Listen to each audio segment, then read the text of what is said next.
Namaste.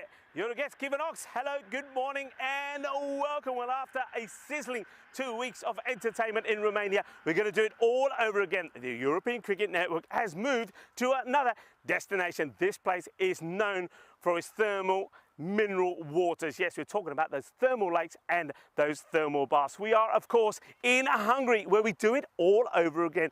And the cricket in Hungary is getting bigger and better all the time as well. When we were here last year, there were 5 teams that took part in this series. This year, 2023, 11 teams are going to do battle over 12 days, 59 matches to see who will be crowned the champions. I'm Rico Full. You're watching the European Cricket Network, and the action starts right here, right now.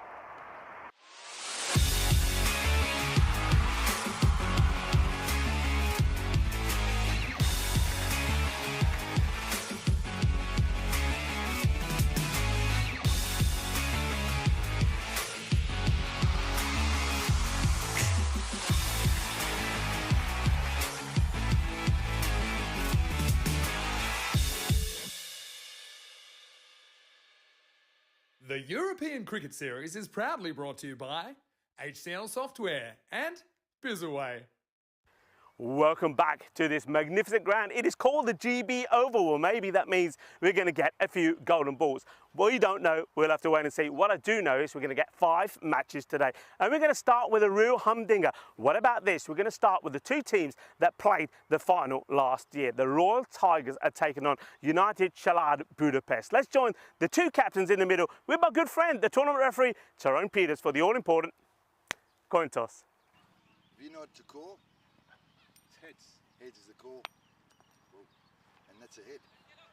So we are bowling first.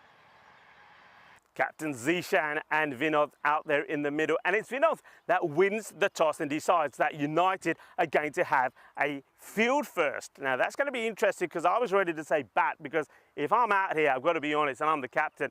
It is hot today, the sun is shining, the pitch and the outfield look beautiful. I think a bit like in Romania, we're going to see a lot of runs being scored here today. So I'm a little bit surprised with that decision. I wonder why though. Let's look back to what happened here last year. Well, last year in the final, it was the United that were batting first and things didn't go well. They only got to a score around about 86, and the Royal Tigers, a team that have been a force to be reckoned with here in Hungary, knocked them off pretty easy. In fact, they got that score with 26 balls to go, and it was the man that we saw out there in the middle, the captain, Zishan Kukio. He scored 79 of just like 20 odd deliveries. It was quite amazing. So this is going to be a very good start to this tournament. A little bit about the 2 teams that I can tell you. Well, I think that United, they'll be looking forward to their captain Vinod Ravindran to score plenty of runs. He's been in good form. Remember, we saw him leading the national team in the ECIs in Austria. He's in good form. I tell you somebody else who I'm looking forward to seeing, Ashraf Daraparetti. He was sensational in Portugal, and I think he's going to be pretty good here as well. So look out for him. On the other side, well, I think we know about the Royal Tigers. They are a very, very strong team.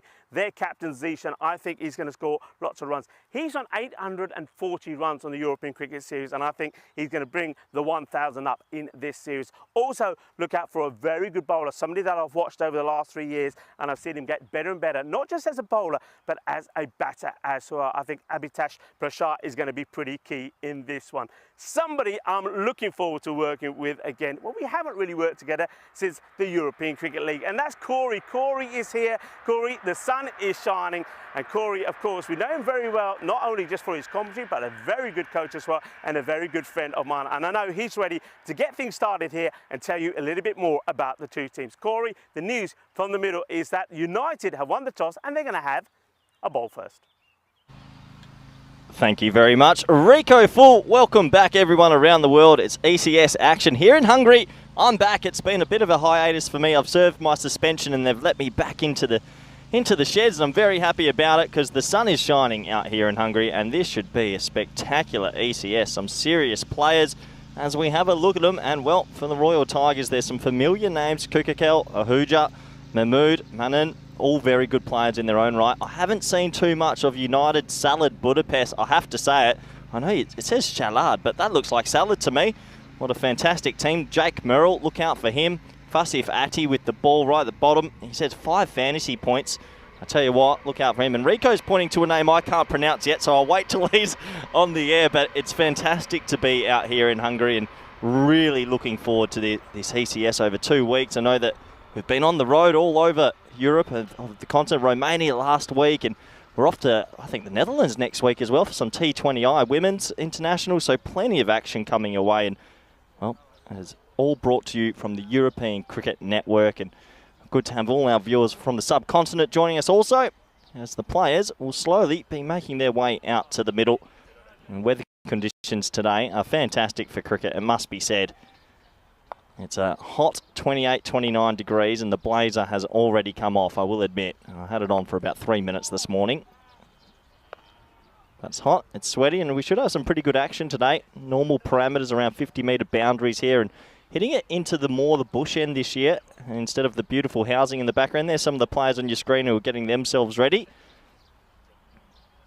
A 9:15 a.m. local start here. And the Royal Tigers line up. We've seen them before. They've come to the ECL, very experienced side, and they'll be wanting to start very well. I'm sure about that as I welcome back our good friend, co-commentator for the week, Rico Full. It's great to be back, and great to have you back as well. And, I heard you, were you talking about salad?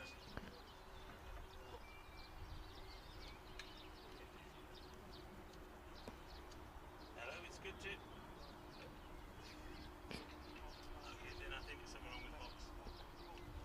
Yeah, well, it looked like I'll take over, as it looks like we have a couple little technical issues early, but yeah, I was talking about salad. If you did hear that, I have been eating quite well, and it's a Monday morning, isn't it? There's always a couple things we need to sort out on the box, but the umpires are finally making their way out there. Look at that fantastic banner. Welcome to the home of Hungarian cricket. And who would have thought we'd be televising cricket out here, but we are, and what a fantastic day it is for it. So, a few little technical things to go through on this Monday morning. Heat turned right up. As Rico will get his microphone checked. It might be me on my own all day. Wouldn't that be a wonderful comeback? Just like Michael Jordan in 95. He's back. Batsmen making their way out to the middle. So we're almost set to go. And yeah, it does look like we can't hear Rico. So early panic signs for me. But doesn't matter. Good way to get back into it is jump in the deep end. As the players make their way to the middle, so we're almost set for ball one. Great to see everybody in the chat. Should say hello to the chat. Forgot about you in the background.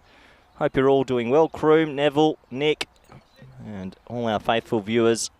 Yadav, hope you're all doing exceptional. Hope you had a nice European summer. Been quite busy in the Netherlands myself, but it is good to be back on the bandwagon.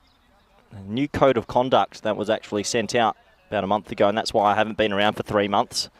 As I served my suspension, and they've let me back. So I'll have to make sure I'm a little bit more on the fence these days. Vinny Sandu in the chat as well. Vinny enjoying some time off in Perth. Good morning, Vinny. Says, I've already cut Rico's microphone as a power grab. That's right, I need all the airtime I can get. But let's get into the cricket. Eventually we'll get there.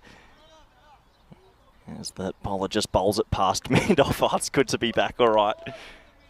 And have a look at the field. It's going to be a deep square leg, deep long on in operation. A bit of left arm in swing this might be. Looks like Tiaji going to come on. Nice little bit of zinc on the face as well. Circa Chaminda Vas from yesteryear. So we're almost at ECS Hungary. First ball of the tournament.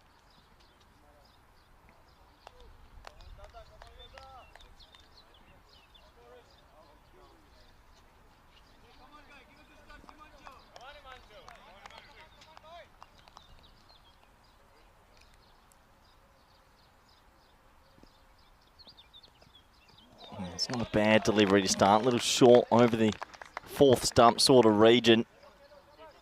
Tiaji. Left arm seem to be looking to bring it back with that new ball, and obviously deep square leg and deep long on in place.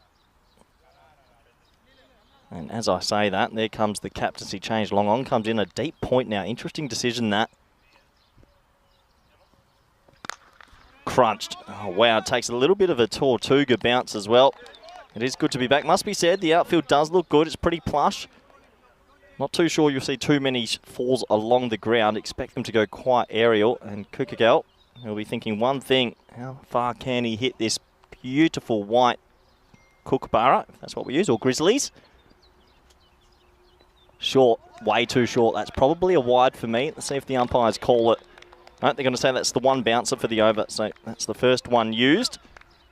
Looked a little bit high. Maybe gets away with it. Cool. Yeah, he's jumping there. I think it might have just been a wide, but it is a Monday morning. And everything is always a little bit slower on a Monday. Crunch, that's coming to me in the commentary box. One bounce for first boundary of ECS Hungary. A little bit over pitched and he laced it, and that will open up proceedings here. Full, not too much technique in the shot, more hand-eye, a little bit of tape ball cricket in that, but 4 runs nonetheless. And the Tigers, who have been to the Champions League of Cricket out there in Cardamom, they start their tournament in the right direction.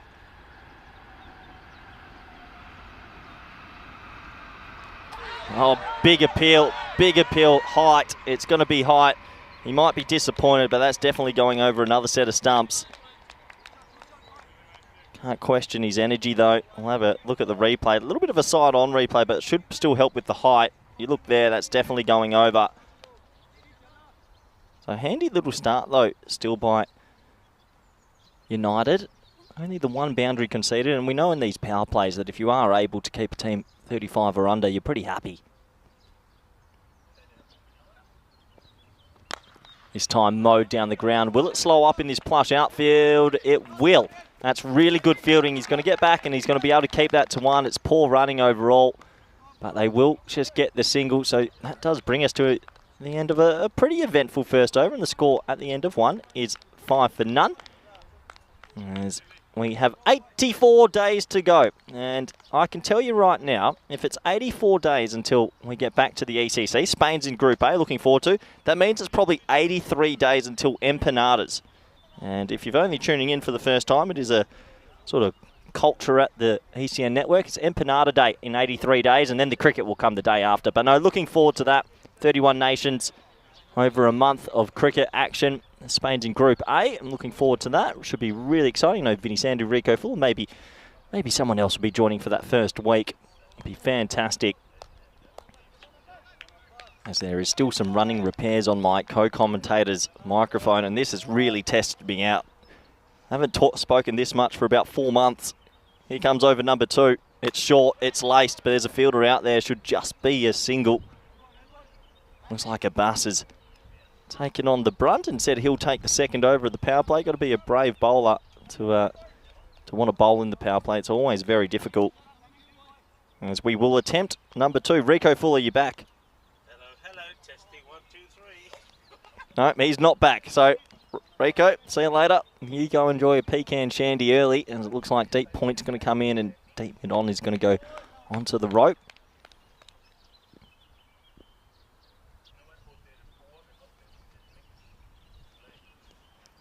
Another shortish ball eludes the keeper here. I think this will be at least 1 bye. But no, it is good to be back. It's good to see that the ECN's still growing, and plenty of cricket going on all over Europe. I've been able to catch bits and pieces, a lot of T20s as well, which is super exciting.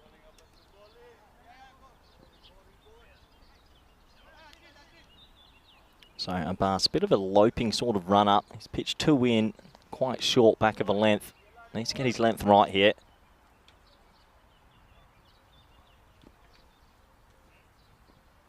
So that's cut really hard out to backward point. Will he be able to get down? He does. He'll keep it to 1. That's really good fielding. As we'll go attempt number 3. Rico, good morning. Can you hear me? I don't think you can. I don't think so. And panic stations are starting to set in for myself. It's going to be a long day, this one. Have a look at the score here. 8 for none. Steady start. Dealt up. He's yet to get off the mark. Once again, I'm pretty impressed with this sort of bounce in this pitch. It's really getting through. I think maybe they've been a little bit short on the lengths, but there is some substantial carry through to the keeper. I think if you're a batsman here, you sit deep and You ride that bounce over point, over backward square leg, could be the option. That's a better length. That's the top of the stumps length. Really good bowling from a bus. And, well, it's been a little bit of licorice all sorts, but the over's only gone for 2. Attempt number 4. Rico Full, please tell me you're here. Can you hear me? Oh, yes. Hello, everybody. I can't. No, that's me. Now done. It's you been a know. pleasure Now working you with know. Now you know why you've been away for so long. You just can't stop fiddling with things. I bet you had something to do with that. I bet you did. Anyway, this one's up in the air. It is an opportunity, and it will be taken well. I tell you what, I think the Royal Tigers will say, Rico, can you please go away? Because you come on here and we lose a wicket. Good catch that, nicely taken. It went up in the air a long way. But this man, Ashwin Pareddi, a man that I was telling you've got to say his name when you had a look at the fantasy dashboard. He was outstanding in Austria when he played for Hungary. He really was. He was the MVP. He did nothing wrong, took wickets, scored loads of runs, and he was great in the field. This boy is something special, and we see him first up there. Really good catch. Yeah, it's a smart catch as well. He had to make good ground to his left. And, well, when you start a tournament, you want to hold on to the first one. And he does exactly that. So the first wicket will go in ECS Hungary. I'll tell you what, it's glad to have you back, Rico, because there was 11 balls there where I was a little bit worried it might be me for the whole day. So the first wicket will go down. And, whoa, I haven't been here for a while. Yes. Oh, we've made it. We've actually made it. There's a duck. You like it, don't you? You like it because Kaibai Dilzar will get a 4-ball quack quack, and we normally go here. I've only got one qualm with the duck. That's the first time I've seen the duck. That looked like a happy duck. That looked like a really jolly duck. Oh, wow. Well, he's going to be happy because he walks, well, he basically chases the batters off, doesn't he? So that's Derek the Duck, by the way. So, Derek the Duck. How long have we had that for? He's been a while. He was there, I think, since Portugal. I think Derek made his debut in the SGC. So, and we have a diamond Derek as well, by the way. You're kidding. We have a diamond Derek. Well, we're working on a royal Derek. You've opened up a can of worms. Is there a golden Derek? Yeah, there is. We have a golden Derek. We have, that's the normal Derek. Yeah, Diamond Derek. Diamond Derek. And work is in progress for a Royal Derek as well. What colour do you go Royale? It's got to be blue, isn't it? Royal blue. Yeah, okay. Is there any other type of Dereks we need? we can think about that. But anyway, first wicket. Welcome, everybody, by the way. Look, very warm welcome to everybody on the chat as well. Great to have you all with us. A lot of people tuning in, including Vinny Sandu, Bhavinder Yadav there as well, Rob Thompson, Kroom. It's lovely to have you all with us. And it's great, by the way, to have you back. It's good to be It really back. is. I like the way we colour coordinate. I've got a jacket in that colour, you know. No, I have to admit, I have missed the circus and the fun and the crash bang wallop of ECN cricket. I've been tuning in from time to time. It's a little bit busy in the Netherlands this summer, but it is good to be back live. You know, I'm going to share a secret with you. Tell me how many attempts to get me on here? Four. You know what it was? What? You see that button over there? Yeah. You didn't have it switched on. It's always the small things, isn't it? Sorry, Karina. I'm going to put you in it, Karina, and this. Anyway, I think everybody wanted to hear you solo for a bit first anyway, so I think that's perfectly good. I think that was the idea. You put me under the kibosh. Put you on the spot. Put you in the cooking pot because it is boiling. It is hot. It is hot. It is hot. It's like riding an old rusty bike. I don't know what to talk about all day, but we'll get there. Here we wait. Over number 3. Here we go. Nope, no, we don't go. It's one of those Monday morning starts, Rico.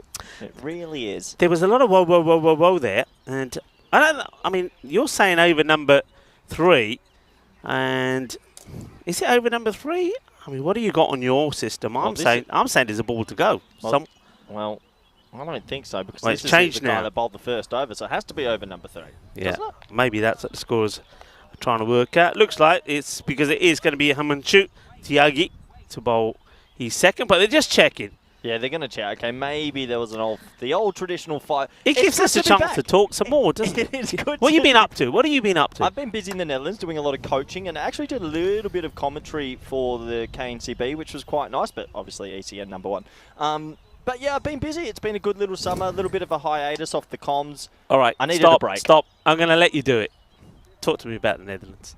Oh, I'm proud. The God, talk guys to have me been about, talk to me about Netherlands cricket at the moment. really happy for them. A couple of my close friends have been playing really well. Max O'Down, Scotty Edwards for the Dutch team. I think they're playing Oman at the moment, so just happy for them. Obviously, when your friends are doing so well at a high level, it's great to share that success. So congratulations to them. But no, it's been a nice summer, Rico, but I have been super excited to be back for Monday mornings like this.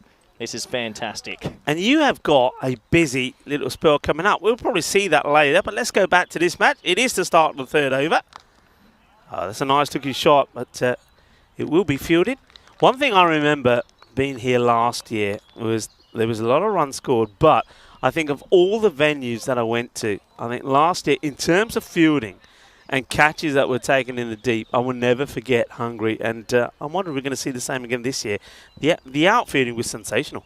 Yeah, okay. Yeah, the standards I've heard are meant to be pretty good here. So looking forward to seeing the best batters, bowlers and fielders in Hungary. Looking forward to seeing Stefan Gooch a little bit later playing as well, which will be exciting. And you know who's batting now? You know who that is? Oh, yeah, that's Stan the man. He's Mr. Maximo's Taylor. Yeah, I know Mr. Maximo's got a few out there, but I have to say, a little bit early on in this game, impressed with the carry and the bounce. It is flying through. I know we've got a wicket in Rome that is quite bouncy, but this is really bouncy early. It's going to be pretty wide. Well, one thing we do know is that, well, two things. First of all, new pitch. It is a brand new pitch, and I've been told by the locals that the domestic cricket they played so far has played really well. Also, we are bowling from the different end this time. Yeah, so what was with the change? I heard last year you were going the opposite way to more the housing estate. A few barbecues and a few balls that ended up in the swimming pool in the houses over behind the wicketkeeper. That's a lovely shot. That surprises me. The reason it surprises me is this outfield looks like it's going to be pretty quick and fast, and we waited for a long time for the man went round and round and round cutting it. He's had a cut. That surprised me. So there's obviously something about this grass here, Corey, which really, it's got to be thick and lush. It stops the ball going through. It's extremely lush and, well, plush right near the boundary's edge. So that's only a 1, and many other grounds that would have been a certain 4. Yeah. He tries to hit it harder. No run there this time. Yeah, I mean, I'm used to the ball racing to the boundary in Romania. I mean, that in Romania, as soon as it hits the bat, it's 4 runs. Well, it makes it quite interesting because they only ran the single there, and there should have been a 2. So I think teams will need to wake up quite quickly in this competition. If you beat the inner ring, you're going to have to run hard here and get as many runs as possible, because I don't think we're going to see extremely high scores with an outfield that might be a little bit more on the slower side. Tiagi coming in once more. And this one, once again, gets mixed out on by Zishan. Zishan Kukihel, a man who is looking to bring up to 1,000 runs in a European Cricket Series setup. He's on about 1,600 runs on the European Cricket Network. That's with playing in the European Cricket League and playing for the national side as well. I mean, that's some feat. Yeah, it is. I mean, 1,000's a nice little milestone. I'm a bit curious to know how many people have cracked that 1,000 mark. Can't be too many, maybe 15 to 20. Not too many. I know one or two men that did actually were playing in Romania. I know that Taranjit Singh. Once again, he scored another century a couple of weeks ago now. It was in week 1 of that series in Romania. And also, I think Vasu Sani, who was captain in Kuj, brings up that landmark as well. But yeah, not too many. Yeah, very interesting indeed. And that does take us to the end of 3 over. Score is 12 for 1. And, well, do want to mention, Rico, what have you been up to? And it's not all about me. I haven't seen you in a while. You're looking fit, healthy. Been Thank on the you very road much. most of the summer? Done a fair bit. It's been a busy start to the year. Had some time back at home as well. They had a nice little break after Bulgaria. So, yeah, just been busy and watching. Busy at home, spending some time with the family, but also busy watching European cricket grow and grow in the federation. Everywhere we've been, Corey, there's been more teams, more players. We just come from Romania, 11 teams there last year, double than what there was last year. Here there was 5 last year, and we're here for 2 weeks, 11 teams. That's great. Yeah, it is. Now, it's growing at a rapid rate. I mean, when you start getting ducks on the screen named Derek, you know you're going somewhere as a company. So plenty of positive signs, and it should be a fantastic 2 weeks out here. As we are outside the power play now, so we expect the field to spread. And it's going to be new bowler coming into the attack. It's going to be Kassir Ahmed, a little bit of right arm seam. Pretty traditional field this. 5 boundary riders, point cover in the ring with a short third man and a short fine leg. Yeah, they've done well at the moment to keep the likes of Zishan quiet. 9 of just 12 deliveries. I mean, that is not Zishan, not the Zishan we know. This is more like the Zishan we know. He hits this one away, and it will be 4 runs, 1 bounce as he gets over the boundary rope. Cuatro carreras, so not the best of starts from Ahmed. Yeah, I'm going to go a little early tip here, and I think a lot of teams will want to start thinking about a deep point and maybe mid-off in the ring, because this pitch is bouncy. Was it this bouncy? You said it's a new laid strip, Rico. Yeah. Was it this bouncy last year or not? I don't think so, no. Yeah, I think top of my head, I think last year there was a few that stayed a little low as well. High up in the air. Is he going to be able to get there, the fielder? He does. Oh, yeah! Oh, yeah, baby. That is brilliant. We're back. What a catch that is. Well, he is always going to be difficult because he's going over his shoulder. He gets 2 hands to it. It pops out, and then he takes it. One-handed jalebi catch, and that removes the Zishan cookie hill. That is a huge wicket. Oh, it's good to be back, Rico. Don't give me good technique or people taking easy catches. Give me juggles. Give me the circus, and he just plucks it out of midair. He does the pretend spike. That's not going to be penalty runs. What a catch. And the second one will go down early today. And it is great to be back. Well, he held on to it and was not expecting that. Well, Ajith Kumar, well done. What a catch. What a highlight. What a moment. And Zishan, well, I think he was 13 off 13. Well, that's a double one, lucky. And he goes. Ball number 14 gets him. So Zishan Cookie Hill back. It's joined Kaibe Dildar as well. And the runs are not coming as they would have expected as a new batter comes out. It's going to be the hard-hitting left-hander, Hitesh Prashad. This guy can hit the ball. Yeah, he can, but he needs to get himself in here and maybe take a ball or two. No harm in chewing a dot from time to time. First ball for him. Well, there you go. I told you he could hit the ball, and he hits it pretty well. It's short. He's in the slot. He's not hanging around. He hits it pretty well. The fielder, that's a tiff out there, was probably hoping he could probably knock this back in the field of play, but no chance. That's over him. Yeah, I'm not too sure he was really attempting that catch either. It has gone all the way for the first Maximo, or second Maximo maybe. A nice shot, first ball. Short and on the body, and the old swivel pull shot. Yeah, a few people enjoying that catch. Manas and Keanu saying, what a catch. Yeah, it needed to be to get the dangerous Zishan out. I'm not sure about this, Rico. Keeper's coming up to the stumps on a bouncy wicket. It's brave. I mean, he's faced 1 ball and he didn't charge, so I'm not too sure of it, but they might have something in the locker for it. Firmly struck to the fielder. Gets the throw in nice and sharp. Yeah, that's the captain, isn't it? Vinod Ravindran. Also, somebody who played really well. Well, he was captaining the Hungarian national side there at the Seabarn Cricket Ground in Austria. And he too had a very good tournament. In fact, Hungary only just fell behind Austria in that series, those ECIs. So he's a talented player. Gets worked out on the onside. They'll take the single. How have the ECI's been going? It's been a constructive sort of adaptation this year? Yeah, Everyone's enjoying it? Yeah, I think a few people felt that the ones that we just saw in Romania were perhaps a little bit one-sided.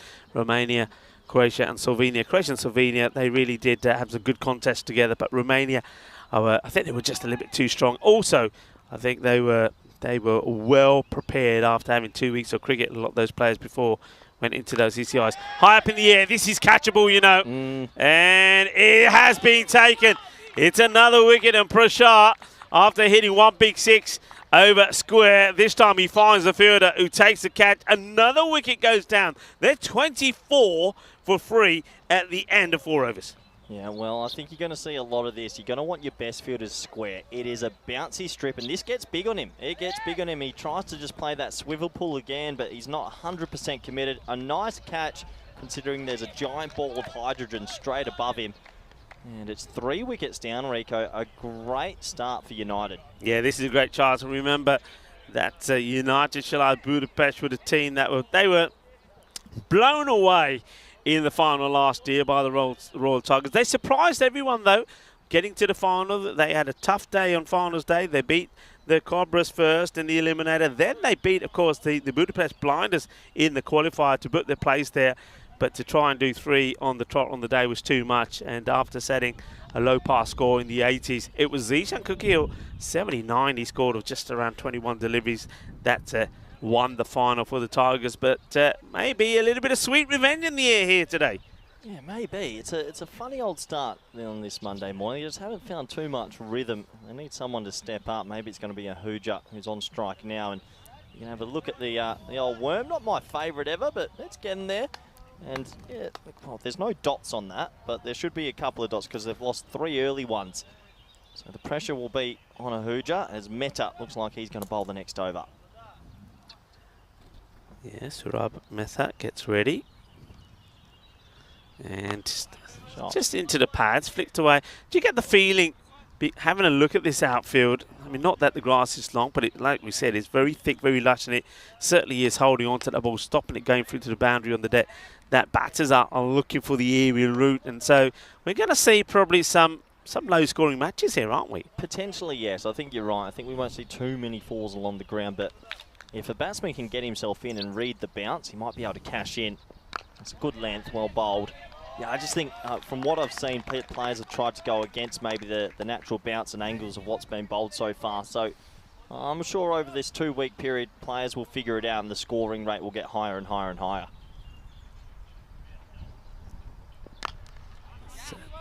Nicely played out. We'll take the single. Yeah, this feels like we're in one of those one-over rebuilding phases. Sometimes can happen when a team panics after 3 early wickets, but they will want at least, you'd feel, 80s, the grady 80s if they can get there. Need a little bit of help maybe, a couple edges that could fly for 4. Hooja is on strike. Shot. Yeah, he flicks his away and it is ill-directed. In fact, this one will go all the way. So Manos arriba from the arbitro and a little bit of shaba time as we see the second 6 of the innings. They need that. They need the acceleration. It's a good hit. Nicely played. Yeah, that's really nicely played. That's what I'm talking about with the bounce and the angles.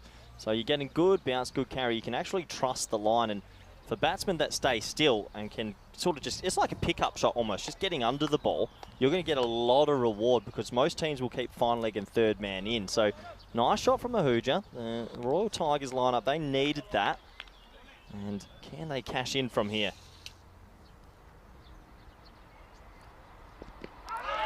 It goes across slightly. The bowler wants it. The umpire, a little shake of the head. Big shout out to the umpires, the men in black.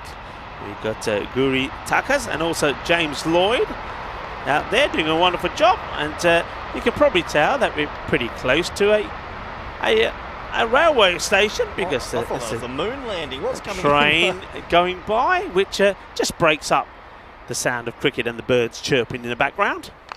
Slashes hard at it. Atif is after it once more, but he can't get to this one. It's going to be 4 more. Cuatro carreras más. Nicely played. Yeah, nice shot again. That's where I'm flagging. Someone has to have a field up. They'll figure it out soon enough, but a 6 and a 4 in that over, much needed for Royal Tigers. And at the end of 5 overs, they are 36 for 3.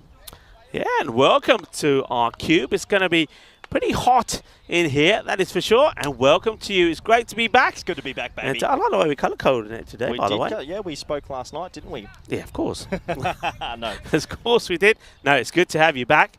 And I'm certainly looking forward to the action here in Hungary. I think, first of all, it's great to see more new teams. I know that we're going to see the Blizzards later. And Marzi, you know, Marzi is part of the ECN crew. He's actually going to be captaining the Blizzards. Late change there because Blizzards had a few issues. And Marzi said, you know what, I'll play for them and captain. I have to admit, I'm impressed by Marzi because if I worked for the ECN crew, I wouldn't be picking up a bat again. When you're playing live on TV around the world, only bad things can happen. So good luck, Marzi, later today. Yeah, good luck. Good luck to the Blizzards. Obviously on debut, they're going to be the next team up. They're taking on United. If you go back to the action. Oh, I like a little bit of this. Looks like some left arm off spin from Dara Peretti. I get that right? You did it, yeah, Dara Peretti. There you go. Ashwit Dara Peretti, and he was outstanding in those ECIs. And Dara Peretti, a little bit of pace off. And oh, this is pretty close. And it gets past Ravindran, the keeper, and they'll take a bye. Yeah, I think they will be taking buys, just waiting for the signal. No, he's giving it leg buys. So I'm not too sure it was leg buys. Have a closer look. Did it flicker? Maybe. Maybe. I'll give the umpire benefit of the doubt there, but they do scamper through. Ball pulled away hard, but should just be a single if it's mopped up cleanly, and it is. So nice start here from the left arm off spin. Looks like he has a nice strong action. And left arm off spin, it's like gold dust. It's a real commodity in the white ball formats. If you can have it, and if you can use it wisely with the right fields, it always does pretty well. You see the captain just making a slight change in the field, just getting the angles right there on the onside. As Dara comes in again. And we'll once again go to one of those fielders out there. So that's good field positioning. As you see a little look at Kangaraj. Gets that ball back into the keeper. Good start this from United. And they've certainly got the Royal Tigers under the cosh at the moment. Yeah, all over them at the moment. Really nice start this over. Tucks him up and should be really looking to take a single there. They will eventually, but they'll get there. Could have gone straight away, really. The Royal Tigers, of course, a team that have really sort of led the way in cricket in Hungary for the last few years. We've seen them in the European Cricket League, but competition is getting stronger and better all the time. So this is going to be an interesting test for them, and they're being put to the test early on in match one. This European Cricket Series here in Hungary.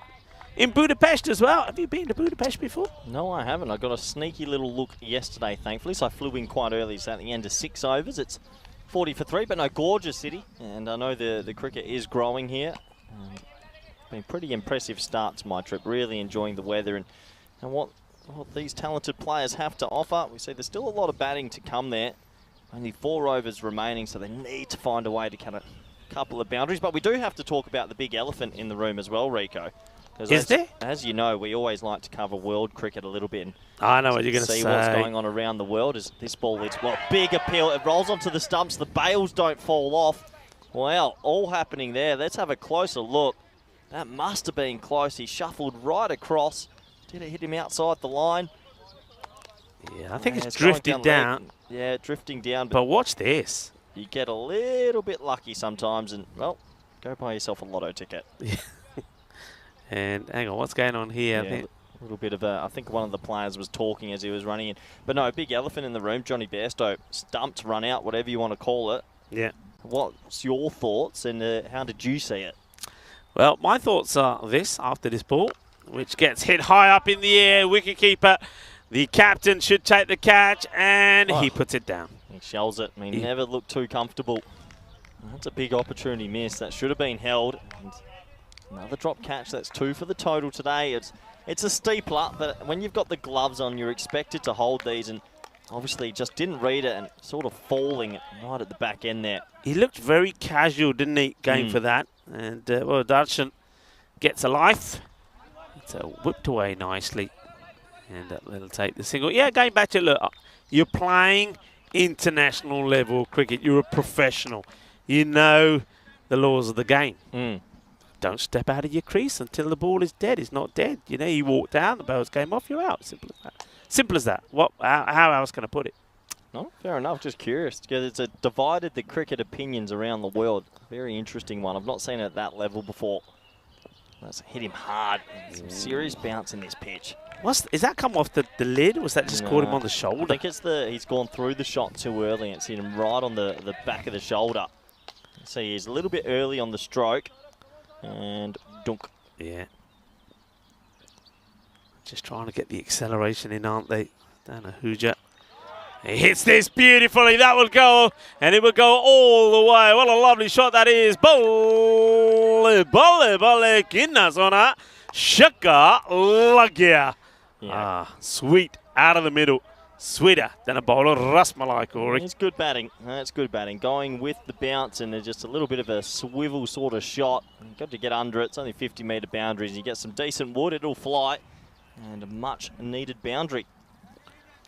Well, had some luck, didn't they, with that catch being put down by Vinoth Ravindran, the captain. It's going to be disappointing that he didn't take that catch. Sometimes little moments like that can change the way the game. Well, this one is going to be a no ball call straight away by both the umpires. The fielder doesn't catch the ball anyway. It wouldn't have mattered. But I think he would have liked to have taken the catch for a bit of confidence. Yeah, that's Tiago. He puts the catch down. No ball, free hit coming up. So it's all going wrong in this one as Metha gets it wrong. Yeah, it's a little bit of the old beamer. He hit me for 6. You can cop that, but I'm sure he didn't mean it. So we've got a free hit now, and if they can cash in here, they turn into a pretty expensive last ball for Meta.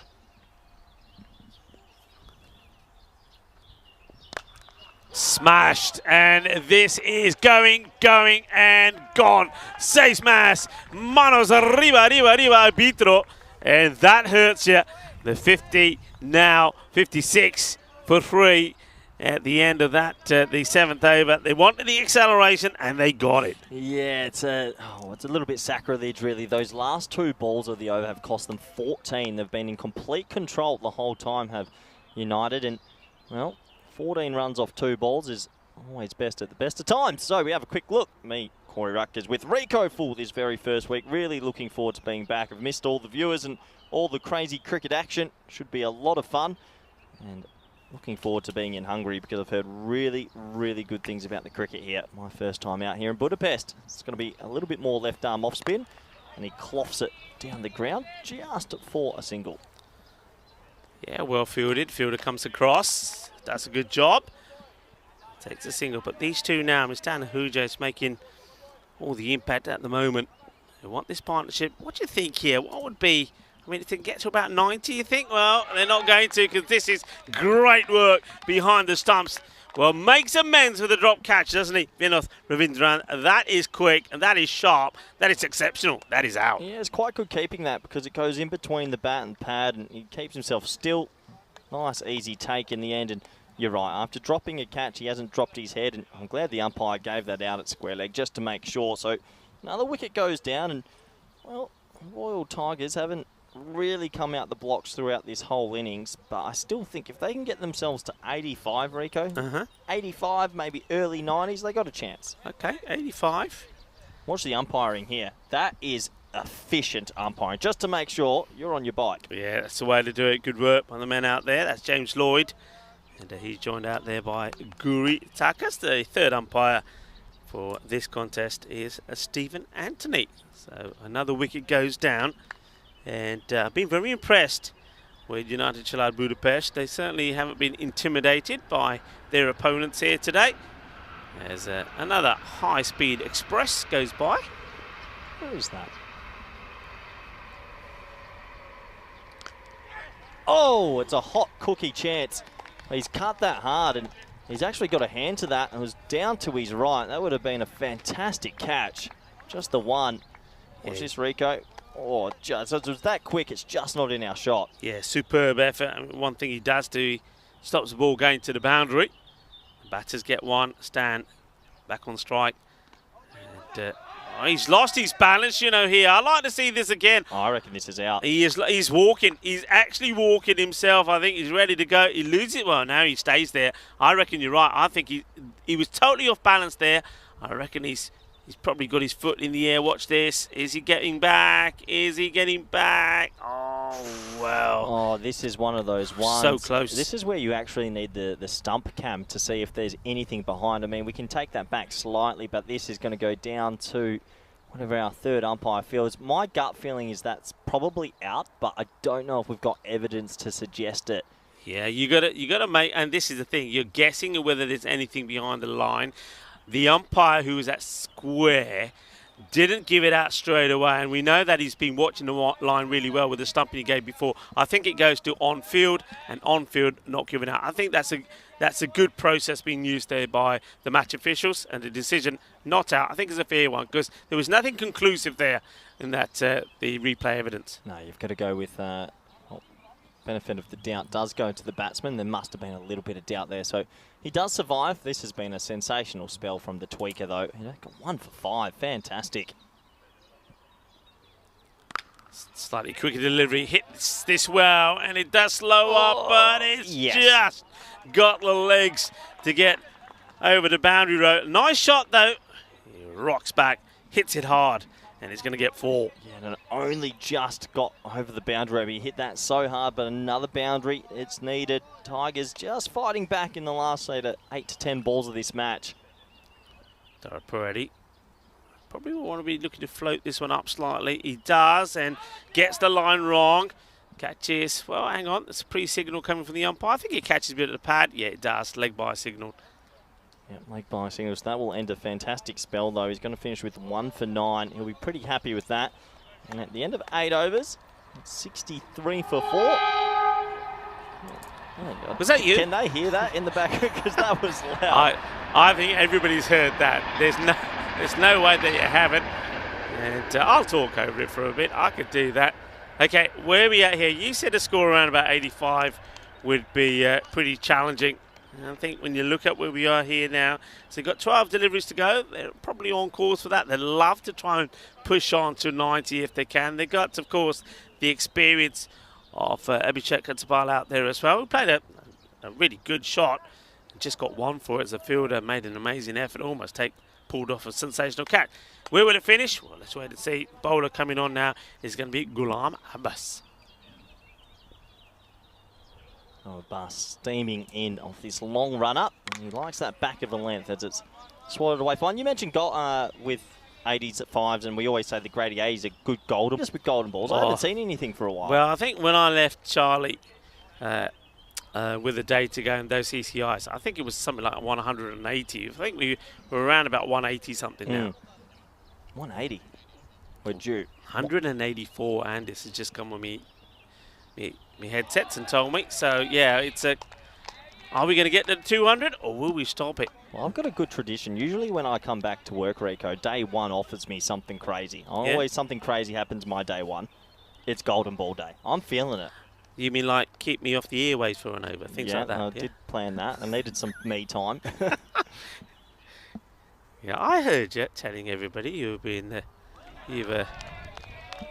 were sort of suspended for a while and whatnot. You weren't look, we do suspended have for a new while. code of conduct. We do. Well, you know the Michael Jordan story where he might have been gambling and he actually took an 18-month hiatus. That's what happened to me. 3-month hiatus, code of conduct. I apologise, James Cantor, if you're listening. I'm not signing that code of conduct, by the way. You know you're gonna start things off going in the chat, aren't you? You are. People are all gonna want to know. They'll want me to spill the beans. Well, this one is over us. This is humongous hit. Well, take cover, take cover.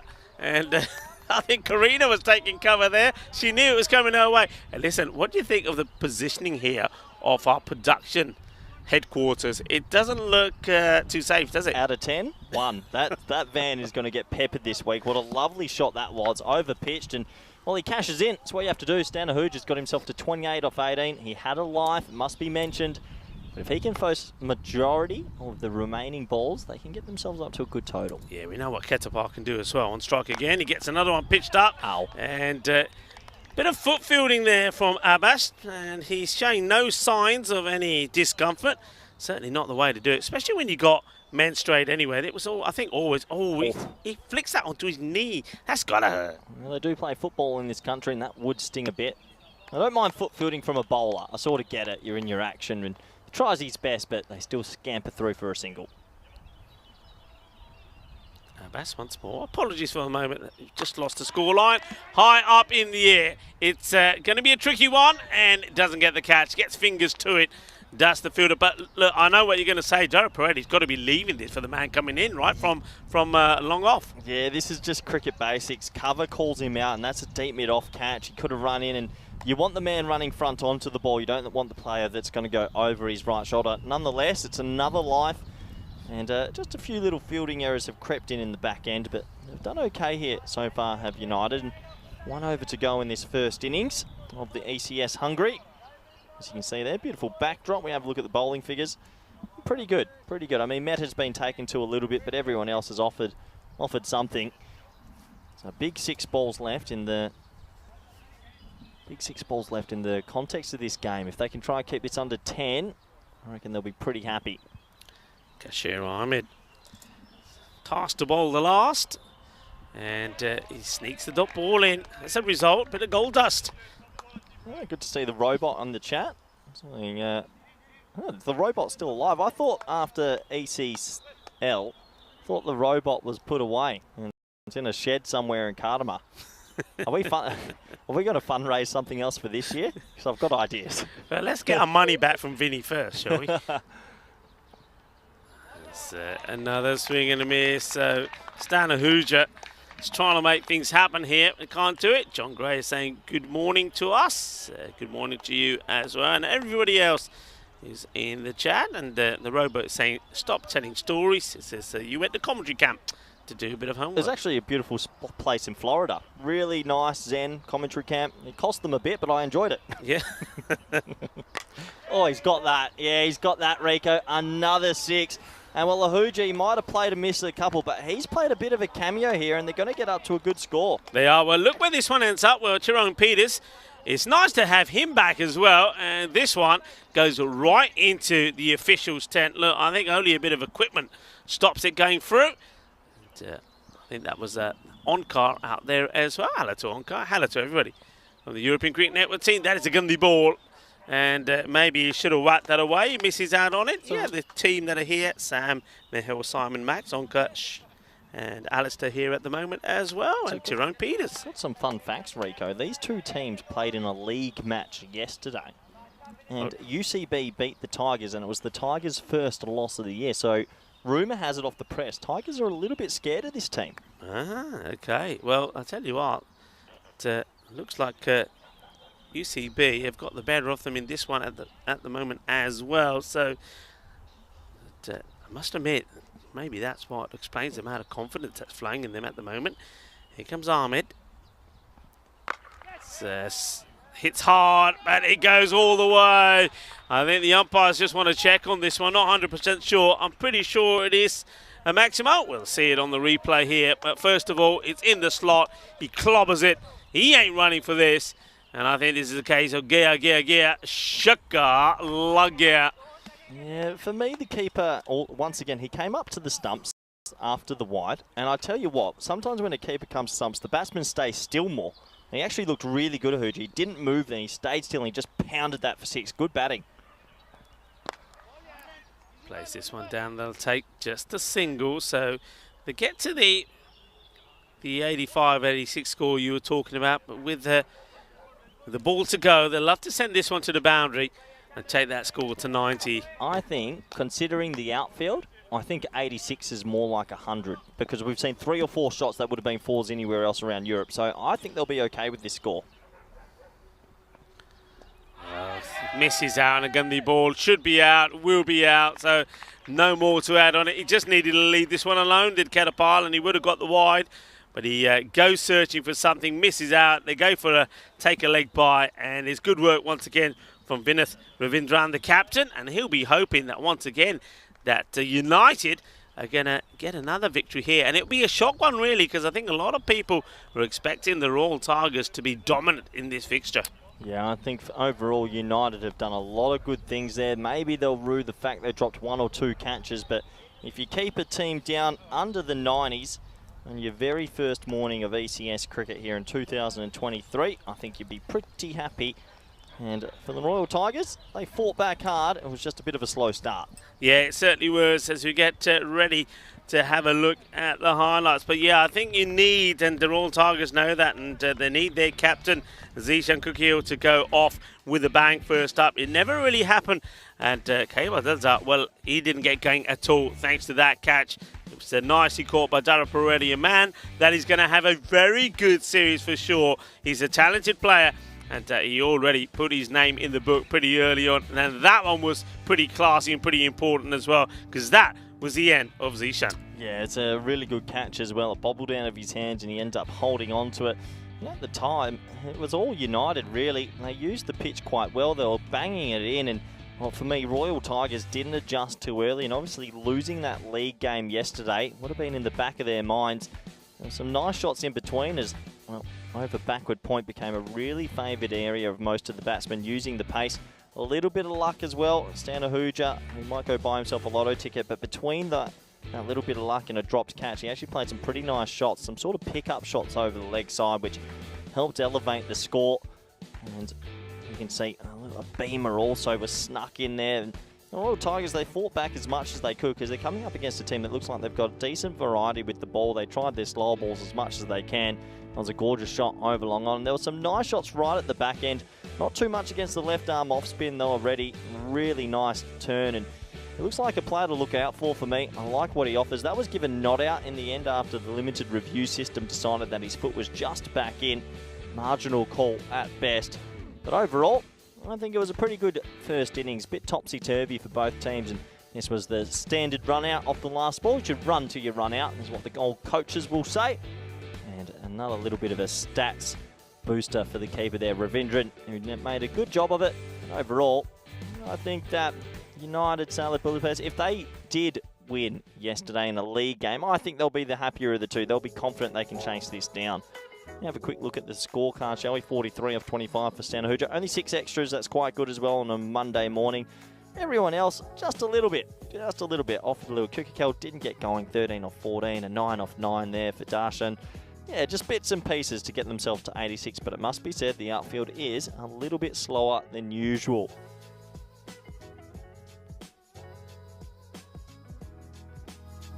Let's have a quick look at the bowling figures now, shall we? And, well, I think everyone can hold their head up quite high. I mean, Meta might feel that he could have had a better day at the office, but 14 and over is not the worst in the world.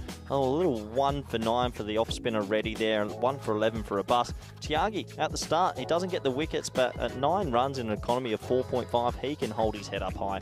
And overall, a collective bowling unit, I thought they did quite well for their first game on the ACS 2023. Hungry. So bang, that's the first innings done. 9 more innings to go today. It's reminding me of how long these days are, but I'm super excited for it. We will be back in the next 10 minutes for the all-exciting run chase. Thank you.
The European Cricket Series is proudly brought to you by HCL Software and Bizaway.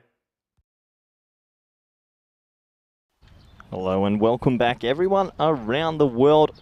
We're in the second half of this first fixture, ECS Hungary. Royal Tigers, they batted first in the first innings. They made 86 for 5. They had a slow start and they hit some boundaries really late. And I think they'll be happy with that score. I don't think that it's too far under par considering. There is a little bit of a slower outfield here and I'm sure it will quicken up as the tournament continues. Good opportunity to welcome back all our viewers around the world, especially those in the subcontinent. Hope you're doing well out there. Hope you're ready for more T10 action brought to you by the ECN and wherever you might be, everyone on YouTube, all our moderators and everyone. Hope you're out there and doing well. Hope you had a nice summer. It's great to be back. And looking forward to seeing this run chase. I think United Csalad looks like Salad for me. I'm not too sure how else I'm meant to say it. I think that they'll fancy their chances here. 87. They won the league fixture yesterday and you can't underestimate how much a win a day before against a team must help the next day. But must be said, this Royal Tigers lineup have experience. They've played in Qatar, they've been to Spain, they've won a lot of good games over the years. They'll be thinking one or two early wickets, and they've got a really good shot of maybe running through them. Prashar's going to have the new ball. We know how dangerous he can be. Right arm in swing is what I can remember. Got a little bit of tap, though, when he was at the ECC and ACL. Let's see how he goes here. First ball in the run chase. And pushed lovely out to a deep point. Deep point and deep fine leg are the two boundary riders, as it gives me a great opportunity to bring back good friend, co-commentator, Rico Full. Yeah, good to be back and good to see these two. Ravindran, the captain, Dara Paredi out there. Dara Paredi now to face his first ball and up against the very impressive Abhitesh Prashar. This guy has really impressed me the last sort of 18 months or so. Seen him at Kartma when he's performed brilliantly with bat and ball, and now when he knows that he's got to make a good start here, he's just moving his field round now to the left-hander. It looks like he's moving the man who was sweeping out on the offside at Paul.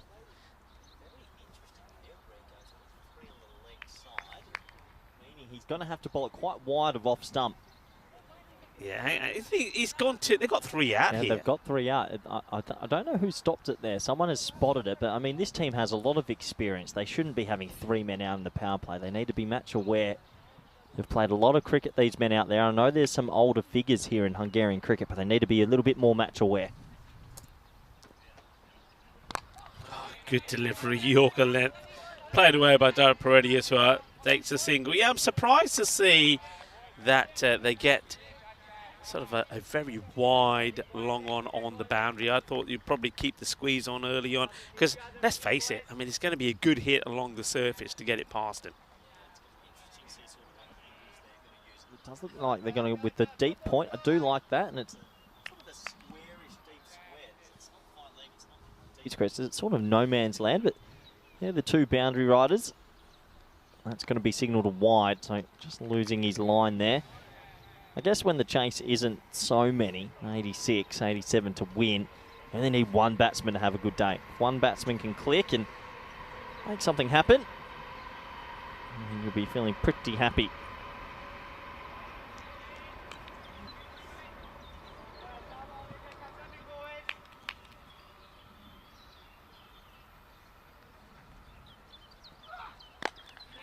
Well bowled again. Decent length, and it's a bit of a misfield, so they will sneak through for a single. Yeah, cautiously run. They make sure if the ball goes straight to the field. I don't think it would have taken that on. But, as soon as that was sort of deflected away from one of the fielders coming in, they take it. Well, on an outfield like this as well, I think you can be quite aggressive with your running. It's not easy for the fielders to pick it up either, so we'd like to see most of these teams in this competition be quite aggressive between the wickets. Oh, that is absolutely laced. Wow, that's big. You got every piece of that. Thanks for coming. 6 runs, and, well, that's the first boundary in the run chase. Yeah, just look at this again. Dara Paredi goes big, and he says, you know what? Boom. Shakalagya. And an awesome hit. Perfect timing. Beautifully struck. goes all the way. What a shot. Yeah, good shot. Just still at the point of contact. It looked really good. And then, Good. yeah, Good. There's not enough of that. We don't see enough of that. good, isn't it? Yeah, just a little drop and run's also effective. Everyone's sitting back on the ring, and I have to admit, I've been impressed so far from this United team in the first 11 overs of this game.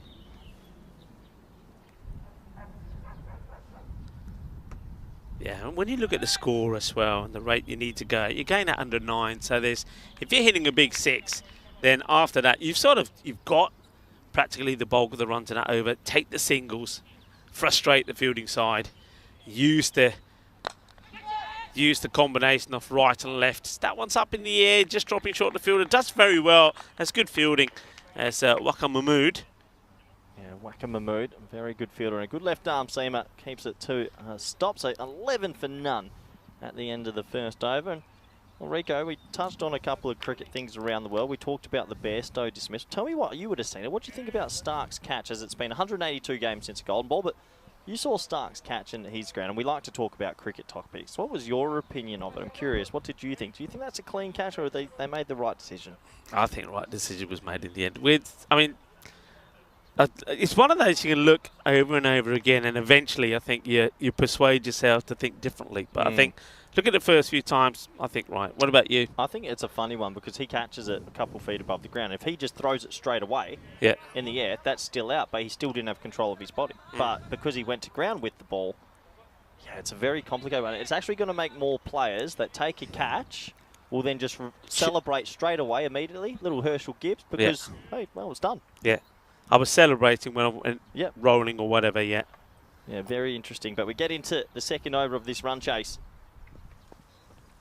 Not a good delivery down the leg side. Good take from the keeper, Stan Ahuja. I'm surprised he's got the helmet on. I hope he's seeing them okay. He still had the helmet on all the way back there. I think he's taking it off now. Maybe just forgot for that delivery. It walks back to his mark, the bowler. Not the best of starters. It's got to make him play at everything here, Mohammed Sakleen.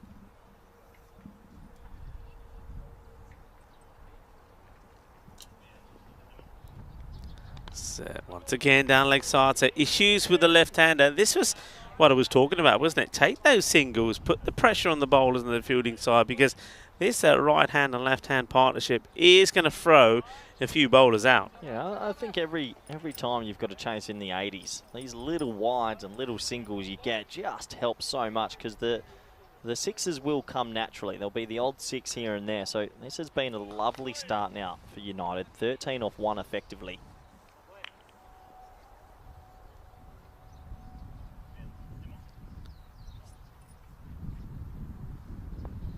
It's a bit fuller, and that's a nice looking stroke. Dead straight. That might go far. Oh, for me, that is one of the shots of the day, Rico. We said it's not easy to hit boundaries when it's along the ground, but that's gorgeous timing. And he gets 4 for his troubles. Oh, that's a beautiful shot, isn't it? Hey, you can see why I was so excited to see him playing the first match here in Hungary. This guy is class. He impressed me so much in Austria when he played those ECIs, you know. And it's so good to see him playing. And classy player, talented player, lovely shot. Well, when you think about the left arm off spin he offers as well, it's an amazing combination. What a player. So he's raced himself to 12 off 4, and Sakleen effectively has 6 off 1 with those 2 wides.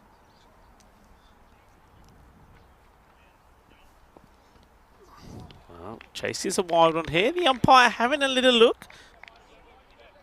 Just having to lean a little, the umpire there. I'm just wondering if the bowler's in his way at all. Just have a look here. You know what, I'm interested. Yeah, I was just about to say, one thing I find really hard here at the moment, I don't know if you saw any of the cricket from Romania, but the pitch was wide. Yeah, I did see that. Mega wide. And yeah, you see umpire just having a chat there, probably about where the bowler is running after his ball. But this one is pretty narrow. For example, the return crease is basically the edge of the pitch, whereas in that pitch in Romania, the return crease was sort of in the middle of the pitch. It was so wide. But anyway, the umpire, I like that from the umpire. That's good umpiring. Just having a chat with the bowler, making him well aware of where he should and shouldn't be. Down the ground again, chases on, and that's a really good stop. I don't think it was going to go to the boundary. It would have slowed down, but it would have given the opportunity for the batters perhaps to take 2.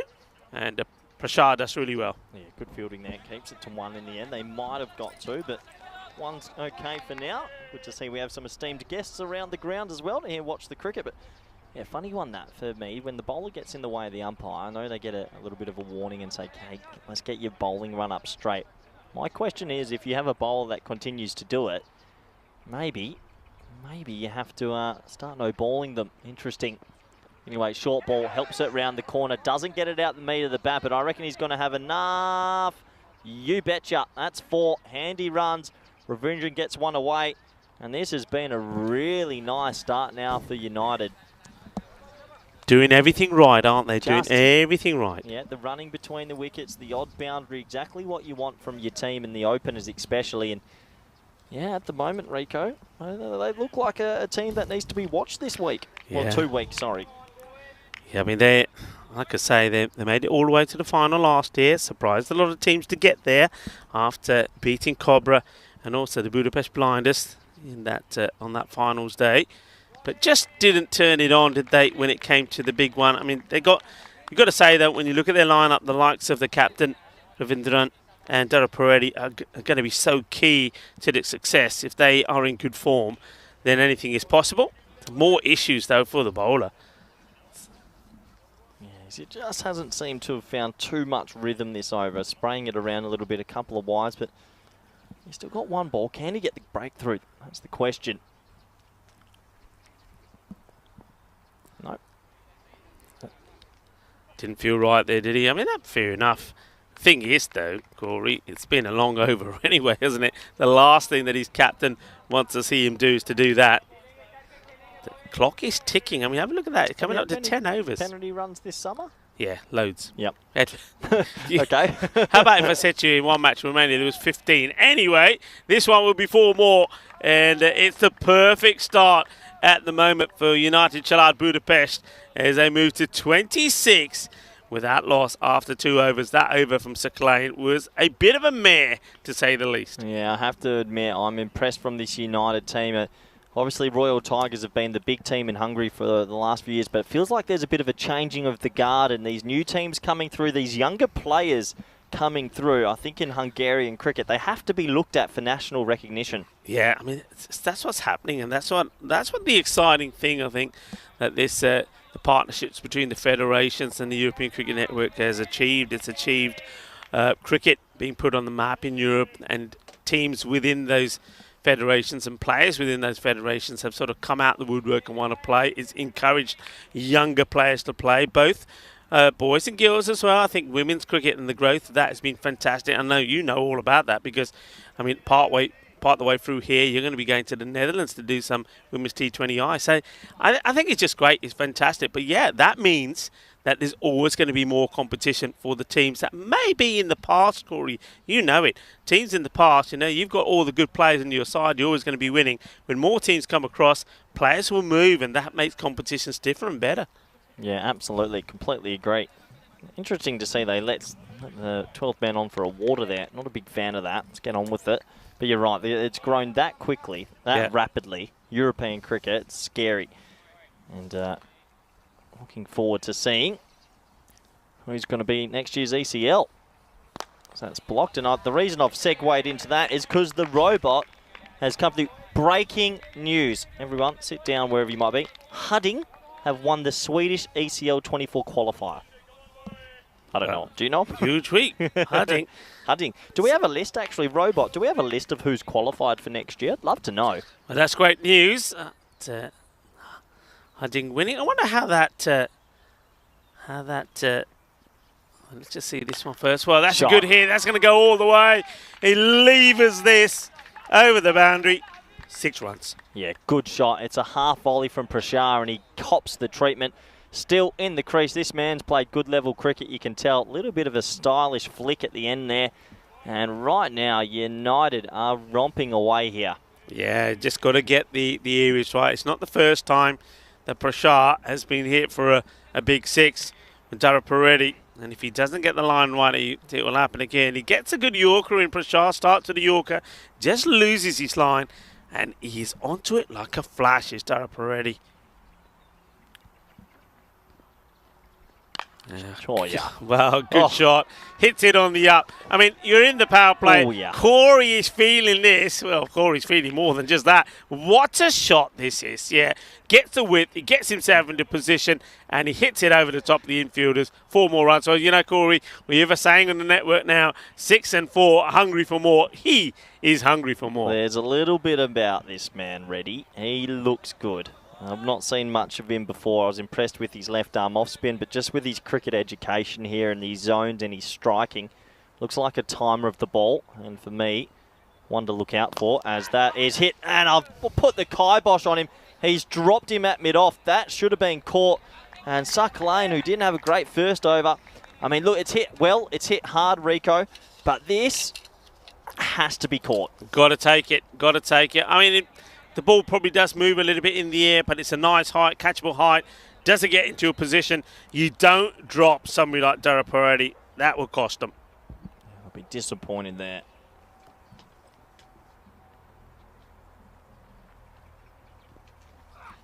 Now, goes for this one to go right across. Bit of frustration there, of course, from Prashar, I think, as he gets the ball back. And he just, I think in anger, wants to throw the ball back. He knows he's bowling to a man that he should have had out already.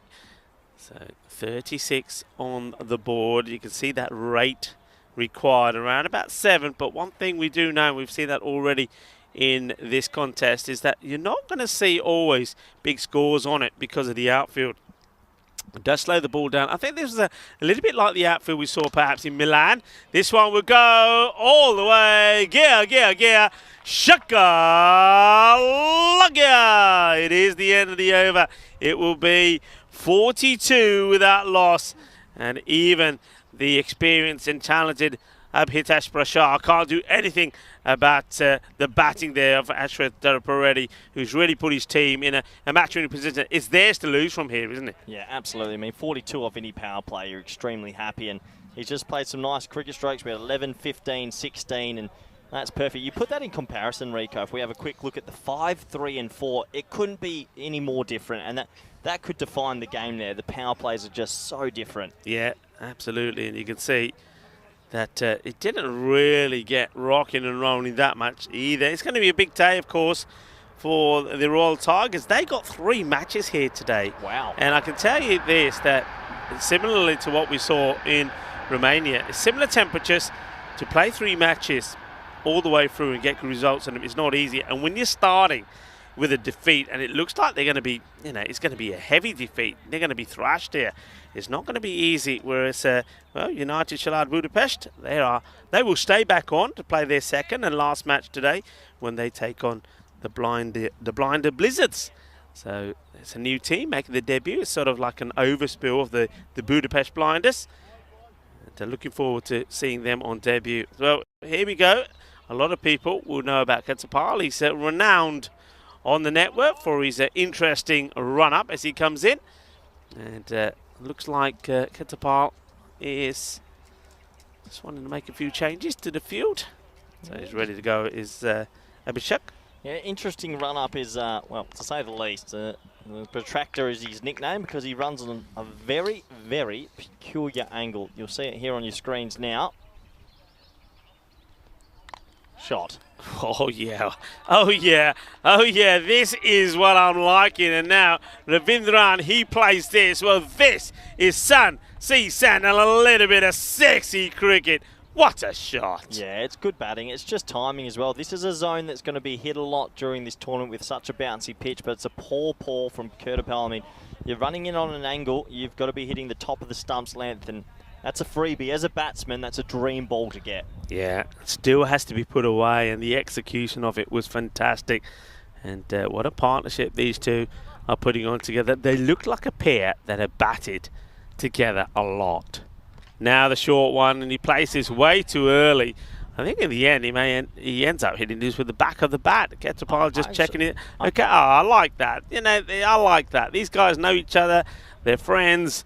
And even though they're in opposite teams, what is his strike? It does hit him on the back of the lid. Yeah, it gets him on the lid a little bit. And good to see that the quick concussion test has been done. He seems fine, so we'll continue on with it. But, yeah, just a little bit too early on that stroke. He missed out. There was no fine leg, actually, or deep square, so he'll be disappointed he didn't get any bat on it.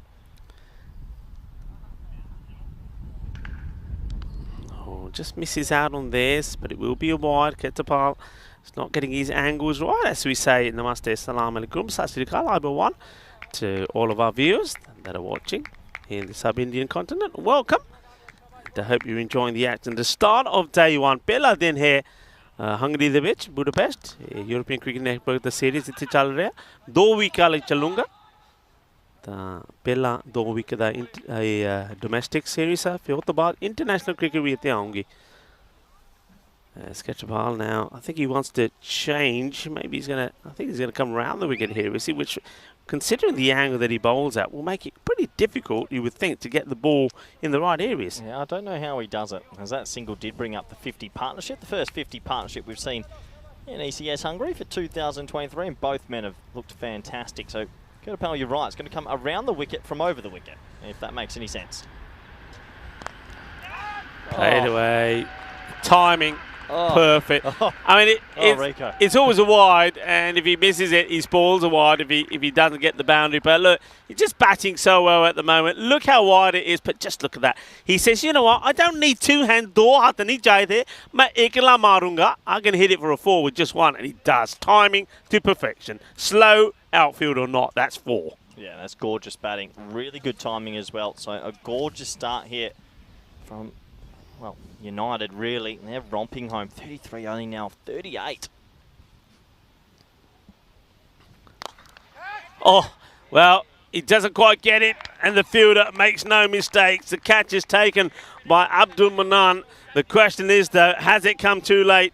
54 for 1. That will be the end of Ashwin Dadapareddy. Just doesn't quite get this right, but nicely held. Catch taken. First wicket goes down. And, well, the Royal Tigers, they're still coming together here, because I think what they'll be saying to themselves is, OK, look, I know that they're in the driving seat. They need less than run a ball to get the victory, but let's just put the pressure on and do what we can. I don't know what what is Derek doing out there? Derek, behave yourself. Why is Derek out there? Well, I tell you what, I don't think Dadapareddy got a duck there. What is going on? And this, talk to me. What are you doing? Put Derek back in the pond.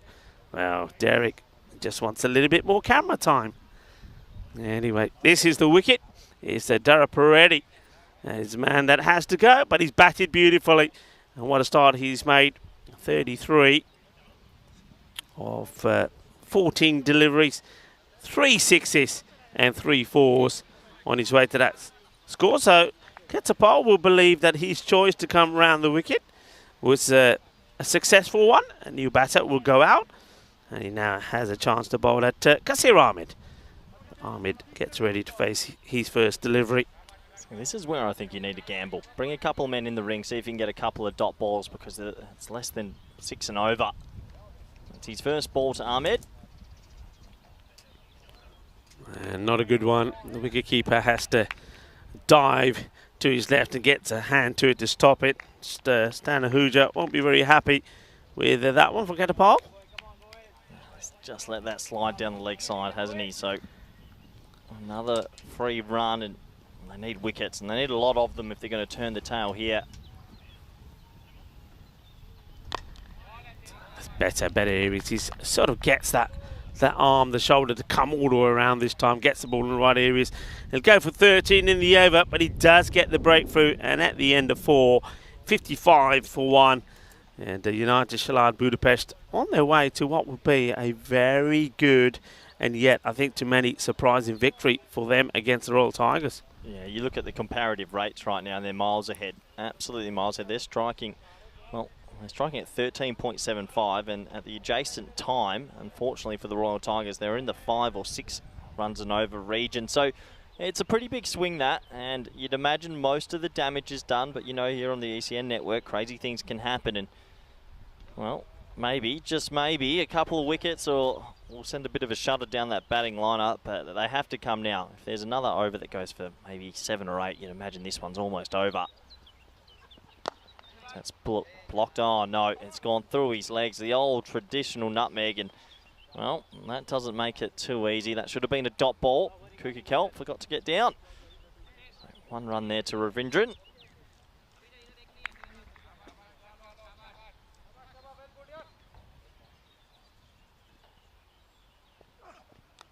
Edged, and it's dropped. Oh, that's poor keeping. That's a big opportunity missed. They need to take wickets here, and well, he went with the one-handed Stan Hooja. I think you've got to go with 2 there. It wasn't that fast, and it's actually hit him on the wrist, so he's dived too far. Rico, you've got to go with 2 hands there. Yeah, it's got to be a 2-hand effort. You've got to take. You said it yourself. You've got to put the squeeze in. I agree with you. Put the squeeze on. Get as much people around the bat as you can, and basically say, look, okay, the only way we've got a chance to stay in this contest is to take wickets. But when you get the chance, Corey, you got to take it. Yeah, and 2 balls this over. A misfield through the bowler's legs for 1, and a dropped catch. Just hasn't been their morning, has it? So that's pushed straight to point. Yeah, for a team of this standard, they've just been a little bit slow this morning. That can happen. Yeah, it can happen. And the thing is, though, if you're going to have these little blips, if you like, have them early on. It's got a lot of matches got to be played. Each team will play 10 matches. This one's hit hard. Not a chance. This time it is taken. And they get the wicket of Ravindran now as well. So the 2 established batters are going to depart now. So they've gone, this is the opportunity. This is where they can turn it around. Well, they hold on to this one. Much needed. He takes the important catch, and well, is there still life in this game? It was a wideish sort of delivery, not a bad length, but there was a lot of width, and he sort of swats it straight to the fielder, so gives his wicket away. He'll be disappointed. And well, Royal Tigers in that team huddle, they'll be saying 1 or 2 more here, and you never know. New batter. It's making his way out.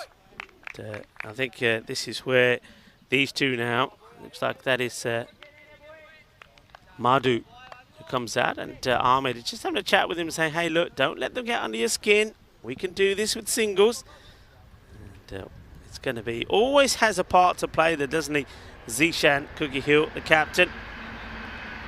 And it was a good catch, I have to say it. You've got to take your catches if you want to get those wickets. So well done and well held by Prashar.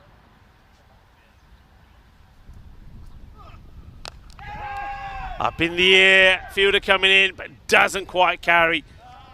We'll take the single. Just another one. Just this game at the moment has hit this funny little snag. And it sort of feels like United caught in between hitting it around for singles or trying to hit it for 6.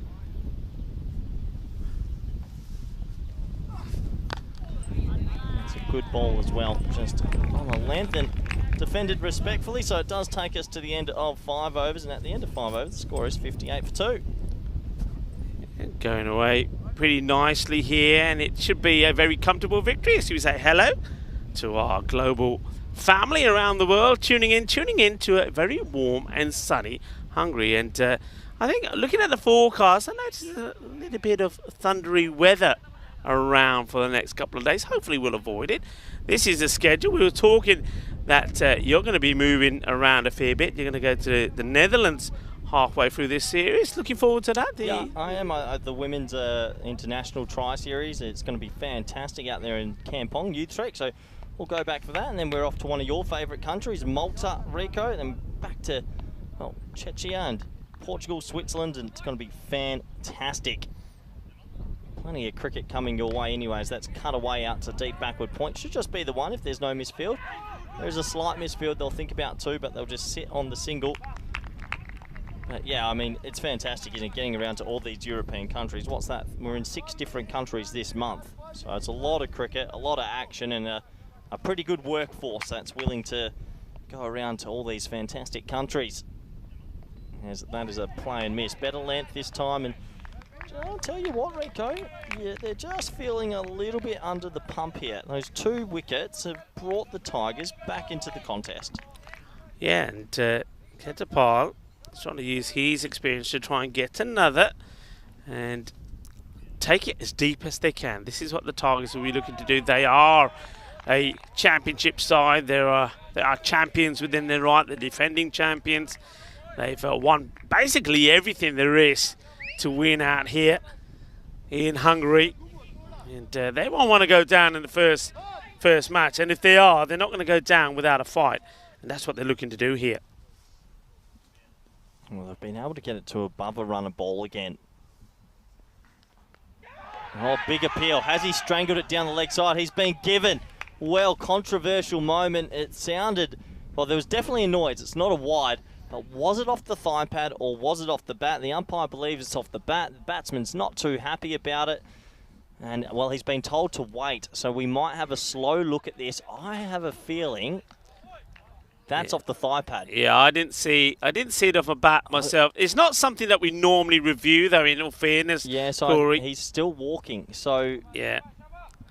look, that's not bat, but I'm not too sure you can be recalled if it's not one like that. Well, look at it again. You can see there's definitely daylight between bat and ball there. That misses his bat by a long way, but I don't think we have it in our power to overturn those decisions.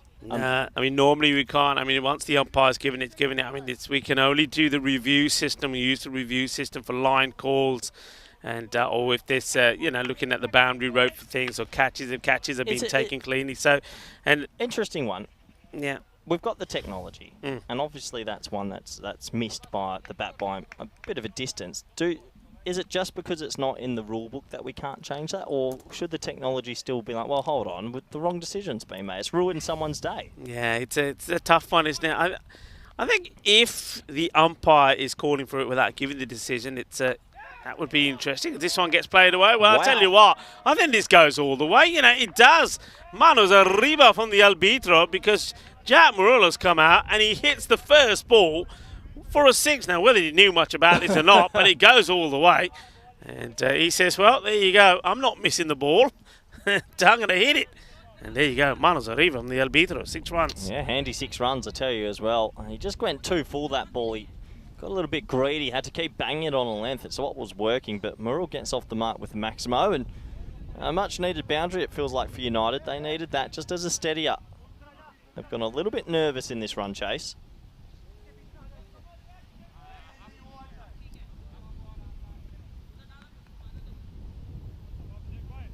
So a big couple of balls coming up here. 65 we have as the score. And he's hit that hard as well. Might not have the most pretty technique I've ever seen, but seems to be effective. Yeah, he's makes good contact and he plays those balls well outside the off. So, and Csalad over comes to an end. 66 for 3. So you can see that they're almost there, needing 21 of 24. It's still under a runner ball, and every time they hit a boundary, it's a huge bonus. It just means that for that over, that if they need to, they can just relax a little bit and just concentrate and just pushing the ball out for a single. Bit of you probably can just pick it up on the headsets as well. Bit of wind blowing through at the moment, which I think is a real luxury for the fielders and the batters out there at the moment, because it's pretty warm.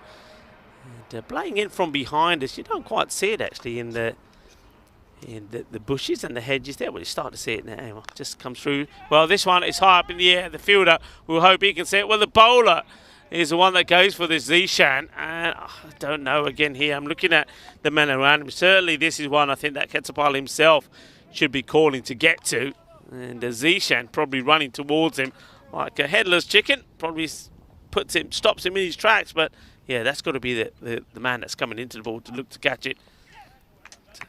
This one gets called wide, and oh, there the captain, Zishan, is not happy.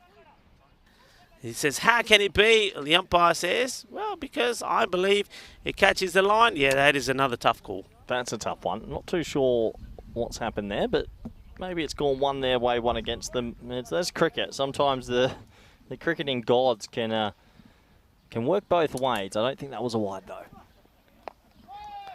It's played out. They'll take the single. That's all they need to do. That's what these two batters will be saying to themselves. It's Sava, Vapuru, and Morel. You're right. They're doing just enough at the moment. Just enough.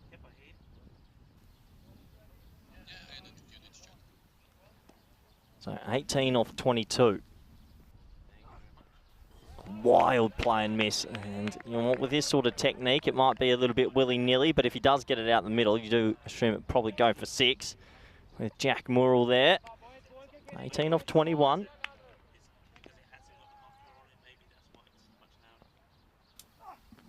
High in the air, Rico. Big moment in the game. He has to catch this, and he doesn't. Oh no. Oh, no. Cannot believe that. Cannot believe it. And from a player of the experience of Gatropole, this is, well, really, it's a dolly. It is, yeah. We said it together because it is a dolly. You've got to catch these at this level. I mean, okay, nobody drops them on purpose. You've got to say that. And sometimes this happens to the best of us. But that there certainly could be the match. That's the match in a nutshell. And Gatropole, I think he's going off. I think he's hurt himself in the process there. So I think whether he's gone off just to hide or it generally has hurt him, but catch is dropped. He's off straight away. It looks like the third man is going to come on. But what a huge moment that was, Morale being dropped. And, well, Murrell was dropped. I'll tell you what else is dropped, Morale, because it's 70 for 3, 17 required. And Zishan will not be happy with that at all. No, big opportunity missed. Back to the action, though. Can they make another opportunity? No, it's going to be hit straight out to deep long on. Mahmood's gone there now, so just another single. And they're just doing enough. They've slowed down in this run chase, but they're eking their way to these runs. Yeah, they are. It's but you can see there the captain just wants to take it as deep as he can and take them into the 8th over. And it's that very clever, slower delivery, well bowled. And one thing, look, I'm not going to be afraid to say it. One thing that issues that Zishan had when we saw him playing in the ECIs at the Seabarn Cricket Ground in Austria, as the over comes to an end, it's 71 for 3. He was called a few times for no bowling because of his action. And he had to work on it, and he has done some work on it, and it's good to see that he's got it right. It's good to see our good friend Mars Bargy is going to be captaining the Blinders Blizzards as they're up next, a team that are making their debut. He'll be hoping to perform well, but they know they're going to have their work cut out because United Csalad Budapest have looked good here today. Yeah, it's going to be a tough baptism of fire for them as we start the 8th. Nicely cut away out to that man at the deep backward point position, just the one. Yeah, Sai Gutham is the bowler that comes in to see if he can get another breakthrough. It's one of those, I think, It's a bit like Hitman. He does. Wow. It's the Hungarian Cami. Gutham.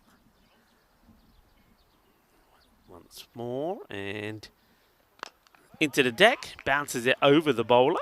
Tell you what, oh no, little misfield. Oh, lucky it's a long outfield. If they can pick up a wicket here, Rick, just 1 or 2, I mean, you're not out of it completely. One boundary bursts the bubble, though, doesn't it? Yeah, that's what I was thinking. I think if you get an over in here, maybe a wicket or 2, only goes for 2 or 3, you're back in the match. Because, as you know, well, this could be it. And, their catching has been shocking.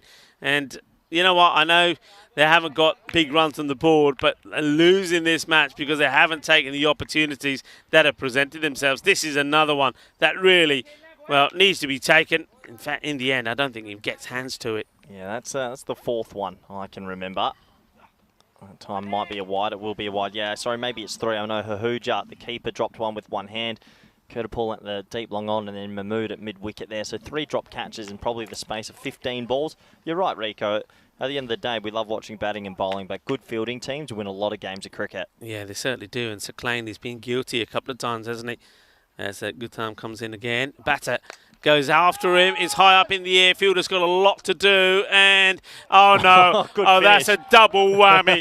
This is a double whammy because, I mean, he does so well to get close to a ball that he has no right to.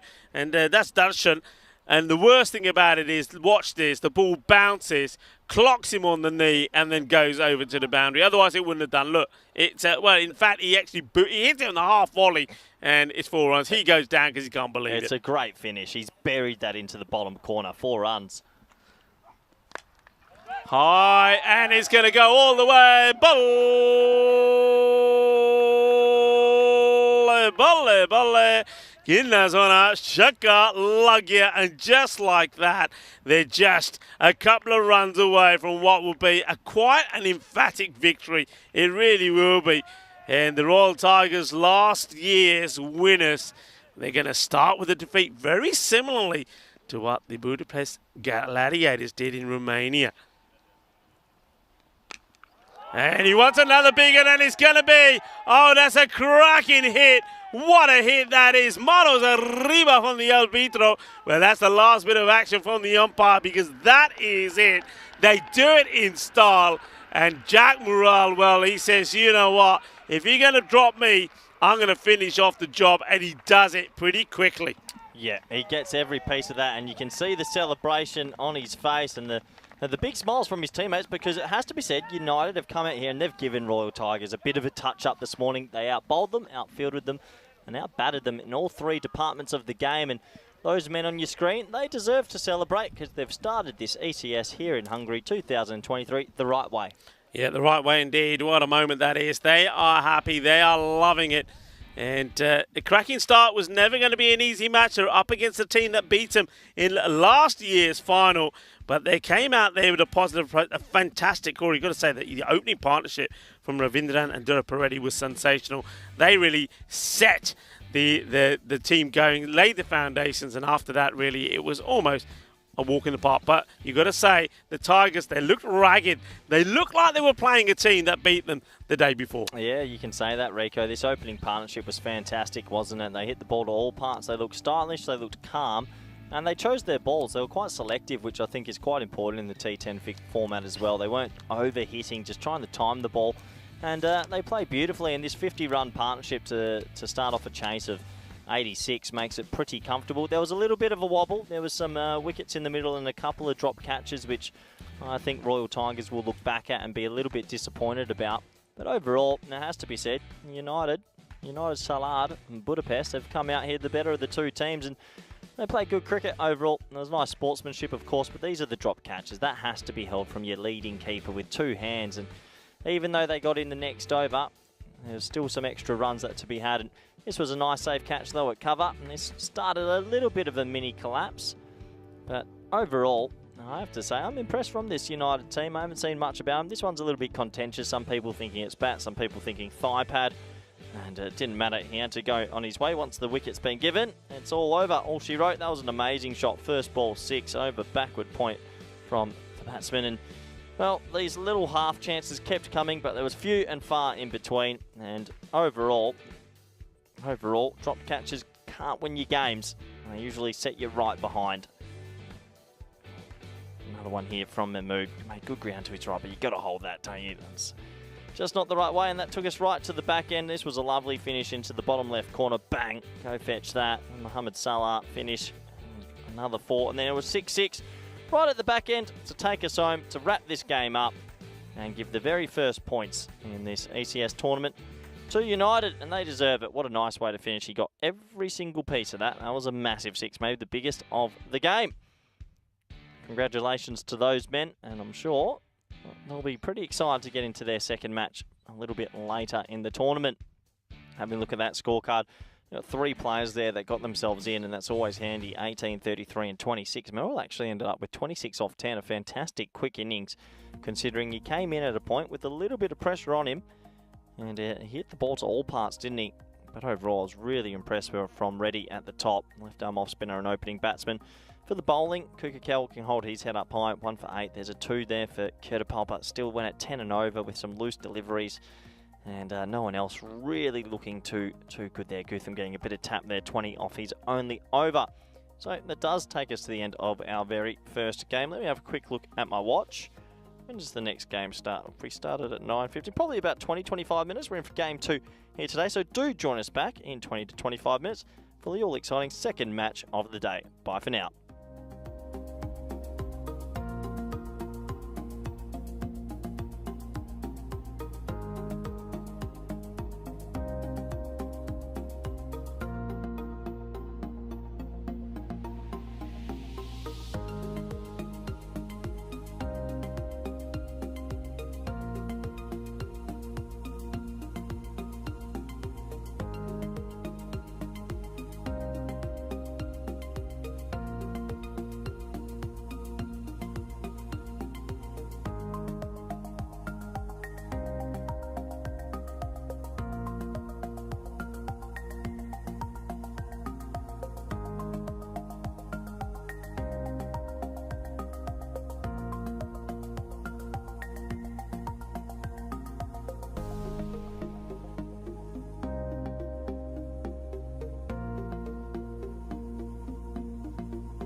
The European Cricket Series is proudly brought to you by HCL Software and Bizaway.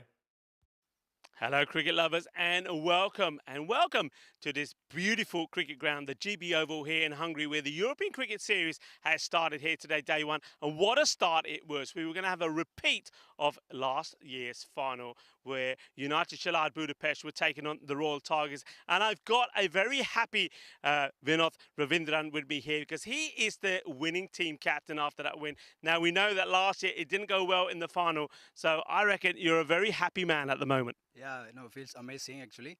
As you said, last year we didn't finish well in the final, so we lost in the final. So we thought of had a good start at the beginning of the season, beating the best team in the Hungarian cricket.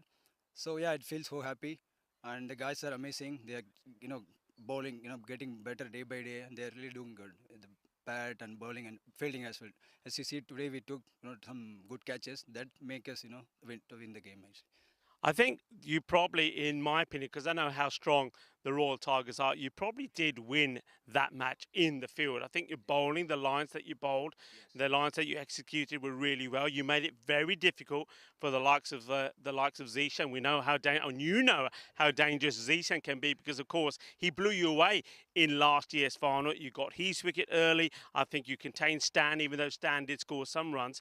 But that was a key thing. Was that the plan? I mean, you know this ground pretty well. What do you think the average sort of scores that we're going to see per teams are here? And what are you trying to restrict teams to when you're in the field?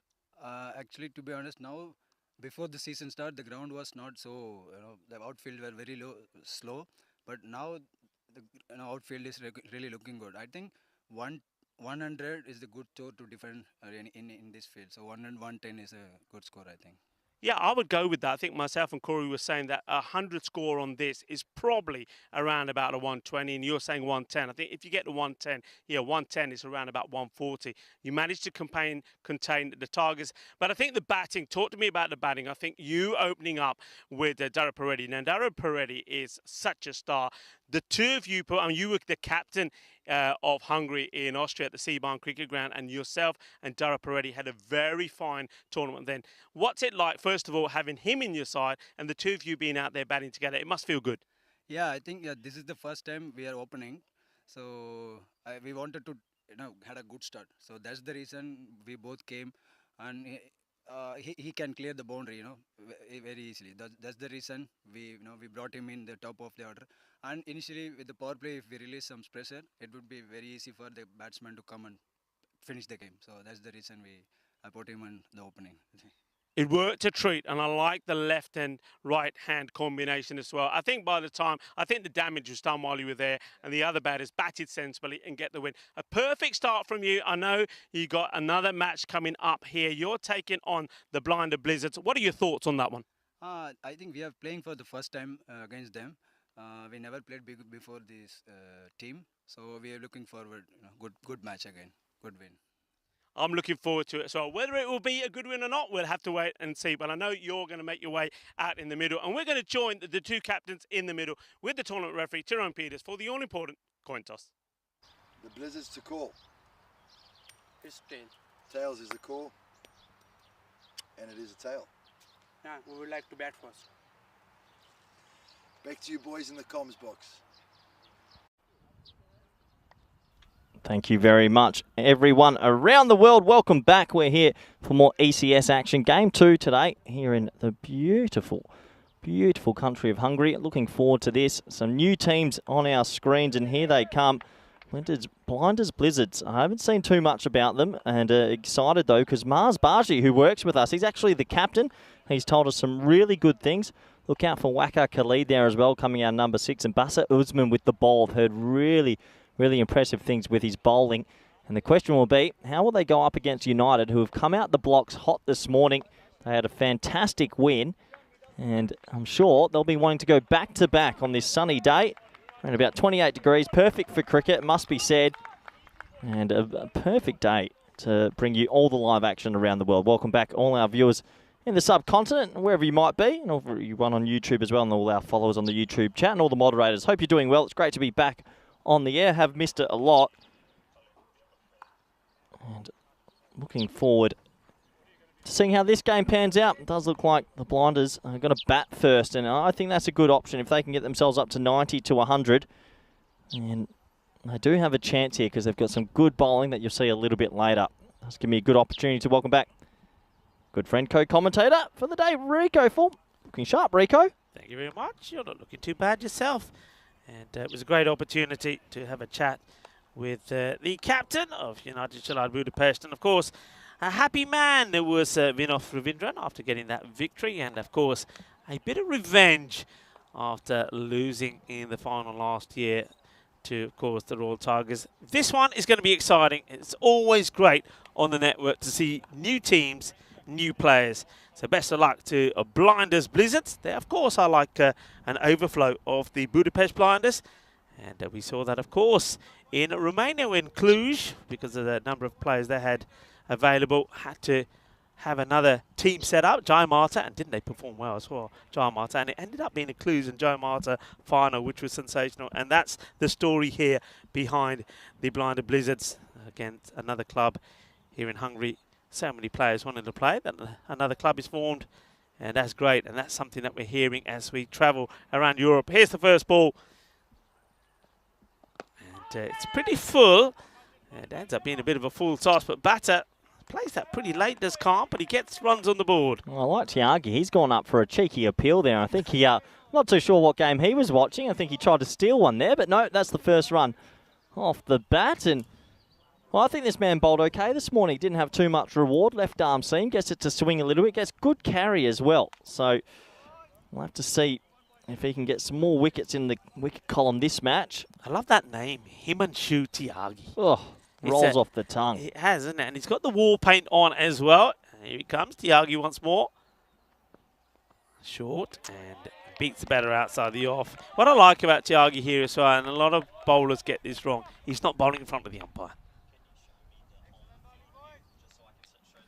Nice bit of bowling, and I think Corey just asking to see if we can have a look at the sort of aerial view of the field, because we'll see that maybe after this delivery, because I think it's an interesting field place.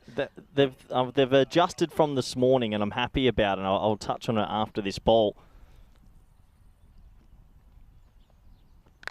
Oh, hello, Rico. What a shot that is. That is swashbuckling style.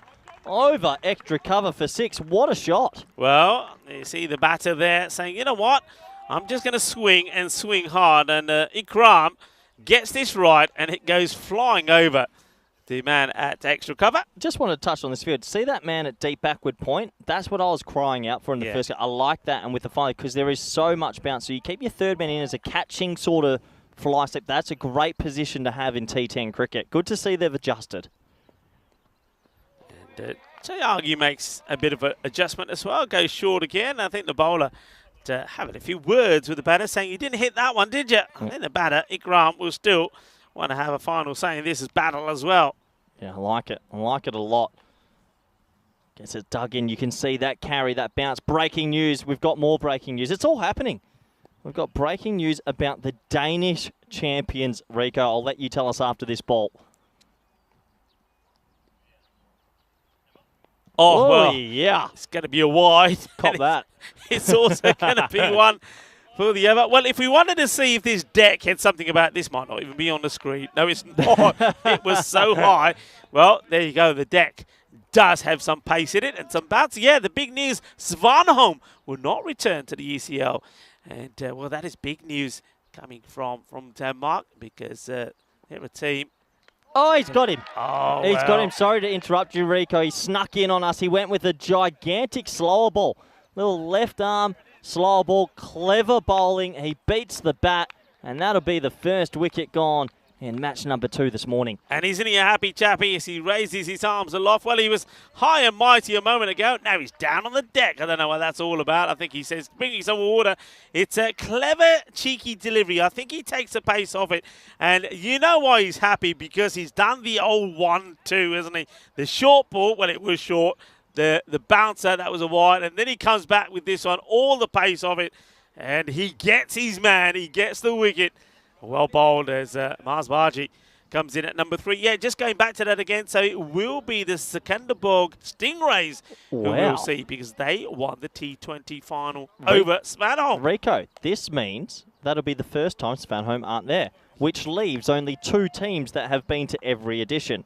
Yeah. VOC and Dreux. And we know Dreux are coming back. Will VOC be coming back? Tell you what, it's actually close. If they win this weekend, they're in the finals, and then Maxi and Scotty get back, so they'll probably go back. So it will be interesting, but congratulations to the Danish champions, Sekunderborg. And it's always nice to see a new team, isn't it? It is. Now, the other thing about this is that they were a team that would have qualified, or did qualify, but that was for the event that was cancelled in 2020. So that's nice as well, because they do, having missed an opportunity to get one. And talking about the new batter, well, Marzi just places out defensively on the off, but the non-striker, Khan, I don't know where he was running, end of the over, and it's going to be 8 for 1. Yeah, nice start to this game. A wicket, a couple of boundaries. Pretty exciting stuff. But yeah, it's the ECL. I love the ECL. ECC is great. ECC's at the end of the year. ECL's got my heart. But the ECC is also the one that's just around the corner. It won't be long before we're back in sunny Cardamom, a couple of empanadas, and enjoy ourselves out there, won't we, Rico, with Mr. Maximo. Vinny. I haven't seen Vinny in a few months. Is he still alive? He's still around. I haven't seen much of him myself. We only had a match and a half.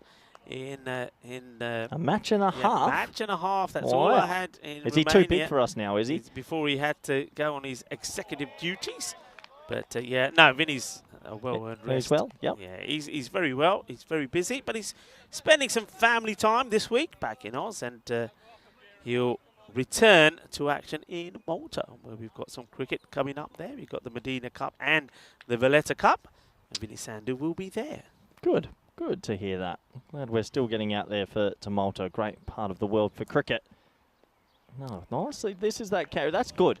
You've got one bouncer and over you can use. Get it up high. That's not a wide. He's used it now, maybe a little bit early in the over, but it's a dot ball. It's good bowling from a bus. Yeah, good bowling, and I think it's good from the batter as well. You saw Marzi just acknowledging to the batter. Yeah, that's good. A little nod there, say, yeah, that's fine. Don't worry about it.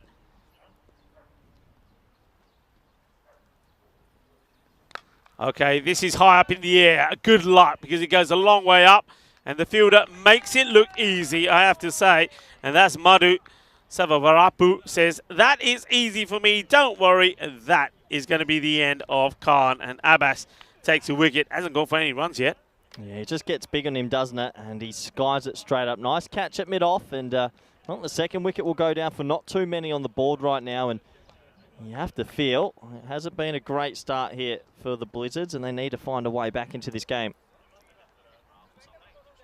Yeah, they do. I mean, it wasn't a good shot, really, wasn't it? He just, after getting the nod of appreciation from his captain and leaving one, well, maybe he should have left that one. Puts it high up in the air. Always going to be a tricky catch, though, but I have to say, Madhu Sabavarapu never looked like he was going to drop it. And the new batter is Basit Usman, who comes to take strike. Yeah, the thing is, on a bouncy pitch where it's carrying through at chest height majority of the time, if you bang a length, a lot of catches will be at mid-off. A lot of catches. Mid-off, actually, for me, should be in the ring nearly the whole tournament. And you can use your other fielder somewhere else, because it's hard to drive through the V when you've got such a bouncy wicket. So it'll be interesting to see how captains adjust, but the second wicket will go down. And it's a good start. United are having a fantastic Monday morning. They certainly are. You heard earlier when I was talking to the captain, he was saying that he wants to try and restrict teams to sort of this under 100 score. He believes that 100 is a score that can be defended out there. And I have to admit, from what I've seen so far, I'd agree with him. Yeah, definitely a chance, isn't it? Around about that 100 mark. That one slipped down the leg side. I tell you, needs to be careful of exposing too many of those stumps. That wasn't that far away. Yeah, leaves them well open. The Blizzards have got a big day as well today, like the Royal Tigers. They've got 3 matches. A better delivery. He had to get back onto this. And here's the throw. Oh, well, I think this would have been pretty close as well if it's a direct hit. Just have a look. Let's have a look. Get your bat down. Yeah, no, he's okay. He does get there. Good running. He goes straight away. A little bit on Marzi here. We know Marzi. We've been around Europe with him. We love him. He's running a big risk here. When you decide to play in front of all your colleagues, there is this added added pressure. I played once in front of years ago, and I haven't picked up a bat since, and I never will. Marzi, good luck. I hope you make a few runs, brother. Oh, yeah. Good hit. And he's onto this pretty quickly. Short delivery and a lovely pull shot. And that's a nice way to get off the mark. Now, one thing, I mean, I said this earlier, one thing that Marzi loves to do, if he gets a chance wherever we are to hit a few balls, he will. I mean, normally, as you know, on finals day, there's always about an hour between after the two semi-finals before the bronze loves final. it, doesn't he? He's out there and he hits the ball well, and he had the opportunity in Romania as well. So, yeah, good luck to you, Marzi. And a nice start from him, opening his account with 4. Yeah, nice shot as well. We'll definitely be looking at the replay a little bit later. Last ball of the second. Did a bit uppish this time, and maybe I think he could have been a bit more assertive in that one, but I think he's quite happy just to take the single, stay on strike. Yeah, 15 for 2 after 2. I don't know how much you saw of the last test, Rico, but the Hungarian cricket reminds me of the same. It's bouncy. There's a lot of bounces and a lot of short balls coming over. Look at the gigantic table. 11 teams, 2 weeks. I'm only doing 1 week. Rico, take us through it. Well, what I can tell you at the moment is the Royal Tigers, last year's winners, are at the bottom because they lost the first match. And you see teams there. I can tell you a little bit about the teams. As Can you tell me why 3 teams have Royal in front of their... they're all the Royal... So you're talking about, of course, the Royal Eagles and the Royal Falcons. They're all part of the Royal Tigers. So those 3 teams, the 3 Royals, are made up of, I suppose, an overspill of the Tigers. So instead of saying it's like the first, second and third team, they just have different names. Okay, that's interesting. Nice delivery, nice series. Oh, he's running into trouble, and if this ball had hit the stumps, the non-striker would have been out by a long way, Usman. They just need to get the calling right, and Usman now, while he settles himself down, I can tell you about some of the other teams we know that the Blinded Blizzards, they're a part of the Budapest Blinders, a team that we saw last year. Okay. We're seeing Budapest Kings, another team making their debut, as well as, I think you pronounce it, Duna Bungdani. We're going to have to check that when I speak to them. And we also got DV Ultimate 11 as well that are making their debut. We know all about United Csalad Budapest that they played last year. And Cobra CC will also be playing. This is huge. Whoa. Absolutely massive. What a hit that is. And Mars Baji says, don't bowl there to me. What a hit. What a shot. Ginna Sona. Shaka Lagya. Well, I don't know what he's doing on the ECN tour. He should just focus on playing because that's a gorgeous shot from Marzi. He'll be pretty happy with that. Now he's in the Nirvana period. He's shown his colleagues what he can do, and this is time to cash in. That's maybe shot of the tournament, and I know we just started, but that's an amazing, amazing strike over extra cover. Tiagi now needs a response. And, oh, this one will be pretty close, you know. Oh, I'm giving that out. I'm just going on my first look. I think it pitched on. The question mark will be, did it pitch in line with leg stump? Oh, yeah, I think so. I think he's a lucky boy here. And you can see why the umpire doesn't give it. I've seen him given, and I've seen him not given. And I think Marzi here goes right across the line here. And he gets lucky. He gets lucky. Tiagi goes back to his mark. And they'll be trying to do the same again. In comes Tiagi. And this time gets a fair bit off this. The chase is on, and they're not going to get there. So 4 more. And yeah, Tiagi a little bit disappointed. It is straight down the leg side. So this was what he was trying to do with the ball before. This one was there for that shot. The one before was more fuller. So another boundary. So Marzi doing well on Wolfie. He's on the rampage. To be fair, actually, look, I don't always back up umpires, but I actually think it's such a split-second decision, and it's marginal. Has it pitched on leg stump and has it not? So I can understand what he's thinking, and he's gone the more safer route as the bowler, for some reason, comes around the wicket. Oh, Marzi, I think he went to go play a scoop shot, pulled out of it, and he's done his back. Oh, well, what's Marzi done here? Well, he's been doing too much bending around. Watch this. I mean, he surprises me that he comes out this shot. Do you think he was looking to do the old scoop here? Because he looks like he's set to play a scoop shot, and then he pulls out of it at the last moment. I'm not too sure, but I guess he hasn't been on the dance floor recently because he's back sore. Well, I tell you what, I wouldn't take him to a nightclub anyway because he'd get in trouble with the bouncer, wouldn't he, Marzi? Okay, this is high up in the air, but does he get lucky? I think he does. It will bounce once into the hands of the fielder. They won't come back for 2, so a couple of good shots in the over from Marzi, but a few stray ones as well, but he's still there. That's the important thing. Runs on the board, and 26 for 2 at the end of the power play. Yeah, it feels like it might be his day. A little bit of luck maybe going his way, and that top edge there could easily have been out. So 26 for 2. 11 off that third. Mars is on 15 off 7. A lot of work to do here. Yeah, they're sticking with seam. This is where I probably would have gone to spin. Yeah, a little bit of ready, a little bit of left arm off spin. I agree. I think spin in the 4th isn't the worst call. Maybe the 5th sometimes. But some teams, start with spin in this T10 format these days. And it has proven to be an effective cog in the wheel. Kasir Ahmed going to come on to bowl, but not before he gets his field right. Last year, by the way, it was a 1 week event, as we know. 4,413 runs were scored. It was just a 1 weeker, was it? That was a 1 weeker. Don't often do that. And 266 wickets. Was it 1 week in Romania, was it? Was it a 1 week in Romania? There was only 5. In fact, double headers. Well, there were double headers, weren't there? This one's been hit down the ground. That'll take a single. Yeah, only 5 teams were involved. Double headers that they played. Okay. So, but plenty of runs were scored. That was for sure. And a lot of wickets fell as well. And a lot of those wickets were caught because the catching was brilliant.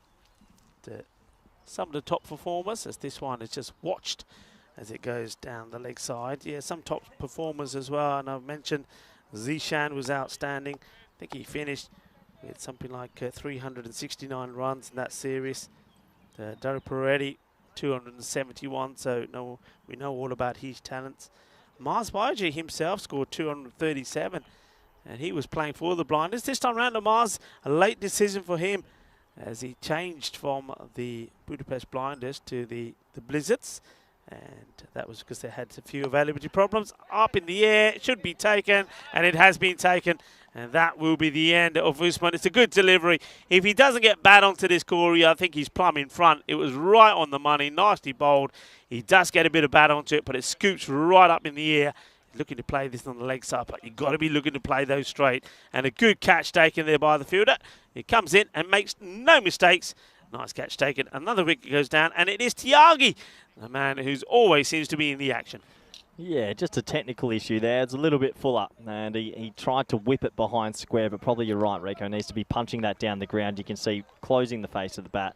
Leading edge and a nice safe catch. Almost ate it, actually, but another wicket goes down, and that means there's a little bit more pressure on Marzi, who seems to be the only one that's really got a handle of this this bowling lineup so far. And United have had a fantastic Monday morning. They had a rollicking win earlier, and right now they're well ahead in this one. Is Alinkoon? Yeah, that sounds about right. We'll go with that. Comes in, and he needs to support Marzi a bit here, doesn't he, Rico? Yeah, he does. I think Marzi said, okay, he's had a bit of luck, but still, he's hit the ball well. I think if he can get you a half century or 60 here and the other batters chip in, you get to a score that you can defend. We know that already. So people have just got to stick around and make their own little contribution here. And maybe Kalpa Lilkun is one that can do that. So, optimistic appeal. I don't know what the bowler, Ahmed, is appealing for. The umpire says, you know what, it's going to be a wide. That's a Sial Kunan who's out there with Stephen Anthony, who's the square leg umpire. Maybe just trying to double bluff him. Knew it was going to be a wide and thought, well, if I appeal and he gets confused, he might forget to signal. But, yeah, tough call. I don't think there was an edge, though. Just a couple of adjustments in the field, it looks like. Maybe bringing one across. The keeper's come up. Yeah, interesting decision. He does like to come up. He did it earlier today in the first game also. Oh, good keeping. Well, if you do come up to the stumps, you have to believe in yourself, be positive, and he's pulled it off there. It's nice hands. It's a lovely delivery as well, isn't it? It just came out in the hand beautifully, got the swing away from the batter, and nice take from Vinoth Ravindranan, who's looked pretty sharp behind there. We've seen him. He's taken a very good stumping already in the day.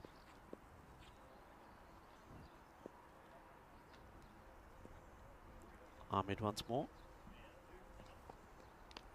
And this one's going to be wide. A good take once again from the keeper. You can see, well, he's finding some sweat from everywhere, is Tiagi, to put on that ball. Yeah, well, the rules changed not long ago, didn't they? Where you can't use saliva anymore in cricket. You have to actually use a bit of perspiration to get a bit of swing. He's actually getting it to go away quite a bit as well. That one just goes on with the arm, and it's a risky run. Oh, Marzi's taken him out. Well, I tell you what, Marzi's probably not the guy to be having a little contest with in that way. Well, Marzi, that's a heavyweight versus a lightweight, and I'm telling you, Marzi has won this contest hands down. It's all innocent. Bang! Cop, that is a big hit. Marzi has absolutely flattened him. And they're both a little bit sorry, but, well, that's one for the highlights reel. It's all innocent, and bang. Marzi didn't flinch. Marzi took that like a trooper, Rico. Well, fair play to Ahmed. There's not a lot of him. At least he gave it good as he got, didn't he? But, yeah, I mean, Marzi at the moment running hard. Well, they give each other a little jumpy there now. But, yeah, a little bit of bumper cars there. It could only happen with Marzi out there. Can I just say, Marzi held his line there. The bowler's had a good 4-metre run into him, and the bowler went flying. Marzi didn't even budge. And, well, that's one for a little bit of an ECN highlight now. But it's good to see he's on his feet. I'm glad that Ahmed's okay. And both players a little shake of the hands to say all fun and games. That was a pure accident. We don't often see that. Yeah, well, Marzi now. Well, I tell you what, it's go block it now. Don't whack him for 6 now. What a way to get back at Marzi if Varma can get his wicket here. That'd be something. I reckon Marzi's got other ideas. He chases a wide one. That would have been a wide. Well, can he get 2 from it? He should be looking for 2. The bowler staying well out of Marzi's way this time. It gets past to Vinoth, and good backing up from the fielder, because that's a bit of a Tortuga bounce there. He dealt with it really well. Yeah, good running, good aggressive running as well. Seen that before, Rico. Seen that in the Windies. I think Michael Bevan ran into a West Indian batsman off his bowling. Maybe it was a left arm bowler. And then the batsman fell and they ran him out. And this is where you go into that sportsmanship cricket. Does it count? Yeah. Does it not? And it's a big taboo in the world of cricket at the moment. Is the spirit of the game come into the rules of the game? Oh, in the air, but he's got plenty of this. It will go all the way. Manos arriba, arbitro. As well, Mars Bargy, who was having a little bit of argy-bargy in the middle earlier and out. Well, I tell you what, he puts that one right, like he's gobbling up some bargies. That's 6 runs. That's big. Yeah, nice from Marzi. Really nice. Still in the crease, helps it round the corner, and he's playing a cameo here. He's the only man that's got himself in, and, well, takes us to the end of another over. 39 for 3 or 4. While Marzi's there, he'll be feeling a bit more confident. Yeah, I've got something for you. I've been thinking about this a lot, Rico, because at the moment, we've got the rules of the game, and then you get a lot of people talking about the spirit of the game. Can you name me any other sport that harps on about spirit of the game as much as cricket? Like this weird thing that it's gentlemanly spirit. You know what? Why don't we just get rid of spirit of cricket and just do the rules? If you just follow the rules, then there will be no more grey area. There's no more Twitter battles. There's no more anything. Just play the rules. If you want a man-cat, it's in the rules. If you take a catch like Stark and you put it on the ground, it's in the rules. It's not out. Bairstow's out. And then let's not bring up spirit of cricket anymore. Yeah. It's a sport, isn't it? Let's face it. No other sport. You're playing to win. No other sport goes, but what about the spirit? What? Sorry, no. Cricket has this weird thing about spirit of cricket. It's very rare. It's very rare in another sport. I know there's been some touching scenes in the likes of football when things have been done, haven't they? When, I don't know. I think I can touch on when a penalty's being given and the player, instead of taking a penalty, just taps it gently to the goalkeeper and says, there you go, But it's very rare. Very rare. Darapareddy coming on to bowl now, and he's going to be difficult to get away. Gets this in the gap, and well, so far you can see that Alankun doing the right thing. He gets Bargy back on strike. Now this is going to be a contest I'm looking forward to seeing. I mean, Marzi will know all about the talents of Darapareddy, and Darapareddy, I'm pretty sure, will know all about Marzi. And Darapareddy supporting the shades as he's having a bowl here.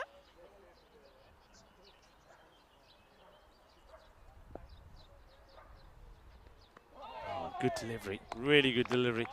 I think Marzi here has got to decide, hasn't he? Stay aggressive or change his one. I think he's far better when he's aggressive. Yeah, they don't have enough runs on the board to maybe play tiki-taka cricket. That's a good ball, though. It is a good ball. I'm just playing down the wrong line of it. Just back yourself here, Marzi. Stay still in the box, maybe over extra cover, over mid-off if you can get it out the middle. Dara Peretti gets one pass. Marzi, will he go the same again or something different? He goes a little bit shorter and whips it away. Take a single. There was a bit of a groan there. I think it was more for Marzi. He wanted more from it. I don't think he really wanted the single, in all fairness. But Lankoon has to play his part in this partnership as well. And at this moment in time, they'll probably be looking, or would like to have been perhaps bringing up around about the half century.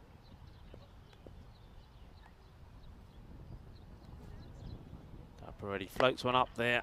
Makes a bit of contact. That was the shopping ball. That was the Reddy's thinking, you know what, I haven't got a wicket. I want a wicket. He's flighted that up on middle, and I reckon he's lucky he didn't get collected out the ground. A couple of people in the chat talking about the spirit of cricket and so on, and yeah, it is just a hot topic at the moment, it feels like, in world cricket. Yeah, just follow the rules. Keep it simple. That's Marzi. Well, this might not be the worst option to see Reddy off. Look at the over, and he went for 3, but the wicket column stayed at 0. And at the end of 5 overs, the score is 42 for 3.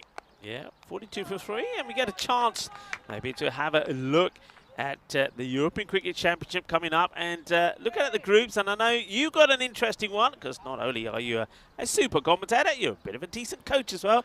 Coaching, of course, my team, Spain. What are your thoughts on that? Yeah, a nice group. I think last year we had Austria and Ireland, really tough group. This group, there's definitely challenges. I think Greek cricket's coming on. France, we know, can be dangerous. Czech Republic, you've got the Beast, and Isle of Man, their first time. So looking forward to seeing them. Yeah, you've had some good results against them. Yeah, it was a good game. It was a good game, wasn't it? Hey, listen, the big news, though, of course, we also want to mention, of course, the European Cricket Championships. They happen at the Cardamom Oval, which is in Malaga. And the news there is good because the contract's been signed.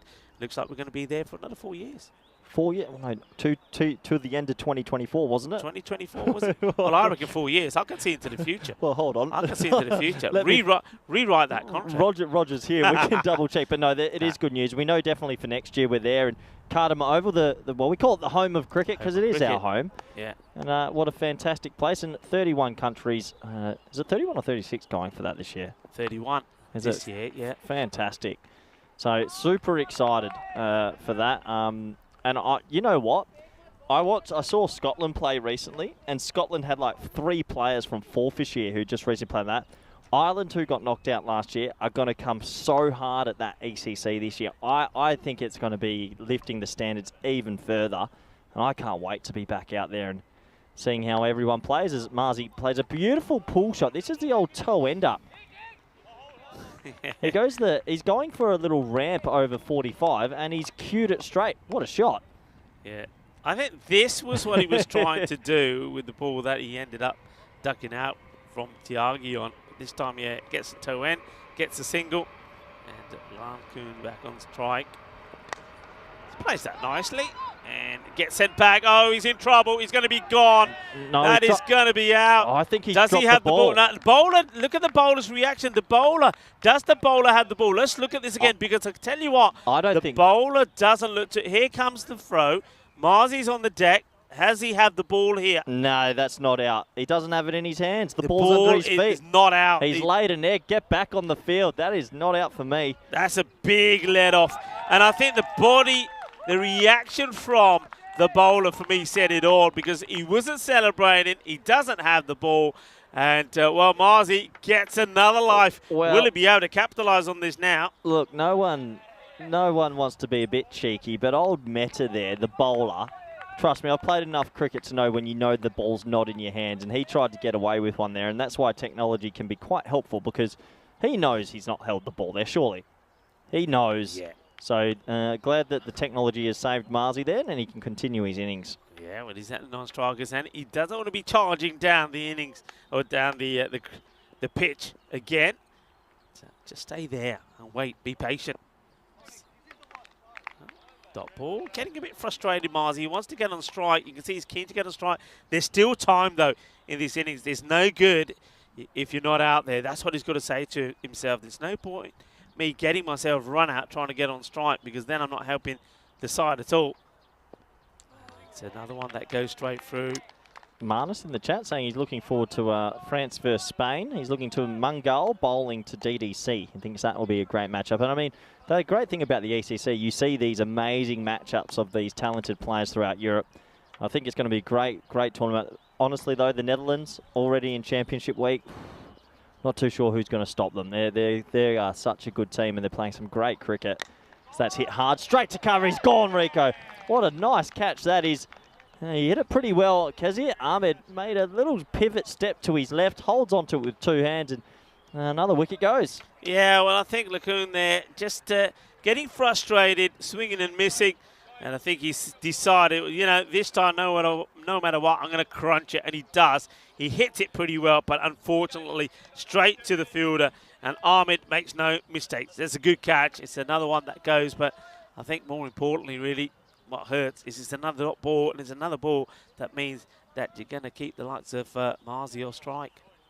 Yeah, Marzi just can't get back on strike enough. And, well, not even that. He needs another player to go with him a little bit here. As you can see, a 1 for Khan, a 6 for Ikram, 1 for Usman, and a 4 for Ilana Kuhn. And just not enough support, really. And unless someone can give him some, they're going to fall pretty far under par. Yeah, they are. And I mean, Mars Baiji just takes on some through there. He will be in a strike now because it was the end of the over, 44 for 4. But you just get the feeling that already he's feeling he's got to do it all himself, and it's going to be up against it because it's going to be Dara Peretti going to bowl his second. So floats it up, and this gets played away. He will, I think, reluctantly, Corey, take a single. Funny one. I don't think it's.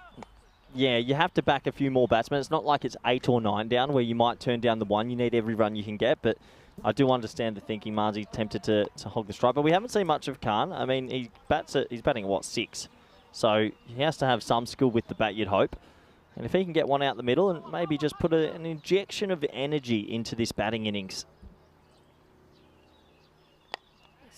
Not a bad hit, and, well, it'll be boosted with a misfield. Now, will they come back for 2? No, I think not. Yeah, so that's okay. I get it. He's done his job, bat on ball. He could have got the 2, but take your 1 now and let's see if Marzi can get it out the screws. Yeah, this is. I'm looking forward to this interest because you've got 2 very good cricketers out there in the middle. Dara Peretti bowling to Mars Baiji. Here comes Dara Peretti. He'll float it up, I think, and try and get him out of the crease. High up in the air is catchable. Dara Peretti wants it himself, and he makes no mistakes at all. And that is the end of Mars Baiji. He did survive a couple of chances. He perhaps should have been run out when he wasn't, when the bowler Mehta get it all wrong. But Dara Peretti, he's a top draw player. He ain't going to put this chance down. And taking that catch, now you're starting to wonder if the Blizzards can get even to the 70 mark here. Yeah, good innings from Mars, but a low percentage shot to get out. Trying to slog sweep a left arm off spinner in on a bouncy wicket is really tough. Would have loved to have seen him go over cover again. But overall, a good innings from him. He's been the sole man to try and get them to a score. As the new batsman came walking out without a bat. And, oh, you don't see that every day. Oh, you're going to need that, buddy. Ali Shabazz was just on a mission. He was walking out there with no bat in his hand. I reckon he's got the feeling, he's thinking, well, that bat that Marzi had went pretty well. Maybe I can use it. And Marzi says, he ain't using my bat. Well, let's see the wicket first. And Dara Peretti, I like the way he's got so much time. He adjusts his shades, doesn't he? That's when you're cool. I mean, how cool do you get? He adjusts his shades. There he goes. Oh, forgot that. I'm going to need that to bat. Maybe it doesn't fill you with too much confidence when the next guy who's coming in for you is going out there without a bat. Can you go out there and just punch it with your hand? You know what? In Romania, we saw a wicketkeeper keep wicket. No. Doesn't wear pads. Okay, that's right? I'm going off the edge. Doesn't wear pads. Do you think we'll ever see a batter going out saying, well, you know what, I never get any runs with the bat. I'm not taking the bat, and I'll just try and pad everything. So, has that ever happened? But that would be a dead ball then. You have to play a shot. Yeah, but he could try and play a shot, so he's just without a bat. I mean, it's not against the laws, is it? Like ghost cricket. Yeah. I like it. He's just saying, I'm just here to put the bowler off dancing around. I'm all for changing the game, and I reckon you're onto something there. But, well, he's punched that one anyway. He was coming in. He didn't use his bat too much. they're in a bit of trouble here. They need a minor miracle, do the Blizzards. Ali Shabazz is the batter, and well, Shabazz gets this over into the third man area, and he's going to get a boundary, 4 runs. A little bit too wide actually from Dara Peretti. It wasn't a good delivery. I think he's going for the stumping here to draw him out, but the batter, fair play to him, gets a fair chunk of wood on it. It goes all the way, 4 more. Yeah, 4 more, and it gets them up to 50. It's taken 7 overs to get there, but 50 for 5, that's where they're at. And this is where we're at the moment. We're at the ECS and ECI Hungary, and then I'm going to the Netherlands quickly. We've got the Medina Cup T20Is in Malta, also with the Valletta Cup T20Is. I mean, it's plenty of cricket action. Where are you going, Rico? What's on your agenda? Well, from here, I'll go to Portugal. Okay. I'll start things off, and you'll come and finish them off in Portugal, I Okay, believe. I like it. That night series, and then I'll have a bit of a break and then come back to help Vinny finish off Switzerland, and then, well, it carries on from there. Yeah, plenty of action. Plenty of action. This is just July and going into August. I mean, we've got more coming in August, more coming in September. I believe we're in Rome, and then it's ECC time. I can't believe we're going back already. In the air, will the fielder get there? I think not. It would just drop short. Honestly, if you close your eyes, does it not feel like we were at the ECC like a month ago? It feels like it was just around the corner. Yeah, well, it was the other day. I was saying to Charlie, I can't believe that we've just got into July already. I don't know where the time has Yeah, gone. it's crazy. It's absolutely flown by. And it's crazy. Anyway, Meta to continue. Swing and a miss, and he can't believe this hasn't knocked the stumps over as Shabazz, who went a bit Shabazz at the end of the last over when he got a boundary. He's no idea where this is. He's losing his shape, his balance, his head's all over the place. As the bowler says, I'm not going to get the ball, as he says to the fielder, I'm the bowler, I shouldn't have to bend down to pick it up. So Dara Peretti does the job and gets the ball back to him. Yeah, you get the feeling that one good ball or middle peg here could be the end of Shabazz, but he's not going to go down without a swing. And he does swing. I like the intent. Good on him. He's trying to hit it for 6. Technically, there's a few issues. Just needs to keep that head a little bit more still.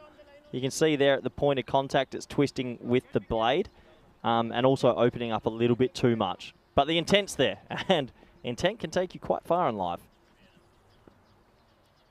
Bowler just starts to come and has a think about it. Thought, well, hang on, maybe I'll do something different. Let's see. Maybe the batter, Shabazz, will as well. He might come down the track. He might get hold of one. No, he doesn't. So it's just joining the dots at the moment. Yeah, it's just a technical thing for Shabazz, that left foot. Look where this left foot finishes. Right out the way. Just needs to stay in line with it a little bit, but obviously maybe hasn't played too much of this level. It's a bouncy wicket, and yeah, you have to say, look, he's trying his best. Can he try and get one out the middle though? Just stay a little bit more still. But, will he go fuller? No, he goes wider. Well, that's going to be another run on the board for the Blizzards. They won't mind that. Nice message from George Bentley in the chat saying, well, thank you for the welcome back, but also saying he loves the channel, the batting, the bowling, the fielding, and all the funny moments with the entertainment that mixes in. It is a different network, isn't it? We get some great skill, but there's always a bit of humour as well. I love it. We love the humour indeed. Yeah, hello, George Bentley. Thank you for joining us. And anybody new that is joining in. Where is George from? I haven't seen that name. Where are you from, George? Yes, and what I was going to say, if you are new, of course, remember to like, remember to subscribe, and remember to tell your friends and your family as well. As we see another dot ball. It's only the wide, I think, that's come off here so far. And this one, well, it's in the slot. He does get bat onto it, but the fielder will make the stop. And the only downside to that, maybe if you're a Blizzard supporter, is that the same batter is going to go back on strike Shabazz because it is the end of the over. Yeah, so Rico, looking at these groups, we spoke about Group A a little bit. I'm seeing a humdinger of a game. Group B, Jersey, Guernsey. Battle of the Isle, that's massive. You look at a little bit of Group F, Scotland, Germany. Yeah. There is some massive, massive fixtures. I think England will be pretty happy with that group. I think they'll be strong favourites. But also for me, Group D, Ireland. Yeah. After not making it through next, I just have a feeling they will come stacked. I think they will want to be in finals week. Yeah, I mean, the thing is, though, I think they'll have to. I mean, we know cricket in Hungary. We're going to see plenty of good cricketers here. Austria are playing great cricket at the moment. Don't ride off to cricket, so I haven't seen so much of Finland. But also, you talk about the England group, and yeah, you'd expect England to do it. But you've seen some of the cricket in Romania at the moment? The guys are playing some good cricket. Remember the format. It's the same as the ECL. 3 days. Yeah, It's not the in and week. out. You don't start well. Remember how England started last time? Well, they would have been out. Yeah, they would have been out. So, and you know, ain't going to be easy. There's going to be some surprises. Yeah, I'm definitely. telling you now, there's going to be some surprises. Abbas with the ball in hand. Bowling now to Khan, who will get a chance and he'll want to make the most of it. And unfortunately, similar to Shabazz, he has the same issues, can't get bat onto ball. I just get the feeling here that some of the teams, and we're going to see a fair bit of this because you've got teams, I mentioned already, you know, the Royal Eagles, the Royal Falcons, the Blizzards here, and we've got Dunabudani, also DV, Ultimate 11. New teams. I think new teams will probably be thinking that it's all about hitting boundaries and sixes, but there's still value in just rotating the score. Take your singles, play correct shots. You'll get some extras, and you will get balls that you will put away to the boundary, but don't think you're going to hit every ball to the boundary. Be prepared to hustle. Be prepared to take those singles as well, because it can't be done just with boundaries. No, you're absolutely right, Rico. I think they just need to adjust to the bounce a little bit more as well. This extra bounce in this wicket, like that, has just... You see how they're trying to baseball it straight. It's actually easier to go square when it's so bouncy. I've been to Rome. I remember a lot of people telling me Rome's the bounciest wicket. This is pretty consistent carry. This would be up there in the top 3 around Europe. Yeah, I haven't seen too many this bouncy. Yeah. Abbas once again. Okay. Oh, he gets hold of this well. Does he get it to go all the way? No. Oh, well, there you go, Tara Peretti. If you want to know about class, there you have it. Now, just look where he's fielding as well. He's fielding in that part of the ground where the rope, you notice the rope comes in and out. That's because there's a manhole there. And Tara Peretti, he thinks if I take the catch, I'll go behind the line. He just scooped his back in. I didn't notice that. Maybe we could play a game and move the lid to it. If you fall in, you're gone. It's another ball play and miss. And at the end of 9 overs now, their score is 56-5. I didn't notice that before. So is there a little... Is that why the rope's like that? That's why the rope's that. Yeah, it's a sort of a manhole cover. Now, remember this ground also, Corey. What you'll find is that every morning that we'll come to the ground, we'll see little holes all over the place. And like mud holes, because there's a load of molds under this ground. So isn't that the beauty of European cricket in a way? We're in this random field, technically, in the middle of 40 minutes outside of Budapest, and you get these pretty iconic little grounds with their own little quirks. And yeah, it is what it is. That is the ECN, and I've not seen that before, but good fielding. That was from Reddy. 6 balls to go in this first innings. They need some boundaries. Yep, Ahmed is going to be bowling again.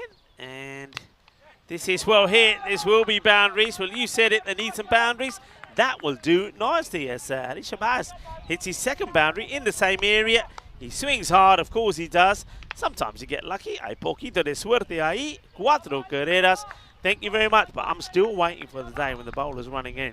But there you go. There's the manhole cover. So I'll take that lid off. And if you take a catch and fall in it, so be it. We wish you all the best. Yeah, I'm waiting for a mole to pop its head up as a bowler's running up and say, wait, what are you doing on my patch? You reckon the outfield's quickened up just a bit? It does seem like it's running a little bit better now. I get the feeling that, looking at the ground again, that where we are, it's coming slightly uphill towards us, which is another reason why it could be slower along the deck that way. Well, I tell you what, this is out of here. Bolle, ginna sona. Well, Ali Shabazz, I know he swung and missed at a few, but when he connects, they stay hit. This is the best of the lot. Well, kids at home, if you want a wild swing, you'll hit 1 out of 10. But when you do hit that 1 out of 10, it'll be the biggest adrenaline rush you'll ever have. He absolutely horned that shot. Oh, that's a lovely shot. I like the way is the batter who returns the ball back to the bowler. I said, here you go, bowl him another one. He was 4 off 11 with about 10 plays and misses, and now he's raced to 16 off 13. Well, this time, bit of a difficult one, but he gets bat on ball, gets another run. And, bit of a toe end, really. Yeah, it's a good slower ball. Just take a little bit of pace off it. These runs are handy. Can they get 1 or 2 more boundaries, get to 75 plus? And they want to take the run. And oh, this is wild. Where is he throwing this to? I will never know. It finally does come back to the bowler. They might as well run again, you know, but he's overrun the runway over a fair bit. Has the batter. They'll get a valuable extra. So what should have been 1 becomes 2. Yeah, he's thrown it straight to fine leg. He's missed the keeper by a long way. So an extra 2 runs. A little handy little finish this at the back end. Unexpected as well. Oh, big shake of the head for the stumping. We'll have a closer look. They're not going to go up to the LRS, the limited review system. I've not seen the signal, but we'll have a look on our screens anyway. It looked tight. Foot's on the line. No, he's safe. He's safe.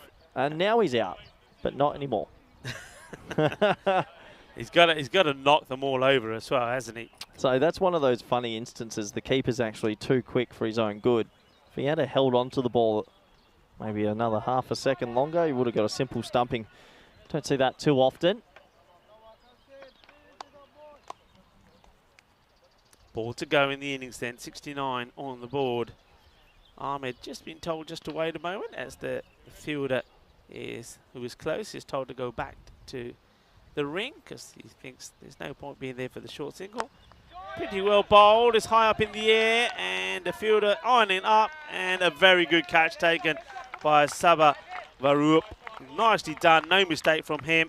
Maru gets another. It's another wicket that goes down, so it stays on 69. 70 will be the target for United Csalad Budapest, and you get the feeling, especially the way they played the first match, that they'll probably get there pretty easy. They're certainly looking very confident at the moment.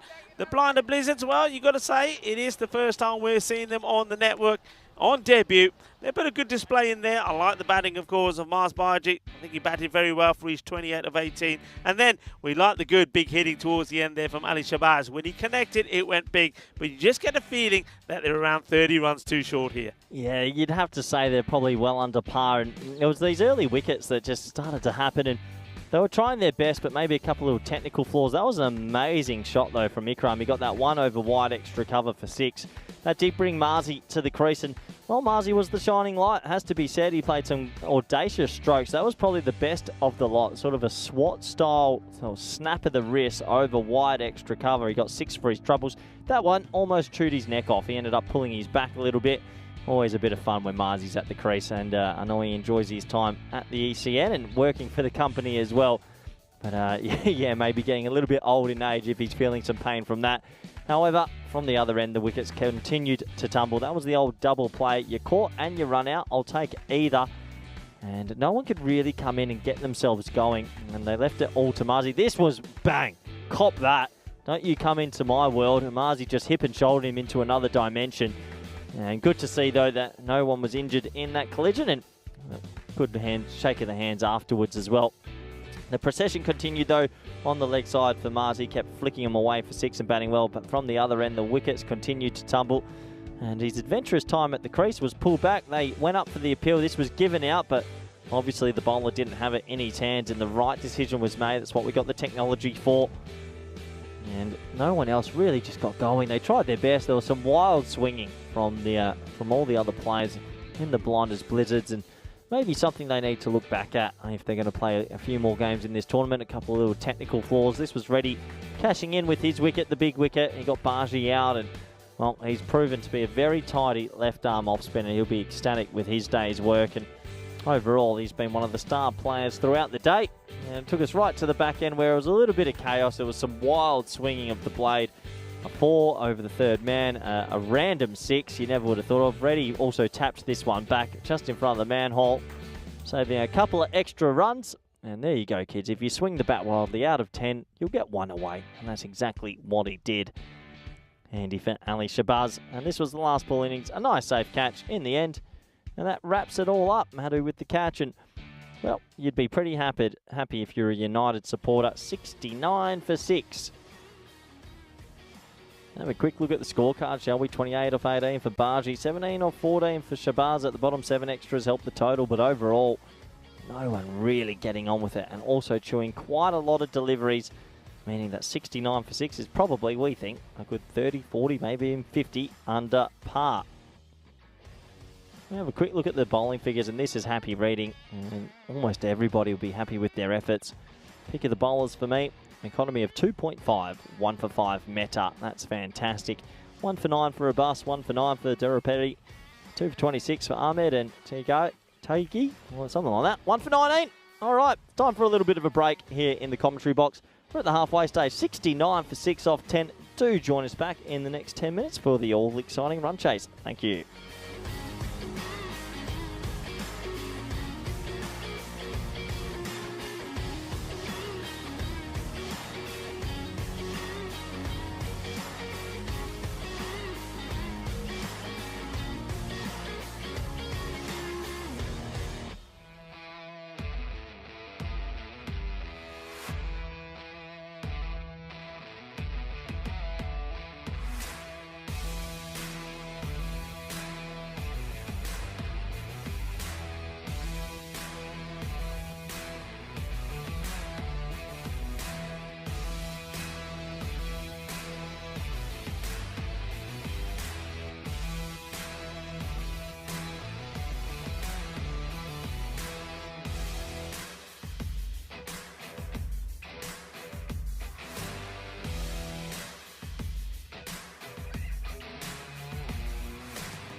The European Cricket Series is proudly brought to you by HCL Software and Bizzaway.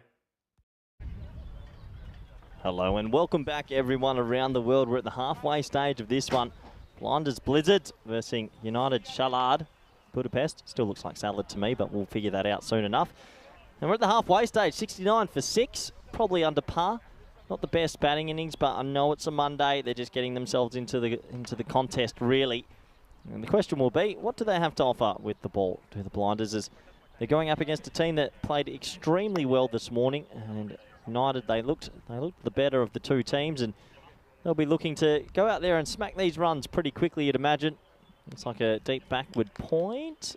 Yep, maybe a wide third man it is, and deep square leg of the two boundary riders. And with the new ball in his hand is Basset Usman of quite a long run up. We're almost set to go. Ball one in the run chase. It's a gentle outswinger, which is pushed out to that sort of deep backward point slash third man. And one run to start as, welcome back, good friend, co-commentator, Mr. Rico Full. Rico. It's great to be back. Well, we are in the country that, well, borders the Rubik's Cube and also the Biro pen. That's really? Right. All of those were invented here, yeah. The Rubik's Cube? Rubik's Cube. Enro Rubik, born July 13th, 1944 in Budapest. Did you see, actually, the world record got set about 2 weeks ago for the quickest solve? What? Of a Rubik's Again? Cube. People are still doing it? It got down to 3.1 seconds. Oh, that's just crazy. I'll show you the video a little later. That's crazy. Okay, this one, oh, he's almost places onto his stumps. It's a real slow loosener, and it's a loopy delivery. Luckily, he bangs it back into his pad. Who's the person that invented it? You just rolled the name out. The Erno Rubik. To Erno Rubik, who's probably long deceased. Yeah. But when they made that, they thought this will give people hours of fun, days of fun. Someone's cracking it in 3.1 seconds. Well, Erno, you're going to have to go back to the drawing board. Peretti plays this nicely. Once again, Corey, you've made reference to this. The pitch does give you a little bit of bounce, and I think a bowler's going to be encouraged by that. Yeah, it does. Encourages batsmen that can play it well as well, but yeah. Anything else from Hungary? That's interesting. What a funny little item to come from Hungary. Yes. I like those little information stories you give me, Rico. Referred to the Paris of Eastern Europe. There's Budapest. Well, he cues himself up to hit this down the ground. Doesn't quite get it. He wants this to come onto the bat, doesn't he, Dara Peretti? And Usman is just not providing it at the moment. Sometimes you face bowlers that are a little bit slower than slow, and it's an awkward sort of thing. You want to line it up, but it has to be said, nothing against Usman. He floats it out, and there's no pace to work with, and Reddy's sort of just swinging through the ball a little bit too much. They play it. They'll take the single. I like the noise being made out there by the Blizzards. They're wanting this. They're up for it. I know that it seems pretty unlikely, but they're not giving this up by any means. Did you ever have any small games, or did you have a little quirk like Rubik's Cube or a little Sudoku, or was there anything that you used to do? Or? Rubik's Cube had one. I think Did everybody had one, but I just couldn't do it. I could always do I think I managed like 4 sides is the best I ever got, and then it was frustrating and I couldn't finish it. So I have to admit, I was one of those that cheated. I popped them out and popped them back in and said, yeah, I've done it. Yeah, it just frustrated me. No, I haven't. I've never been one to get into games or anything, you know. Just not being able to the Rubik's Cube came and went. And what other things were around at the time that I was all for the Magic 8 Ball. Will I be good cricket coach? No. The Magic 8 Ball saved me, as we had 183 games since the Golden Ball. Well, it's today the day. I have a feeling we might have a little surprise up our sleeve. I get a feeling that, what we've seen so far, and I think we touched on it in the very first game, it's going to be tight games here. I don't think it's going to be too many games where teams bat each other out of it. So, yeah, it's definitely on here, isn't it? Definitely on. Yeah, it feels like it. It feels like there's going to be some really hot contested games in this group, and 11 teams all fighting it out to be champions. Is there anything riding on it for champions, as it looks like it's going to be Ali Shabazz with his first delivery, and that's going to be a wide down the leg side. But yeah, is there anything, does the winner of this get the ticket for next year, or?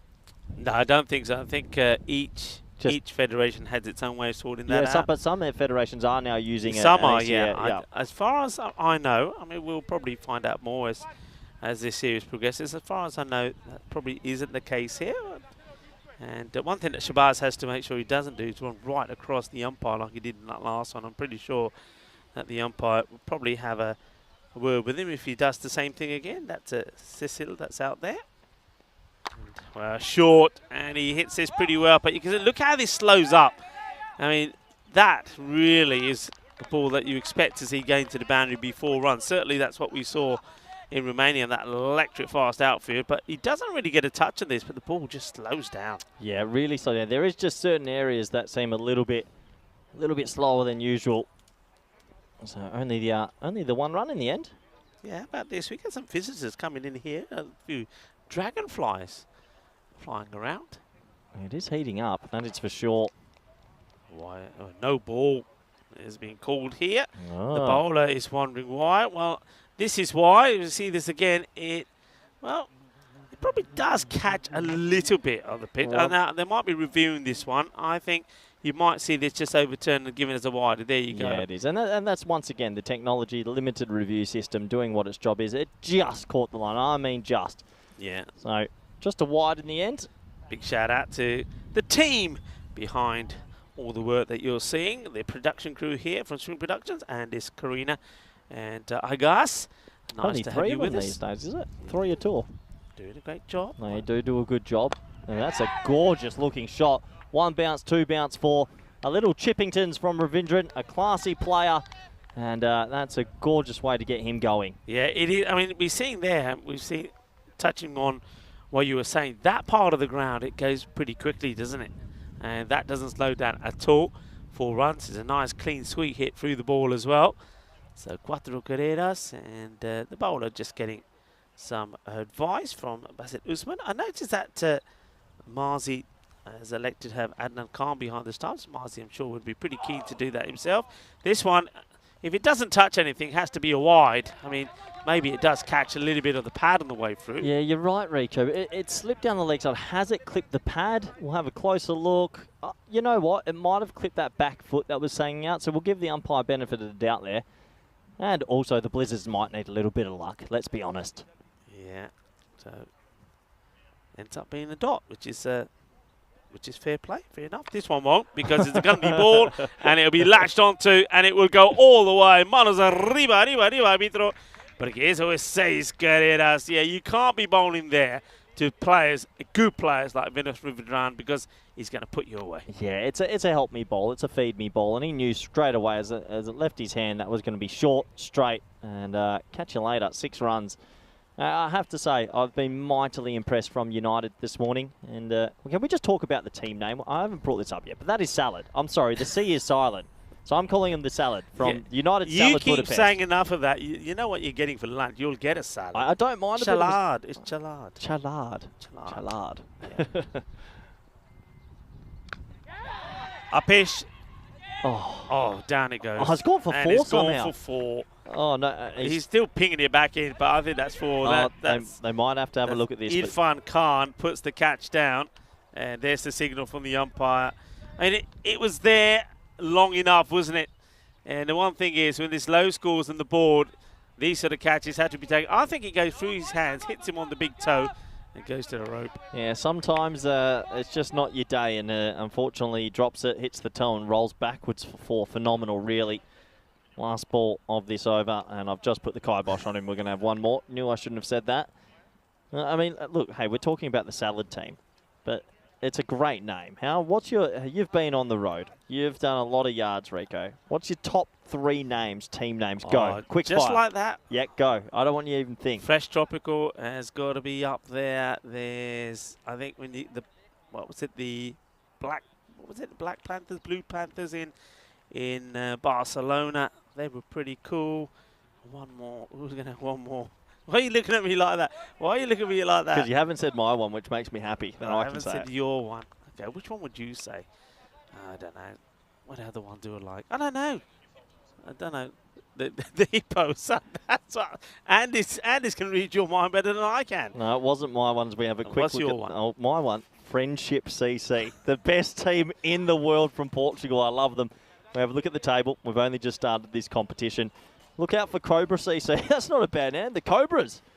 And, well, plenty of good teams in there that we'll see over the next 2 weeks. But no, that is a nice little part of it, isn't it? On the roadshow, or the circus we call it. You do see some funky team names. Yeah, we do. And of course, there's a story behind that one. I mean, they beat another team to that, didn't they? Yeah, they wanted to be Fighters CC, but there was already Fighters CC, so they decided, hey, we'll be Friendship, which is one of the biggest turnarounds from ever. But why would you want to be Fighters as well? Oh, it's brilliant. Absolutely brilliant. As it looks like a new bowler might be Fazan Shakat, who's going to come into the attack to bowl the all-important third. I know some of the Indians that are listening would like to... Like the name Lund CC. Remember, we did have a Lund CC as well. Yeah. Yeah. I'll say no more. Some people have just choked on their lunch. But it's true. It was. I don't want to be rude, of course. But hello to Helix. Helix is on the chat. And, hello to you, Helix and Liam Day. And, enjoying the action here. I'm liking this and liking that slip in place. Waiting to take the catch, but you're not going to be catching anything in slip there, but you could if you're on the boundary. It's another one that goes down, and both batters have been given a life. And when you've only got 69 on the board, if you're going to have any chance, you got to take your chances, and they don't. Yeah, he's hit it so hard, but straight to him, and it has to be caught, shelled low, and yeah, these little opportunities, unfortunately, are just not going their way. And at 22 for none, both batsmen dropped. You just feel like it's a matter of time before they start to click. Yeah, Durrap already being dropped on 2 there by Khan. Shakat down the leg side, and it's an easy leave for Ravindran. Wide signal. Be interesting to see the performance in the field from the Blinder Blizzards, because I mean, with the batting, you know, if 1 or 2 batters click, they have got the ability to get to the 100 plus score. So if they're tidy and they bowl a good line in the field, then they will be competitive. But one thing that they have to do though is get better with their catching. And there's the man Khan, who unfortunately wasn't able to hold on to that catch at Durrapurdy, but he does pretty well there, stopping that one going past into the boundary. Yeah, I mean, at the start of a tournament, obviously we saw, I mean, even the Tigers this morning seemed a little bit rusty, didn't they? So this can happen. We've seen teams start slow, and then by the end of the week or 2 weeks, they look like a completely different unit. So we'll have to wait and see. But yeah, in this game right now, they need to switch on. Otherwise, this is going to get away from them very quick. Oh, yeah, Rico. That is absolutely horned. That's a big 6. That might be the biggest today. Well, you say really quickly. Well, there you go. Durrapurdy says, you know what, I give it a chance. I really shouldn't be here. So from now on, it's going to be attack, attack. And he wants to try and do it rapido. Well, that's a blast. That's a monster hit. And, well, thank God they've cleared that part of the ground, because otherwise you would not have found that ball.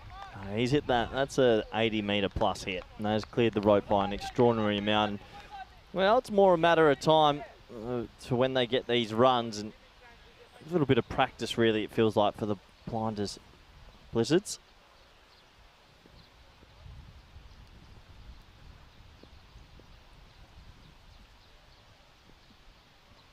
Oh, he's going for it again, and this one's even bigger than the last one. 2 in 2, Ginna Sona, Shakalagya, and Durrapurdy now. He's really rubbing the salt into the wounds of Fazan Shakat, who knows he should have had the man who's just hit him for 2 big 6s. Well, big opportunity here for a net run rate boost as well, and maybe that's why they've stuck with the 2 main openers. And they have mid-on in the ring. It's a safe strike, and these are big 6s. This man has had a fantastic day at the office. He's looked good with the ball, calm with the bat. I'm not too sure they can find that ball. It's lost in the shrubbery, and there's Marzi saying, give me the ball back. And well, maybe Marzi needs to bring himself onto bowl at the moment, because this is not looking too good. And you got to feel from Muti Ikram, who's done a lot of running in the last 5 minutes, fetching the balls. Yeah, he certainly has. The vice-captain, of course, he was out there for the coin toss. He comes back, he's still trying to make some changes in the field, and Marzi says, okay, come on, get back in the circle. So they don't want to put anyone back on that boundary at the moment. And this one gets worked away fine. It gets past the fielder. The chase is on the Iba, but he can't get there. And it's going to be another boundary for more, Corey. Don't you just think at that back end, it seems quicker back there? Because that's on the ground the whole way, but that one went. And it just seemed maybe a little bit squarer. There's certain patches that wouldn't have been 4 no way. So yeah, it's a little bit faster in some spots, but 40 for none, 2.5. Last ball of power play. This is going to go the journey. Hit firmly, is going to be 4 runs, and it goes into the area where the Royal Tigers are just relaxing. They look like would you say a pride of Tigers? I don't know, but they're all there, huddled together. They're looking to come back. They're licking their wounds at the moment, aren't they, after being beaten by United Csalad Budapest themselves. And well, they'll be back in action in the next match up against Cobra. So, well, the Cobra taking on the Tigers. And who's going to win, the Cobra or the Tiger? Well, I'll leave that for you to decide as we have a look at this power play. It's a healthy start, 44 with that loss, but both batters have been dropped. Yeah, and it goes back to that old adage. I think the teams that are the best at this T10 format around Europe when you get to club level are teams that they can field. And most of these teams always create 5 or 6 big opportunities. These aren't little opportunities. They're simple catches. And if you keep putting them down, good players will cash in. And that's what's happened here. And we will get a new bowler then. It's like Kalpat. Lacoon will get his first over today. Just checking his field. We can now have more bodies outside of the 30-yard circle, outside the power play. So we have 2 men straight to have. Then you got the mid-wicket backhand square leg, and there is there a sweeper out? No, there isn't a sweeper out, so I'm just checking to see where the extra person is, to be honest. Don't see him as yet, unless he's hiding somewhere. They only got just the 4 out. Yeah, I think someone was hiding somewhere. Nice to see a little bit of spin come into the attack. Well, now is that change happening? Well, I'll see square leg, mid-wicket, long on, long off. I don't see a sweeper on the offside. Yeah, they've got him in the ring instead of being on the boundary, which was sort of like halfway. Well, he's not. Yeah, he's in between, isn't he? Yeah, interesting.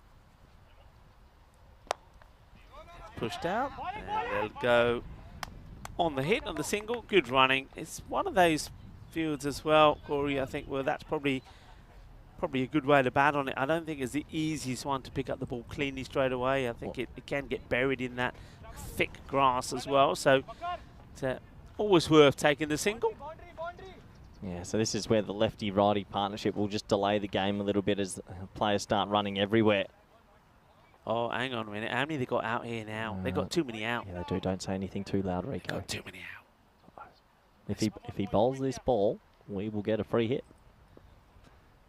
Oh, no. There we go. He's come in. They've brought him back in. Okay, that's better.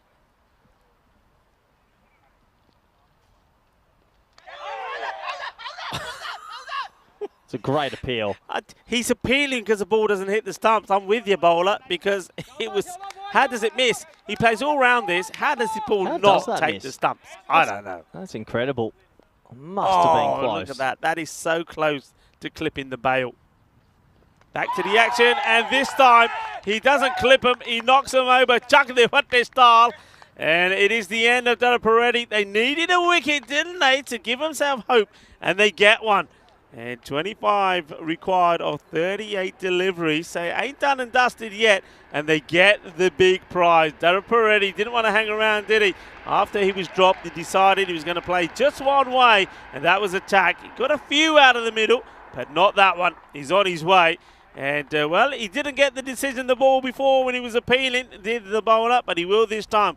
And Kalpat Lacoon gets the breakthrough. Daraparetti will go for 23 of 12 balls. I have to say, pretty impressed with this leg spinner, Lacoon. He gives it a rev. He's got a good quick arm action, and he's trying to turn the ball a lot. And he's taken out a pretty good fish there, a pretty big fish. So he'll be happy for that. And the first wicket of the tournament, he just came down the wicket, advancing, trying to overhit that one. And yeah, clean bowled, really well bowled. Yeah, well bowled indeed. It got lucky, or unlucky, you would say. The ball before, Daraparetti was a lucky one. Doesn't get lucky this time. New batter comes in. And... okay, nicely played. Wants the single, but the bowler says you ain't going anywhere. It's nice. Like to see that. It's good. It's good. Maybe they could bring him in the power play, even take a bit of a gamble. Out of the bowlers I've seen so far, he's got quite a good action. Thinks about it, changes it up. Nice to see. Once again, no run. It's nice. Tight squeeze. Very good over. Just the 1 run from it. Picks up the wicket of Daryl Peretti. 45 for 1. Yeah, so cool breeze just comes over the field. 45 for 1. Nice and calm here at beautiful ground. What's the ground's name, Rico? I know you're good at these things. Do you have a name for me? It's the GB Oval, and the G standing for Glover, and the B standing for bonus. They were the Bonus. the men. Yeah, bonus. It's a Glover bonus oval. Yeah. GB interesting Oval. name. So they're the owners of the ground. So The GBO. yep, GBO. GB Oval. Yep. Okay. I can run that. GB also. Golden Ball. Wow, Golden Ball oval. Golden Ball Oval. Wow. If we get a Golden Ball, we're going to have to rename it to the Golden Ball Oval. We've had a lot of golden balls over the years now, haven't we? More spin. Going down leg, but I'm liking the flight being given here by Vashi. Nice start from him. So Pranav Vashi. I'm liking this. I'm liking the little drift from him. Well, this is the thing. When there's a pitch, that's bouncy, spin's also quite effective. So nice to see the left arm offie come into the attack now. Unfortunately, if you don't hit the pitch, you can't see how much it bounces, and that's a glorious shot for 4. Yeah, lovely shot, isn't it, from the batter, the captain, Vinoth. He's over-pitched, and he just basically gets his foot to the pitch of it, hits it all along the deck. And though we do know it can be a little bit slow, going up that slight hill, going through extra cover, there's no chances that's going to be slaying down because he's absolutely middled it. Lovely shot. Got to get it to pitch as Vashi. And bowlers coming to bowl, and the wicketkeeper there, Adnan Khan, is still having a conversation with the man at slip. They're persisting with the slip. I like it. You need wickets to win this match. Oh, he's almost snuck that through as well. That should just be an easy single, but yeah, look, why not be aggressive still? It's a funny spot. That's like a third slip almost. It's quite wide for a left arm offie. They're doing their best. I mean, they've fought hard. They're probably not going to win this game, but hey, it's their debut. Yeah, they're working. Yeah, don't mind that at all as the 50 now comes up inside the 5 overs. Ahmed hasn't yet got off the mark, and he will get a short delivery to have a go. The quicker one. And yeah, it's a bit of the surprise element there from Vashi. I like it. Well, I think that when you're facing a spinner, the last thing you think is you're going to get one up your shoulders. So that's not a bad surprise, that. Vashi again. And this is not a good delivery. He's down leg side. A difficult one for the keeper as well, who does well, actually. Good footwork from Khan. At least he gets something on it. Otherwise, I think that one probably would have rolled away towards the boundary. Did he call that a wide? I hope he did. I think he might have missed that. That's got to be a wide. Let's see if there was a call there for the umpire. No, the umpire definitely hasn't called that, so they're going to have a closer look. How'd that? Well, what did we not see if it wasn't called a wide? Is what I want to know. I think we're going back. Go back to live action here. Well, this one, I tell you what, the umpire may not have spread his hands wide. He's going to have to put them up in the air for this one because this goes all the way. Stephen Anthony, put them up like you just don't care because this is 6 runs. Well, don't worry about it. If you don't want the wides, you can hit more runs off the bat. It's gone for 6. I think that just must have been completely missed. These things can happen. But, yeah, 6 runs, nice shot. Nonetheless, it does take us to the end of 5 overs. And I think you and I are doing a Comcomb without the blazer, Rico. No blazer. It is too hot for the blazer. I had a look at the old thermometer. And once it gets past the old 28 degrees, I've had to de-watch. I've had to de-watch. It's that hot. Are you swelling? Started sweating there as well. But, no, it's great to have everyone with us around the world. It's hot. It's steamy. We still got 3 live games later today. Plenty of cricket coming your way and loving the action from Hungary so far. They've all been low-scoring little thrillers. This one, though, looks like it may be a little one-sided as United look to finish it off pretty quickly. There's another lovely shot, hitting it over the top this time, Ravindran, and he adds 4 more to the total. He'll move to 26 of 14 deliveries. And unless you get this in the right areas, He's going to be playing this shot all the time. I'm pretty surprised, though, Corey, that they've not put a sweeper out there. They're making that change here now, though. Yeah, it's just something the captain can look at, but it's a little bit too little too late anyway. They're going to get to these runs. It's a matter of time, isn't it, really? Will they get there this over? Will they get there the next over? Nanan-kun. Only 10 runs required now. Vinoth Ravindran, the captain. What a good start to the day it's been from him. Gets a slightly quicker delivery, darted in, but gets into good position. Just plays that away. So takes the single, hands the strike over to Ahmed, who of course has hit one Maximo himself as well. Yeah, so a couple runs going. Ilakoon's looked really good with his right arm leg spinner, and looking forward to seeing how he'll bowl for the rest of the tournament.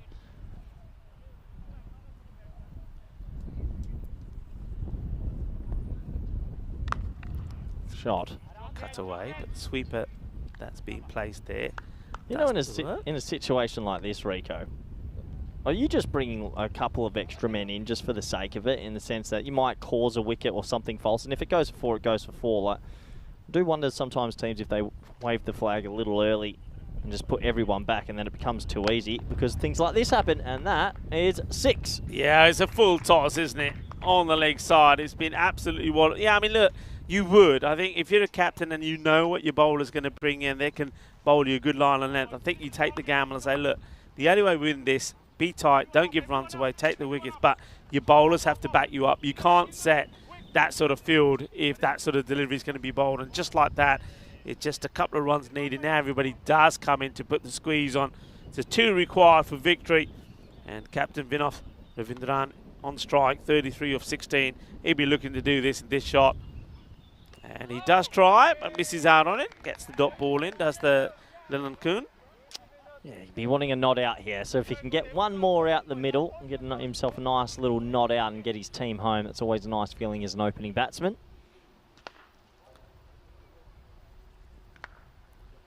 He'll go for it and he'll get it, and this one will go all the way. Balle, balle, balle, brrr, shaba, shaba. And there you go, Vinoth Ravindran, a man I had the pleasure of talking to before the start of this contest. He bats all the way through. He gets the winning run for his side. 39 not out of 18 deliveries. It's 2 wins out of 2 for United Csalad Budapest. Well, they can now put their feet up for the rest of the day. The Blinded Blizzards, though, they still got 2 more matches in what's going to be a marathon of a day for them today. But it is their debut on the European Cricket Network. And you got to say, it wasn't all bad. They did some good things out there. I like to look at 1 or 2 of their spinners. I think Avashi and the likes of Shakat bowled very well. And they don't know, though, they've got to find a way to just get a few more runs on the board, especially when they're playing some of the big teams. Talking of big teams, Royal Tigers are back in action next, and they won't like the fact that they're 0-1, the reigning champions losing their first match. They're up against Cobra CC.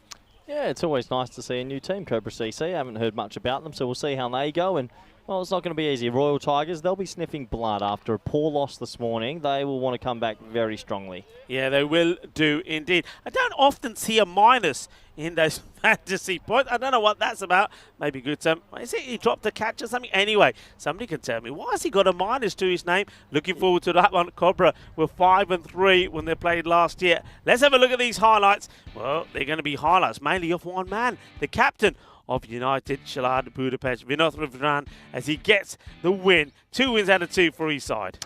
Yeah, 2 wins out of 2, and it was a pretty comprehensive victory, wasn't it? Not too many runs on the board to chase, and all they had to do was cash in on the poor bowling and the loose deliveries. There was a little bit of luck as well. This was dropped and somehow spun backwards, actually, and went over the rope. But overall, you create your own luck in this format. This was the other drop that we flagged and said you don't drop good players, and this is why, because I think Reddy sent the next couple miles. Yeah, he did, didn't he? I mean, he hit 2 in 2. That were big. And, all right, he finally did depart. But, yeah, 2 big sixes. This one was hit away for 4. And I think he just decided, we said at the time, that he was going to go for it. He missed the ball before this one. But then that was right on the money. And well done to Ilakoon. He gets a wicket for his side. And once again, you know, even though they were staring at defeat, for the whole time they were out there. I like the way that the Blizzards, they just stayed, they stayed active, they stayed focused, they didn't let their heads drop. That they always wanted to be in the game. They always wanted their personal highlights, whatever they could get. But they found that Vinod Ravichandran, the captain of United, he was in good form here today, and he played some lovely shots. That one really sealed it, because that was just 2 to go after that. It was a rank full toss, and this was the way it was finished. Finished with a bang as well, as that one went for 6 more. Yeah, nice way to wrap it up. A nice 6 over mid-off, and well, good sportsmanship as always. Both teams shaking hands. Well done to each other. I'm sure they'll run into each other a bit later in the competition, as that was the conclusion of Game 2. I'll have a quick look at the scorecard, shall we? And we'll wrap this up. 39 off 18 for Vinjan, 23 off 12 for Reddy, 5 extras, a little 7 not out for Ahmed, 74 for 1 off 6 overs. They got to the runs very comfortably indeed. Have a quick look at the bowling figures, shall we? And well, not easy for these bowlers. The spinners were a little bit impressive. I have to say I liked what I saw from Vashi and Ilikoon. The seamers, probably not their day. Usman only went for 2. He'll be happy with that. But overall, they need more runs on the board if they're going to register a win. So let's have a look at the watch. It's 12:45. I reckon we're back at 1:15. That's a little over 30 minutes. Do join us back for Game 3 on this Monday out here in Hungary. Bye for now.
The European Cricket Series is proudly brought to you by HCL Software and Bizzaway. Hello and welcome back as we get ready for the start of match number 3 on day 1 of this European Cricket Series in Hungary. What a start to a day that we had. It's been exciting, maybe low scoring, but it just goes to show how competitive these teams are going to be. The Royal Tigers, the reigning champions, started with a defeat. They were beaten by the United side, and United are on a high because they're performing really well at the moment. But the Tigers, 3 matches in the day for them. They started with a defeat. Can they come back to winning ways in match number 3? Their captain Zishan Kukier will be hoping that they can. He needs to perform well in this one, as well as Abid Shah Prashad, because he really has to come good as well. He's a good bowler, a good batter, a good left-hander. Can the quality that they have in their lineup come true this time? They're up against Cobra CC. Their captain Sanjay will be hoping that they can perform this year as well. They had a good record last year, 5-3. So they played some good cricket, but they were beaten when it came to the eliminator. They were beaten, of course, by United. Going to be a good match, this one. Let's join the 2 captains out in the middle with the tournament referee, and then right after that, we'll go back to Corey in the commentary cube. Cobras are going to call. Heads. Heads is a call. And it is a head. Yeah, we're going to bowl first. They're going to bowl first. Back to you boys in the comms box.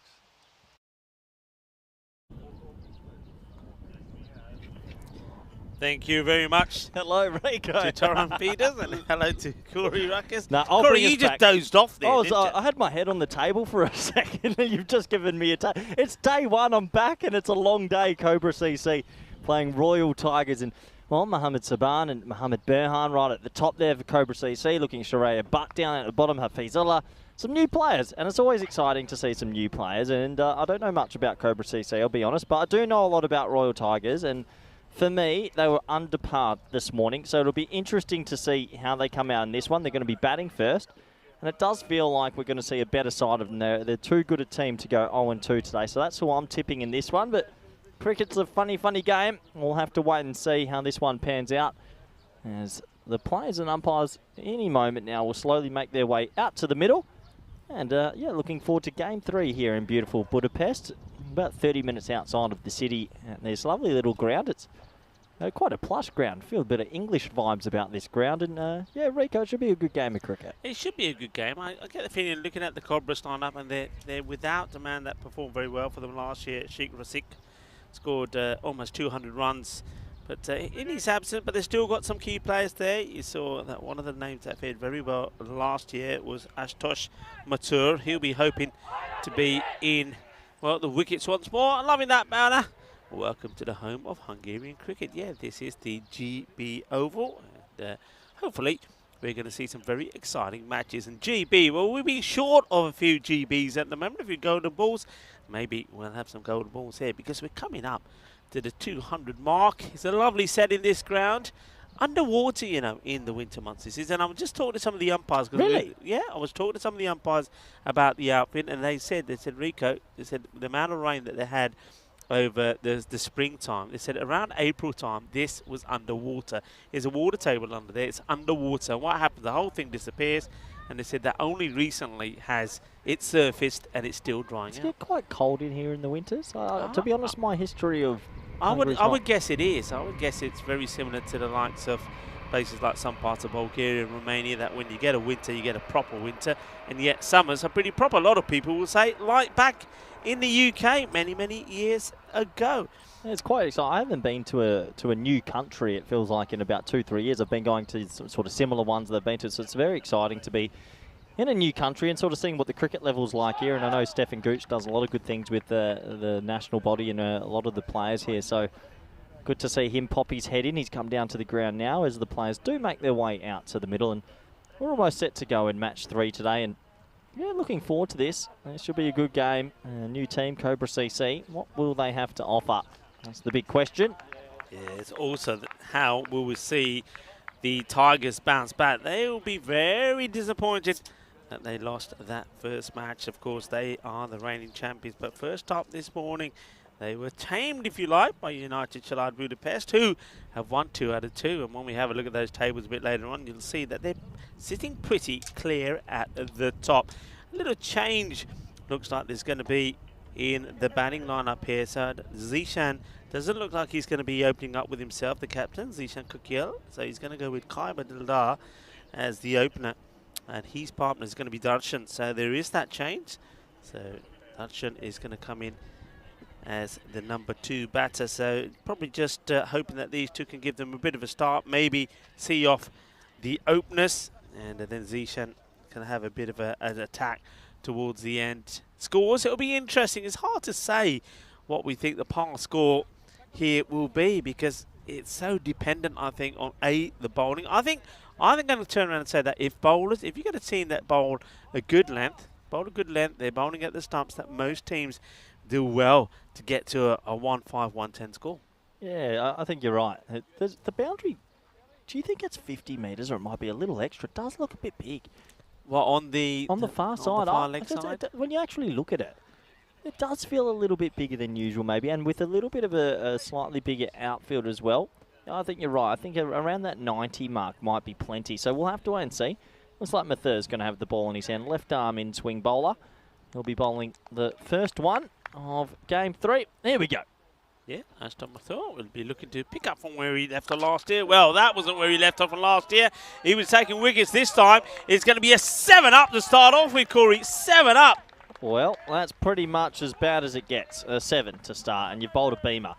Nice shot. I mean, you've still got to hit it. Easy call for the umpire. But, yeah, 7-up. First 7-up of the year, and for me, and I haven't seen it in a while, but what a shot. Yeah, it was very wide outside the off. You still got to put them away, haven't you? And what I like there about Dildar, doesn't try and swing it across the line. Hits through it. Hits a big 6 over point. Okay, can Macho get it right? It is a free hit. Goes high up in the air. And will it go? Will it plug? It will just get past and go for 4 runs. And it will be Cuatro Carreras. Both coaches, the kitty field there. But Joka Lagya, 6 and 4, hungry for more is Dildar in this one. Yeah, a little bit unlucky that that's a small part of the rope that's also slightly forward due to the manhole. So perfect start. 11 off 1. If they keep this up, Rico, they're going to hit 666. Or something like that. Good luck with that. And, well, this is blasted hard as well. Coming our way, and it's here somewhere. Where does it hit? It hits the side of the cube. A nice looking shot. It's a couple of meters wide of that man in the mid-off position. Once it gets past him, it's going to be a boundary. Well, I told you, we might see them wake up. They seemed a bit dozy this morning, and 15 off 2 is maybe the perfect response. Delta, he's 14 off 3 himself. Fancy that. He's faced 3 balls, but the game's only had 2 balls. Yeah. And this one up in the air. Has he got enough to get it over the field? Only just fingertips onto it from, who is that? That's Rathura Sawant. Almost takes the catch. And that would have been a turnaround. That would have been just a normal day on the European Cricket Network. Yeah, you're absolutely right, Rico. He sort of skews it, and he actually made good ground. He does get, well, maybe 1 paw to it. He'll be disappointed not to hold on to it. Would have been a big wicket early. 16 off 3. What a crazy start to this match. Happy to allow that one to go by as now Darshan who's on strike. Big fan of Amit Nan, the keeper with the floppy hat, long sleeve. That is a traditional keeper. I've got a lot of respect for that. Floppy hat, long sleeve, that's what every wicketkeeper in the world should be wearing. Okay, well, he gets down low, and, well, this one is over pitch. It's a full toss, wide outside the off, and it's the perfect delivery for Darshan to get off the mark as well.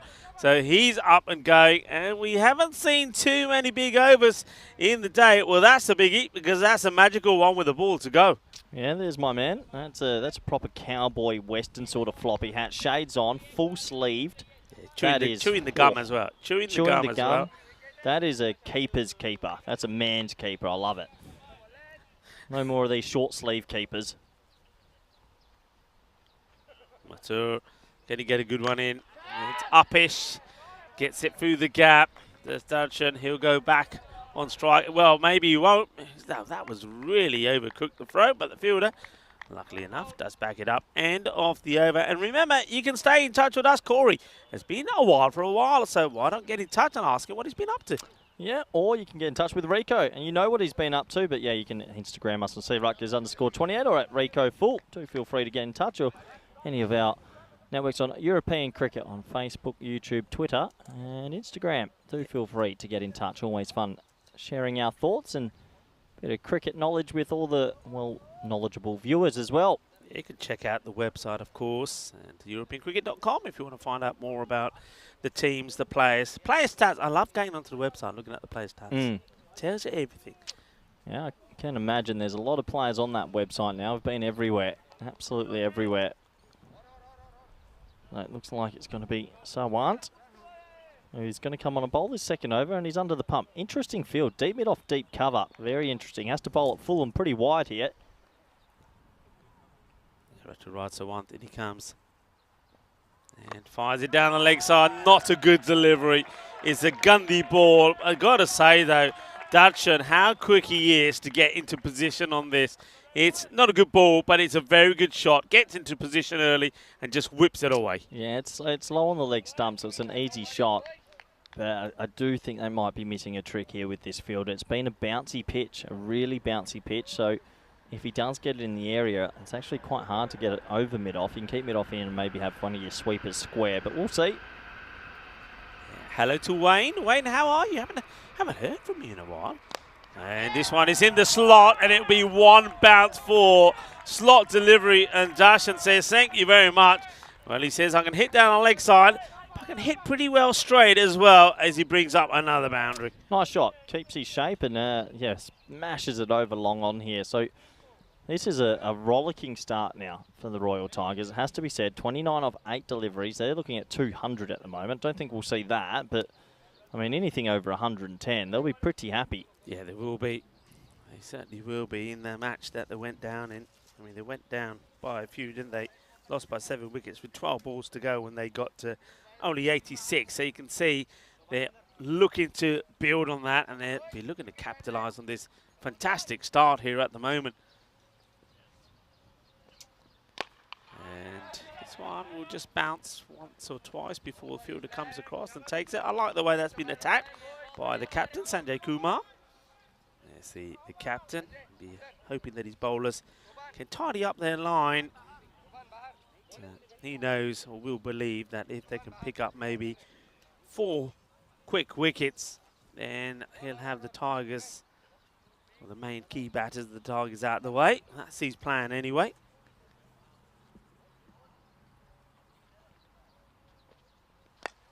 Sliced up in the air, should be taken. First opportunity, and it will be taken. So that's the end of the dart. He'll go. He goes for 15. A quick fire 15. That was only ball number 5 that he faces. Nice catch taken, and this is where they come together. And there's the captain, Sanjay, just gathering the troops around and said, okay, look, that's one. A few more of those, and basically we can try and contain and put some more misery on the Tigers. But the Tigers, they've got a different mindset about this match. I think they're just all about being aggressive, and one man that can really change the way the game is going is coming out now is their captain, the captain of the Tigers, Zishan. Yeah, big wicket. That's a really big wicket because it gets everyone in the huddle as well, just to get together. I mean, they had a disastrous start, where it was 11 off 1 ball. So just to get everyone back in the huddle, have a chat, say keep your emotions calm. We've taken a wicket. Can we get a few dot balls, maybe get a second or a third? But you are right, there's a lot of batting for the Tigers here. That one, wild swing, no technique to it all, and pretty safe catch. Don't think he had to let it get that low. I don't recommend that, but at the end of the day, if you catch it, that's all that matters. We've got 30 for 1. Someone picks up that wicket. But yeah, they need to, if they can, remove this dangerous batsman early, Kukakal.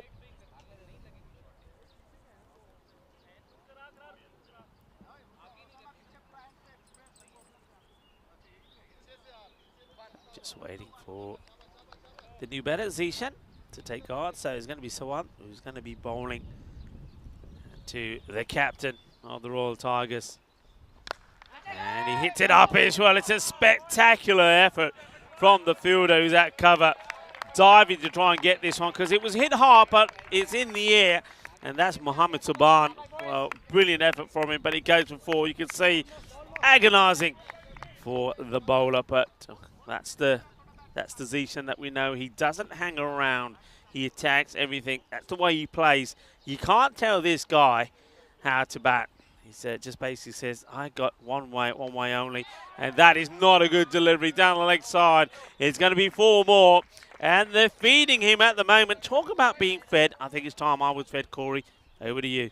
Yeah, enjoy your lunch, Rico. You definitely deserve that, and what a perfect start this is for the Tigers, who had a disappointing loss this morning, and they've raced away to 38 for 1 after 2.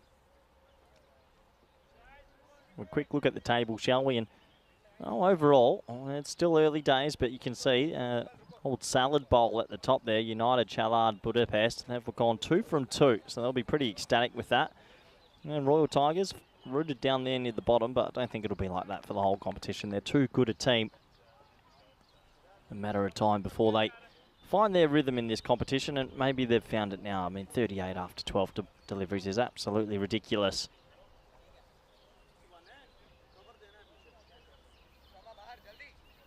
Looks like we're going to continue with a little bit of left arm seam here. Mathur went for 21 in his first, and he's somehow convinced the captain, you know what, I should get my second early. Brave captaincy. Let's see if it pays off.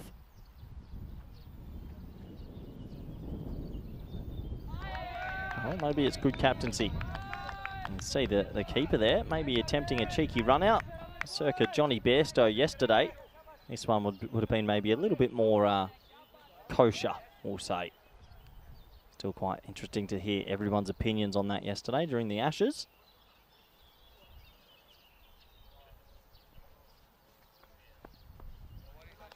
As we get a false start. An old dead ball trick. 38 for 1. What a start this is.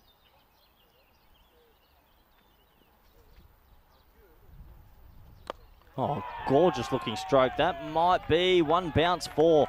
Good batting. One of the shots of the day. It was over pitched. It was outside off stump, and he... Oh, sorry, I'll take that back. It wasn't over pitched. He turned that into a half volley. I didn't realise that he'd come down the wicket so much. That's good, positive batting. 42 now, 14 deliveries. Oh, that time almost another ball that should have been dispatched, but he plays and misses a bit of a full toss there.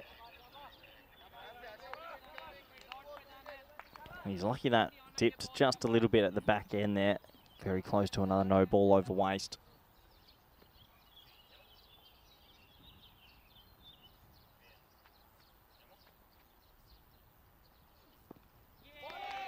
And credit to Mathur here as well. His first over did go for 21, and there's a lot of bowlers out there that, I mean, you go for 21 in your first over, you're probably shying away from a second, but not him. He said, give me the ball. It's in the power play still. I want to correct my wrongs, and 4 off 4 this over is pretty good.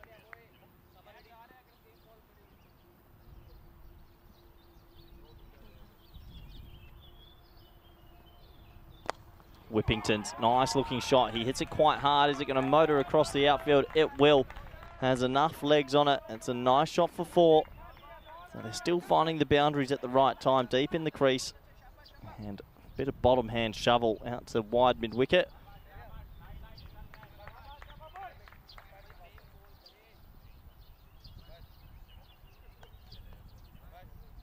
So almost on 50 in the power play. I haven't seen that in a while.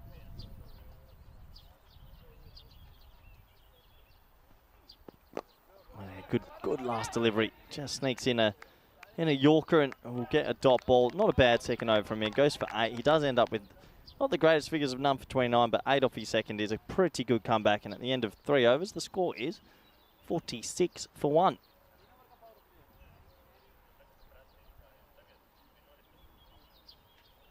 Have a look at that power play. 21, 17 and 8. A rollicking start. I mean, 11 off the first ball, a no ball 6, and then a 4. Really puts you behind the 8 ball in a tournament, really.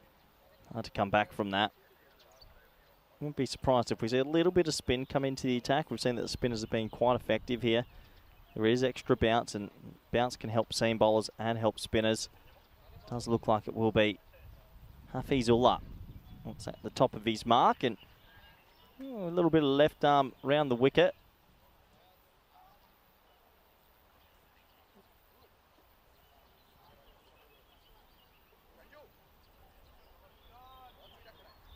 He's going to be bowling to the dangerous Sishan, who's thinking one thing and one thing only. How far can I hit it? Let's see. Well, got that completely wrong as he leaves it outside the off stump.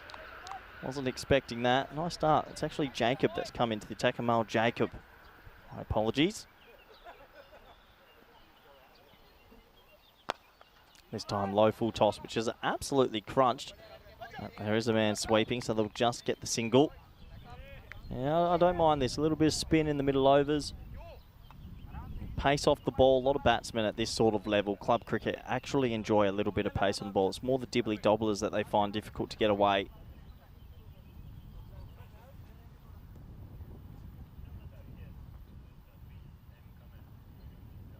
Oh, it's a low fully, all the pace off it. He skies it, and it's going to be the old Bermuda Triangle. There's 3 men on your screen.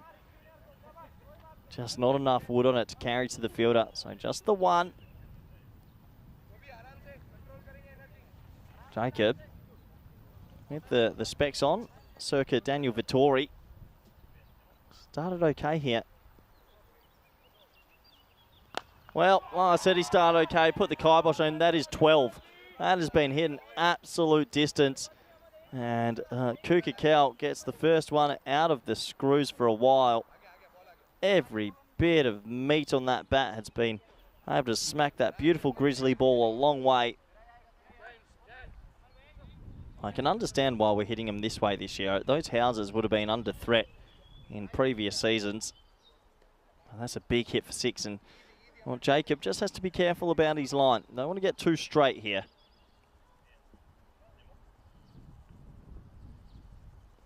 Well bowled, really well bowled.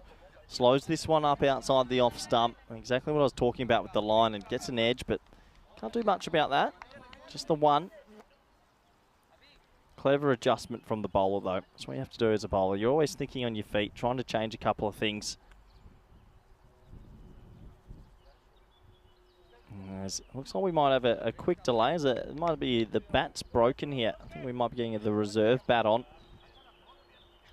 As the umpire makes a change with the batsman. So obviously something wrong with that piece of wood. That'll be taken out to the fireplace, I'm sure, and chopped up into a million pieces.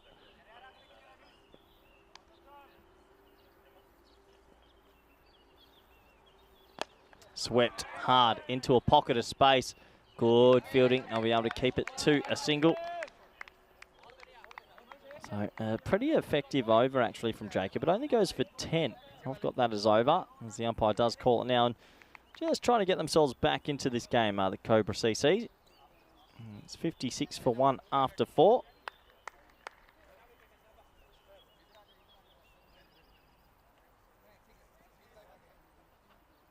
You see it's tracking the wrong way, that run rate, but they started with 11 off the first ball, so it has to be put into comparison. What they're actually doing is quite good at the moment. We haven't seen massive scoring here today so far.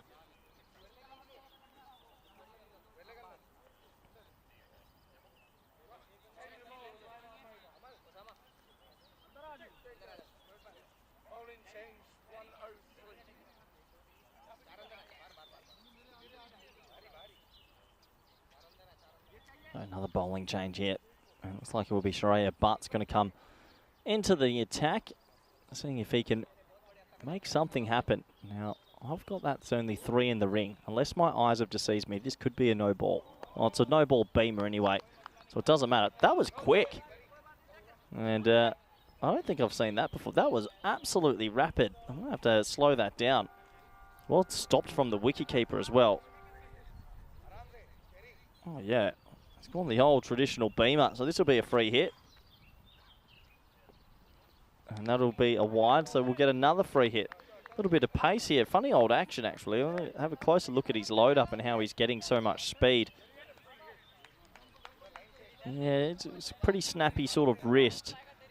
Well, not much control yet so far. Maybe trying to bowl a little bit too quick for his own good.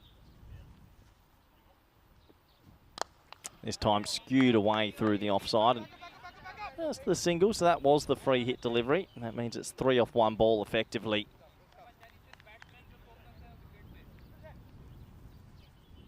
A few people in the chat saying, where's Rico? Rico's enjoying a bit of lunch, and he deserves to enjoy a bit of lunch. That man works too much, if you ask me. I think he's chosen some beautiful burritos today. In the air and dropped. Well, how's he dropped that? It was an absolute goober. And then he's underarmed it, and the bowler is absolutely furious. Well, kids at home, turn your screens the other way. It blew to him, and he fell to his feet. I'm not too sure why he fell. He didn't have to dive.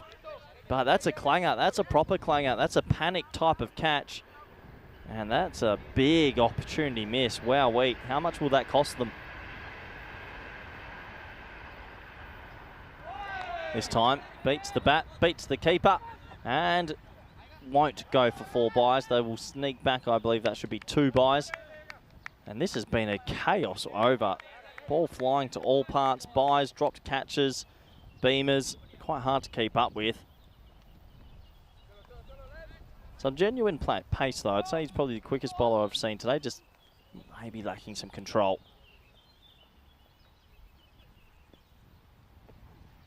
There you can see, low full toss this time, Gundy ball. And, well, with so much pace on the ball, all you have to do is get a little bit of bat on it, and that goes away for 4.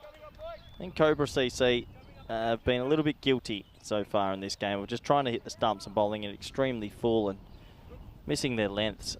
Most of the other teams so far have been quite effective at banging it in and hitting a heavy length, so a slight adjustment needs to happen for the bowling unit, and if it doesn't happen soon, yeah, they might be chasing a lot.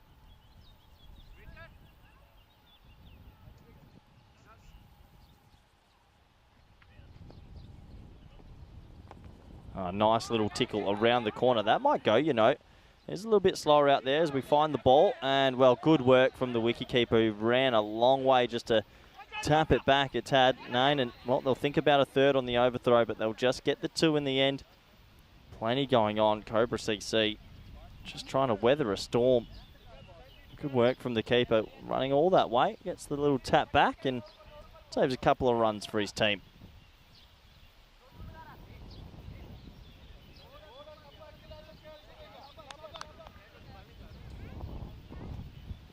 A couple of people saying it all happens in the 5th. Yeah, you're right. I couldn't. If you asked me to backtrack and talk about everything that's gone on this over, I wouldn't be able to.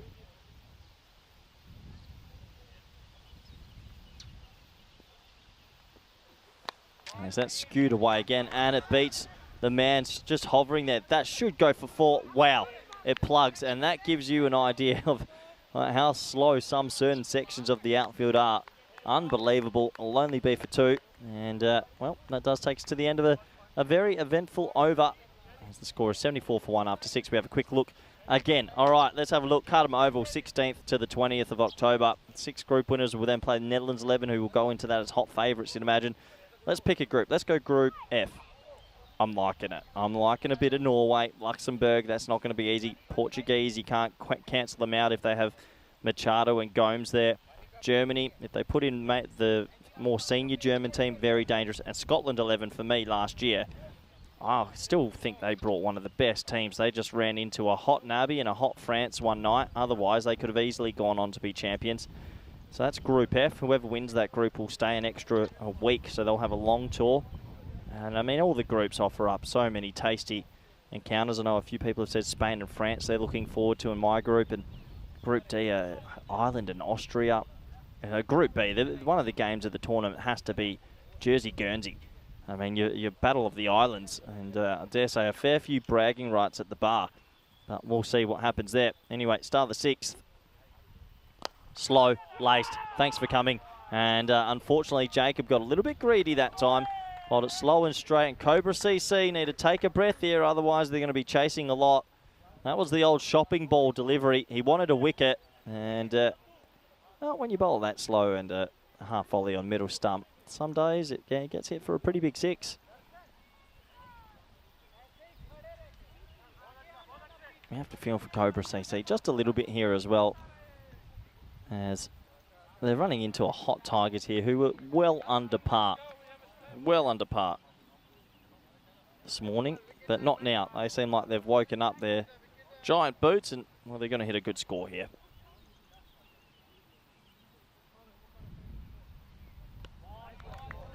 As that's just on the tram line. Have to be signalled wide. Better adjustment from Jacob. Just missing his line a little bit.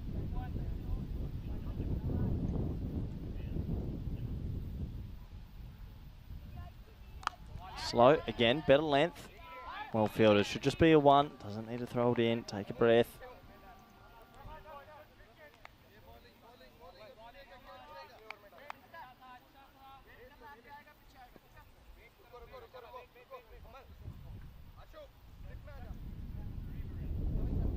Slight adjustment to the field. Looks like they're going to bring 45 over into a slip. Look, I'm not too sure you need a slip when it's 77 or 5.2 overs, but you have to think well done to the captain for being brave, as that's hit down the ground and well stopped in the end. It should just be a single. Yeah, there's not many captains that will put a slip in when there's 77 or 5.2. Make that 78 now. And it looks like they might put him a little bit deeper this time. That's probably a slightly more correct position. And then he bowls it down the leg side and he gets swept for 6. So Jacob, unfortunately, this over has lost his line. And that's a bit of a Gundy ball, it must be said. They only have 3 on the leg side and a slow half volley outside the leg stump. It's a freebie, and that's exactly what happens. 6 runs. See some people saying, what's the batsman's first name? Darshan. That's his first name. So that's hit hard again, but just the 1 this time. Thank you, Sadar, for your question. But yeah, his first name's Darshan. It's Kuka Kelp back on strike.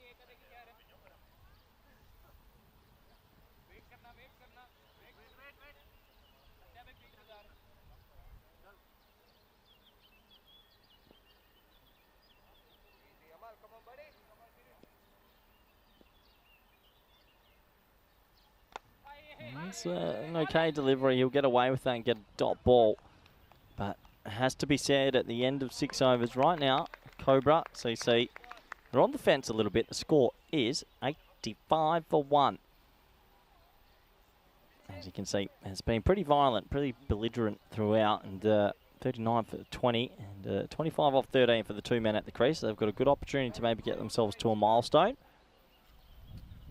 Yeah, it's good to be back and have everyone in the chat today. If you do want to ask any questions or get involved, feel free to pop into the YouTube chat and talk about the Ashes if you like, or a little bit of the World Cup qualifiers. Plenty of cricket going on around the world. Plenty of T20 series happening throughout Europe at the same time. And yeah, every year, just more and more cricket, it feels, including us. Plenty of cricket on the ECN.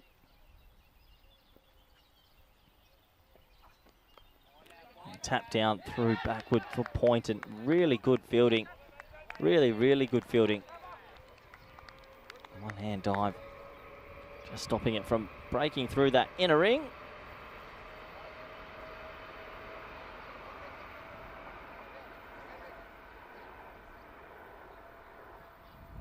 So Kumar is going to be bowling this important over. Can he get the breakthrough?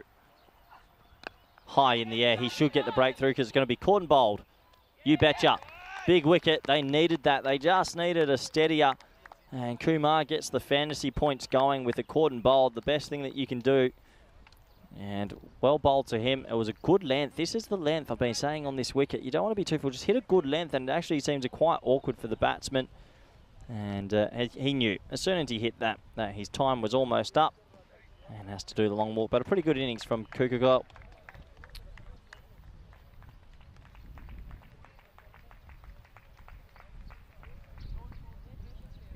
Yeah, the question will be, can they take a couple of more wickets here and just stop the run rate? Here comes Ahuja, Mr. Maximo's Taylor.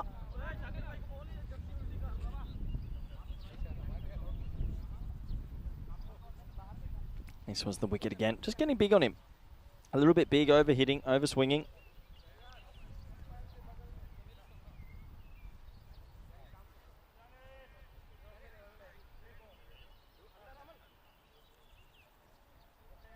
Stan Ahuja's first delivery. He's got 3.4 overs to go out there and enjoy himself, it feels. See what he can make of it.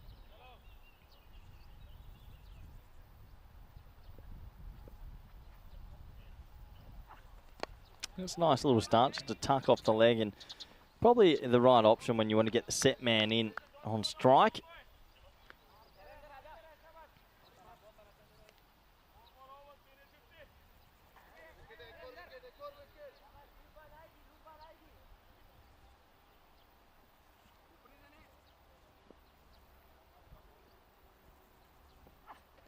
And that's high in the air. This could be another chance. It's going to be tough. Good catch. Really, really good catch. Osama Muhammad actually at deep mid-off, and he made brilliant ground. He tracked left about 15 to 20 metres, and he holds on to it. The man with the floppy hat means that he's got 5% better skill than everyone else out there. And Kumar's got 2 for 2.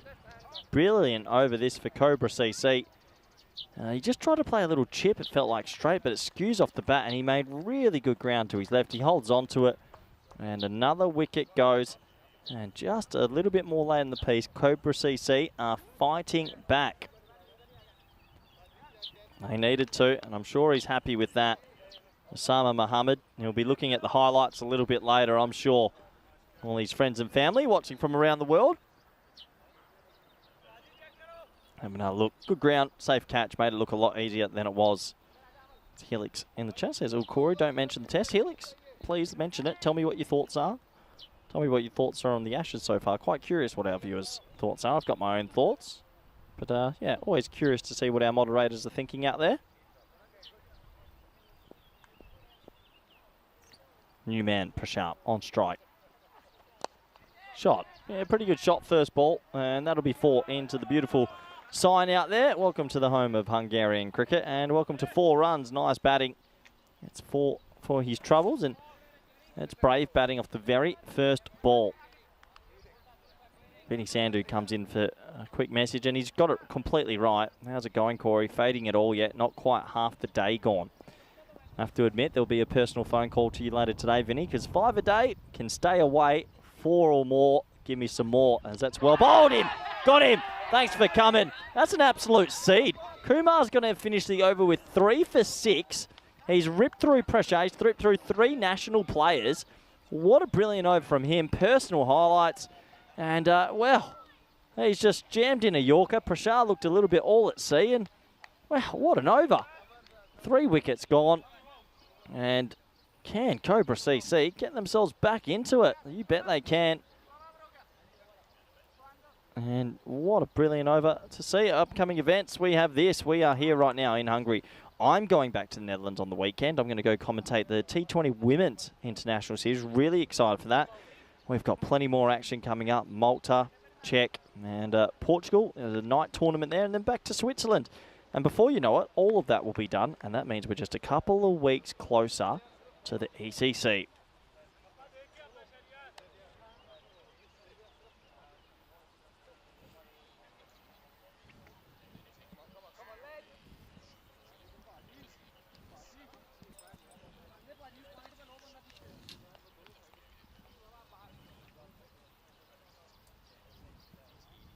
So, we are in an interesting point in this game, actually. We had Royal Tigers coming out, smacking it all to all spots, and Cobra CC brought themselves back. Helix is saying get more coffee, but I can tell you, Helix, I've got a burn energy drink that was passed to me from Stefan Meta, and it is, I am burning as I do. Welcome back.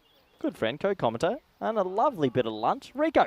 Yeah, it was a lovely bit of lunch. Thank you very much to the Federation for that. It was nice. A nice burrito and a bit of fruit as well. And I'll tell you what, Corey, why don't you have some and I'll take over. As this is a delightful shot. He just clips it off his pads. And Stan Ahuja, I mean, some people will say that this short format is probably not made for him. But I will say this, that he's certainly getting better and getting faster at scoring these runs. That's a delightful shot, it really is. Beautifully played. And though wickets are falling, what an over that was. I mean, I was watching that while I was enjoying my burrito. From Sanjay Kumar, 3 wickets and 6 runs conceded only. And it puts them back in this contest. Thing is, though, they've just got to try and stop the runs also. Both the Ahujas are out there now. And this one is beautifully played. I got to say, there's a bit of class about this shot from Stan Ahuja. First one he whipped away of his pads was delightful. This one, though, look at this. Just gets right underneath this. And, well, he's a tailor. And you can see that precision is everything. And, well, there was a lot of precision in that shot as well. Beautifully done. And a lovely shot. Hello to everybody on the chat. It's nice to have you all with us, and nice to see you all reacquainting yourself with Corey as well. Corey's going to take a chance of a spot of lunch here now as this one's bowled down the leg side, and has that been signalled a wide? I wonder if there's a little touch on this on the pad or something. I didn't see it myself. Didn't catch the wide signal either. There's definitely a wide. I think it must. Yeah, this. What's happened there? Does the umpire? I don't know. It could have been half a signal for wide. I think it was given a wide. They just didn't get the full stretch of the arms there, the umpire. But with the ball,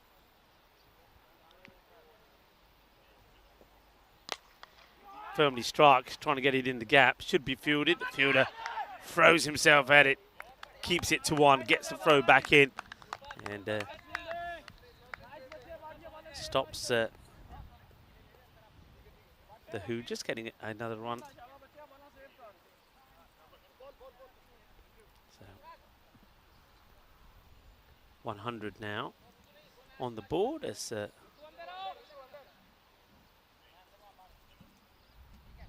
Tigers are trying to get to that 120 score, which we do believe that on this pitch. Compared, if this was, let's say we were watching the same sort of shots being played in that delightful Moara ground in Romania, I think probably that score already would be at a 120 mark without fail because of the speed of the outfields. Here, because of a number of reasons, I think the different type of grass. Also, we know that this ground for a lot of the winter and spring underwater because of all the rain that not just here, of course, in Hungary, but Bulgaria we know very well, and Romania, been a lot of rain the beginning part of the year or the start of the summer. So this is also a bit of a water table here. So when it rains, that what we're seeing here is underwater.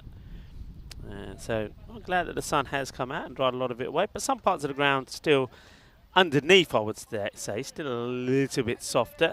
And as a result of that, the ball not going across the ground as fast.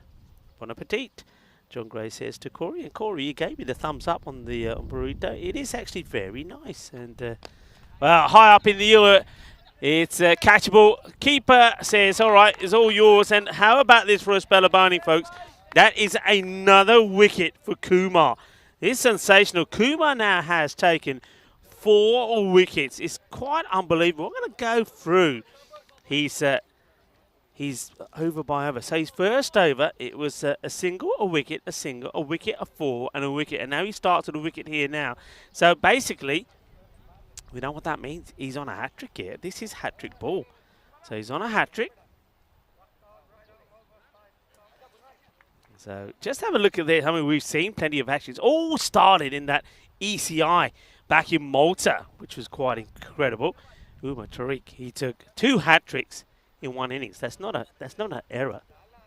And then we've gone over now to page 2 because we saw plenty in Romania as well. Dylan Fernando was the last man there. 4 for 13 he took. Remember, there was 6 wickets from Jump Club Fernando as well in those ECIs. So here we go. This is a hat-trick ball. And it's been hit away. It's going to be 4 runs. So 4 carreras. There's Kuma. Just raised down the leg side. And Mahmood, well, he's not in a mood to be a hat-trick victim. He says, I'm putting this away. It does get put away for another boundary. So Waka Mahmood goes Waka style, gets a boundary. And Kumar will just have to wait. But hey, there is still, well, we could have a 5-wicket haul. As Kumar comes on and swing and miss. Still 3 balls to go in his spell. So could he get his name up? He couldn't for the hat-tricks. Maybe the 5 wickets. I was talking about Jump Club Fernando. There he is. 6 for 13. And also in Romania we saw Cosmin Zavu. Wow, unbelievable bowling from him. And he took 5 for 34 as well. In the air. Does he get enough of this? Is it catchable? No. And fielders, well, probably worst two there, to be fair. But Stan Ahuja say, nah, stay there. I'll have the next delivery. Could have gone to hand, couldn't it? I think maybe fielder Usman perhaps could have had a dive at it, perhaps. Doing a fair bit of stretching at the moment, Usama Mohammed. Kumar bowled brilliantly. High up in the air. This could be the opportunity. Is this going to drop short as well? This drops short as well, agonisingly. Well, will he get closer for a fiver? He's got one more ball in his spell. 4 wickets to his name. 12 runs have come from him. 100 has been passed, by the way, now. So, nice score we've seen in the day so far. This is not a good... Oh, well, spare a thought for the keeper. This is going to be a minimal. The wicket keeper has no chance at all. Amit 9, look at the way this takes off. Oh, my goodness. Look at this. Oh, what is that about, somebody? I reckon there's a mole under there that was trying to pop his head up, and it hits him right on the head as it flies off. No chance at all for the keeper. No chance. All right, it was not the best. The delivery's down the leg side, but still, never expected that. So, 5 wides. Score moves on to 112. As I said already, it's the first time we've gone past 100 today, and we're doing it in match 3. And there's still, of course, 7 balls left in the innings. Kumar. And he'll go to the cleaners as well in this one. It goes all the way. Manos arriba, arbitro. Porque eso es 6 carreras. And that's another reason why you don't bowl wide balls, because you can basically say that that one was worth just, well, you had the 5 and now the 6. 11 runs of that last ball. And just like that, I mean, still very impressive, you got to say. He's bowled very well. But 4 for 23 as a result of the 11 that came off that last delivery. And the score now looking pretty decent as well. 118. 5 wickets down, so they will be eyeing up 130 here. They'll be throwing everything at this. You'll see the captain, Sanjay Kumar. They're just trying to now reset the field. Now, Sanjay, well bowled, sir.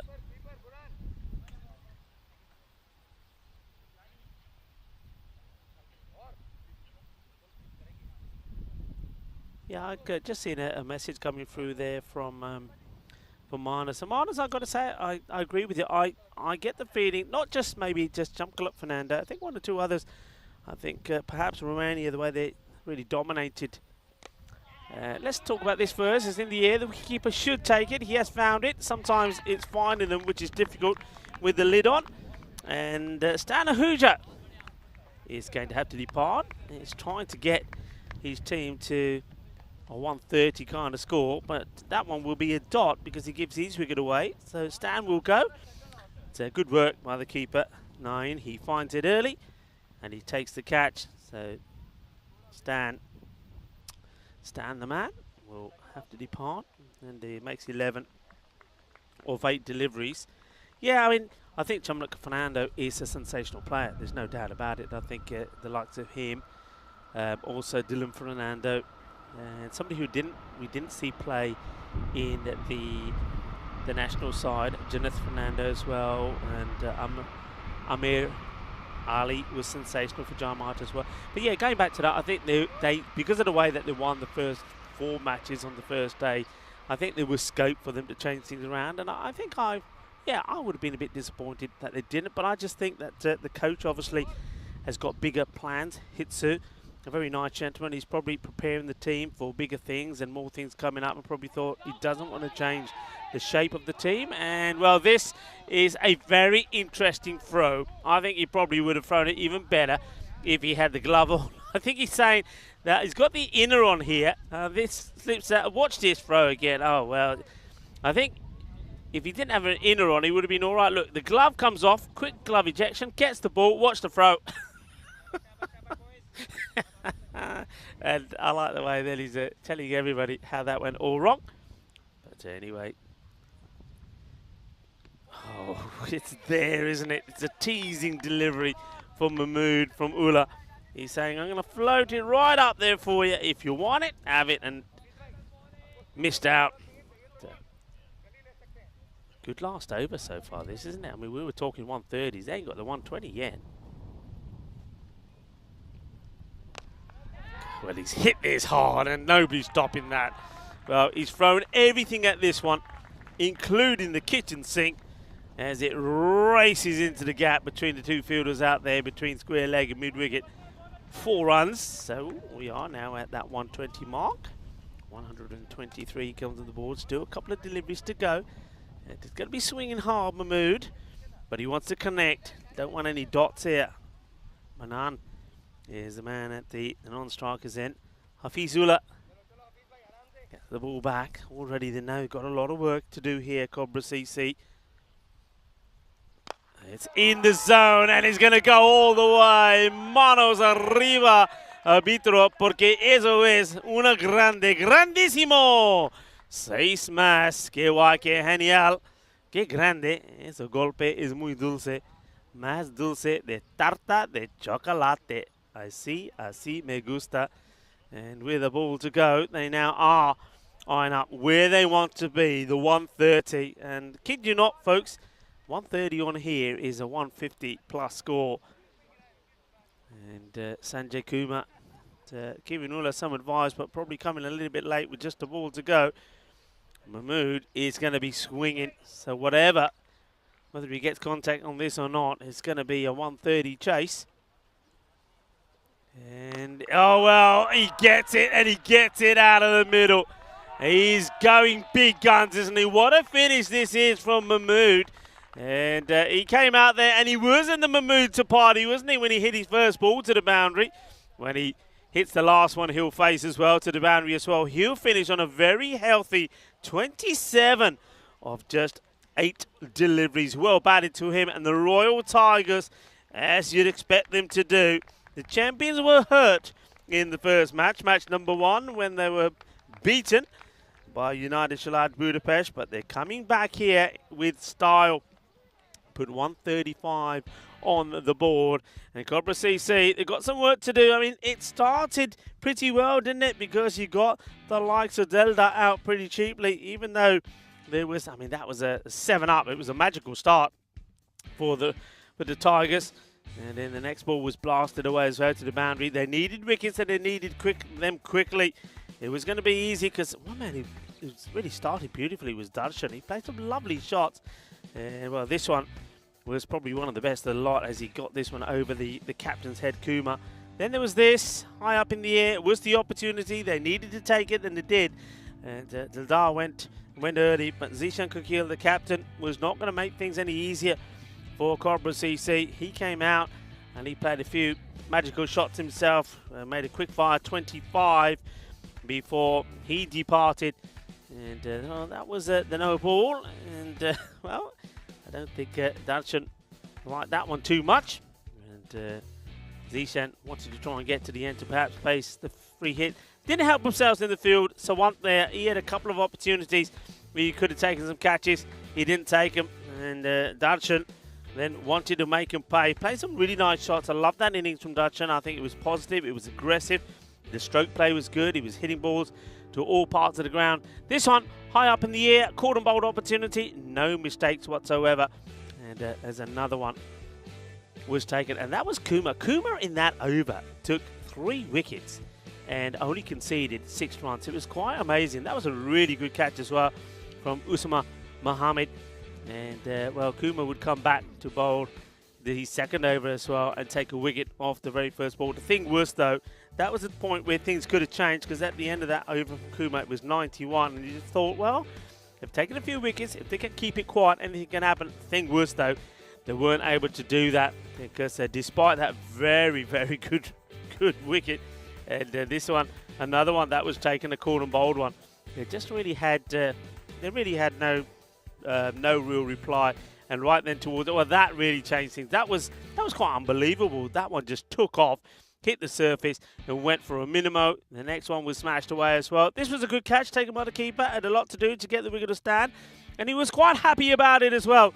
Standing Huja back into the dugout, but the hitting towards the end there from Waka Mahmood was quite incredible, as he did smash the ball all over the place. He really did hit the ball well, and in the end, I think he certainly made the difference, and those big hits there help him get his team past that 130 score, 135 for 6.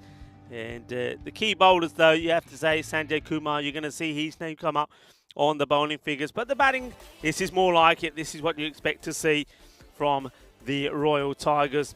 Everybody really making some kind of contribution. Only Mark Ahuja will be a little bit disappointed, and Hitash Prashar. But I think at the moment, the way things were going there, every batter was just coming out to hit and hit hard. And you knew that one of them, like Waka Mohammed, was going to get going towards the end. But I love the knot there from Darshan as well, and Zishan, Cookie Hill.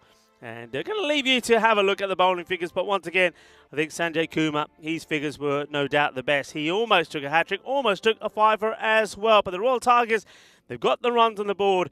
Join me, Ricky Fall and Corey Ruckers, when we come back to see if Cobra, they can open their account with a win. But they're going to have to go some. They need 136 if they do it.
The European Cricket Series is proudly brought to you by HCL Software and Bizzaway. Hello, cricket lovers, and welcome back to the sunshine of Budapest. Yes, we are in Hungary, and what a start we've had to the day. The Royal Tigers, the reigning champions, are looking to go back to winning ways. They had a bit of a shock this morning when United Csalad Budapest beat them and beat them comfortably. Now they're looking to bounce back against Cobra CC. They've got the runs on the board, and they're defending 135. That means you've got to go at a rate at around over 13 and over. And that ain't going to be easy. And with the ball starting up this time, it's going to be Mohamed Saklain. I'm Rico Fall, and you're watching the European Cricket Network. And I've got alongside me a very good friend and also fellow commentator. Is Corey Ruckus. Corey, welcome back. Let's go. Well, let's not go. False start. We'll go with the one. No, thanks for covering me there, Rico. Lovely bit of lunch. Thank you to everyone at Hungarian Cricket that has provided. And yeah, I was just sitting here quietly watching the last few overs of that first inning. Some really nice inning from the Tigers. That's what we were missing this morning from them. So they'll be feeling pretty confident. 135 out here seems like a long way away. Yeah, we've got two Mohammeds out there in the middle. To Mohamed Saban, who's phase one delivery. Technically, because he just ran past the stumps and then dropped through the ball on the ground, does that count? Should that be a no ball? Technicalities. Technicalities. By the rule book, no more spirit of cricket, just the rules. Oh, yeah. Yeah, well, I think luckily the umpires do apply a lot of common sense as well.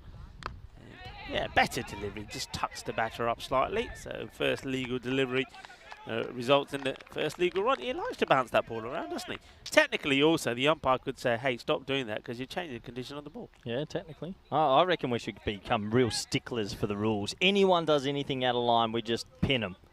That would be my dream. Yeah, how was your lunch, by the way? Actually, delightful. Delightful. Filling needed, came at the right time, and now I've got a little bit more pep in my step for this run chase.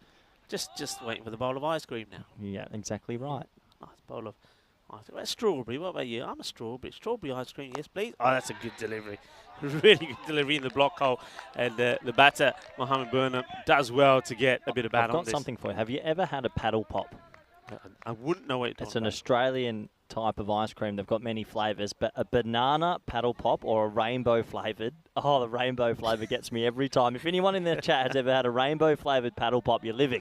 That is living. Come on, give us some details. Am I going to have to look it up? Look it up. It's heaven. Paddle pop. Okay. Oh. Yeah, good. A nice ice cream right now would be beautiful. Something refreshing. Oh, how about sorbet? Lemon sorbet. Now you're talking. A bit of lemon sorbet. Yeah, you're rattling off some pretty good things here. As the bowler's taking a long time to get through this over. But yeah, it is that sort of ice creamish weather. It is hot here. It's starting to get a bit sticky as well. And maybe ball just sticking in his hand a little bit there for Saklain. Are you a big desserts man? Have you always been not huge, but I don't mind the refreshing, you know, when you've had a I like that we're on food chat. I love food chat. That's why I've come back to the network. Food chat's my favourite part of the day. I hope you come back with some good ones, some new ideas. This one, once again, he doesn't give the batter too much room. I like this bowling at the moment here from Saklain. When he gets it right, he's rushing the batters and he's tucking them up. What's your optimum cake? Cake. Cake. Is there a cake that's like Black Forest cake for me? Chocolate mud cake. That takes the cake every day of the week. Oh, I think for me, it's got to be. I mean, it's more of a pie, but I'll give you two. One is got to be an apple crumble. I love apple crumbles. Do you have a scoop of vanilla ice cream with it? No, it's got to be with custard, warm custard. Wow, controversy. That's pulled away beautifully, and that should go for 4. He's got it sped up, and that is 4 runs. Good batting. Yeah, that, and then after that, it's got to be a lemon meringue. Okay, I can go with the lemon meringue, but you've opened up a can of worms. So you're saying me you'll have apple pie, apple crumble, and you'll have custard. Custard, yeah. No. Yeah. Scoop of vanilla ice cream, surely. Nah, custard. Custard does it for me anytime. Nice bit of hot custard. Oh, yeah. Now you're talking. I'm getting hungry. People on the chat, custard or ice cream with your puds, with your cake. There's it. Upish. Is he going to get it over the fielder? Only just. And this is going to be interesting because I think Zishan, he may have sort of paddled this into the hand of the fielder that was behind him. It doesn't quite do it, but just out of his reach. Let me see this again. I think the man it could have fallen into the hands of was Abdul Manan. You see there? Finger tipper. Might have just tipped that over the bar. Very tight, very close. A ball to go in the first over. And 9 from it so far. If he keeps this nice and tidy, avoids going for a boundary, and it's a perfect start from the Tigers. Even better if they can pick up a wicket. Oh, he's getting funky. Well bowled, very well bowled, because Burnham, you said it, wanted to get funky, and Burnham, all he does is burn himself. He moves one way, moves the other way. The bowler just had that moment, didn't he? For one moment when he leaps in the air, he thought about it, said, you know what, I'm going to bowl it full and straight, and he does, and the batter just puts it straight into the hands of the fielder. So, well, the man we were talking about, Abdul Manan, who almost got involved in the team catch, takes a catch, they get the wicket. It is the perfect start for the Royal Tigers. Yeah, interesting. I wasn't expecting that. There's a little bit of showmanship, and he loses his wicket as we have a look at the golden ball counter. We're up to 184. So quite a long way away. That's triple 20, triple 20, triple 20, double 2 if you're playing darts and you had 4 of them. But yeah, it's an interesting dismissal. He's just moving around the crease and then throws his wicket away, so he'll be disappointed. And we get to see a familiar face going to bowl the second. It's going to be Abhitesh Prashar, right arm fast. Yeah, so it doesn't open this time. So they made a few changes, haven't they? They made an opening change with the batting. They went with Darshan and Dildar, and now they went with Sakleen with the first over. It's worked for them. You can see the batter there, Saban, batting a fair way outside of his crease. Prashar, we know he can bowl a beautiful Yorker. Nice shot. Nice shot just for one. A lot of people in the chat have jumped on the ice cream chat. Some we can see Rainbow Paddle Pop was Wayne's favourite. Nothing wrong with custard on apple crumble. Apple pie goes with ice cream in Wayne's opinion as well. Yeah, I like it. Cyclone Paddle Pop from Liam Day. Yeah, Peter Hadley saying depends. The time can be ice cream in the summer. What do you call those? In winter. The ones where you just cut the tip off and you just suck the Well, ice pops. Just like an ice pop. Yeah, I can go for a simple ice pop. See, I think they are so underrated. Simple, effective, soothing. Yeah. What, lime flavour? What flavour do you like? I don't mind it like the blue one. Blue. What is the blue one? It's like a, I don't know. It's it's like supposed to be a berry. Yeah, I don't know. Yeah. Okay, I got another one for you.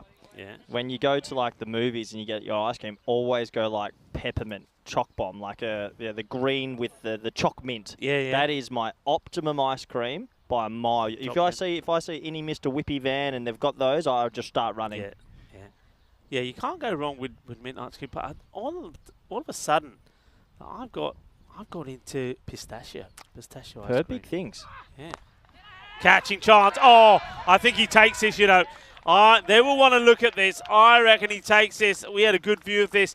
I think he gets the ball in his hand. The hand, or maybe the wrist part of the hand, is touching the ground. But I think the ball is up in the air. I reckon this is a great catch. The batter's not hanging around. He'll be told to wait. This is a really good catch from Zishan. It's one of those ones we've actually seen in the Ashes the last week or two. I reckon he's caught it, but with his hand on the ball, and maybe there's a bit of grass on the ball, but I reckon that's out. Sort of like the Ashes a little bit. It's a good catch. It's a really good catch. And another wicket goes, and it's good batting, good bowling. I have to say, he's getting it full, he's getting it straight, and the fielders are supporting him. So good work here, and I'll have a slower look at this.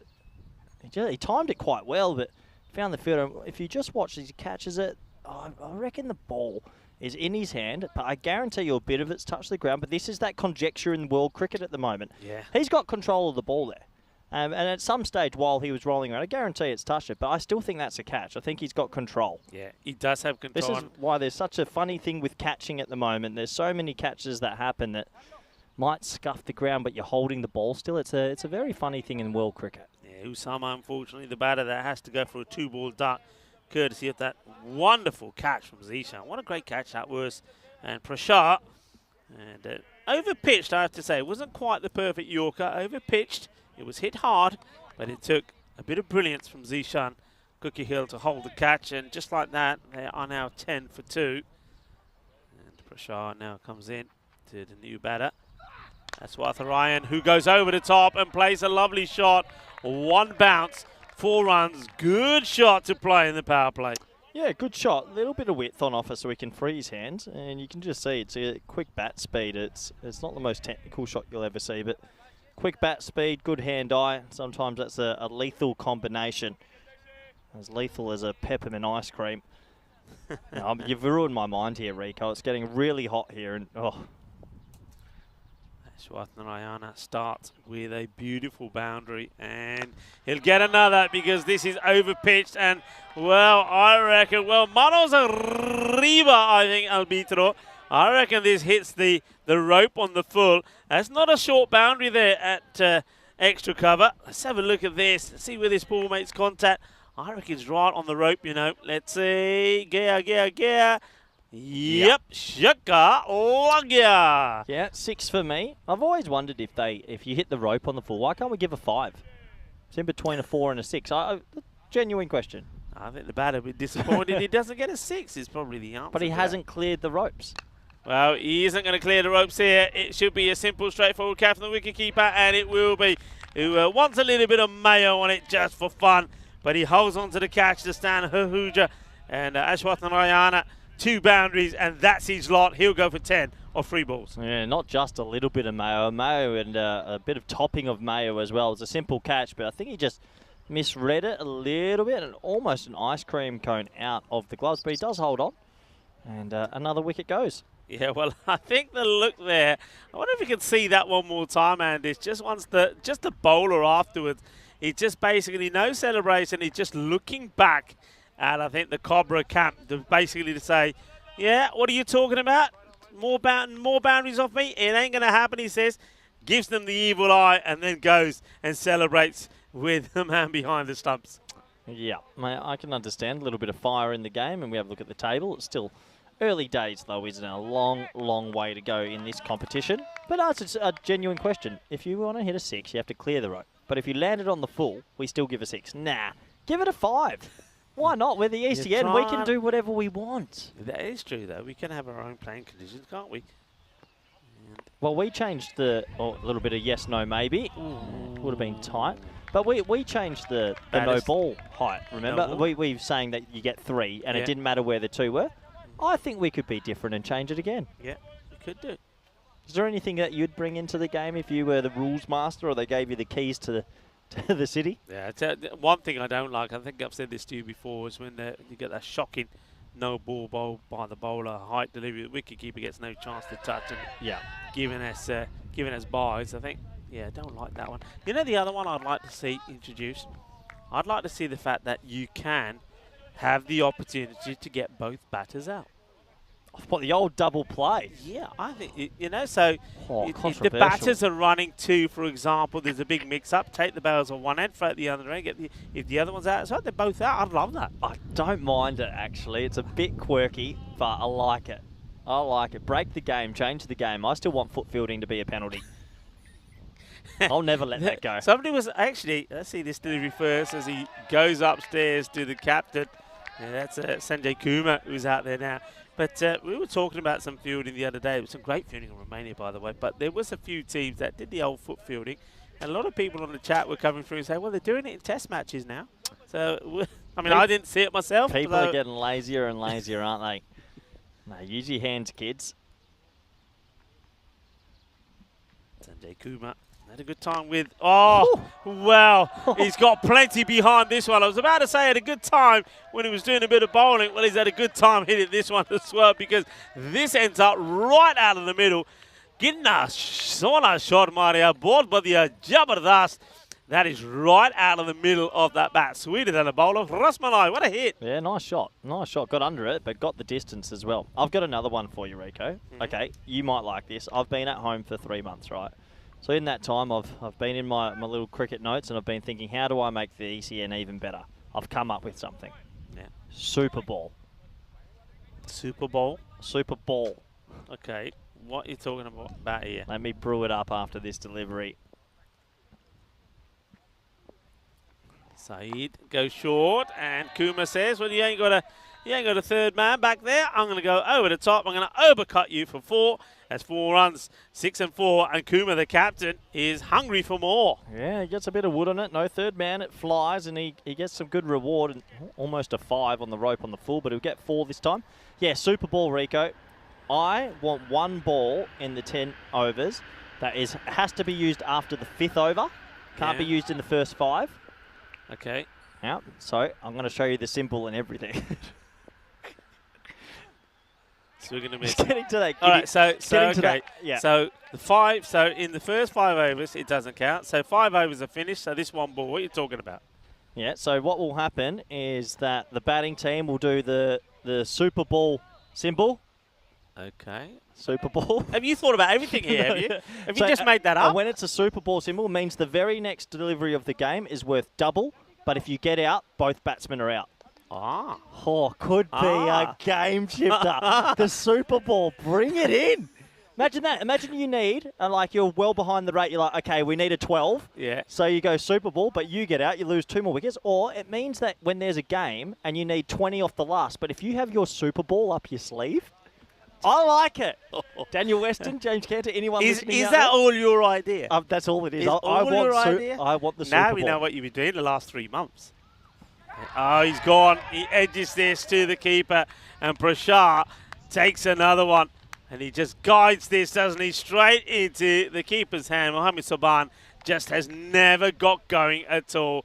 And he's, well, the only place he's going now is back to the dugout. It's a soft way to get out. There's no intent in this shot at all, is there? Yeah, he just needed to throw his hands at it. Instead, he playing a bit more of a deflection shot. And I know the thinking, but it's just a bit hesitant. So he has to go. Another wicket goes, and not looking good for Cobra CC. But I tell you what, Rico, if they had a Super Ball up their sleeve and they hit it for 12, well 6, which would turn into 12, they'd be back in the game. I'm telling you, it would bring these sort of games that are fizzling out back. You like it. I know you can like it. Yeah. There's a lot of things that people talk about that I'm thinking, nah, but I'll give you that. The Super, we got the golden ball. Like We've got 3 over power plays. We've got chaos. Yeah. Super Ball would be amazing. Imagine you're at the non-strikers end and your friend gets out in the Super Ball and you have to walk off with him. Yeah. Okay. So this is is this you're saying here? Because technically, as this one gets played out, technically this could also be one that the fielding side could also request, right? Because it could be beneficial to them if they're thinking, right, they've won the game already. We need 2 wickets. Why don't we just go for it? Okay, I get your thinking, but I want it to be a batsman thing. But where then you have to have spirit something fingers. for the bowlers though as well, because it's No, already but there is something. If they get the wicket, they get 2 yeah, wickets. but they don't call for it. You see what I'm saying? It's all is. I like it, but you need to have something equivalent that the fielding team can ask for as well. I've got it. You have? Yeah. All right. That's a quick. Why are you putting your jacket on? Aren't we doing Comcam after 5? Yeah, it is, but it's still hot. I'm getting super excited. You Rick. leave it- I've you got leave it on. the Super Ball's You got me leave it on. excited. We could call it the half ball. Anything you bowl, you get half the runs. It's getting to that stage in the day where I've been out in the sun too long and these wild ideas start to come out. Yeah. Tell me in the viewer chat what you think of the Super Bowl, because Corey, I have to say I do like it. I knew you'd like I it. like I'm going to get Vinny on this as well. I like it. It would be chaos. And Shot. nice looking shot. Leans back. Is a sweeper out there, and does he get it? Yeah. Does he keep his feet inside? Yeah, I think he does. Yeah, 2 runs. You know, it'd be interesting if you did the Super Bowl. Yeah. I reckon you would see teams after the 5th over send a tail ender up the order to bat with a proper person. Because imagine, let's say, imagine DDC and Hamza Dara there, and DDC gets out and you lose both. So teams would then have to think, when are we using our Super Bowl? There's so much risk. Yeah, it's got to be a tactical play, isn't it? So you send out a lower batter. You send out Mohammed Atif, little Mohammed Atif, and if you're out, you're out. But then he's batting, it could be crazy. Hey, leave Mohammed Atif alone. He's hit. I've seen him hit a big ball. Oh! Get out of here! Get out of here! This is sensational. What a catch that is from Manan. This ball is travelling. We've seen, well, he's taken this once it's got past him. What a catch. What a moment. There's something about that part of the field. We saw Zishan take a catch there earlier, but this one is even better. This is travelling. What a catch that is. That's a serious snare because he's crunched that. He has completely crunched that out the middle of the bat. He's caught it behind himself. He did get 2 hands to it, but still not many players are holding that at this level. What a fantastic moment. What a fantastic catch. And Cobra CC at 34 for 5. Well, they're being dismantled here. Oh, what a catch. I mean, Sanjay Kumar, the captain, he's played some really nice shots. He'll be probably thinking, well, I didn't deserve it. Oh, that is just class. Yeah. Top quality. in any level of cricket. That is class. Yeah, well done. That's one of the best catches I've seen in 3 months. Really well done. Last ball of the 4th. And squeezed away, and should just be a single, and it will just be a single. So it does mean at the end of 4 overs, Prashar finishes with fantastic figures of 4 for 15, and the score is 35 for 5. Yeah, well, we've seen 2 lots of 4 in this match, haven't we? We saw the man who unfortunately was the victim of that brilliant catch from Anand, Sanjay Kumar. He took 4. Now Prashar, well, we know that Abhitesh Prashar is the top player, and we knew that he was going to come back strong after the disappointment of that loss earlier, and he certainly has. He picks up 4 as well. And you've got to say here, Cobra, they're looking, well, a bit of tatters at the moment here, 35 for 5. Yeah, Wayne in the chat said you could lose 20% of your batting lineup on a Super Bowl, but he likes the idea. Oh, I like it as well, as that is hit hard to cover. Maybe a run-out chance, and just the one in the end, but a bit of acrobatic. My point's this, Rico. The biggest reason I like the Super Bowl is, let's say you have a game that's a little bit... We do have the odd game where it's getting away from them. And you know they need like a 40 or 15, or it's just, and we don't see it chasing, it's getting away.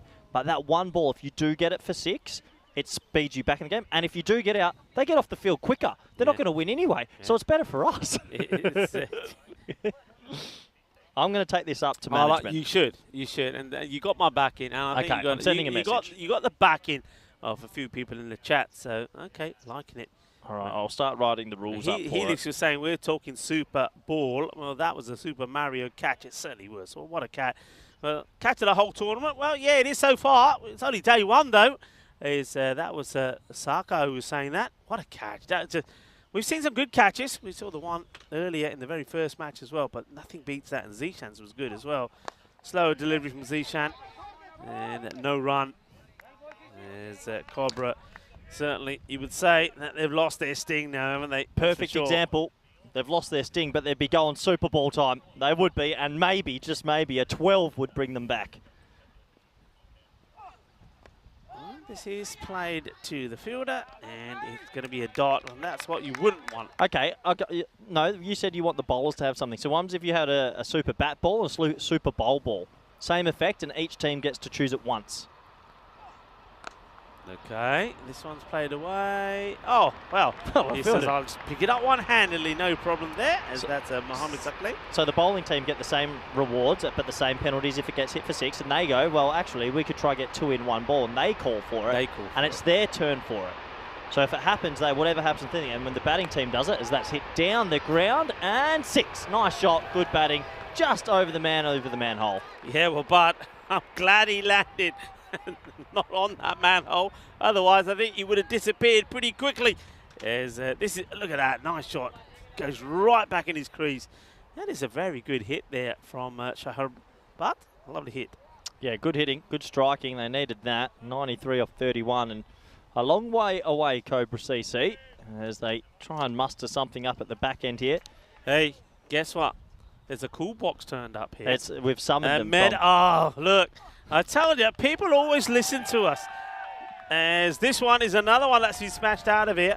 And, well, liking this. You see, when we talk about these things, they happen. We were talking ice cream talk, and ice creams have turned up. Thank you very much to Meta. And also the Federation. You can show the viewers, because we're about to say, it's almost... This is what they call manifestation. We talked about ice creams for about 10 minutes, and you've just had a lovely cornetto being passed. You turned one down.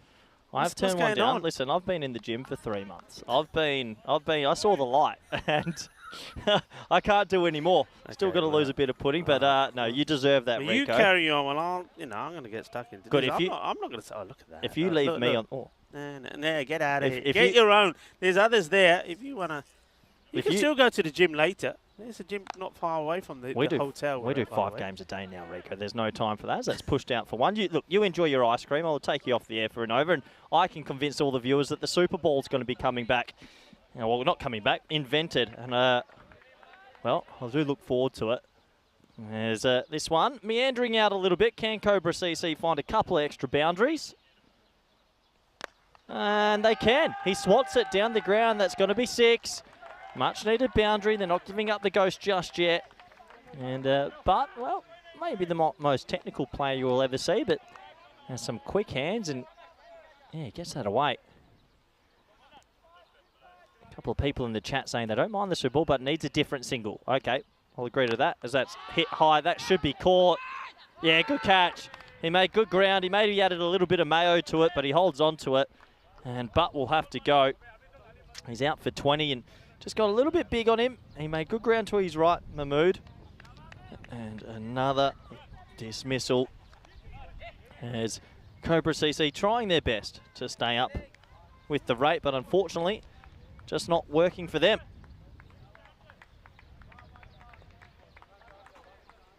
So a couple of people in the chat are saying that they don't like this, but this will be the Super Ball signal, Rico, this one. So the batsman will drop his bat and with his gloves. It's a Super Ball, people. It's good. With his gloves on, he'll be doing this. And then everyone knows, everyone will be hiding because it's a double ball, basically.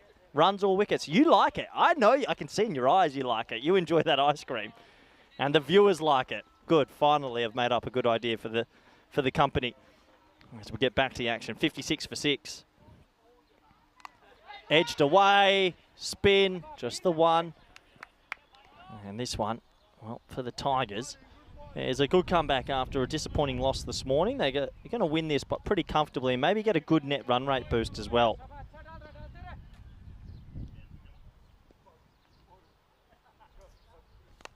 Whipped away. That's a nice looking stroke. That'll go for 4.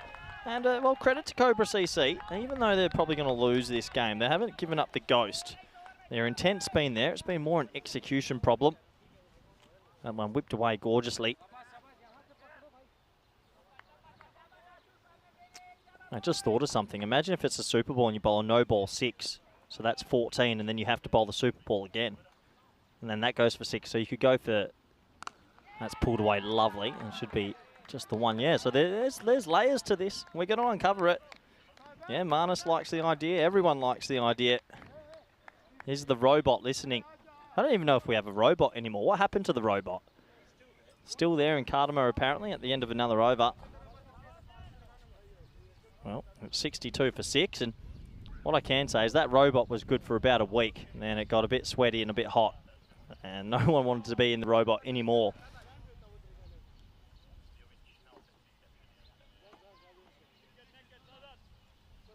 Chris Smith coming in with...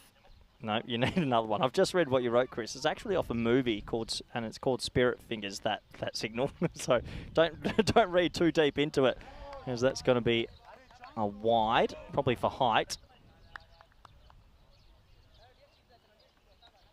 So 74 required. 73 it will be off 24.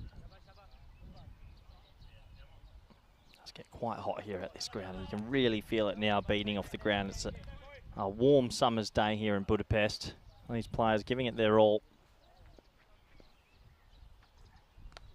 Whipped away, 4 runs. And yeah, once again, Cobra CC still trying their best. They've got a long way to go, but hanging in there with the barest of margins. It's whipped away, 4 runs.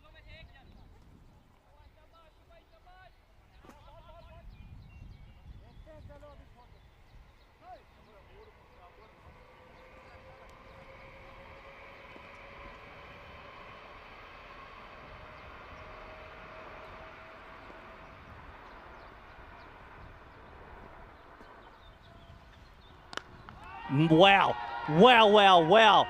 That is huge. Tell you what, that's one of the biggest today. Matura's got that out of the box.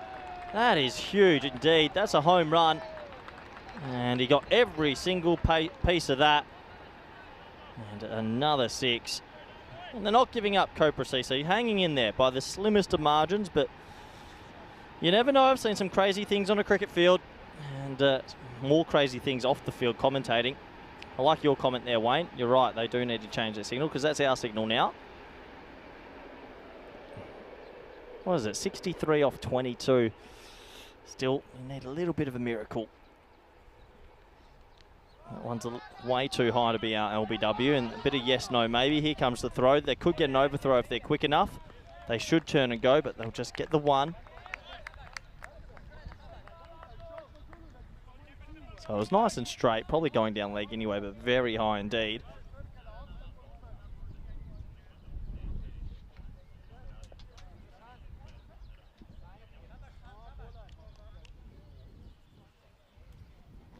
Rico, how was it? It did look good. It was great. I can't believe you turned it down. It was just what you needed, just to cool you down a little bit. You know, just to cool you down a little. This one time pulled, yes, no, maybe. Here comes the double play. They're both at the same end. And eventually he'll be run out. It was yes, no, maybe, barbecue. That is a proper barbecue. And Rico, a little bit of Benny Hill music in the background. Yeah, there has to be. That's not good, is it? It's oi, chal chal mere bhai, mere hati, mere sati. In the end, they never go together. Just watch this. It's not good. It's look at this. They were at the races, and he said, "Okay, I'm going to get back before you," and he weren't gonna. He's going to be done. That is not good at all. And Amit Zain, it will have to go, and a real mix-up in the middle between him and Mathur. So what I do like about the Cobras, I mean, that's a bit of self-destruct there, but you're absolutely right. I like the way that no matter what, they're still swinging hard. They're trying to get the boundaries, trying to keep themselves in the contest. But with that wicket going down, I can't see them getting back in this now. Saeed got a couple of balls of ball in this one, the 7th. Yeah, they're not going to get there, but I've been impressed that they haven't given up the ghost. That's for sure.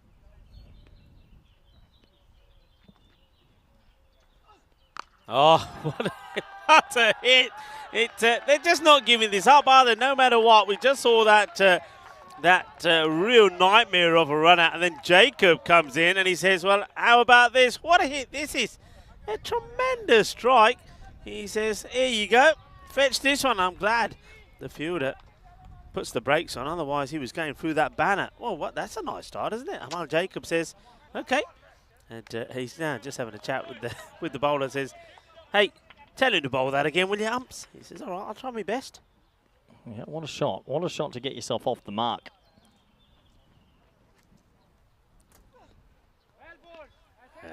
Shorter delivery. The two umpires look at each other. And Oh, it's a no-e. No-e, because he's obviously bowled one over the shoulder before. It's the correct call for me. There was already one in the over. That's good umpiring. Yeah. And I just get the feeling here that a few of the fielders are questioning whether one was called before, and I think it was. So this is the second one. No ball is called, so this will be a free hit. And the bowler, so you're not happy about it. Okay, let's play hypothetical. If this was a Super Ball and he hit it for 6, they'd need 43 off 18 and be game back on. So I do like the idea, but yeah, you're right. That is good umpiring. That's a no ball, and it's free hit time. And he hits it pretty well, but a fielder out there, but can't do nothing about it. It will go all the way. Bolle, manos arriba. Porque eso es 6 carreras. Well, if it was your Super Bowl, that would be what then? Oh, we'd be screaming. That would have been a 12, and we'd be saying this game is right back on. At the moment, Tigers still got themselves ahead, and we have a look at what Game 4's got for us today. And Cobra CC will be up against the Blinders Blizzards and Mars Bargie's team. They'll need to improve from earlier. This should be a good game of cricket. Yeah, I think it will be a good game. I think at the moment, remember, they didn't play last year, but as I was reminded, they did play back in 2021. But still, a lot of new names on that. Mars Bargie, the captain, I think he'll be key, he'll be instrumental, but he'll need some good performances from one or two of the others, particularly with the bat. Cobra CC. So, you've got to say there were some good positive signs from them as well in this one. And I like the way their approach is. They're not giving this up, as that one from Gutham is fired down the leg side. So, yeah, they've shown some good signs as well. They just didn't get their areas quite right with the ball. But remember, they've got the captain, Sanjay Kumar, who did take 4 wickets. But they'll be better for being out there in this tough competitive match as well against the Royal Tigers.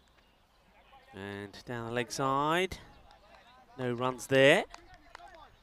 This is now Matur, who's just chewing up a few deliveries. You can see Jacob at the other end, 12 of 3.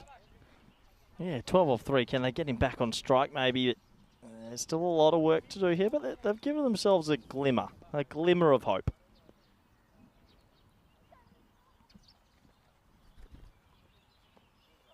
This will be a wide, not a good delivery from Goodsump, so they'll have to bowl that one again. Well, you look at the comparative scores. It's the runs aren't that far away. They're 1-6 behind where the Tigers were at this stage. It's probably the wickets column is a little bit alarming, but sometimes if you've got lower order batsmen that can also wield the willow, you don't worry about it too much.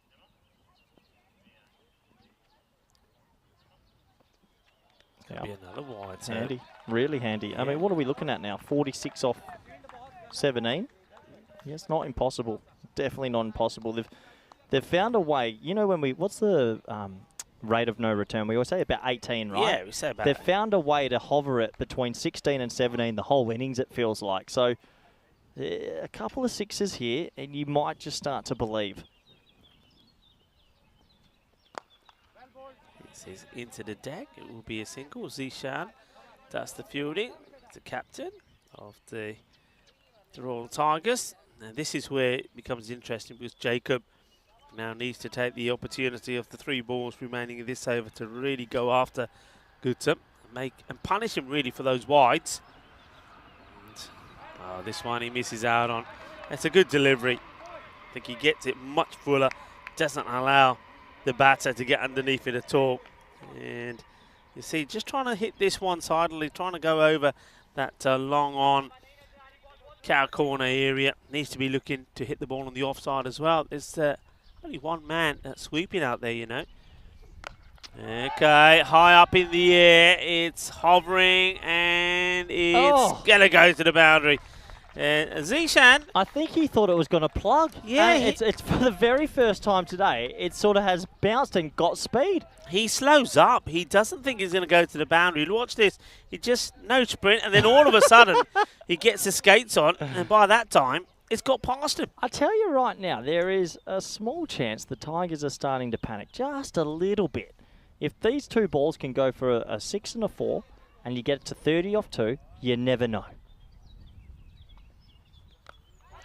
Well, Top these spin. help if they go past the fielder. It does go past the fielder. They're checking to see 4 or 6. I think 4 will be signalled. It will be.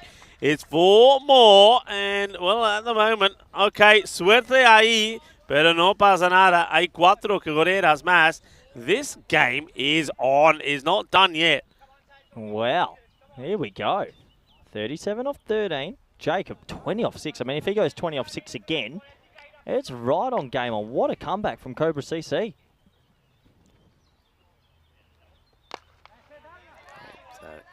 He'll just take the single. Not that's a good one. bad at all because it means he goes back on strike, and that's important. That was the last ball of the over. Also brings the 100 up. So 100 after 8 overs. They've got, okay, they've got 7 wickets down. So I think this is the partnership that can do it, but you've got the right man going back on strike. And I think this is where the Royal Tigers will try and deploy a key bowler now to get a good over in here and kill this game off. But if it doesn't go to plan, let's say they do get even, I don't know, even 16 to 20. If this goes magical, game right back on. They've got to go. It is at that point of no return that Vinny Sandhu often refers to 18. But I'm telling you, we've seen it done. And the way Jacob is hitting, anything is possible. Okay, high up in the air is a chance.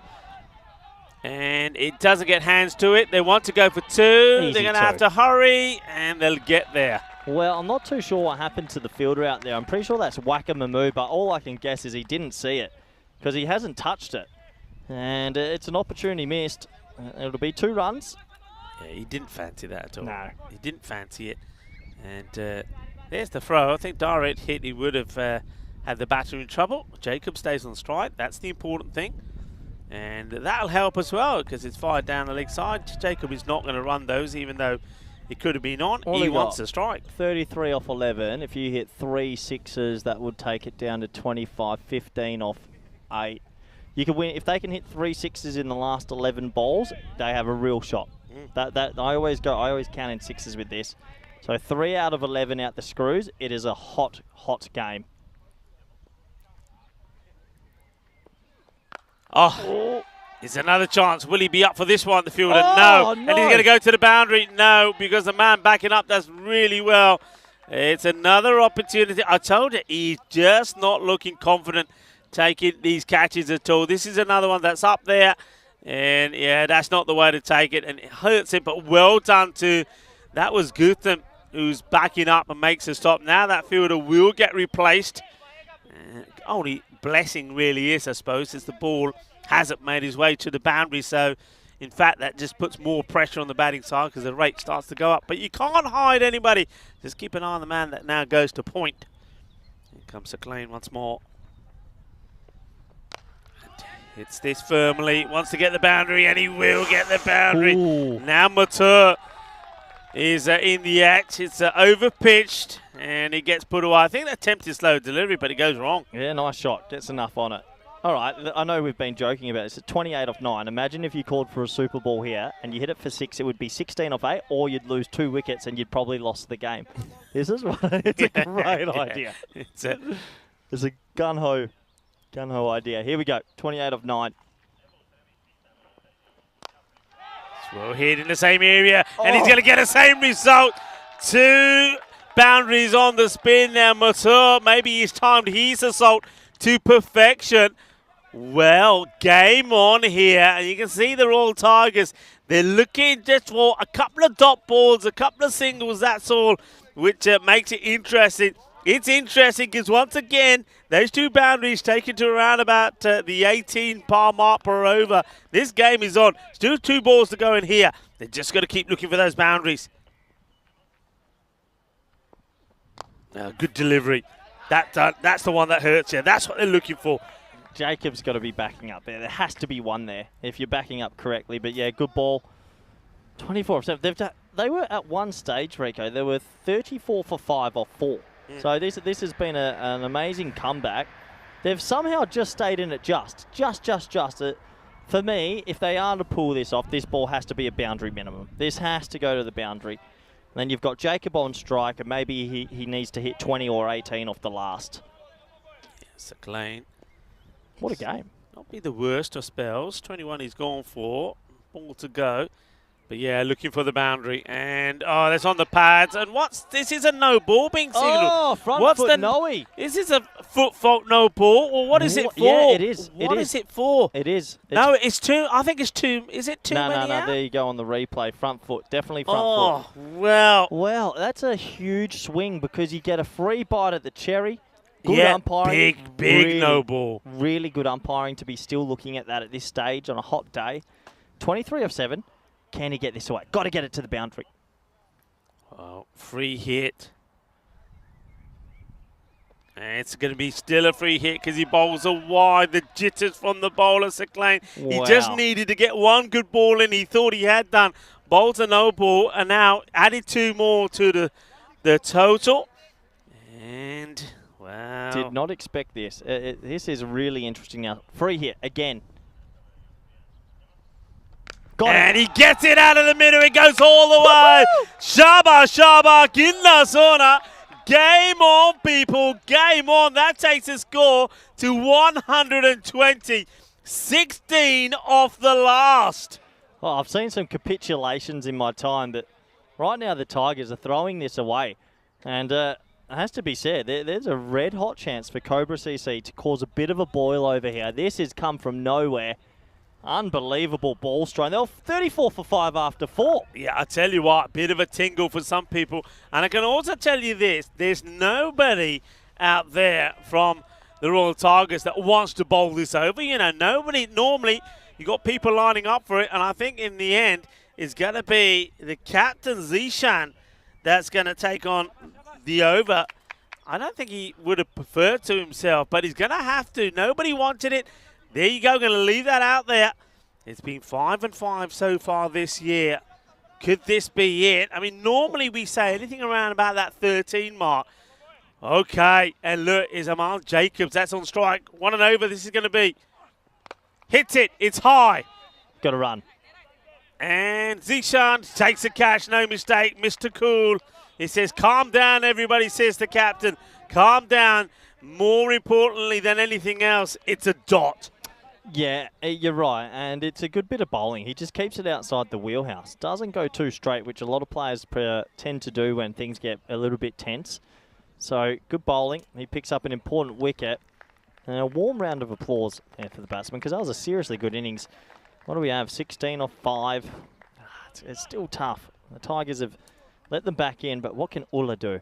Yeah, well, what he needs to do is well, not waste a ball. It either goes to the boundary or he gets a single, because Matur, he's hit a few nice shots, 33 or 17. He's got to find himself back on strike. And not going to be easy from here, but he's got to get something on this, bat on ball or whatever. And I think whatever happens here, I think Matur will have to be running. He's got to run, even if it means sacrificing the wicket of Ulla. Yeah, 100% you're running here. You got to get on strike somehow. And spin. Ooh. Okay, well, he's done enough. What do we got? 15 off 4. Yep. I don't think I'm running here if matter, and you're backing yourself to hit. Oh, well, if you can hit 2 sixes and then you run a little bit, but you need to face the next couple of balls. Yeah, so 2 of these have definitely got to go to the boundary, including this one. You don't take the single. Here comes Zishan, the captain of the Royal Tigers. And hits this pretty well, but it's catchable. It could be a wicket, and it will be a wicket. Nicely taken. And that Sai Gusam takes the catch. Zishan gets another. And, well, that's 2 in 2. Just watch this. He had to go for it, didn't he? Yeah, he had to go for it, and he actually strikes it okay, but just the angle of the bats is more an aerial shot, isn't it? And, well, they've held on to it. The Tigers are going to have a scare here, but it looks like they're going to come away with the victory. But there's still a lot of drawing, riding on the board for the Tigers, because they had this game won, and then a couple of mistakes have opened the door, and they're going to come away, you'd think, with the victory, unless Sawant can come out and go 6-6-4 or 4-6-6 or whatever you want. Yeah, I mean, good catch taken by Gutams. There's 2 wickets in the over. Wicket, single wicket. And once again to Matur. I think he batted really well under pressure. Here comes Zishan once more. And this is edged away. Watch the spin. And they'll get the single. You've got to try run 2 there, because even if you get the 2 somehow, you make it 13 off 2, and there's still a chance of a golden ball. So it's an opportunity. But credit to Cobra CC for making a game of this, because a half hour ago, it was a whitewash. They weren't in it. Yeah, you said it yourself. They were 35 or 34 for 5, weren't they, at the end of 4. Hits this hard, high up in the air, just bounce a couple of times, and batters would just take a single. And the Royal Tigers, they've had to work and work hard. They've had to sweat. And they would have thought putting 135 on the board would have meant they could get an easy victory, but they needed their captain to be cool, calm, and collected towards the end. And there's the little celebration when he can celebrate now, because it is a victory. A victory by some 13 runs. But I'm going to say a big credit to Cobra CC. They fought hard, and they made them sweat, and they took it to the wire. Yep, they took it to the wire. And a good game of cricket overall. A high-scoring one. First high-scoring one we've had of this ECS. And tell you what, a Super Ball would have been pretty handy for them if it came into the game. But what a good game of cricket it was. And overall, the Tigers just get their noses ahead. Yeah, they do. And it was all thanks to the nice shots that they played when they're batting out there. And you've got to say a lot of credit has to go to the likes of Darshan, who batted beautifully well and got those early runs for them.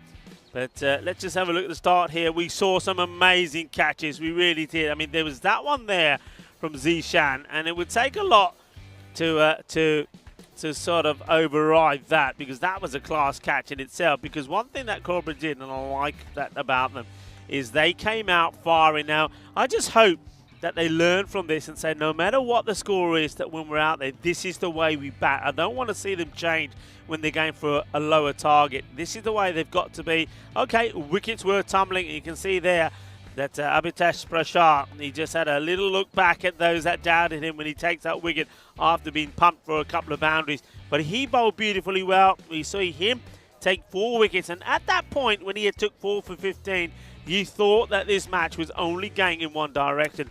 But it wasn't, because first of all, let's talk about this catch. That catch from Manan was absolutely brilliant. I mean, it was a lightning quick reflex catch, and that was an important one to remove the captain Kumar. You thought it was over here, but it wasn't. Yeah, to be honest, I actually did think it was over. I like an early crow, and I thought there's no way they're getting back into this game. But some lusty hitting from Butt to starter. I think he made 20 off 6, and then the Jacob down the order. And a little bit more support from Matur.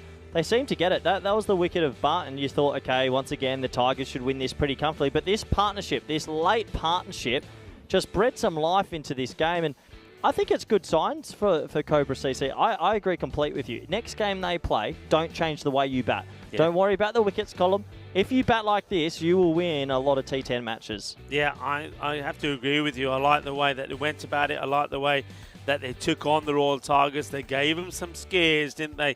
And they just got to take this forward and this approach forward and say, look, no matter what, we've seen what we can achieve when we play an attacking game. Some batters didn't click, but those that did certainly made a big difference in the outcome of this. And of course, a lot of that hitting came towards the end.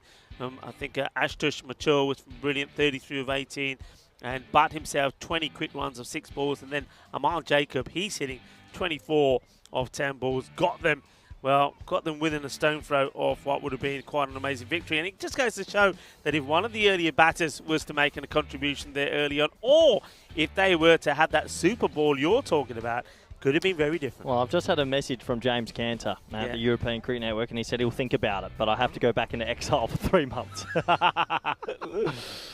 Okay, this one is coming up next. It will be Cobra CC that will stay on the park, but they'll be look, I will say this. I think if you're the captain of Cobra CC, I think Sanjay Kumar will be saying, yeah, I'm glad we're staying on, because it gives them an opportunity to put a better performance in the field. But more importantly, it gives them a chance to go out there and have a bat. And you can see from the coin toss that Cobra CC, they do win the toss and they're having a bat first. So they'll be hoping that maybe some of the top order batters, maybe the likes of Subhama Burhan, can put in a contribution with the bat as well. They this time put the runs on the board and apply all the pressure on the Blinder Blizzards. They're hoping the Blizzards themselves that Mars Baji can get going as well.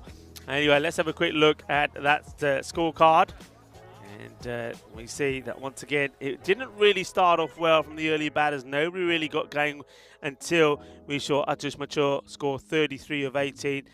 But I think his performance there was pretty important. The score of 20 of 6 balls. But 24 of Amal Jacob, who took on all the bowlers before finally he fell to Zishan Cookie Hill. It's a really good performance from him. Looking at the bowlers there, and 4 wickets from Hitesh Prashar. But once he was done and dusted, that's when the issue started, and they needed the 2 wickets and the cool and steady head from Zishan Cookie Hill to see them home. So we're going to leave you with the match summary of that one. Match number 4 coming up pretty quickly in about 10 minutes' time. And that's when Cobra CC will hope that they can, well, overcome that defeat and come back strong against the Blinder Blizzards. That match starting in under 10 minutes' time. Join me, Rigaful and Corey, when we come back in about 8 minutes' time for the start of match number 4 here in Hungary.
The European Cricket Series is proudly brought to you by HCL Software and Bizzaway. Hello and welcome back as we get ready for match number 4 of this European Cricket Series here in Hungary. This one will be an exciting one for me because we've seen the Blizzards coming back after their first defeat. They were another team that lost to United Csalad of Budapest. United Csalad of Budapest put a great performance in this morning, beating not only the reigning champions but also doing a number over the Blizzards. But I liked what I saw from the Blizzards. I liked the way they played. They were energetic, they were lively, and they just need 1 or 2 batters to come good. And if they can and give somebody like their captain Mars Baji some support, I think they can get some good runs on the board. And I was impressed with the bowling of Usman and some of their spinners. What about Cobra CC? Well, they had a tough battle we saw there against the Royal Tigers. I think they just missed their length slightly with the ball, didn't they? Though their captain, Sanjay Kumar, was absolutely brilliant. Loved his bowling. He picked up 4 wickets as well. And I think with the bat, I think they've just got to be a little bit more aggressive and really go for it. It will be an interesting match. Both of these two teams, I think, are evenly poised. And I think here it's the case of the Blizzards trying to come back and get a victory themselves. But Cobra, well, they will hope that they've got a bit of a sting in the tail in this one as well. Let's go over to the 2 captains for the all-important coin toss.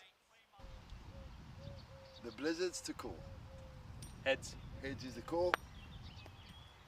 Tails it is. We're gonna bat first. Sorry, what do you need? We're gonna bat first. Nice. So they're gonna go. They're gonna bat first. Back to you in the scorebox. Comment. What a great intro from Tyrone Peters. Oh, I'm going to put that in my notes. That was terrible. Thank you very much, Tyrone, for that lovely cut back. And Rico, you should go have a look at that on YouTube because that is quite funny. And yeah, Anders, our director, said he's going to cut it. That's good. Cobra CC versus Blinders Blizzards as we get into game 4 today. And it's not the last game of the day, I've been told. Apparently we do 5 games a day now. I haven't been here for a while. And looking forward to this game 4. This should be a good game. Mars Baji up there at the top, as we know very well. And some really impressive performances. I think Jacob was really good in that first game there for Cobra CC. Can he repeat the feat? And we'll soon find out, as Cobra CC are batting first in this one. And they'll be looking to get the runs on the board and then maybe try and bowl Blizzards out a little bit cheaply later this afternoon. 2 games remaining means 2 times more fun. And it's been an interesting day 1. I think the standards improved throughout the day, getting better and better and better. And looking forward to bringing you game number 4 here on the ECN network. Hello all our viewers around the world, especially those in the subcontinent. I hope you're doing well out there. I hope you're tuning in. And good luck with all your Dream 11 teams. And yeah, this should be good. Looking forward to this. So at the top of his mark is Passer Usman. He'll be bowling to a couple of handy batsmen. That's Mohammed Burhan on your screen. Have a look at the boundary riders, shall I? And looks like a deep cover. And where's the second one? Deep backward point. Yeah, Marnus in the chat says Tyrone Peters had a bit of a nightmare there. Good call, Marnus. That was good. So, big game for these 2 teams. Both have had a loss. One of them will walk away with their first win. I'm tipping Cobras in this one, but you never know. It's a funny old format. And especially with this field, he can't bowl 2 straight here. No one back on the leg side. So, we're almost set to go. Umpire has a look around, takes his time, sees 11 fielders, says something on his little walkie-talkie. And we're good to go. All right. Ball 1 of match number 4, ECS Hungary. Here we go. And that shall be a wide to start. I'd like to know the percentage of games that start with a wide. I feel like it would be a lot. I feel like a lot of the bowlers don't get into their rhythm too early.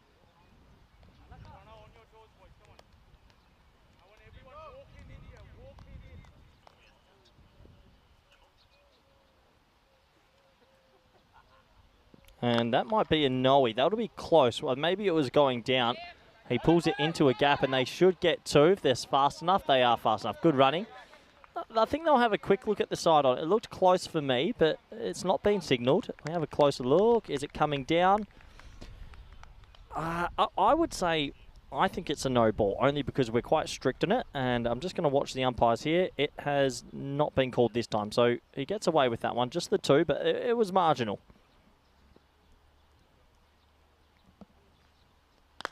Pulled again, straight to the fielder. Good little pick up that, dot ball. As welcome back.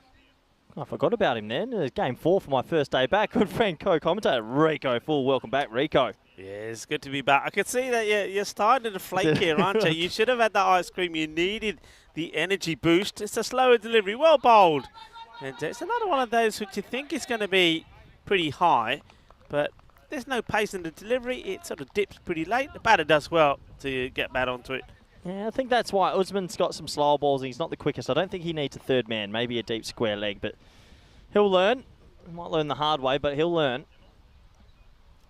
Yeah, I must admit, I was very surprised in the first match that the Blizzards played, because I think that's it, Usman. Miscue should be taken, and it has been taken. Well done, and that's going to be a golden. We're going to see a first golden here. Well, golden duck. What does that mean, Rico? You haven't seen a golden as yet, so we're going to see a golden quacker here, the golden Derek. And let's have a look at this first. And yeah, it wasn't really a good shot. Doesn't get it right. The catch has been taken, and that means that golden Derek, come on, Goldie. Here we go. Oh. Wow. See you later. That is a proper send-off. The Golden Derek. Who came up with the name Derek? I think the viewers, we put it through to the chat. I'm surprised Donald Duck didn't get. Well, we've got to be original, haven't we? Yeah, okay, Gotta be okay. original. Imagine your friends and family around the world. You've told them what time you're playing. You're tuning in, and you're watching your loved one or a good friend of yours play, and then you've got a Golden Derek on the screen. It's a bit tough, but life's tough. You've got to get on with it. 4 for 1. Yeah, well done to Shabazz, who holds on to the catch. Well done to the bowler. And now it's a dot ball afterwards. Yeah, I mean, I was about to say that one thing that surprised me with the Blizzards in the match that they lost in, this guy never got a second over. His first over only went just for 2 runs, and he never came back again, which really surprised me. And the only way you win low-scoring matches is to take wickets. So if you don't use your key bowler, then you're not going to do that unless I'm hoping he gets his 2 here. And this one hits the field on his leg. Well, well, what are the 2 batters doing here? They didn't even run. Oh, this is just shocking. This is shocking. Just watch this. Hits it. Should be a run. And look at, oh, that is poor. That is poor. Got to say that. Mohammed Saban, I don't know what you're thinking there. Usman Mohammed will not be happy. It is the end of the over. And it is 4 for 1 at the end of the first. Yeah, 4 for 1. And overall, I'll be a little bit disappointed. I think they're losing that early wicket. But good start this for the Blizzards, who got smashed this morning. So that'll give them a little bit of confidence. Yeah, the Blizzards, remember? Blinder Blizzards, full name. Part of the Budapest Blinders. Didn't play last year. Played a couple of years ago. So not making the debut here today, but very much a new side. Mars Baizi, who normally plays for the Budapest Blinders, captaining them. And he'd be happy with the start they made here. They did lose the first match, though, to United Csalad Budapest by 9 wickets. And when United got to the 74 they required, with 24 balls to go. In fact, they needed 70 for victory. And they did it with a maximal. Okay, this man, Lilan Kun, bowled very well. Let's see what he can do here. So, Kalpa to bowl. And he's bowling to Mohammed Saban. I like it. I like the thinking here. So they've gone to him early. Now, I still think sometimes spin in the power play can be effective. It's got to be a good spinner, obviously. We saw Mulder for at the ECC. Was it for Ireland? Yeah, Ireland did it a few times. We've seen. I just think it can be quite effective. If you've got a good spinner, only 2 men out, people want to try and smack it, but it's effective. And they bowled him in the 4th over last game. They've obviously gone to the think tank, and it's good to see him open up here. Yeah, especially when you have a quiet first over. And hits this pretty well. Chases on. This will test the outfield, and it's going to be 4 runs. So good chase from the fielder, but he gets good timing on this. Just a little bit shorter this time. And Little Coon, he goes for a slightly quicker delivery as well. He can vary his pace well, but this time it was just a line, just too short. Yeah, just a little bit too short. That's a proper cricket stroke. Nice batting. And a needed boundary, you would say, there for Cobra CC.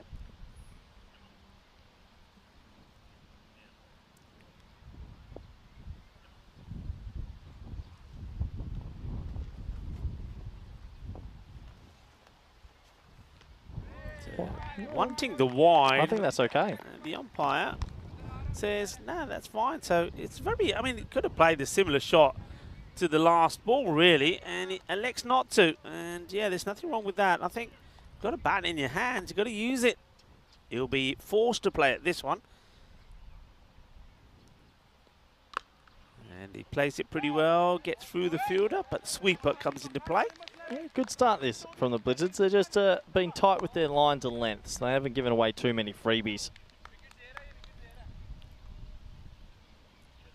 Yeah, as I said, of course, they did get that defeat to United, but I did like the way they played. They were lively, energetic, played with a lot of passion, and okay, just drops the bat on that one. That's Usman Mohammed, who hasn't got off the mark yet, so plays it pretty cautiously.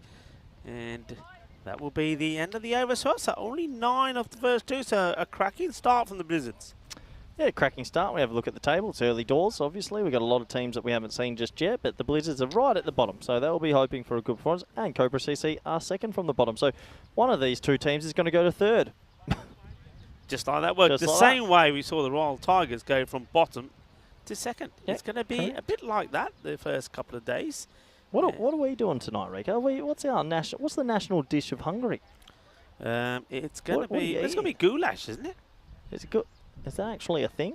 Yeah, of course. Doesn't it's a thing. sound too Yeah, particularly nice. Goulash doesn't sound nice. sounds like you eat when you're in the naughty corner. You're one of those that pick things on the menu because they sound good. Is that what it's about? Yeah. Take the The single talk, here. the talk, the talk. I can't. Rico, it's game 4. I haven't commentated in a while. The sun is beating down Yeah, on me. I was just about to say we do that. I mean, there used to be a time when game 4 used to be the last, and we had food talk. It's now game 5 Oh yeah. because that's the last game. Yeah. Okay. I've got to get But I used to don't this. mind. I don't mind. We've already had a bit of food talk, haven't we? Good delivery. It's full. The batter probably more lucky than anything. In comes the throw. Have a shot. Why not? Yeah, good bit of fielding. Yeah, I mean, a direct hit there. I think he's short. He wasn't really running. Look at that. Amble. Oh, no, I got to go. And, yeah, direct hit, he would have been out. So, good awareness from the fielder. A little bit dozy from the batsman, circa Johnny Bairstow. Yeah, well, why don't we get people from the chat to help Corey out? Corey wants to know some Hungarian speciality dishes to try. As this one gets played away, the man does well at backward point to save it. Give him some tips of what to have. Now I can hear Anders, our director, in our ear, and some Hungarian noodles and Hungarian soup. Is it you just put Hungarian in front of a word and then that's what? Yeah, now, yeah, what? I heard Anders mention cottage cheese actually is something that is very popular out here. There's a lot of dishes. Oh, this one is a sharp take from the keeper. He does brilliantly well, does Adnan Khan, because this hits the deck and takes off. That's superb keeping. Yeah, it's been given a wide for being down the leg side, but it also almost decapitated him. I'm glad he got his gloves up just in time. It will be a wide. Yeah, one dish, Turos Kasuza, is pasta with cottage cheese, which is very, very popular Wow. out here. People say it may sound a bit crazy, but you've got to give it a go. Big appeal. Oh, the bails! No way. The bails don't come off. This is the second time we've seen this. I'm sure this knocks onto the stumps, and this time it doesn't hit the base.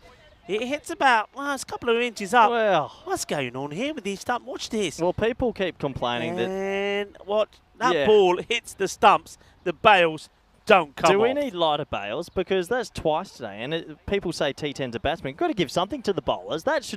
He should be out right now. He should be out bowled. He should be gone. Those bails don't come off. I'm telling you what, if I'm the bowler here, I'm walking up to those bails and just giving them a little rattle to see Yeah. they come off. You know? Super glue on them today. Okay, they make a change in the field here. Usman being unlucky. And this one is hit into the gap. It's going to be runs. They move the man. They opt to have long on up and push a mid-wicket back. But if you're going to be bowling this line, I think you've got to keep your long on back. You don't need the mid-wicket unless you're bowling short. It's a tough game. He had him bowled the ball before, and then you get hit for 4, and you have to be pulling your hair out, surely. Tough game, cricket sometimes. Yeah, Basit Usman does get it. Still very good and respectable bowling figures. 1 for 12. A ball to go. Cobra, it's not the power play that they wanted. They'll have another boundary here.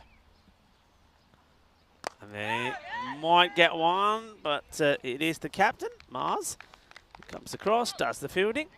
And, well, they can't stop it, and they're going to take another. A direct hit would be interesting.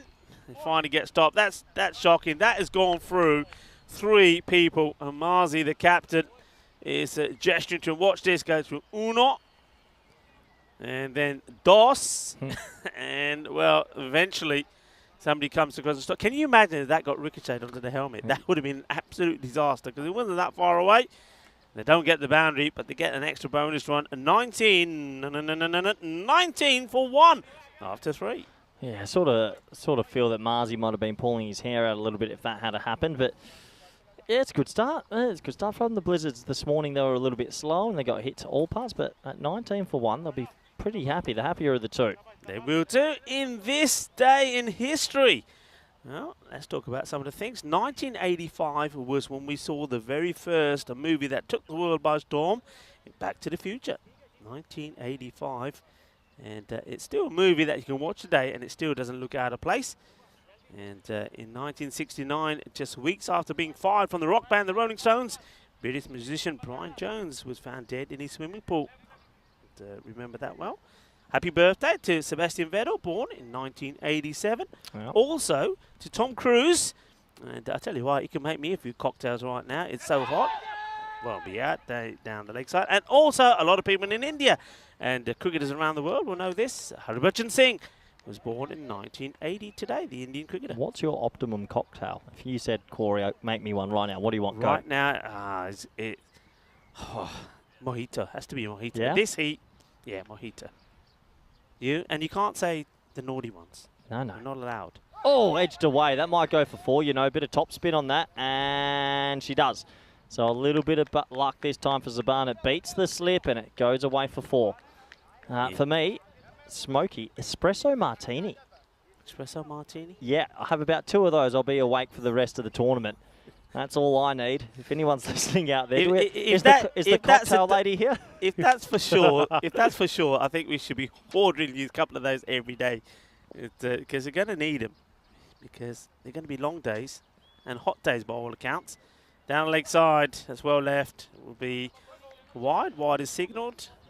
Important things that are celebrated today. Air Conditioning Appreciation Day is today. Now that is probably what we need, right? You reckon we could have AC in this cube? Who made the air? Who created air conditioning? Oh no, it's gone through everything. Don't tell me. Dear. It's not going to go to the boundary, Should I think, have. but they're taking him on. This is dicey. This is terrible. Oh, you got to be. The keeper misses it. It's a poor throw. It's risky running. It's all happening here. Yeah, gets missed. They take 1. And then, well, look at him go. Well, Mohammed Saban says, I'm coming back. He said, don't you put the stop sign up. Just get going. I like that from him. He says, I'm coming. I don't care what you do. I'm coming. So get your skates on. And this is hit beautifully. What a lovely shot. No wonder he wants to get back on strike. That's a delightful stroke. And Vashi, well, he just puts it in the slot. But still has a lot to do. Backs himself. Gets himself in a position. Gets it in the gap. 4 runs. Yeah, good shot. Nice contact. Really nice contact. And it does go for 4. So 30 for 1 now. And just starting to build into this is Cobra CC. Gone. Done. He just floats it up there. And really, Mohammed Saban is made to look a little silly here. As he goes for the big hit. Gets it completely wrong. And he gets his stumps knocked over. Jagadev style from Vashi. But still, I don't mind this. Remember what I was saying? When I see them bat, I want them to bat the same way. Well, they are. They're throwing everything at it. They didn't have the best of starts. And that will be the end of Saban. He gets bowled by Vashi. Yeah, it's clever bowling, actually. He's gone the other way. Slowed it up extremely. And yeah, he's got it through the gate. So another one will go down. And I think, unfortunately, I actually think he's out and hurt. And it's not retired hurt. He's out and hurt. But as he turned around and landed on his shoulder, I think that's a bit of pain there. So hopefully he's okay and he'll go put some ice on that, I'm sure. I reckon he's tried to hit the ball so hard that he's done a couple of things. One is he's popped his shoulder. Oh, look at that. Look at that shoulder. His shoulder might have, you're right. His shoulder might have gone from the shoulder. swing. Oh, yeah. I reckon he's pulled that shoulder out. The only thing that would bring him back is Aircon Appreciation Day. Go put him in an aircon and I'm sure he'll feel better in about 2 hours. Yeah, fire it up. And one very important day today is International Plastic Bag Free Day. Yeah, come on, everybody, do your bit to eliminate plastic bags. Where do you find this information? What site do you use? How do you know all this? Is it just up in the... No, of course it's not. Of course it's not. Go into... You have to do some research. No, this is your thing. I don't want to steal your segment. This is your segment. Charlie did want to try... Oh, I want to see where he bowls this from. I want to see this one more time. Was it the front foot or the back foot that goes really wide here? Let's have a look. Maybe it's the 25-yard ball. Where does he go here with that? Let's see. Oh, yeah. Oh, wow. It is the front foot. So I don't even, to be honest, this is probably where I need Vinny. I have no idea what that rule is. But that. Anyway, here's the dot ball. Yeah, I mean, I was going back to that. Charlie wanted to get in on the ad. He said, I've started a new thing. He said, I'm doing this day in history. I said, I'm doing it already. Yeah, so I allowed him to do it the next day, and no, he didn't do it. That's your thing, Rico. You're the history man. You bring us the fun facts. I want Rutgers rants. I want to rant on something daily for about a minute and a half. And mine today, my rant today has been about the spirit of cricket. Sack it off. I'm all for just rules. Let's just go to the old rule book and see what happens in the world of cricket. No more of this. Should it be out? Should it not be out? If you're out by the rules, you're out by the rules. I'm over it. Yeah, I'm with you there. I think a lot of things, I mean, you mentioned man-cat doesn't really exist anymore. It's a run out. Yep. If you're out the crease, you're out. Oh. And I tell you what, this is probably out of here because it will go all the way.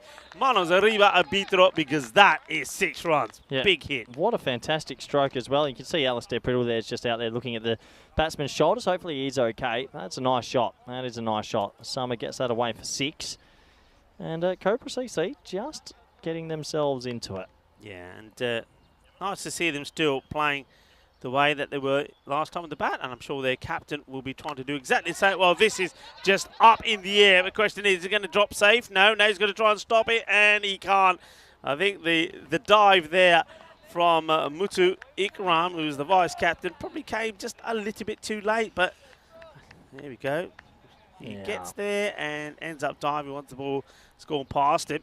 But it's another 4 runs as the umpire does some fancy footwork to stop this one hitting the stumps. That's Stephen Anthony that's out there, and he's got Guri Takas at the other end. Cecil Kurian is the 3rd umpire. The umpires have made a great start today. It's not easy for them as well. I've got to concentrate all the time in the heat, wearing the black. Black isn't the best colour in this heat as well. We've talked about this a few times. That's Shakat. Okay, high up in the air. Somebody's got to want it, and it's been dropped. I think this might have just caught the fielder who's gone for this catch on the face a bit as well, Irfan Khan. We don't see it completely, but where he's trying to take this, the only thing behind the hands is the side of his face. Let's see, have a look. So the bowler gets called off it, and just watch this. That's got to hit him somewhere. Yeah, maybe in the jugular, and that hurts. They've got 5 in the ring, actually. They've had 5 in the ring for quite some time, so obviously they're allowed to drop 1 mil back, but they haven't spotted it just yet. But yeah, it's not nice. You drop a catch and then you cop it in the gob. Not ideal. Yeah, that's Irfan Khan, who wasn't able to take the catch to remove Usama. We've seen that before, dropping catches, cost you matches. Oh, this is even wider than the last one. So Shukat just having a few issues at the moment, getting the consistency of his line. Yeah, he's just spraying it a little bit, isn't he? And that one's just on the edge of the pitch, so it won't be a no ball. Just enough.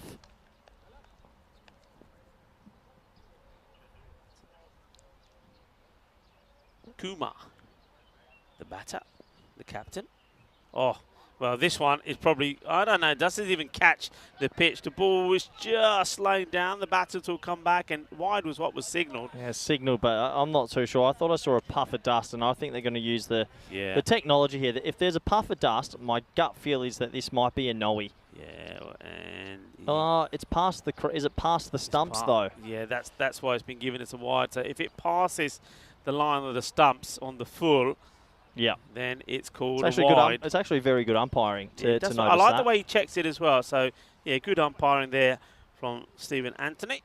As the bowler comes in again, Shakat, who seems to have lost his rhythm completely. This one would probably have been another wide. The batter goes after it and says, I'll take the boundary as well. And by getting that boundary, 4 runs, the 50 comes up here as well from the Cobras.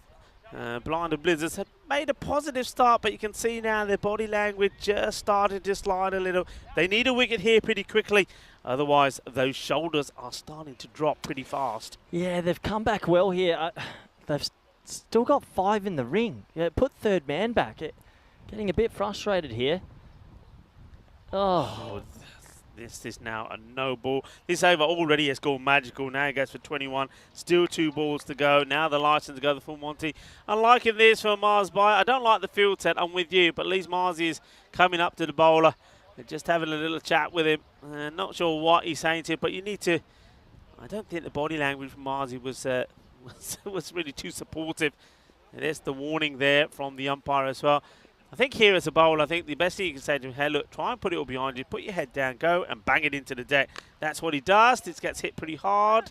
Fielder's got to try and stop it and misses it. Gets through him. It's 4 runs. So those shoulders and heads that I was talking about starting to drop. They are now as Abu Bakar is trying to get to this one. You see here, I think he just out of your shot, but needs to get the body behind it. He's not able to go sliding in with his feet.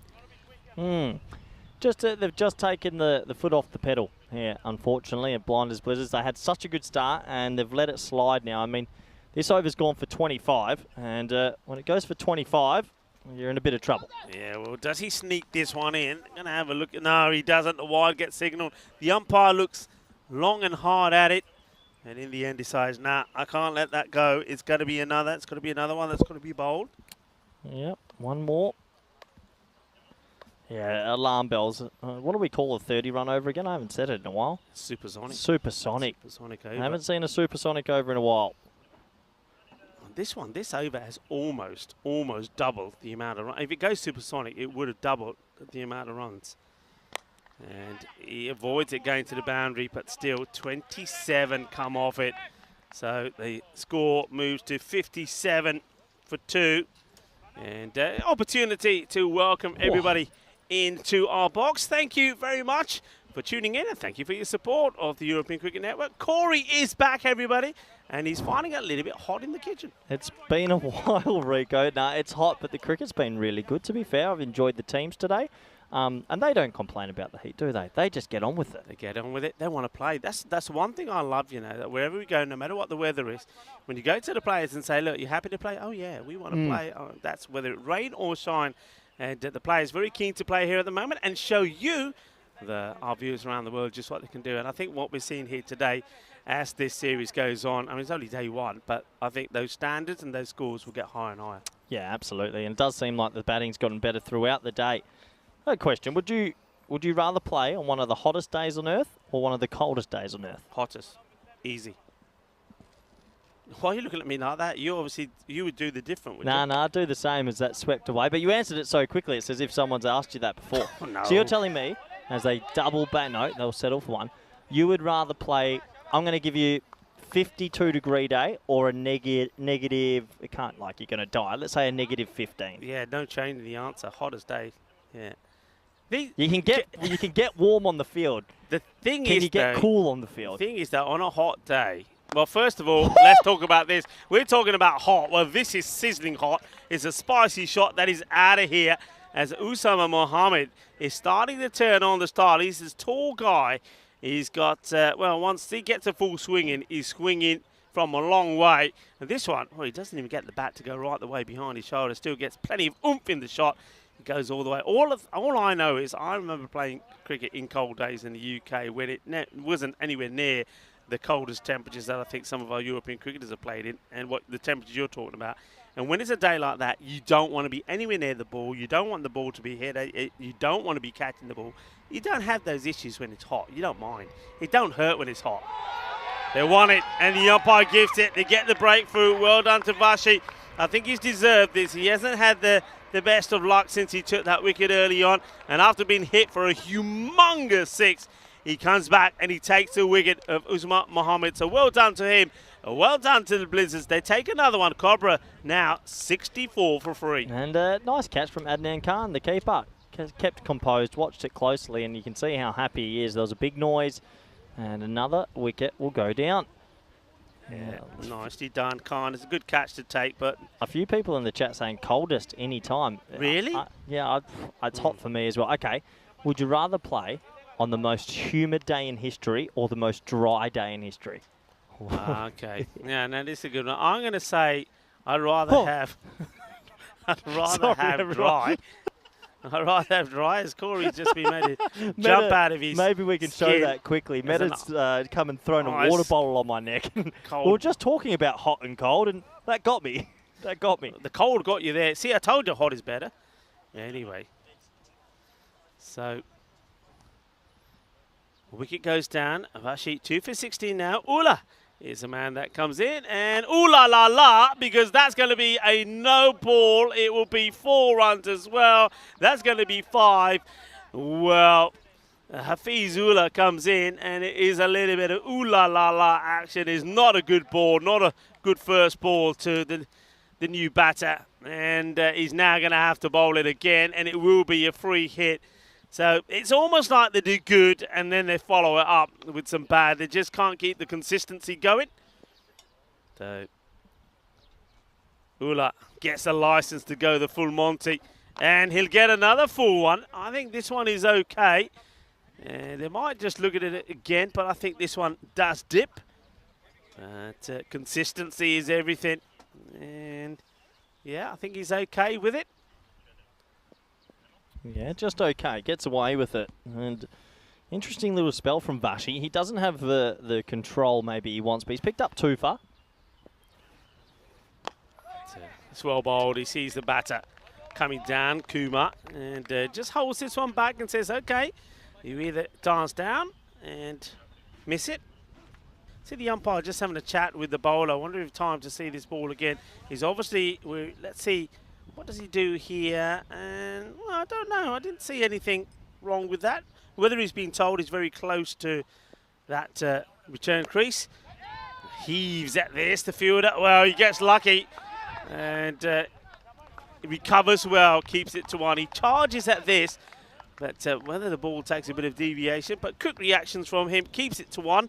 The striker will go back on strike. That is Kuma. It is the end of 6 overs, 71 for 3. Yeah, 71 for 3. They've been able to get away a little bit, but that wicket, it sort of feels of Muhammad's just pegged it back enough. And yeah, they don't want to be chasing over 100, it sort of feels, after seeing their batting a little bit earlier. I'm not too sure I got your answer, Rico, but did you decide? Dry. Humidity. Oh, Humidity's I a don't killer. know. Humidity's The driest day on earth would be like, no, you could. You'd be, but what about the most humid You'd day? just be sweating a lot, I imagine. Yeah, but They're both pretty bad, actually. you couldn't catch a ball with a hands full of water, could you? You wouldn't but stand you a wouldn't chance. want to. You wouldn't even be able to bowl, would you? Nah, probably not. You are right. But High, miles in the air. He calls for it. It should be caught. And yeah, he holds on to it. I can't believe he caught that. Good catch in the end. I can't believe he's caught that. I think this is a case of more good fortune from Abu Bakr than anything else, really, because this has gone a long way up from El Capitan Sanjay Kumar. And give him credit. I think everything was wrong about it. He didn't have the balance. He didn't have the positioning. His hands were all wrong, but he takes the catch. Well, it still says caught in the book, doesn't it? So you'll take that. He'll be happy. And another wicket will go down as the Blizzards keep on fighting on this hot, stormy day. They've still kept 5 in the ring the whole time, which has been quite interesting, but they're getting away with it. Yeah, well done to Abu. He does take the catch. And Shabazz, well, it's Shabazz from him. I like the bowling of Shabazz last time round. He's come on to bowl a little bit late on here, but he rewards his captain with a wicket straight away. And let's see how he does against the new batter. Is another Ula. Well, that will probably be it's been signalled no ball. Well, why is that? I don't know why it's a no ball. Well, that should be a wide, I think, because it's the first one. I think the two...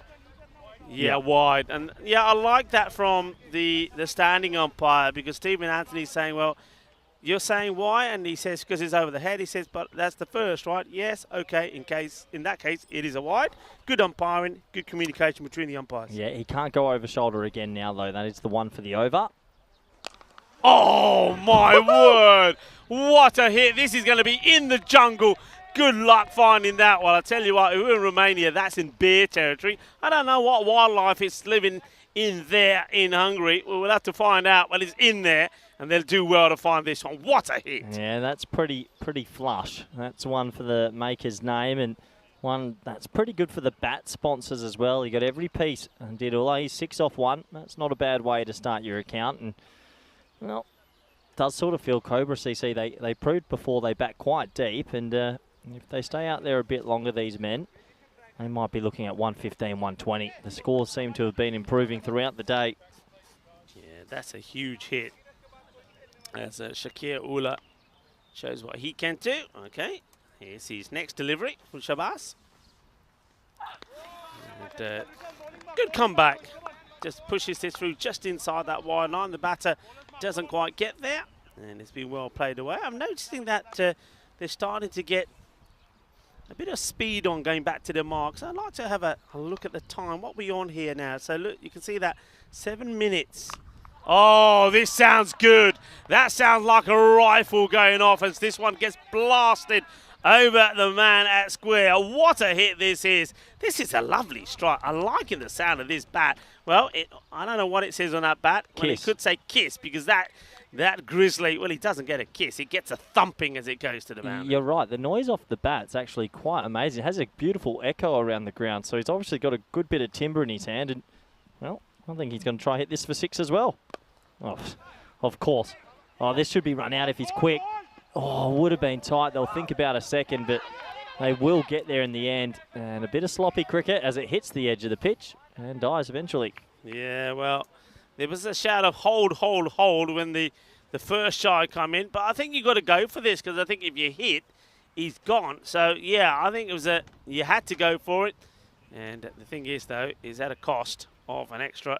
And it means that Ula stays on strike, high up in the air. Not easy, these. And taken. Very good catch. And that's a Kalap Ilakun who takes it. Nicely done. They get another wicket. So, though Shakir Ula came out and he blasted a quick 5-14, but ball number 5 sees the end of him. And Shabazz, he gets another wicket.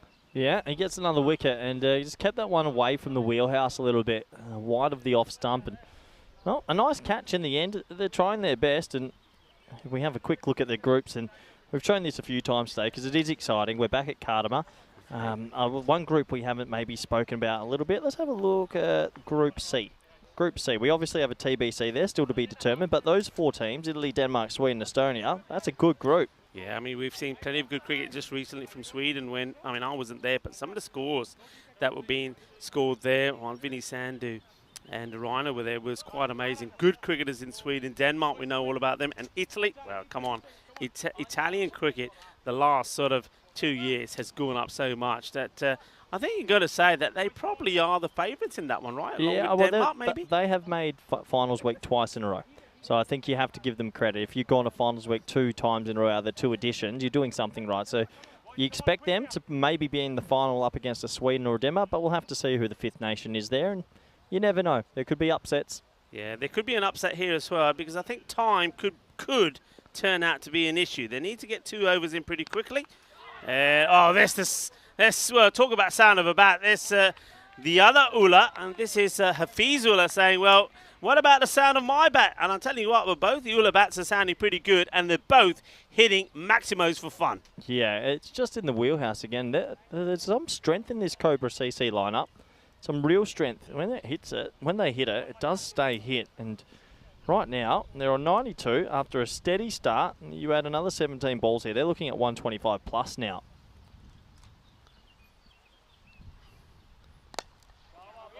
It's nicely played. Once again, lovely sound of the bat. It's well Willow bowled. on ball. Yeah, he's come in and bowled a bit of an arm ball there. Didn't want to give that any flight, and I sort of understand it. Yeah, steady start, and then they've come away just in the last few overs and really accelerated that strike rate. Oh, it's right in the zone, isn't it? I mean, this is bowling into the zone. It's almost like you set the bowling machine up and say, right, this is where I want to practice. Keep putting it there. And you can see both batters are enjoying this at the moment. And now, but he gets off the mark with the maximum as well. And you know what? You're absolutely right. If these guys all click at the right time, Cobra, you can see them scoring stat loads of runs. They seem to have a lot of 6-hitters. Yeah. A little bit of Belgian ball almost. That's been finned out to wide extra cover, and that should just be a single, and that would bring the 100 up. But out of all the teams I've seen so far, they bat the deepest. Yeah. Maybe not the most technical players you'll see, but they've got a natural hitting ability, and keep an eye on them this tournament.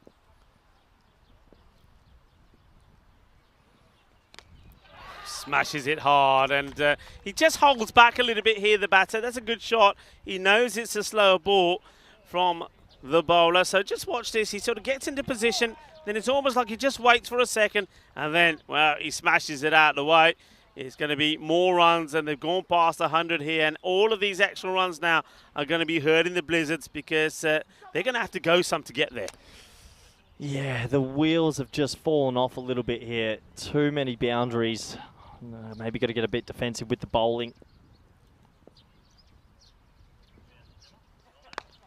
This one's a better delivery. It's outside the off, and a slight misfield from the fielder. No runs there. I just saw that there was some reference made from Marnus about an interview I had with Ramis Sathisan in Romania, the captain of the Romanian team, who was talking about how the competition from the younger players is good, and it's because they've got so many players now that are knocking on the door trying to get into the national team there. And I think that, Marnus, I think that's the story across Europe here now. I think there's so many cricketers getting into the game, which is fantastic. You've seen that here also in Hungary. That's why you've got more teams here. You know, you've got an overflow of players.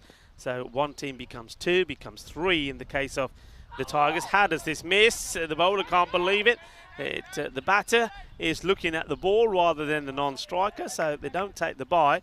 But yeah, I think it's a good sign, and I think competition is everything, because otherwise the likes of the Royal Tigers, you know, and the top teams are going to be winning all the time. More players coming in, more teams, more distribution of players around that, and then competition gets better. The fielder, oh, he lets himself down here.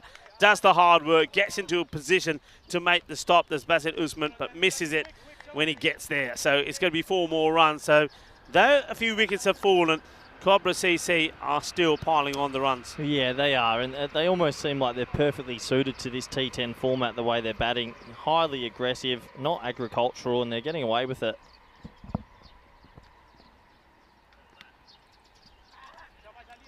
It might feel like boring bowling, but it's not the worst option, just to keep it wide of off stump for a while. Maybe bring square leg up and drop another one on the offside.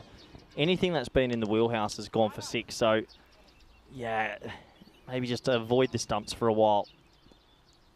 Here comes Shabazz, and this Like is that. nicely hit. It's well bowled. Yeah, and oh, this is so close. So close. They're going to get 2 again. It's little moments like that. That's probably about the 3rd time that we've seen this innings. And another day, it hits the stumps, you get the wicket. And maybe, instead of a score being around about the 110 as it is now, it could have been around about 70-ish, you know. So, not everything's gone their way. 110 for 5. Still 2 balls are going this one. The swing and a miss. But, of course, the other thing here is just, it's the time. Keep the time, but they've done okay. They've made up for it. Yep, they have. They seem to have made up some time there, maybe from the wicket or 2. So they're going to sneak inside the 40-minute allowance. It's a nice-looking shot, but he has found the fielder, who makes no mistakes. And Abu, oh wow, oh, this is just, you don't, Corey, don't look, please, don't look. I know you were looking at other things. Don't look. This is not good. This is not good at all from the keeper, Adnan Khan. I mean, just watch this. He just. That's a little bit of too many hours in the sun, and that's what it'll do to you. So that's why I'd play on the coldest day on earth, Rico, because he's nutmegged himself. Maybe the coldest day on earth. You're probably going to be too cold to even bend, but I don't know about that. 111 for 5. You just get the feeling that, unlike someone like Marzi, really has an amazing innings, that it's probably already here. 15 to 20 runs too many. Yeah, you think so, but I mean, we've seen a lot of games on this network now where results seem to shock us and surprise us from time to time, and well, you never know. Last over of this first innings, that's skewed away. That's going to go for 4. That really will go away for a bit of top spin on that. Enough bat, and well, for Cobra CC, they'll be very happy with this score. What I've liked about Cobra CC, and they've done the same thing as practically they did in the first match, but the top order don't really get going, but they've got batters that can come in and make the difference. Rico, I don't know how I've not noticed this all day, but why is there holes in the sight screens? Probably I'll tell you why, I think. As well, this is unlucky from the bowler. They should be looking to come back for 2, and they are, and they run well. That's good running. I think it's so that the wind goes through them and doesn't knock them over. Okay, yeah, because they've definitely been cut perfectly. We'll try to show you that a little bit later today, but yeah, it's an interesting one. I've not seen that before. Yeah, I mean, that's why most of the sight screens you see, they've got some way for the wind to get through them. So perhaps that's to stop them going over. That one is a chance, and it's a very good catch.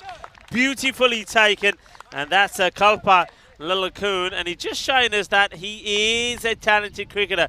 I think he knew what he had to do here straight away. It's all about getting in the right position, gets the dive in, and it's the way he cushions the ball as well. Would have been a wide, you know, but also it was in the slot. The batter wants it.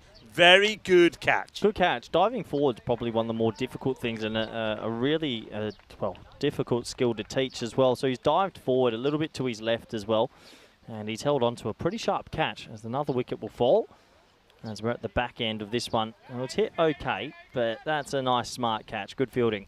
Yeah, well, he's been the catcher to remove both the Ullahs, and both were dangerous, remember. Shakir Ullah before Hazif Ullah made a very fine 14, and this one is being smacked out of here. Doesn't matter who comes in, they hit it. And remember this guy from last time, Jacob. Well, he came in and he blasted a fantastic 24 of 10 deliveries, and he's coming in now. It just goes to show how much depth they've got. Well, if we were doing the Super Bowl, that would have been his Super Bowl, I reckon. That would have been a 12. He hit that so well, and he's looked in really good form today with the bat. And this is blown out. 124 now, 2 to go. Okay, Out. catchable and taken. Well done. So they do get another wicket. Jacob comes out, hits a 6, then gets out. If someone said to you, okay, Yeah. we're going to the cricket, Rico, you're batting at number 7 and you made 6 off 2. Are you happy? Yeah, Yeah. under the conditions. Of Yeah, 6 off 2. six You of two, take you're that. happy than that. 6 and out. A little bit of backyard cricket. Yeah, especially when you got just this, what was it now? What, a ball to go in the innings? I'll make it a ball to go in the innings. Or was it a couple, I think, to That's go? good for the old strike rate. A little booster, 300.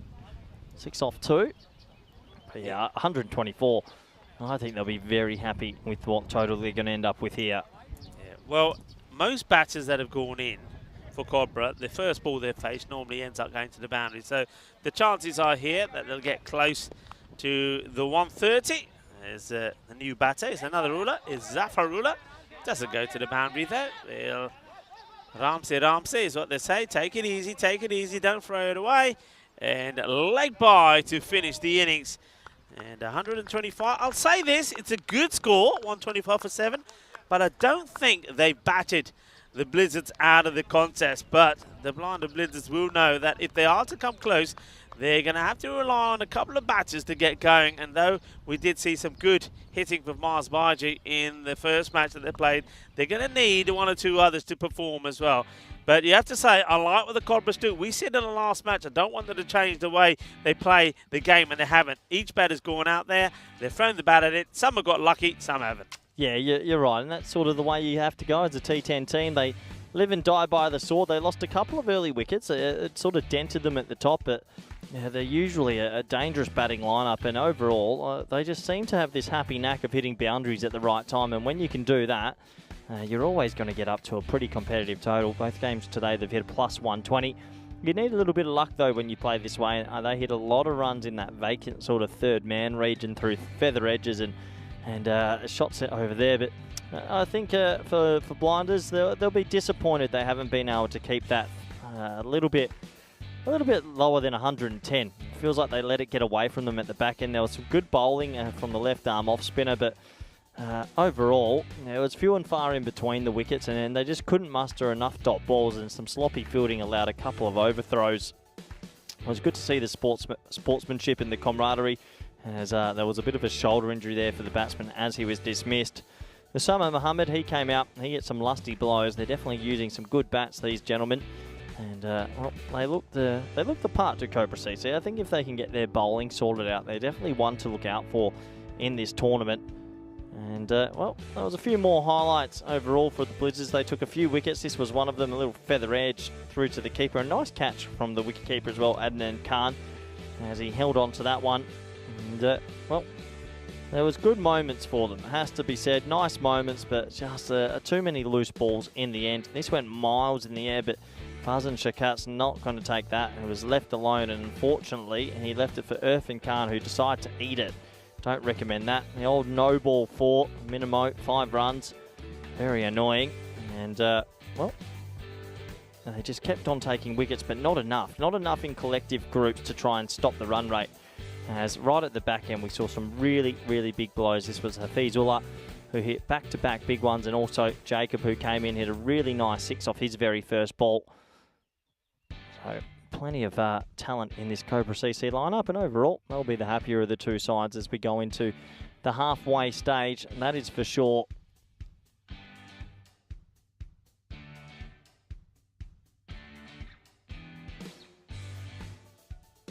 And that round up the innings, a little wicket at the end, but I think a lot of the damage has been done. 125 for 7, as you can see, Rico falls out in the middle, preparing for our Our next match, the man doesn't stop working, does he? We have a look at the scorecard. A lot of people chipping in. 18 off 15, 24 off 12, 11 off 9, 22 off 9, 14 off 5, 15 off 8, 6 off 2. 15 extras also help. You don't often see scorecards like that, but everyone chipping in a bit. Besides Burhan, who got the old golden Derrick at the top. He'll be disappointed, but that happens. Look at the bowling figures. It was a 2 apiece for the men at the bottom, but actually the best economy was Usman at the top. 2 overs, 1 for 14. Both overs in the power play. You'll be pretty happy with that. 125 for 7. So that does take us to the halfway stage of this one. Do join us back in the next 10 minutes for the all-exciting run chase. Thank you.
The European Cricket Series is proudly brought to you by HCL Software and Bizzaway.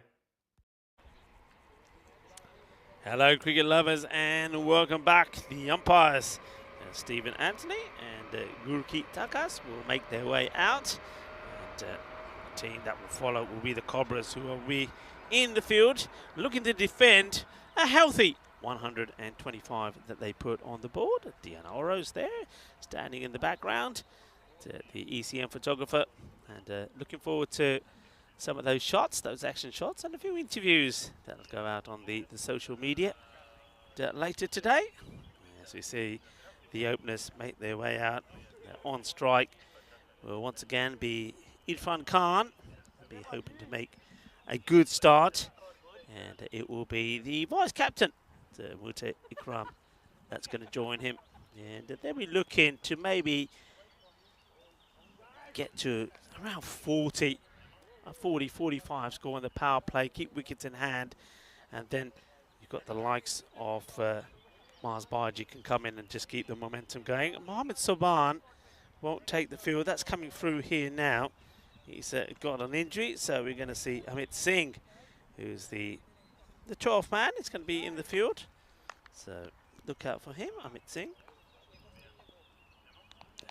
So he's getting ready for the first delivery, and it will be Ashutosh Mathur to bowl it. The umpires just wait for the scorers to give them the thumbs up to go. Yes, the battle between bat versus ball will continue. And it's a loose one outside the off. It will be called a wide. Wicketkeeper just allowing the ball to thump into his pads. That's Zafar Ullah.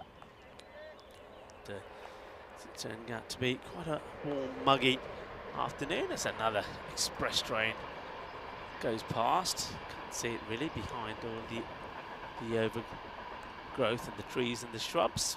It's a very green, lush, picturesque ground here. A move in the field straight away, getting an extra person to come out onto the offside. Just a 3 on the leg side. And well, goes for it, and he may have found one of those 3. Could be a big moment this, and he goes for the one-handed catch. Tries to do it the Statue of Liberty way, and it doesn't get taken. And well, I think that's 4. Yeah, he's palmed it over the boundary. I didn't think that went over the boundary, to be honest, but how it gets there, well, here's the opportunity. It's not the best of efforts from the fielder, and there's the ball rolling, and yep. 4 runs, so the chance goes down, and Khan gets dropped on 0. And now he gets his stumps knocked over. It's the perfect reply from the bowler. Well, Ashu goes, bless you, as he knocks them over. And, well, Khan, he gets lucky when he gets dropped on 0, but there's no luck involved in this. It's just a good delivery. He plays all around it, knocks him over. Wicket goes down, 5 for 1. And a good time to welcome back into the cube to Corey. Corey, not the best of starts. I have no idea what that is over there, crawling all over the place, by the way. Yeah, funny old start. The fielder went for a Statue of Liberty play when he probably should have used 2 hands. A bit of egg on his face, but thankfully the bowler picks up the wicket the very next delivery. And, well, here comes an important figure, Mars Baji. He's probably the key in this run chase. We know a lot about him, and he's a talented player. He's going to have to bat extremely well here to get them into this game. Yeah, I like to see him bat straight here.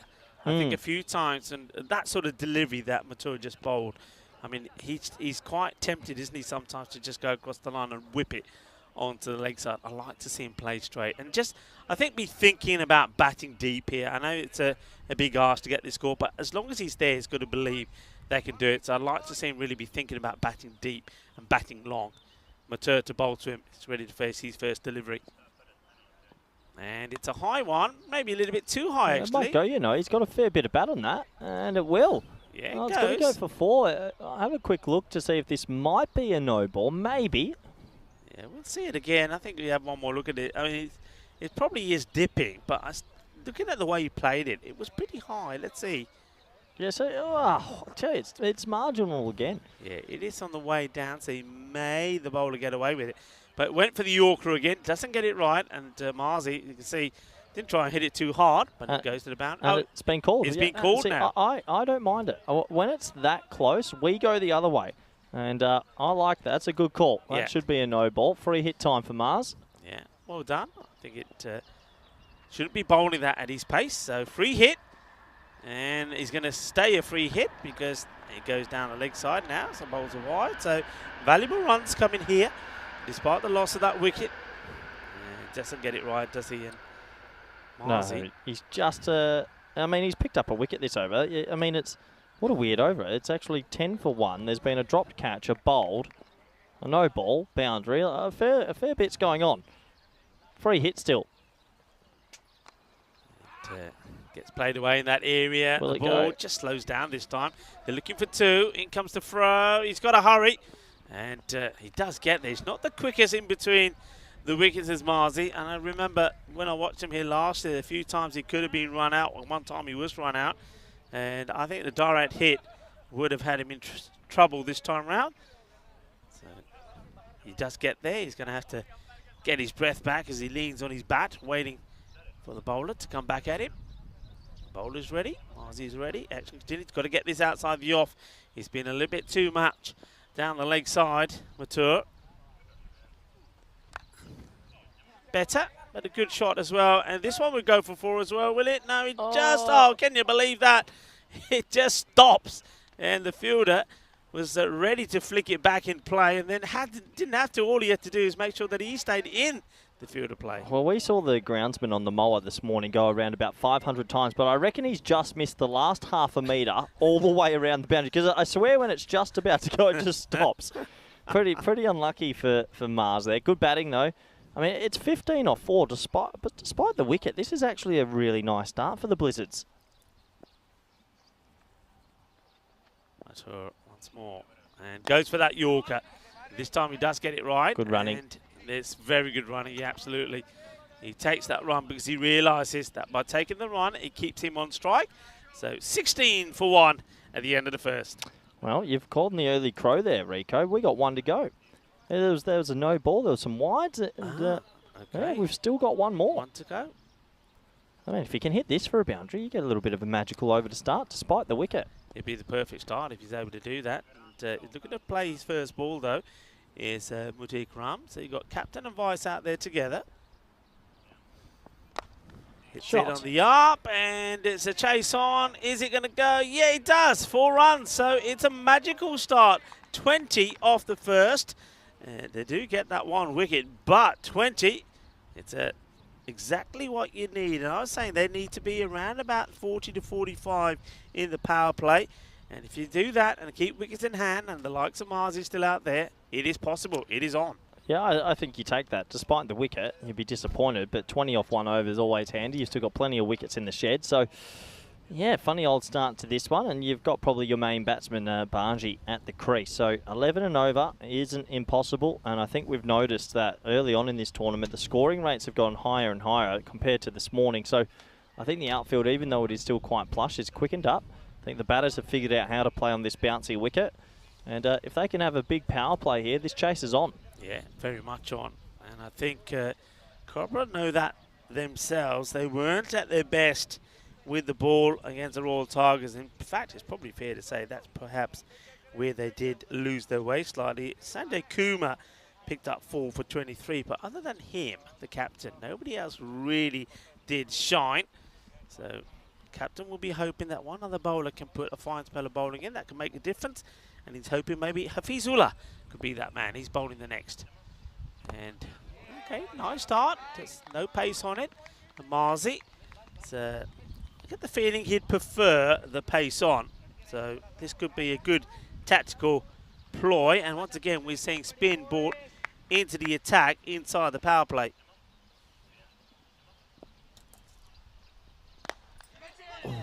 Just out of the reach of the bowler. Yeah, it's good bowling, and you're right, spin in the power play. We were crowing a little bit earlier for this. We just think that sometimes it can be a good matchup, and he looks like a pretty decent leg spinner, Dazula. Yeah, I wonder if they'd be tempted to bring maybe long on in or long off in and push the extra cover back because, well, hang on, there we go. It's almost like they're reading our mind, Corey. Yeah, that is, it's an interesting decision, and it's going to try and make him hit against the spin now, so it's good captaincy. They take a bit of a risk. Yeah, it's all to do with, I mean, it's only the one shot that Ikram played, but he does like to go out in that offside area, so that's why the captain's thinking the same as me here. Let's see if he does. No, he goes on the onside. Chase is on. They should be looking to get back for 2, and they will. There's a couple of good things here. The fielding team's basically saying you have to hit it against the spin because we'll bring the leg side up. And he actually adjusts. He moves across to the offside and then hits it. So both batsman, bowler, captain are all thinking on their feet, which actually makes it a good contest. Yeah, just noticing there that we've still got a man out there that seems to have a bit of an issue with his shoulder. Yeah, I think he's the player that is that the batter? Yeah. Yeah, Usman that hurt his thing, and that's a long hop. That is a rank long hop, and it's been helped around the corner. 4 runs for Ikram. Good start now for the Blizzards. Yeah, not a good delivery at all, and you can see that the captain Sanjay Kumar is on a mission as he walks up to the bowler and say, "Oh yaar, aaki gandi bowling to kitti hai, matlab kaisi ball puri karni hai, full karni hai, off stump there, not a good ball, an easy hit there for Ikram. He's enjoying himself out there at the moment, and why shouldn't he be? The team, they've made a good start. It's 27 for 1. Yeah, they really have. They really have. You're chasing 126 to win. You need a lot of things to go your way, but a good power play is pretty much a mandatory. You have to have a good power play when you're chasing above 120. Good comeback. Good delivery. That's better, and the first man to applaud him is the captain, Kumar, after having a chat with the bowler. The bowler gets his act together. Good delivery. So, a ball to go. 7 have come off the over. Captain will take that for now. But he said, no, anything can happen with this delivery. He goes short again, and that's a gundy ball. And, well, every time he's dropped short, he's been punished. And this one will go all the way as well. Balle, balle, balle, kinna sona. Shakka, lagya. Unta captain ne gala kadniya. Well, not a good delivery. End of the over, and they're very much in this. 33 off the first 2. Well, this is the other side of things. If you do take the risk and go the spinner in the power play and he bowls balls like that, you can get really, really hurt. Both these teams right at the bottom of the table at the moment, but one of them will record some points in the next 35 minutes or so. This is a much better start for the Blizzards this morning. They looked a little bit all at sea, Rico. Yeah, it is much better, and the reason it's better is because the likes of Zamuthu Ikram, it's at least swinging and making connections. Mars Baji's out there as well. Just need support. That's what we've said all the way along. Get some support, get partnerships going, get to that 40, 45 in the power play before the field gets split, and you feel that you're up there. This rate is, well, nowhere is it out of reach. Just around about just under 12 required per over, and they will know if they can get another good over in here in the power play, then they're very much in this contest. But Matur, he can bowl a good ball, but he did go for 20 in the first over. And this one, for Marzi, once again, he's trying, it's a shot he likes to play. He likes to plant that foot down the line and try and work this ball around on the 45. I just think that up against good bowlers, that'll get him in trouble. Yeah, it's not the... Wow, it's sort of funny. It's a tricky little shot to play, but maybe because there's only 3 on the leg side, he's thinking, oh, I can do that. There's a lot for a guy that's bowling left arm in swing. There's 1, 2, 3, 4 points and backwards. So I sort of get it. It's a funny old field. Ikram 16 or 5, which has proved pretty effective as well. So I think he's thinking leg side here. He might step inside this as well. Ooh. More bowl, better line. Much better line. Well, with the field he's got, that's where he's got to be bowling. And for me, he's bowled completely different. He's bowled full balls on the leg side, but that's better. That's where he has to be. Yeah, you bowl that line, Rico. You're always asking the right questions, aren't you? Yeah. We see it again. It comes in a little bit at him as well. So better delivery. Can he bowl it back to back? And this one into the hands of the fielder. So once again, you see, this is it. This is where the captain basically says to his bowler, look, I know you went for 20 in the first, but just have a look at the field I'm giving you. This is the field, so where do you think you've got to be bowling? Well, on the offside skip. Well, okay, well, do it for me. And so far, he's put 2 deliveries, I shoot, where he has to. So it's better from him. And this is the one I think that Ikram is going to go for no matter what. Here he goes. Shot. And he's going to get lucky. He's going to go away to the boundary. And somehow he manages to work it to the one part of the field where there's nobody. Just watch this again. He comes down the pitch. I think he doesn't have any idea where that's going to look. He's looking is to see if it's going in that third man area. In fact, it's a bit of the French cut as it goes all the way down to the boundary. And the old Hungarian cut, maybe the goulash cut. He gets 4 for his trouble. It wasn't where he thought, but hey, you take it. You got to take any runs you can. Yeah, and Mandrake is saying, let's go Wolfie, of course, to Marzi. Okay, just hits this down the ground. They'll take a single, so Marsbaji will get to face a delivery of Matur, and he'll want to go after it. He'll want to get this score. I mean, if he can get a boundary in here and get to that 44, 45 mark, he'll be happy. That's what he's going for. It's been a good power play. A good power play, you're right. Boundary would just be sort of the cherry on top.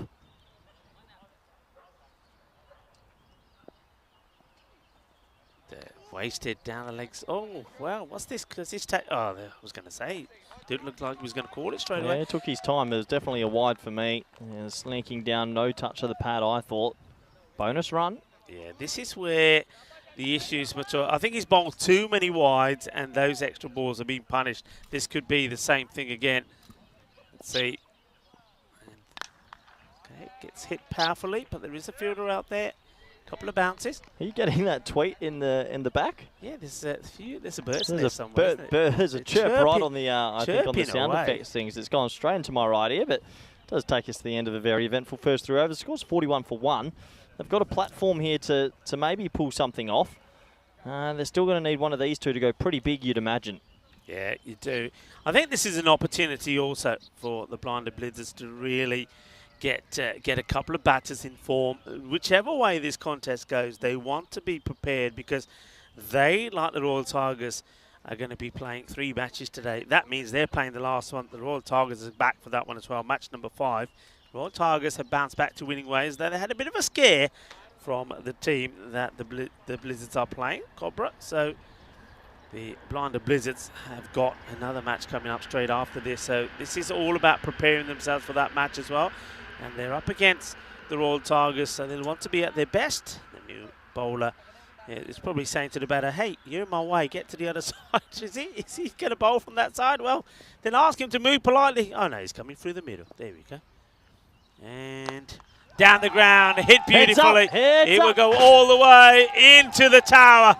Good hit that from Marsbaji. Well, this is his zone. If you bowl here to Marzi, he's going to pump it down the ground. And I know this. These are sort of the hits we're used to seeing him doing every time he gets a chance to be out there in the middle. And lovely shot. And he's got a big smile on his face as he has the man in the... Well, not the man in the tower. It's Karina in the tower. It's always Karina. Karina, you good? Yeah, well, there's the Old Spring Productions van next to it. Wasn't moving. None of them were looking. So I'm sort of glad that wasn't a little bit more to the left. But what a lovely shot that is from Mars. Yeah, that was right at the bottom part of the tower. Now the cricket delivery will be a wide and will be called. So Jacob, who did a fair bit of hitting himself today with the bat, now finds himself under a bit of attack. I wonder why the captain is shying away from having a bowl here. And umpire just having a bit of a chat there with Jacobs, probably about his follow-through. Okay, so Marsbaji just preparing himself. He's got himself to 18 now. Jacobs once more, flights it up. Oh. Marzi just misses out on this pump. Once again, you see, he's got to look to play some of these on the offside as well. Yeah, he's missed out big time there. That was a big freebie, but hey, you take one for your trouble. They're on 49. I mean, you look at the comparison score, they're ahead by 25. But we know that Cobra CC had a really big finish. So, can they keep trucking along here? Up in the air and, almost grabs an absolute beauty. He's flying in the air. Here's the fielder. And that's Ashwath Narayana, who almost gets there. So the deep. So gets 2 hands to it. So he's disappointed. It doesn't stick. But look, it's gone over him. He's turned around. He's got the chase on. And just see him rolling into the camera there. But good effort. Yeah, good effort. Nonetheless, it does bring up the 50 and in quick time. So just tries to guide this away. Does Marzi. It's a dot ball. No run. Yeah, so 50 off 3.4. Yeah, they're on track. But this partner, one of these two you would expect has to be there in probably the 10th over if they are going to win. Yeah, without doubt. We'll go for it high up in the air. This time he does go over in the offside. It should be stopped. They think about the second. There's got to be two. It's there, got to isn't be there? two. It's poor running. I mean, that's in a huge pocket of space. I don't know if they're both ball watching. And yeah, look, that's not Yeah. running. That's called ambling. And when you're chasing 125, you've got to be running hard for everything. Yeah, you've got to go back on strike there, haven't you, Marzi? You've got to run hard. Come He's on, ball Marzi. watching. He should know better. He's watched enough of this T10 stuff.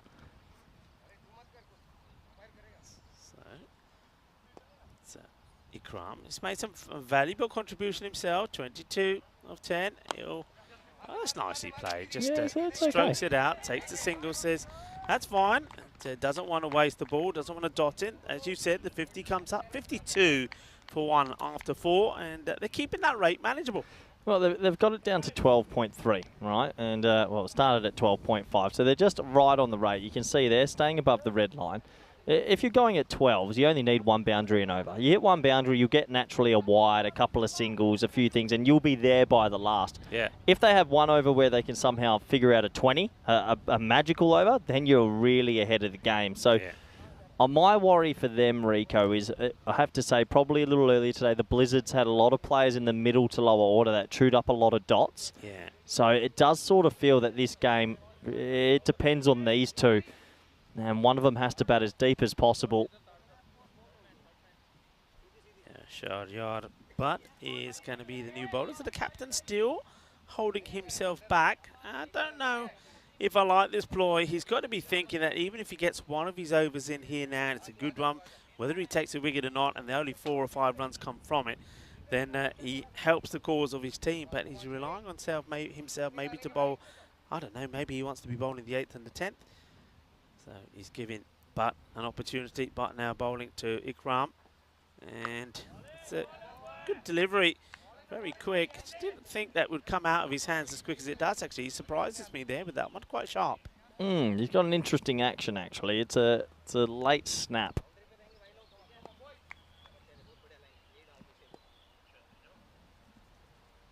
Putts again. And that's whipped away into an open space. Well, there's Deanna Oros, ECN photographer. Well, she's got a nice shot of that. And once again, that's I reckon that's what, 3 or maybe 4 boundaries that has gone into this area. And that tells you a couple of things. That the bowlers aren't quite executing their lines right, and that now the captain, maybe a little bit later than what he perhaps should have done, finally deploys somebody on the 45. But still, look at this field. I don't know if I like it. I mean, he's reluctant to bring one more across, isn't Yeah, he? a lot of teams are going with 6 on the off and 3 on the leg. It's high risk, high reward. That's a better line, that's a better length, and a good bit of carry through to the keeper. Yeah, I mean, I think if you've got to bring one more across, just to put him in that orthodox square leg position inside the circle, I think you do it. And electing not to. And as a result of that, the bowler's got to keep the area. You see, he can't bowl there. Oh, he's got some bat on ends that, I up being. think. Does he? I'll be surprised if he does. Let's see what the umpire says. He's saying. Oh, he says, yeah. he's gone the hit call. Whoa. He's You've got a good eye to see that one. Yeah, just happened to spot a little deflection off the bat, and that's going to have to go down as an opportunity. Yeah, Just a bit, and I mean a bit, and the keeper got there, so he might feel a little bit disappointed he's not held on to that. Yeah, it's actually, when you look at the way he's got a hand today, he's done extremely well. He lands quite awkwardly, but makes a stop. This gets played away, and once again, just a single. He's, I don't mind that shot from Marzi, especially at the moment, but he's got to try, for me, a bit more intent, maybe try and get more power in the shot, maybe try to turn it into more than just a single. Yeah, they're still doing enough. And what is it now? 58 off 4.5. They're both set. They're both in. Oh, good ball, good delivery. And that one goes through, and that's the sort of over that you needed. And we will see the captain now take his cap off to bowl the next one. Just once again, just trying to push this into that offside and take the single. So the score 58 for 1. Hello everybody, and thank you for joining us here in Hungary. Having a wonderful time. It's hot, it's warm, and we're seeing some very good cricket. Yeah, it's been a good day of cricket. I think the batting's improved overall. I think it's getting a little bit better and better, and the bowlers are now trying to get themselves into the game. But this is a good one. Game 4 today. This is pretty evenly poised at this stage, and It is hot, but it's good to be back in Budapest. Yeah, it is good. I think maybe also these teams, once you play your first game, you get it out your system. And that's what we're seeing here now. And maybe you're going to see the Blinded Blizzards pull off quite an amazing run chase here. But one man that could make the difference is coming on to bowl here now. It's their captain, Sanjay Kumar of Cobra. And remember, he took a 4-for in the first match, including 3 for 6 in the first over. So this is going to be an interesting little challenge because he's going to be starting bowling off to Marzi. And Mars Baji, as I said already before the start of this innings from the Blizzards, he's got to really get to around about a 50-60 score if they're to stand a chance. And then he needs little important partnerships like this one from Mutal Ikram along the way as well. Yeah, it's been very interesting indeed. Keanu, I can see you in the chat. I'm reading all your comments. Ryan Cook isn't an interim coach, by the way. He's a full-time coach there. He's doing good things as Kumar comes in. That is hard. Oh, yeah. Well, that's 12. That is what you want, don't you?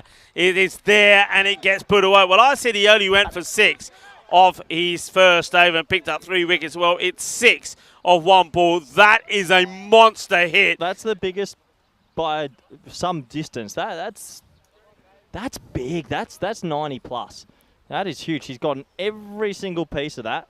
That's Marzi as well. He'll enjoy that, and the ego will be flying right now. You've got to enjoy that. Yeah, of course you do. What a wonderful strike. Wonderful strike. Kumar needs to come back, and he comes back at 1.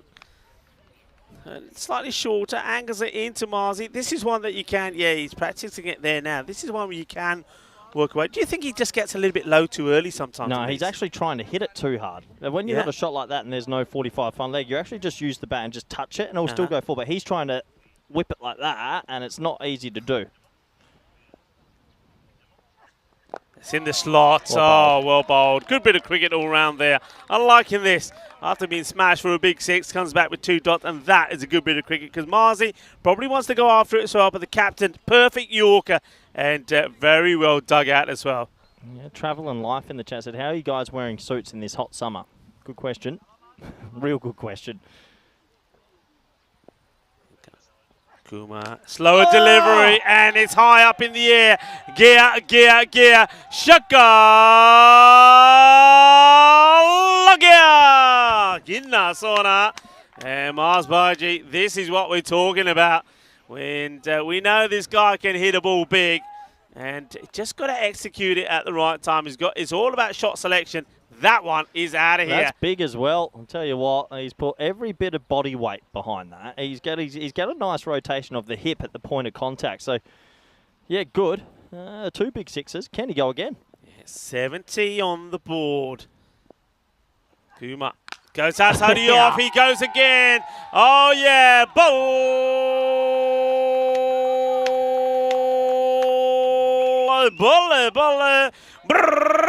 Well, I'll tell you what, keep those kids locked away because there's a little bit of grizzly action out there. Well, Marzi, he's turned up today and he's looked the goods, hasn't he? 3 humongous 6s this over. Tell you what, on the inside, I love Marzi. We know him really well. He'll be feeling $1 million right now. He's got his whole ECN crew here, his whole family, and his heart will be pumping. Yeah, what a hit. And, that's a good delivery. And if this is all pad, he could be in trouble, but he's got a bit of bat onto this. So a couple of good Yorkers. A nice little contest there between Sanjay Kumar and Marzi. That's a good comeback delivery. Put a bit of bat onto it, which saves Marzi. But the damage done really in that over. He goes for 18 and just 76 for 1. Yeah, 76 for 1. The 2 men that we said need to bat well are batting well. So this game is right on, Rico. This is really on. And we said that one of them will have to be there by the 10th still. And they've got a chance here. They really have a good chance. Big time chance because I think at the moment as well, so quite rightly so, 2 batters just taking on some fluid. It's very hot indeed. And I think... well, come on. It's 6 overs. Come on, Corey. It's hot. You cannot deny, guys, take it. If there's a natural break, they do it quickly. Rico, it's 6 overs from one end. I'm sorry, I don't care. Anyone can try and tell me they deserve a drink. It's 6 overs. The batters, they've worked hard. I mean, I deserve a drink. I'm in a cube, in a suit. You drink it, right? You drink it. Funny. Be nice. You drink it. Anyway. What we'll say is that, yeah, the thing is, though, they've got to stay focused, stay switched on. If they can, they're winning this match. And one over like that, another magical over. You said it a couple of overs ago. A magical over turns it in their favour. It will now.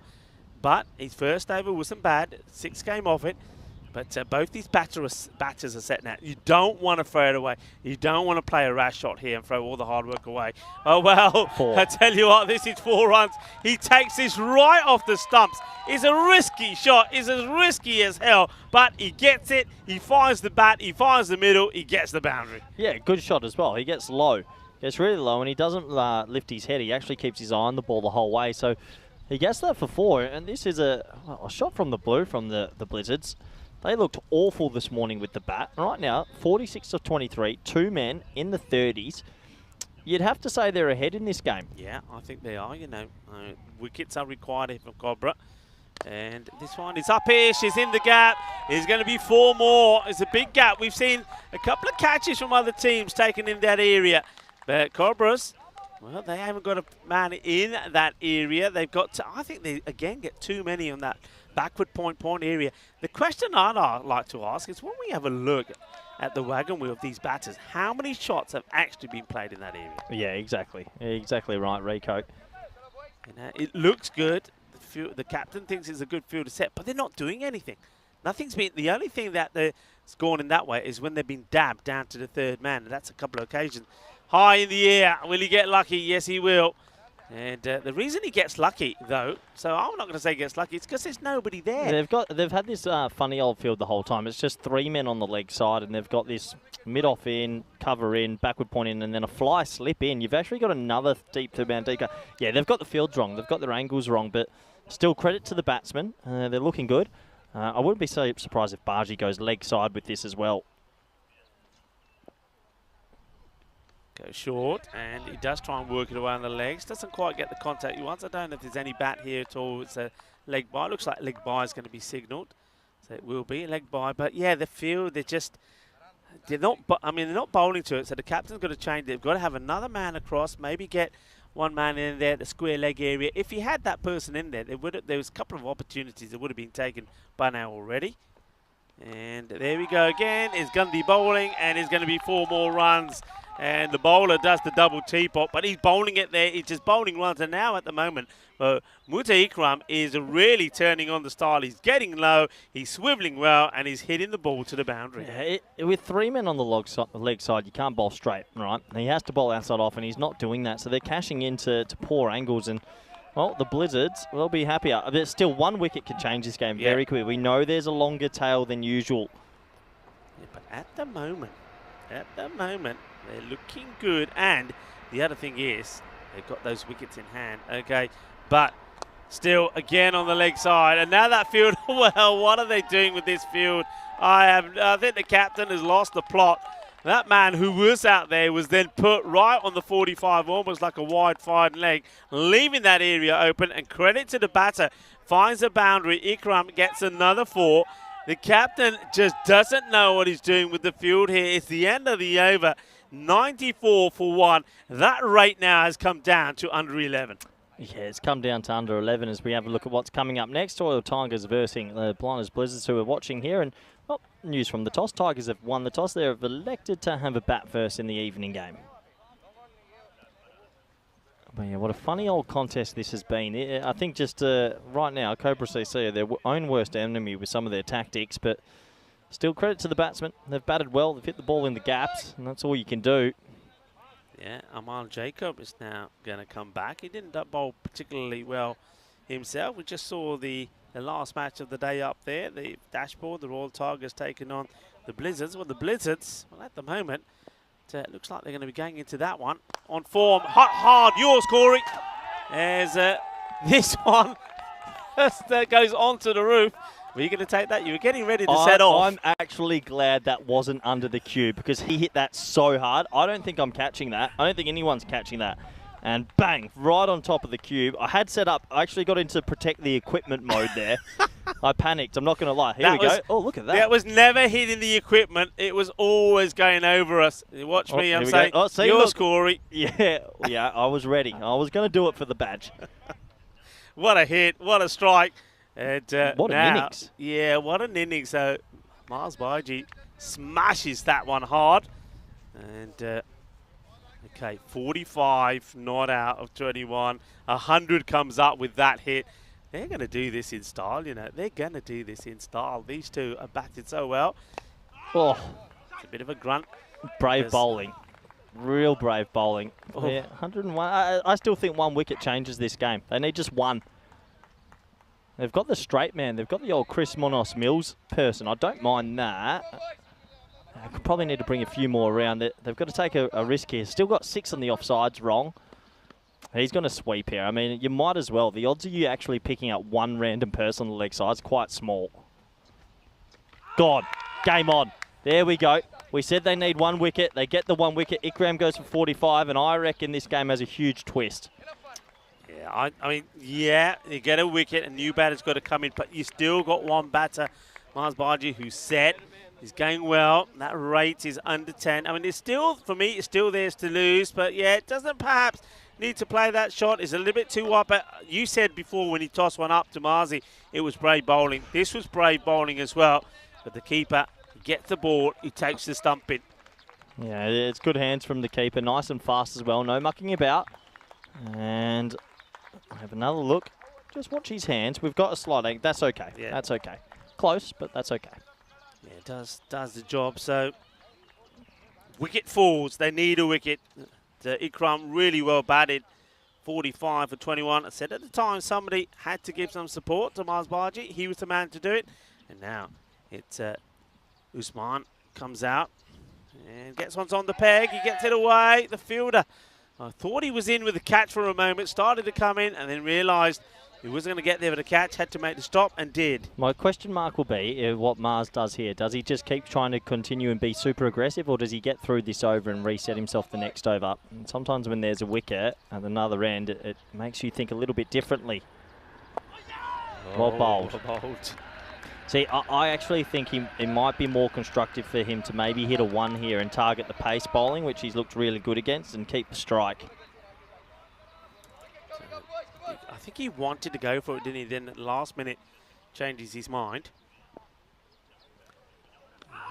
You can't miss that. Unfortunately, that's a big dot ball because they're going to keep Usman on strike. 2 dot balls, game on, 24 of 12. It's going to be tight. And he misses out on his favourite cut shot. Good hands from the keeper. Yeah, how quickly, though, the rate can change. Just a couple of balls ago, I'm telling you that the rate when that wicket fell was under 10. And now it jumps up to 11.7, and that's just because of those couple of dot balls. So they're still needing 24 of 12 deliveries, and that need to be going at just under 12 and over as the umpire resets the stumps. Who's going to bowl this one now? This is the thing, of course. The captain, he's shying away from it after going for far too many of his first and not just bowling right. Well, the man looks pretty happy to be given the ball. It looks like it's Ashwath Tharayana who's going to be bowling this one. So, big shout. Big here. over. Yeah. Big over. Big first few balls here. If he can get a good start in this over, a dot ball in there somewhere, I think they could bring cover tight here. It's a new bat. See if they can squeeze a little bit. If they can keep Mars off strike, they'll be very happy indeed. And there we go. They've finally got the man going over there. So now they've got the correct field. This is much better. He's got something to bowl to here. Ashwath Tharayana to bowl into Usman. Usman will just want to try and get off the mark straight away. And he plays a cracking shot. In fact, it might go for 4. No, well fielded. Really well fielded. Brilliant. That could be match defining. He saves 3. Brings Mars on strike, and, well, he made good ground. Look, a little bit of luck maybe, but he does his job. Yeah, and also the bowler, all right, maybe a little bit short, but he's outside the off. That's the thing where you've got to try and concentrate. Keep that ball outside the off stump. Marzi waits as the umpire sorts out Usman. He needs his laces tied. Job done by Stephen Anthony. Okay, here we go. So, 103 for 2. The Blizzards or Cobras, one of these two will win and get their first points of this series. Who will it be? Goes for it hard. And, oh, it just stays inside the field of play.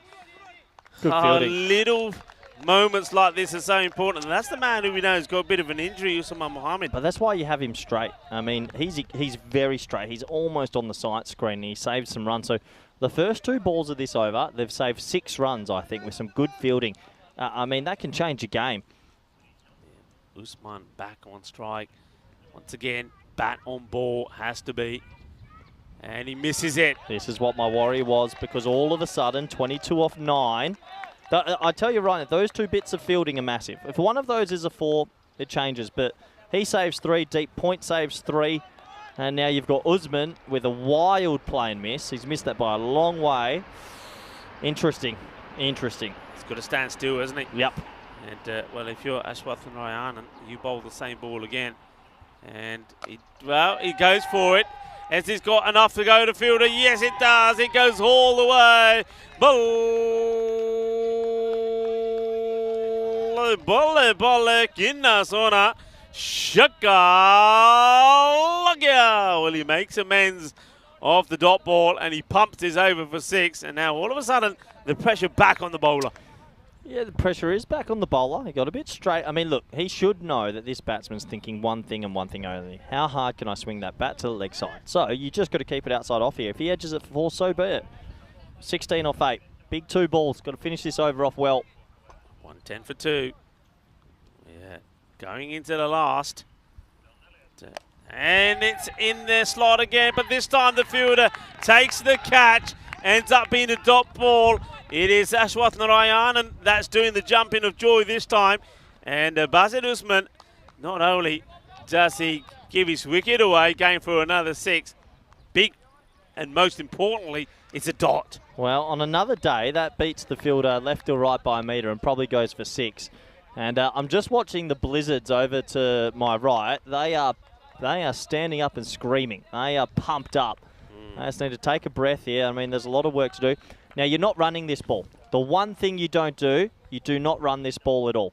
It's got to be an even number, 2, 4, or 6. You take your dot. If it's a dot, so be it. But do not run. Mars has to face the last over. Yeah. Don't run. Yeah, for sure. Hey, that's a good catch taken by Hafiz Ullah. He took it really coolly. So Ullah takes the catch. Okay, Big Mar, I think here. I don't think Mars will run. He's sort of sitting on his bat at the non-striker's end. The instruction is hit a boundary. That's it. Hit a boundary, because I'm not moving unless I'm getting a 2. Yeah. Oh, he doesn't hit a boundary. It's going to be a dot. Okay. That's okay. It's a good over. I mean, he's bowled well. He's only gone for 8, but I reckon Mars has to stay still, face 6 deliveries, and he's got to back himself to hit 2 boundaries at least. What an interesting game. Who's going to bowl the last? Yeah. Now, look, we've been in a contest like this before. It's not the first time that we've been in a match with 16 required of the last. The last time, Cobra needed 16 to get a win over the Tigers. It wasn't to be. And they ended up losing that match by 12 runs. Do they not have to start this last over in the next 20 seconds? No, just talking there. Be careful with the times. Yeah, I think ready to start. It's going to be the captain who wasn't at his best, so he's going to carry and bowl it. Good matchup for Marzi, because Marzi hit him for 3 sixes in his previous over, so he knows the pace, he has the rhythm, he has the mojo. Stay still, send it to the moon, and do not run. There's no running here. You can't let Shabazz get on strike. Mars has to hit 3 boundaries out of 6 balls, and that will be the game. That'll be the game, yeah, and he did that last time. There we go. Sanjay. And that's one of them. That goes all the way. Heads up. Bolle. And once again, Karina is in the danger zone. And she's saying, hey, where's the danger money? I reckon, look, when you see the replay of this, watch the ball, because it's going right at the camera. Watch this. Well, Mars by. He's, look at this. You can see the impact. Wait for it. Oh, that's give me some danger money. So that's 6. 10 required now. Now you got to hit 2 boundaries out of 5 balls, Marzi. He can't. It's too full. It's too straight. Go. Oh. That's okay. That's okay. That was okay, but it was close to the stumps as well. Well, look, I'm glad they're not looking to run. They know the game is basically this. Can Mars hit 2 boundaries with 4 balls remaining? And one of those boundaries has to be a 6. Yeah, by the way, Mars Baiji bringing up his 50 with that one. Everybody's worried about Karina and the tower, but Marzi well batted. But he's not thinking about the half century. The captain of Blizzards thinking about the victory here. Can he do it? What a marvellous innings this has been.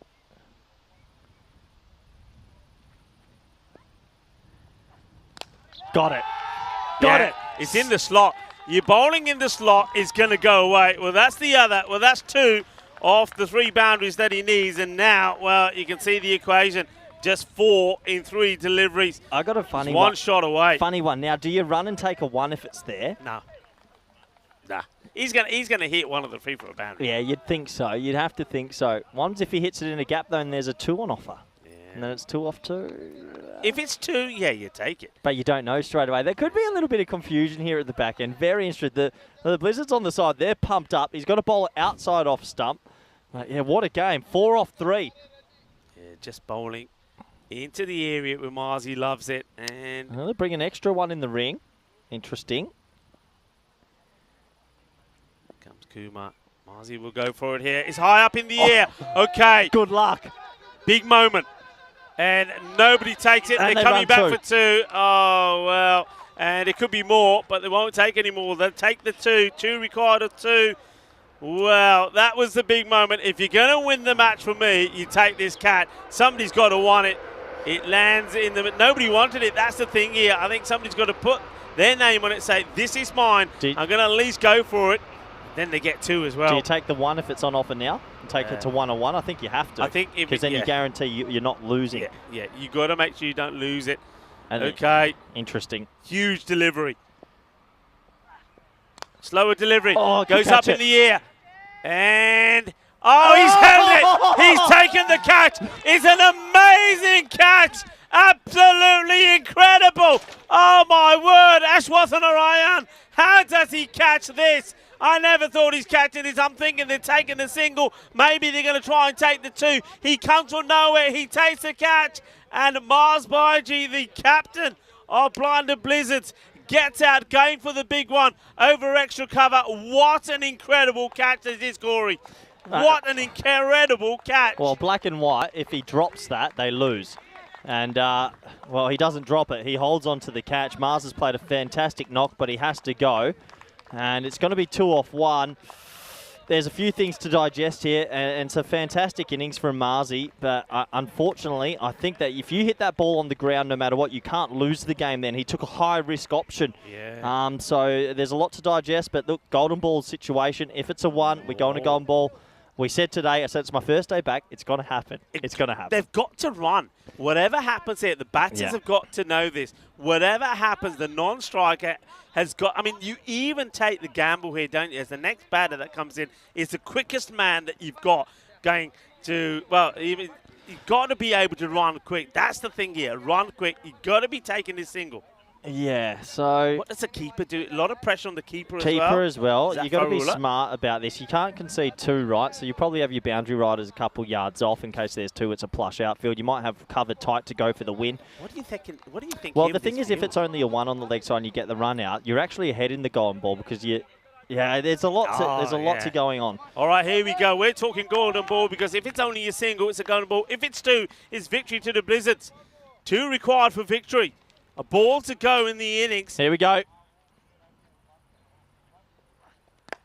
Oh, he's gone. Oh, no.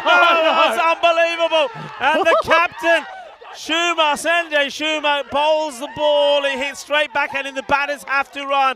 He makes the stop, keeps his cool, keeps his composure, knocks off the bails, gets the run out, and it's going to be a victory by the smallest of margins to Cobra. How do the Blizzards not win that match? I don't know. But you got to say, you know this old saying, catches win matches. Well, that catch from Satyadeep Ashwathanarayan wins the match there for Cobra. Well, there's a lot to digest. You have to feel for Blizzards who put up a right old fight in this chase, but 2 wickets in the last 2 balls, still the victory back.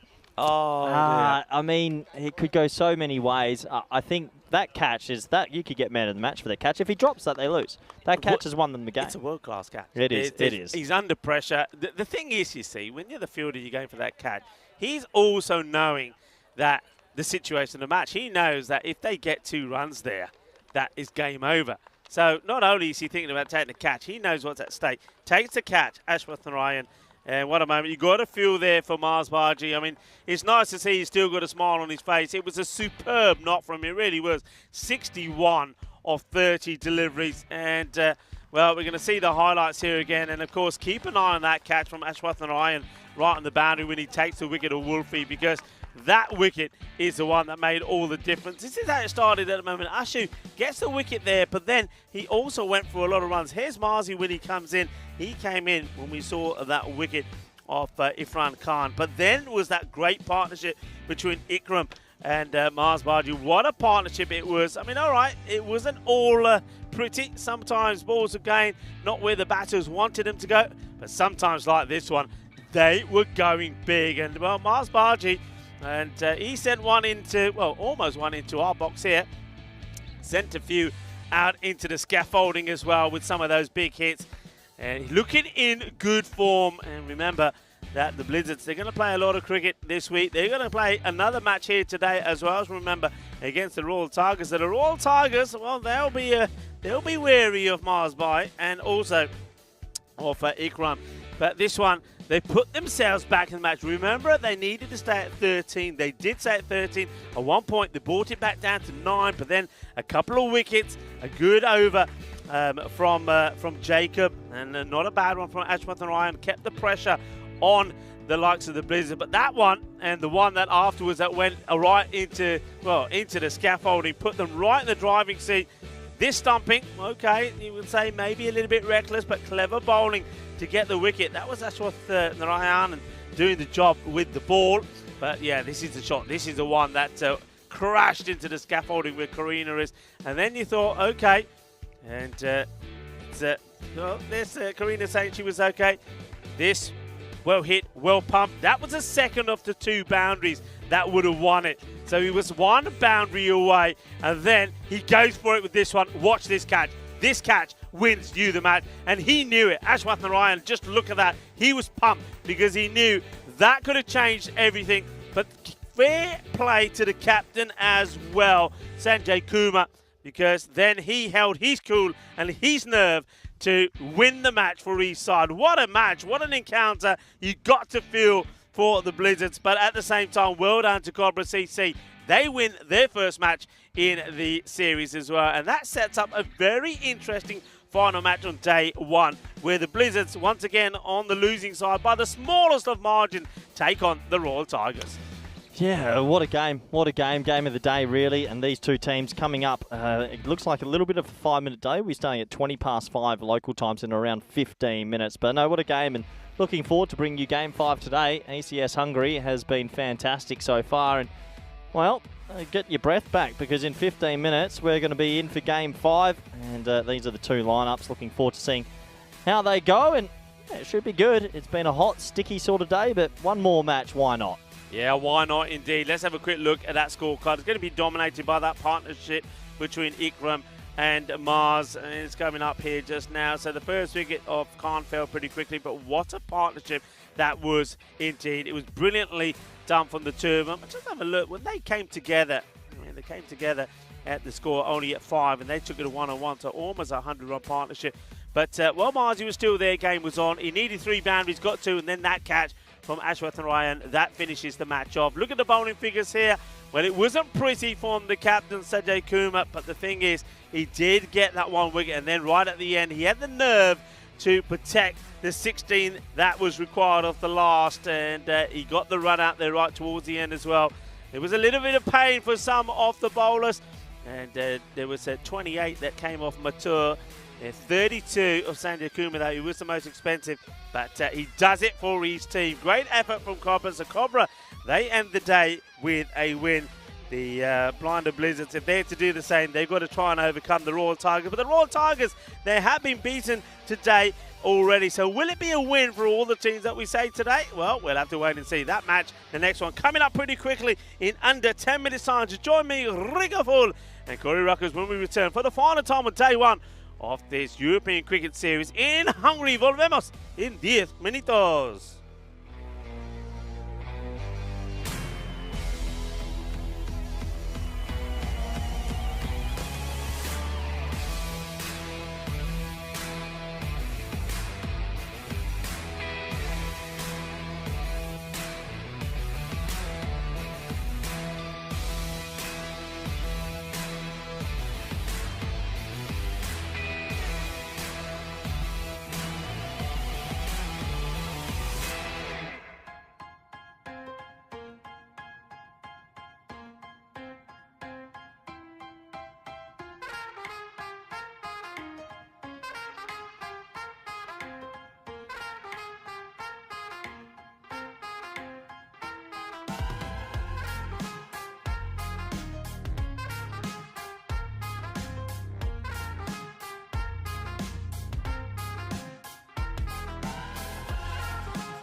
European Cricket Series is proudly brought to you by HCL Software and Bizaway. Hello and welcome back to the final match of the first day here in Hungary. And what a great day that we've had. The weather has been beautiful and we've seen some outstanding cricket. The last match then, as we welcome back the reigning champions, it is the Royal Tigers. They are taking on the Blinder Blizzards. The Blizzards, they've had a challenging start, haven't they? They are starting to get better. I'm liking the bowling from the likes of Shabazz. I think he bowled really well. Vishal as well is bowling well, but can they keep improving with their batting as well? That's what they have to do, because it's not going to be easy against the Royal Tigers. The Royal Tigers, they've got some talented players who are starting to come good. I think Zishan, their captain, is going to score big runs in this one. I just have a feeling that he's going to click in this one. Abhitash Prashar was player of the match the last time for them, picking up 4 wickets. He's got his line and length right, and I like the hitting of Waqar Mohammed as well late on in the innings. He can certainly hit the ball big. I think we're going to end with a bang. The two captains are in the middle for the coin toss. Let's go over to the coin toss, and then right after that, we go back to the comms box to Corey Ruckers. Tails. Tails is the call. It's a hit. You go there to pass. Back to you guys in the comms box. Thank you very much, Tyrone Peters. That's good indeed. And he actually got that one correct, so I'm really proud of him as the umpires make their way out to the middle for Game 5. And looking forward to this, and it should be a good game of cricket. As we have a quick look at the two lineups, we've got the Blinders Blizzards versus the Royal Tigers. This should be a good game. It is game number 5. Probably a little bit of fatigue setting in for Royal Tigers, who have played 2 games previously today. And the question marks will be, can they keep that energy up? And can they put on a really good showing? So looking forward to this match. It has gotten a little bit sticky and a bit humid around the ground. But, well, we just had a fantastic finish in that game. It was only a 1-run victory, 2 wickets off the final 2 balls.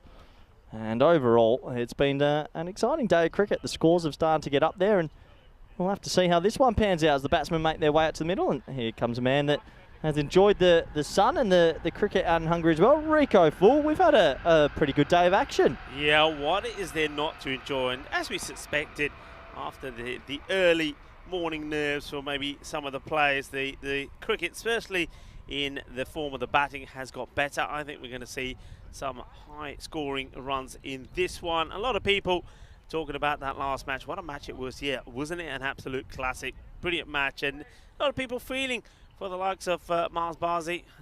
A lot acknowledging that he's a fine, young, talented cricketer. And, we haven't seen the best of him yet. Remember, when you're on tour with the ECN crew, you don't get to play a lot of cricket.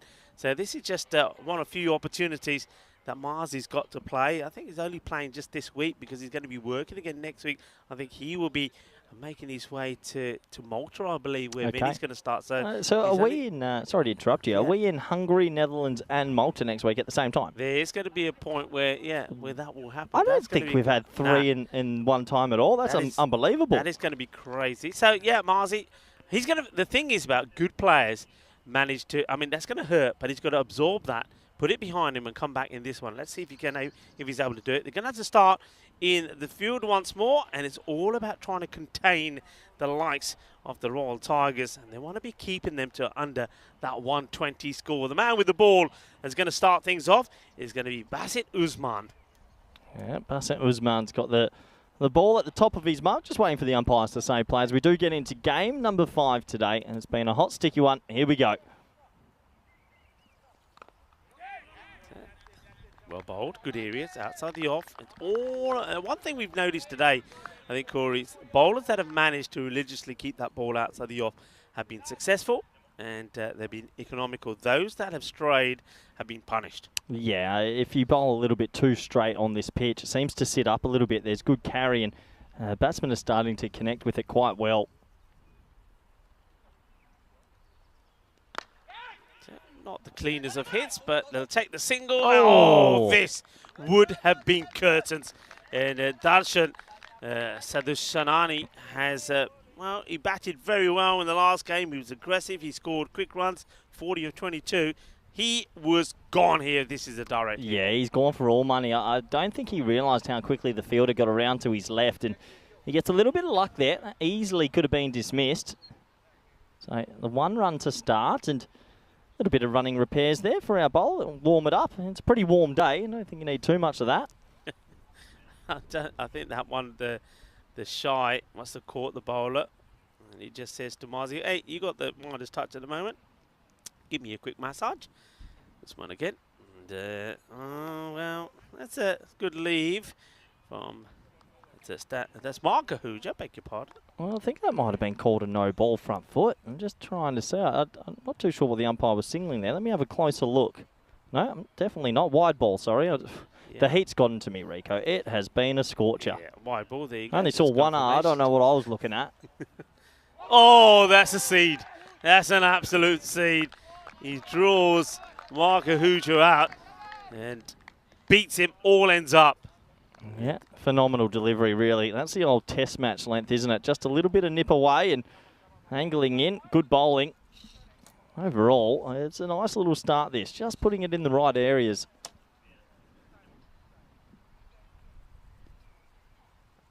Well, you hooked him. You hooked him, I should say, because, well, the bowler has been hooked away here. It's a full toss on the leg side, and he just says, "Thank you very much." It's a slog sweep. And I was just about to follow up on your comment saying he's putting it in good areas. And the other thing he's been doing, not trying to bowl too fast, but when it's slow and gentle and on the leg side and a full toss, it's going to get dispatched, and that's exactly what Mark Kahuja does. Yeah, nice shot. Just had to ride with it, didn't he? Didn't have to force too much. Go with the angle and 6 runs. Oh, well, I don't know what shot he's trying to play here. I mean, this ball, you've got to be cutting, playing on the offside, and for some reason, Mark Kahuja is trying to fetch it outside off and send it over cow corner. Yeah, I think he's just getting a little bit too leg side happy there, but it's a little bit of movement. I think if they can try to restrict him to about 110, I'll be pretty happy with that. And, that's better. Respect and play the ball on merit. Once again, I say again, there's merit in playing shots, not just swinging and trying to hit boundaries. You've got to take those singles as well. Oh, boy. Well, here we go. You can stay in touch with us in a number of ways. It's the end of the over. It's going to be 9 without loss yet.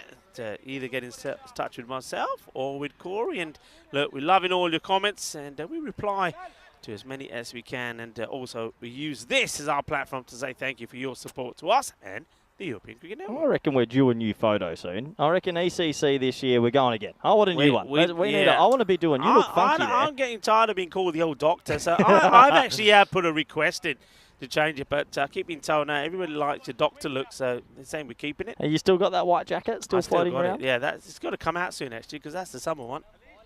So the old the white jacket. Oh, I'm sure we'll find the right time. You know Mr. Maximo, he'll be wanting some new photos soon as well. He absolutely loves it. And it looks like it will be a bowling change coming into the lineup. It's going to be the spinner Vashi.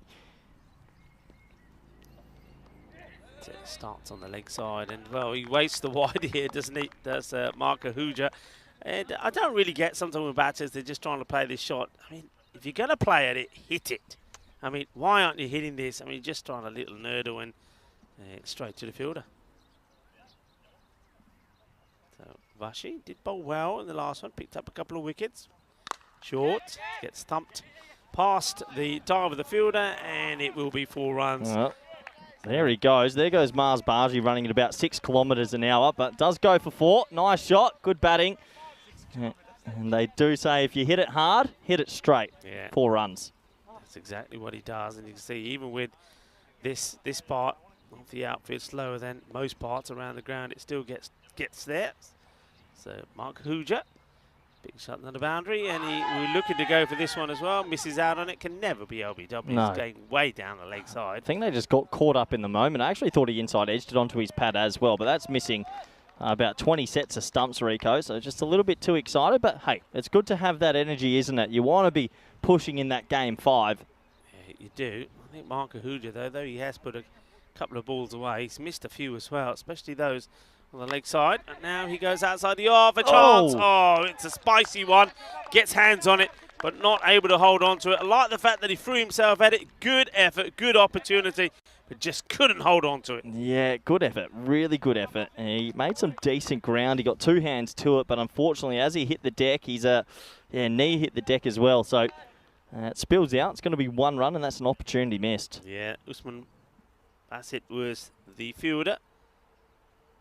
Full toss, and how high is this? That's one thing they'll look at. The other thing is, will it get to the boundary? Yes, it will. So it's definitely 4. I just wonder if this is dipped enough. Let's just have a look at this again, because it's pretty high. Let's go. And It's one of those ones, when it's a spinner, you always think it might dip a little bit more. Tough. These are so marginal. I think these are one of the more difficult things to call. This I think you called that one, for me. I know there's no pace on it, but it's high enough. And he's inside the crease as he's playing it, but they're not calling it. I think he gets away with that, if I'm honest. Yeah, it's a tough one. They're really tough to tell. Goes up-ish again and tries to repeat the same shot, and he will. Well, I suppose you can say to that it's a perfect timing and placement from Darshan as he gets another boundary. So rocks back, hits it on the up, gets it over the fielder, and now prompting a field change here. So they get some protection out in the offside. That means that somebody, and it looks like the man who's at mid-wicket, will have to come into the circle. Well, they'll also need to do it the next over, because that will take us to the end of the second. It's 22 for none now. After 2, we have a look at the table. 11 teams in the ECS Hungary, and well, plenty of teams we still haven't seen yet. But Royal Tigers had that really good win before. They'll be looking to finish today with 2 wins, 1 loss. And you got to feel for the Blizzards, Rico. Yeah. It could have easily been their first win about 20 minutes ago. Yeah, you definitely feel from the question is how much would that have taken out of them, that last match? I mean, now they're having to toil in the field once more in the heat, and the humidity's quite high, though the sun has disappeared behind some of that cloud. It's still pretty warm out there. It's going to be a long finish too. Not just them, but both these teams are playing match number 3 in the day for them. That takes a lot out of you. But the Tigers, they're looking to join the likes of United at the top. Blizzards, they want the first points on the board. The batter just moves away there. I think he's just saying that the fielder, I think he's talking about Ikram, was just moving around a little bit too much as he's coming in to bowl. Ikram apologises, and the bowler goes back to his mark. Usman, who had the chance to take the catch to remove Marker Hooja on 11. Wide. And, oh, well, he's running into trouble. And now he's going to have to get back. He's running nowhere. He just makes contact and runs straight away. Yeah, just a funny old start to this one, isn't it? Nothing's really come too much out the middle, and bit of yes, no, maybe. Never nice when your non-striker just turns his back on you, but I don't think there was one there. No. Hasn't quite got these shots away well on the offside, has he? I mean, that's a good areas to bowl at him, really, because he's not really playing these at his strengths. This time he does get it away. I think he may want to. The batters think about it and decide against it. For an opening pair, usually when you have an opener that you open with a lot, you feel quite comfortable with it. It's like how I feel comfortable with you. Yeah. We would know how to run between the wickets, but these two are a little bit of yes, no, maybe. They do, yeah, there doesn't seem to be any understanding there at all between them. Seems like Darshan is the one who wants to take and try and convert the 1s to 2s, whereas Mark, a little bit reluctant. Okay, Darshan, he's also the more aggressive. Swings hard, this is gone. There's something on this, I'm sure. They're celebrating, and we definitely hear something. The umpire is not moved. There's definitely a noise. Definitely a noise. They hear it, we hear it. Well, if it's not bat hitting the ball, what is it? Well, there's a big noise, a really big noise. That looks like there's a bit of gap, though. It's an interesting one, because I could hear a noise through the effects mic, but I'm not too sure if he's hit it or not. Maybe 2 pads coming together, or he whooshed that hard, he created his own velocity and made something happen, but I'm not too sure he hit it. Yeah, there was definitely a sound, but umpire standing in the right position, decides not out. This is just over the acrobatic dive from the captain. And Mars Baji, well, he makes a good leap here. Leaping up, trying to clutch at this, but he gets over it. It's going to be 4 runs. Well, Rico, these little small things just seem to be going the Tigers' way, and they'll be happy with this start now. 27 for none off 2.4. There's Marzi, good friend Marzi, and I'm sure he's a bit tired from his effort before, but 10 out of 10 for the dive. Yeah, he's getting a workout. Marzi loves to hit the gym. He won't be needing to hit the gym tonight. That's for sure. It's full. Marzi. Oh, it's over him again. Well, Margie, he's going to have to get some springs in his feet to get a bit higher. And, the second time he's gone up in the air, and the second time he's not able to get anywhere near it. So it's going to be back-to-back boundaries. And bowler wants to make a change. He's saying, Captain, you might as well go back. And that means that the man who was at the backward point boundary now comes in. Now I wonder if this is an opportunity now for Darshan to just rock back onto the leg stump and hit over the top of the offside again. He'll certainly be thinking about it. Well, now he goes the other way, and this one is on the equipment. And, well, I think we're safe. okay. We're okay. It hits the edge of the table. Yeah, I was laptop wary then. That was scary. I was trying to get around. Can I just say, let's just watch this. You see, it's just Good save. hitting the tables there. Yeah. That, Well, where were you? What do you mean? Where was, what am I supposed to do from here? That was a very good executive decision. There I am. See, very good executive decision from me this morning to double up on the tables. Yeah, I'll very good take decision. credit for that. Karina, I told you so, Karina. That was a good decision. Anyway, that was a big hit. That was a big over. It went for 15. Power play is done. 37 without loss. Yeah, 37 for out loss. A few boundaries at the back end of that over's really given them a good injection during this power play. A little bit of chaos in this muggy sort of day out here in Budapest, but good start for the Tigers now. They've got a platform that they can enjoy, and you'd expect in the next 7 overs that it'll go a long way. But yeah, are you the only commentator so far to have a laptop smash? Yeah, but you don't know what happened last week. No, I don't. Tell me. Last week, well, see that bit of damage on that one? Oh, no, Got don't another tell one me that you came got through. again. But it took a catch as well. Did you? Well, I took a shake my catch. hand. I'm proud Took of you. a catch, and then one came in. It bounced over there, and we're going this way. And then it came all the way across and hit the bottom of the laptop. So there's a bit of dent in the laptop. In fact, Roger Finer was here today. I forgot to mention the laptop to him. I'd have to remind him tomorrow. Yeah, you have to remind him. And it's a dangerous profession when you're down at deep mid-off all the time. It's a hot zone for sixes. I was there to protect my equipment this time round. Oh, I better pick this bit of equipment up as well. Anyway, that's 2 that have almost come in. Oh, that's not a good delivery, but he gets away with it. Sort of the surprise short ball from the spinner. You never really expect something like that. And well, he gets away with it in the end. It can only sort of scuff it back to the bowler. Yeah, he's not. The thing is, this is where you bowl to Mark. He's not been solid outside the off. He's struggled. And, I mean, I'm actually still very surprised that they've actually put a deep extra cover to him. I don't think he's going to hit too many there because he's going to be looking to go on the leg side. Well, okay, that's worked away. We'll take the single. The thing is here, what's he going on? 14 of 12 deliveries. There's the likes of Zishan still to come in and other big hitters. Is he helping your cause? No, yeah, I don't think so. I think he's sort of holding it up a little bit, but it's not his intention. It's just the mistiming of the ballers. That is absolutely crunched.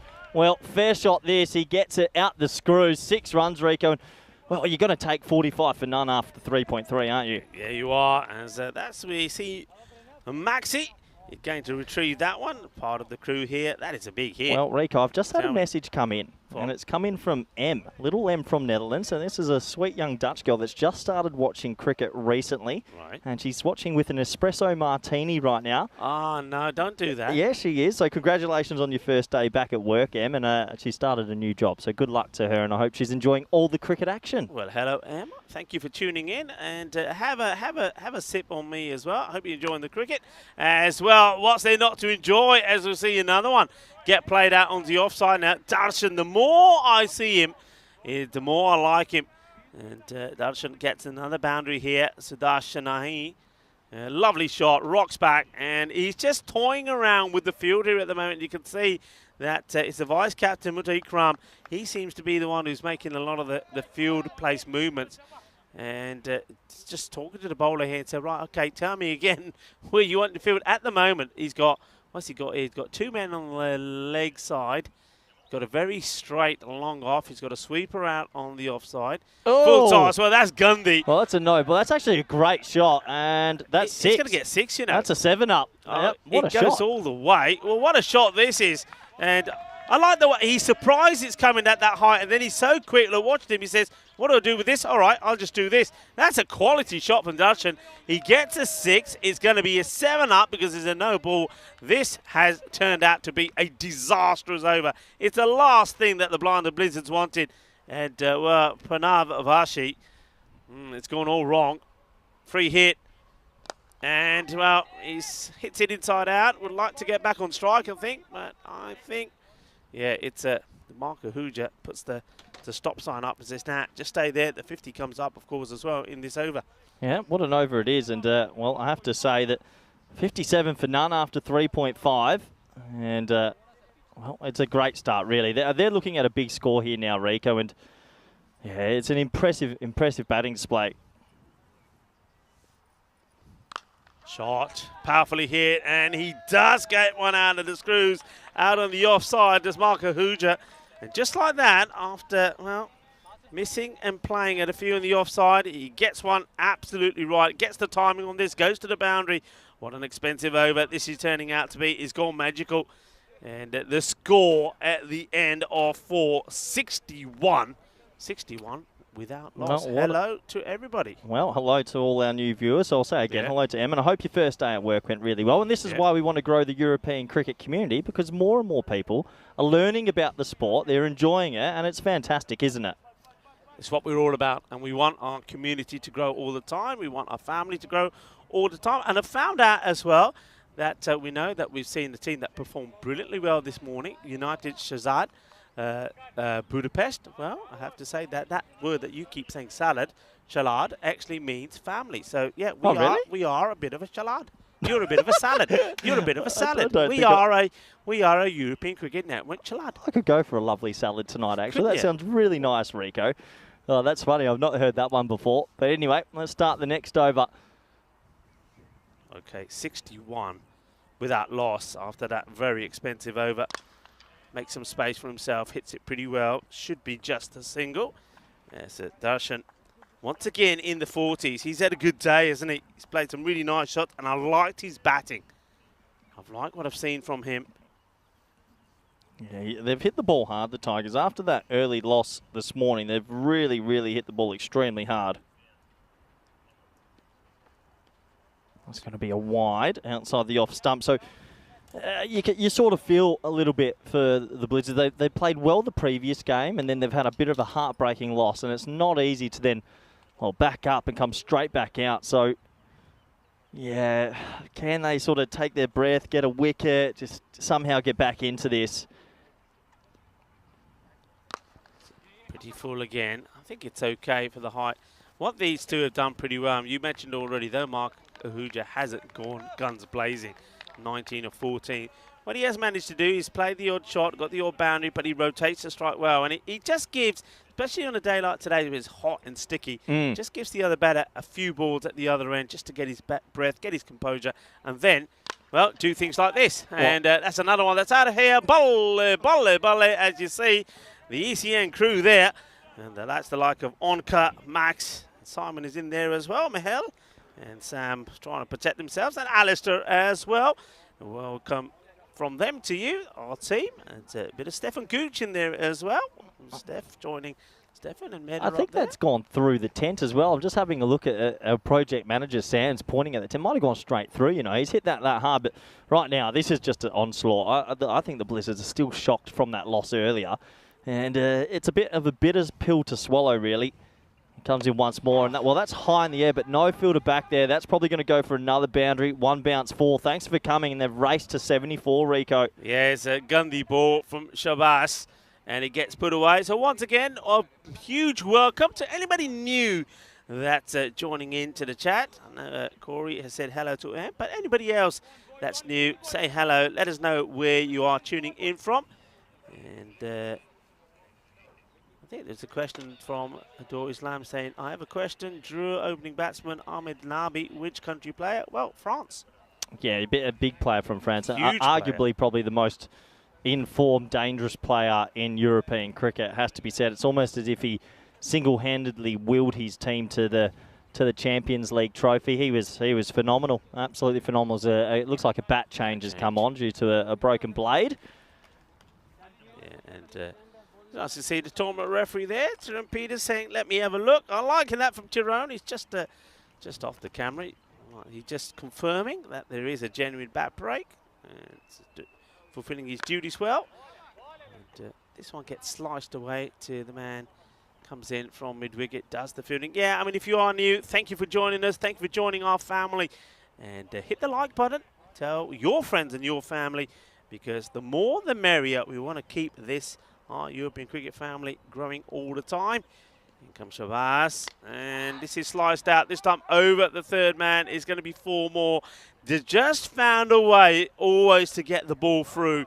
They're sort of manipulating the field, aren't they? Whenever the field changes, there's a boundary in another zone. And it just, you see here now, there's more field placement changes here from Muta Ikram. Now he keeps the man back, and you can see Marsby having a look at him saying, no, don't do it. They don't know. They don't have a plan. Yeah, don't have a plan. It just has been a bit of a shocking 25 minutes for them. But more importantly, in 84 days, Rico, we're back to Cardiff. We're going to be in Malaga for about a month. Gorgeous time of year to be there. 84 days. It's the big event. The 31 nations will go.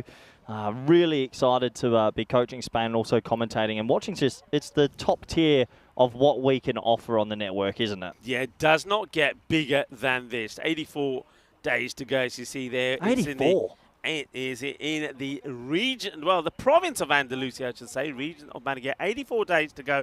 Cartomania happening again. And as we now know, that contract has been signed, and, well, contract till the end of next year, 2024, has been signed and confirmed there at Cartamania. So Cartomania will rock and hit the world once more. Yeah, very excited indeed. Ilakun's going to come in. He's going to bowl an important 6 over. And, well, he's been late. So that's to me. No, it's not. It's over my head. Boom shakalaka, Rico. That's a massive hit. Well, that is big. Well, you're getting excited. But the moment that hits the middle of that bat, that ain't coming in here. That's going way over us. And it's a beautiful stroke. And Darshan is motoring, gets his half century as well, by the way. So well batted to him. It's yeah. Well, I'm smiling because I'm just thinking, Corey, where are you going? Behave yourself. Hey, I told you the runs are going to keep flying, and now it's Darshan's turn to bring up a half century. 58 not out. Remember that earlier we saw Mars Baiji, who got the player of the match performance, by the way, for his 61 or 30. Places right off the middle stump. What a classy shot this is. The ball won't go to the boundary because it just slows up. It's a shot you play when you got your eye in. Yeah, I can't believe he's actually been able to catch up with that. That was actually a tidy delivery and almost LBW. Look, let's not put the kibosh on him, but 60 off 18 with 28 balls left in the innings. If you can face maybe 15 to 16 of those, he's got a red-hot chance of something special here. And jinxed. Couldn't have been more jinxed ever. I tell you what, the whole world and the chat was going to be at you if this was held, because right after you said that, into the hands, into the chest, down it goes. Huge opportunity. Well, maybe now, with that bit of luck behind him, he might go all the way.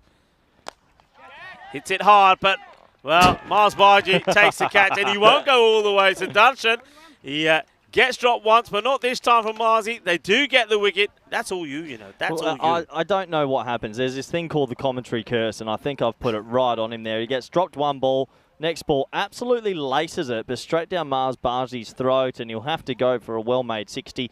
Nice catch that from Marzi. It was hit pretty hard and flat, but in the end, a nice, easy catch. And, well, that's a really important wicket for the Blizzards. They desperately needed that. Yeah, I mean, it's a big wicket.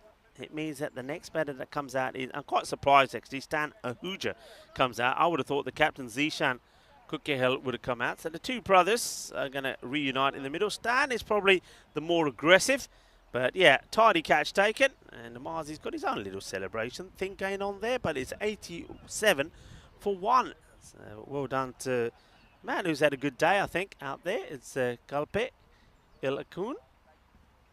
Be looking to get a few more wickets here. Stan Ahuja is, well, I think he knows what he's got to do. It's attack. Into the deck.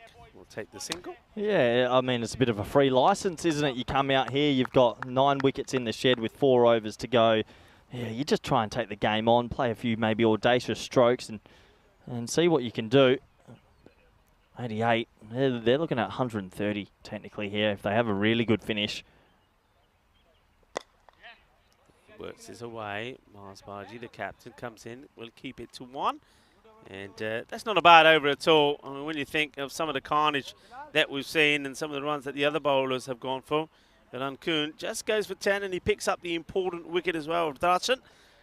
And the score is 89 for 1 at the end of 6. Yeah, take a quick look at the scorecard. You see 60 off 20 is a really, really special innings from Darshan. And I just feel like in this game, I know it's the end of the day, it's been hot and people are getting into tournament mode again. I just think the Blizzards are a little bit flat at the moment. Compared, I think they put all their energy in the previous game and they're just a little bit down. But if they can have a good finish, Rico, if they can get a couple of wickets, if they can do something correct, and then go into that batting innings with a bit of momentum, a bit of confidence, you never know what might happen. Yeah, you never know. And that's a hit high up over the offside field. There is a sweeper in play. It comes in, gets a throw in. Better field here also for the second part of this innings. I think they've got this right now. They've got the lines covered, and that shows it there. So once it goes over the infield, there is a sweeper in play. That's that right. Look across to the leg side. So what we were saying before, you got the usual 3 on the boundary, then you got the man on the 45. And stop. It's a shout there from the scorers. Yeah, I think we might have a quick technical issue that they're going to have to try and sort out. So yeah, might have a little delay here. So why don't we talk more about Carter Mania? Because I really do think that this year is going to be something special. As that the players will use this opportunity to maybe take on some fluids. Maybe Mark Ahuja. Yeah, have a look at this. We've talked about some of these groups. Do me a group and I'll give you my thoughts on it if you like. All right, F, because I think that one could be exciting with Scotland, Germany, Portugal playing some good cricket as well. Norway, they're getting better all the time. And, of course, a team that always entertains us, Luxembourg. Yeah, Norway and Portugal, those typical sort of maverick teams, when they rock up on their day, they could beat anyone. And then you've got Germany a little bit better. No, but they haven't played too well in T10s, Germany. Scotland. I mean, if Scotland, I really liked them last year. They ran into a hot France as we get back to the action, and that is absolutely mullered. 6 runs over the leg side. What a shot, Rico. Yeah, he plays on the leg side so well, Stan Ahuja. I mentioned this briefly the last time that he was out there and he was scoring runs pretty freely, that I think he's one player who's been able to adapt and has adapted well from going to being more of a T20 or one-day player to this T10. He's picked it up well and he's played some good aggressive shots, and that's why he's coming before the likes of Zishan. Good hit from him. And now he goes again. Oh, that is even better than the one before. And this goes into the jungle. Well, good luck finding that one. What a hit. Que grande, que guay, que genial. Eso es 6 carreras. Yeah, bang. That is absolutely crunched. Really good batting. And, well, it has to be said, I know it's late in the day. I know it's day one. I know everyone's a bit fatigued, but the batting here is fantastic. It's 102 for 1 now. That's length, and that is crunched again. And it's a no-ball front foot. So, well, if you like free hits, and you've come to the right players, because the next ball is going to be a free hit. Yeah, it is going to be. And this is Bilal, who's doing the bowling. And you probably see his name is not up there yet because he can't fit it in. Just put his surname. Just put his first name instead. Never mind about the Moringa Kodan. Oh, and watch out, Rico. Firmly, watch the bounce. Fielded us really well. Well done. Nicely done there by Ikram. Sort of feels like we're in the firing zone in the last hour or two, doesn't it?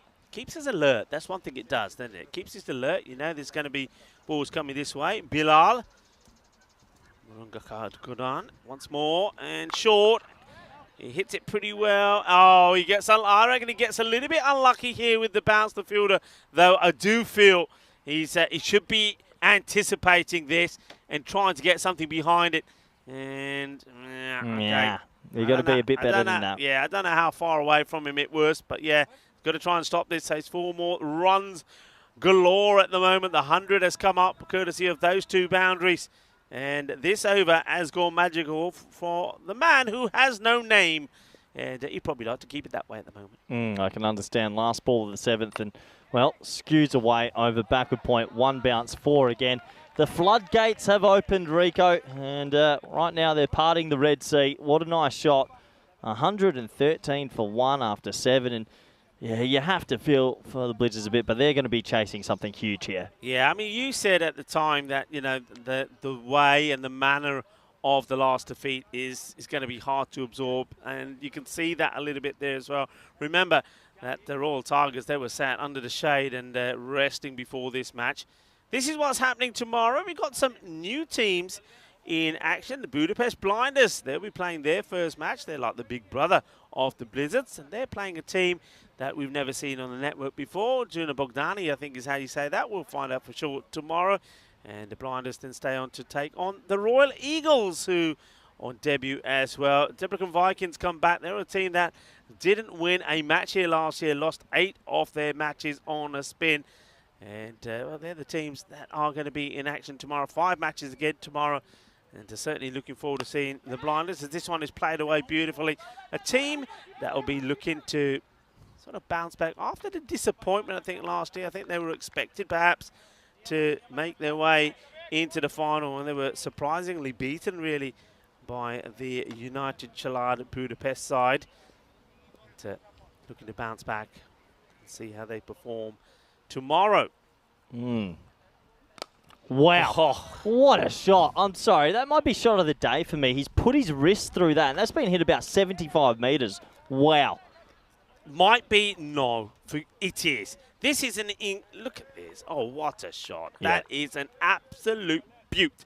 And I think the look on the umpire's face there, square leg, is sort of going, wow, says it all. That is huge, humongous, as the Ahuja brothers are turning on the style. And, well, it's, well, the Blinders, it may be known as the Blizzards at the moment, is a blizzard load of runs, especially in boundaries.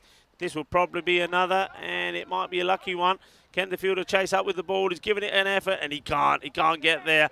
And after having an over that goes for 24, Bilal chases it hard, but he can't get there. Raining runs at the moment at the GB Oval. Yeah, sometimes you have days where it just doesn't go your way, and some games seem to be like that. And right now, it feels like anything the Tigers do is going to turn into a boundary. 124 with 15 balls remaining. This it could easily blow out to the 160 mark now, and quite remarkable. Wouldn't have called this about 30 minutes ago. Got it. Whoosh, bang, gone. Another 6, and there's no stopping them. The fireworks have started. Patake chalpe, ground the bitch.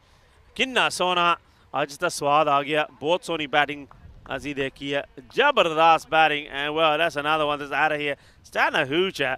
Look at that strike rate at the moment. That's quite incredible. That's exceptional. That's almost at 400. 38 off 9, and well, 2 balls left in the over. He's staring down the barrel of a 50 here. Wow, that's going to be another bulle, Ginna Zona. Shaka Lugya goes from 38 to 44 in 10 balls. It is an outstanding strike rate, over 400. That's something special. It is, to be over 400, and right now he's looking at a 50 and 11 deliveries. Wow. Does that beat the record? Does that No, tie I the think record? we've got a 9 somehow. Have we? Oh, he's got it. Oh, it's in the air. Oh. Where's this going? It's 1 bounce, 2 bounce. It is the boundary. And, well, what a knock. 48 now. Doesn't quite go all the way. Look at the bowler. The bowler, even before the umpire does it, just takes his hat and says, hey, give it to me quick. I'm out of here. That's another very expensive over. And, well, Kalp Lakoon, he's going to go for plenty. He goes for 37 of his 2 overs. 140 on the board. We've still got 12 balls to go. Yeah, okay. Well, it's just blown out the water, hasn't it? What a special innings this is. 48 off 11, 2 overs to go. Maybe 170's on the card if we're being realistic.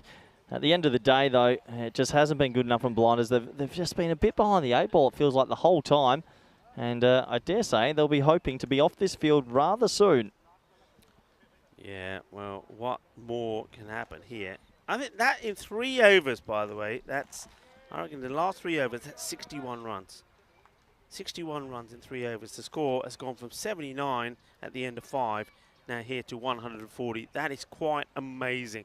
What a partnership this has been from these two. And I was surprised when Stan came out before Zishan. Now I'm not. Well, he just chips this up. He's offered a catch. They don't want it.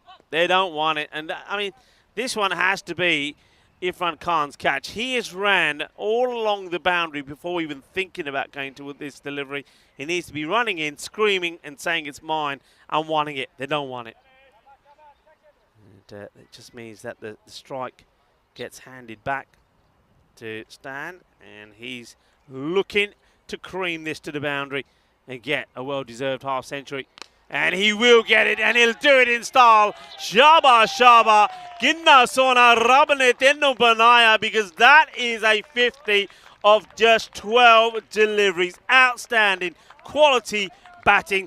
Stan Ahuja, stand up and take a bow. You don't see that every day. Credit to the man on your screen because he's crunched them. He's really crunched them this innings. I don't think I've ever seen him hit the ball so flush. And, well, he's got himself to a personal milestone. He's got more time to cause more damage. And that's exactly what he'll do. It was a full toss on the leg stump and he puts that away. I've got him on 60 off 13. Remarkable. This is, I mean, it's a Gundy ball, isn't it? The legs up, but still, I mean, he's... From the very first ball that he faced and he smashed it for 6, his timing has been epic. His hitting has been good. And I tell you what, Stan Ahuja, he is turning on the style. Well, we know he's got style because he is a tailor and he makes some pretty stylish suits. And Mr. Maximo wears some of those. But I tell you what, though, this innings of his has been even more stylish than the suits that he makes. It's been breathtaking, and it's on the legs again, and this will go. Adios pelota, esa pelota no va, esa pelota va por un otro Maximo as the 150 goes up, and they are going upwards and upwards. They're looking to get to a 180 score here. I'm just trying to find, he's on 66 off 14, and that means he's hit 66 off 14 with 8 sixes and 4 fours. Remarkable. 14 deliveries, Rico. 12 of them have gone to the fence.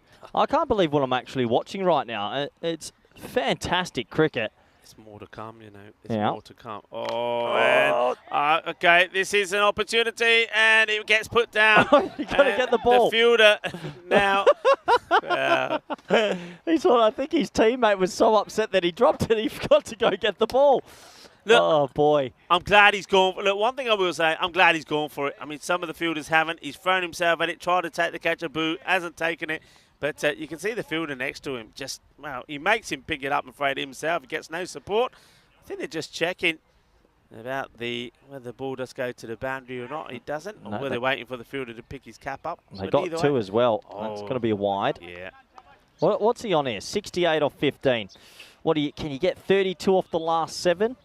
I mean, the way he's striking them, you could maybe say, no, he's got to get the strike back somehow. He's got to hit a boundary here and then get the strike back. Or get the 1 and try hit 31 off the last over.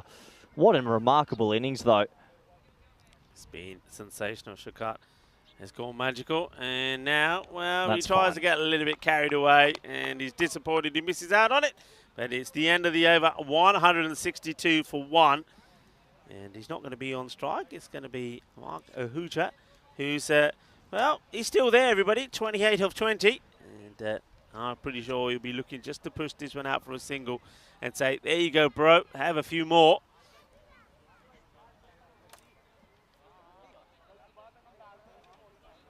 So,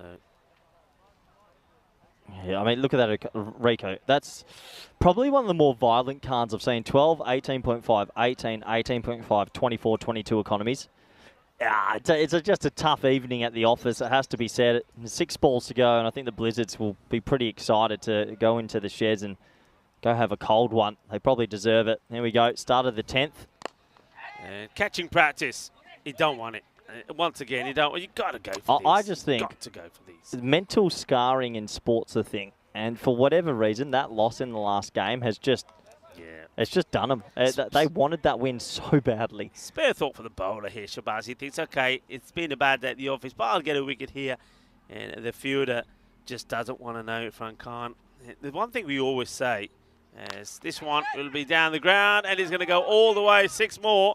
So that's exactly what Mark Ahuja does. Gets Stan Ahuja back on strike, who hits, by the way, another 6. And Well, I tell you what, if you could see Corey at the moment, the jaw is on the desk because he can't believe this hitting at the moment. It is something exceptional. Once again, I repeat, from a player who I think about 2 years ago was struggling with this format.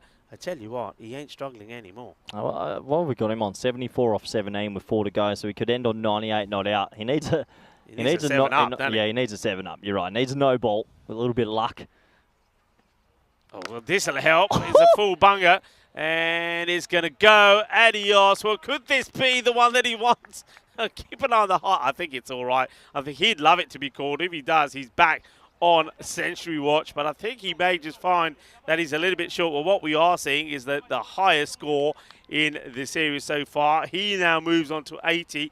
His highest is the highest individual score and highest team score as well. The Royal Tigers, well, I tell you what, they got a bit of a surprise this morning from United Csalad Budapest, but now, well, he's walking down and having you don't bowl there, do you? You don't bowl there. This is carnage. He is taking them to the sword. He really is. Ajdana ball Jange Thappar pe, Jange Shittar pe, as this is another one that goes all the way. Well, it's slot bowling, it's Gandhi bowling, and it's been put away. Well, I don't think I've seen an innings of this magnitude since Barcelona Bash.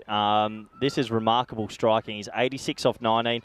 If he can end up on 98 not out off 21, it's probably one of the great innings you've ever had on the network. He's not going to get the 3 figures, but still, that strike rate, is phenomenal. Wow, I'm a bit of loss for words at the moment, Rico. 181 all of a sudden. Yeah, a lot of people are still wanting a no ball. Oh, my goodness me. This is the biggest of the lot. What are we seeing here? This is incredible. The amount of hitting here is just brutal. It really is. And I say it once more, taking the bowlers to the cleaners. What a hit. Stan Ahuja. This is just incredible. He's on 92. He looks like, well, he's got one thing on his mind, finish on 98. This is something special, folks. You have just been witnessing something special. He hits this one hard, but this one should be just a boring single. Oh, no. Everybody says. And he gets a single. Is at the end of the innings. Will finish on 188 for 1. As well, the blinded blizzards are probably saying, quick, let's get off the middle here. They're going to have 10 minutes to try and compose themselves and try and take something that's going to cheer them up, something that's going to give them some confidence out of this game. But at the moment, they are on a low. Somebody's got to pick them up. The captain's got some work to do. But the Royal Tigers, well, they needed picking up after they lost the first match all the way back on match numero uno, but they've come back. And I said they would come back with a bang. They did. I said I'm fancy. There've been a lot of runs scored by the Tigers. It's not the man that I thought, because the man I thought would do it didn't even get a chance to get out there. That's their captain, Zeeshan Cookiehill. But Stan Ahuja, take a bow. What a knock. Well, unbelievable, really. And what a special innings. 188 for 1 after 10. We have a quick look at the highlights. Look, we could talk you through all of these. We tried to protect the equipment as much as possible. Oh, no. Out the way, Rico said, and luckily the camera survived. But, yeah, it's just a brutal sort of innings. It snuck up on us almost. It was almost just a meandering sort of start, a couple of boundaries here and there. But I'd love to know what the splits are for the last 5 overs, because I sort of feel that the last 5 overs, Rico, were just bonkers. I'll have a quick look on my... Over 100. Over 100. I reckon around 107. Okay, listen to this. I'll go through this. Listen to this. This is the last 5 overs while the highlights roll in the background. Yeah. 1-6-6, no ball to 1-4-4. So 4 boundaries in the 6. Then you've got a 6-4-6-6-4 in the next. Then in the next one, you've got a 6-6-6-2 wide 6. And the last one, you've got 4 sixes in a row again. So it's a freakish sort of splurging of sixes and boundaries. Yeah, 109 come off the last 5, 79 off the first 5. It's quite extraordinary. It's been a long time since we've seen anything like this. And one man that's got to take all the credit for that is that man there who just did the hitting and just puts the bat behind his arm and says, all right, I'll wait for the next one. It just it was just humongous. I mean, that brought up his 50 in rapid time. He came up, I believe, in just 12 deliveries. But he didn't stop there, and then 50 came up in 12, and just look how quickly the rest came up. It was just amazing stuff to see. What a knock, what an innings, what a partnership. And yeah, don't forget the partnership as well between these guys. They came together at 87, so they make the 100 partnership as well. It's quite amazing. Yeah, it's quite amazing, but credit to the big man Stan. Special innings. Let's have a quick look at the scorecard, shall we? And, well, 60 off 20 for Deshaun. Seems slow. What's he doing? A 29 off 21 for Mark Ahuja. And Stan Ahuja, one of the best innings you'll ever see on the network. A 93 not out off 21 deliveries. Yeah, well, this is why we always say the European Cricket Network is a frenzy of action-packed entertainment. Well, that's certainly what we have seen so far today. And if you got small children, look away now. Yeah, because this is violent. Economies of 12, 18.5, 22, 18.5, 24 and 22. 188 for one. We have one innings left today. Rico, I need to go take 10 minutes off because that was too hot and too entertaining for me. Yeah, a little bit of masala out there and too hot and spicy for the likes of Corey and also the Blinded Blizzards. We'll be right back in, well, under 10 minutes time for the conclusion of the final match of the day. And it is going to be 189 that is going to be required by the Blinded Blizzards. If they're to do it, they will set all kinds of records, that's for sure. But the most important thing, I think, for the Blizzards here is when they go out there, they've got to try and make it respectable and maybe try and protect the net run rate a little bit as well. Join me, Rico Full, and Corey when he's had a cold shower when we're back in under 10 minutes' time for the final match of day one of this European Cricket Network series in Hungary.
The European Cricket Series is proudly brought to you by HCL Software and Bizzaway.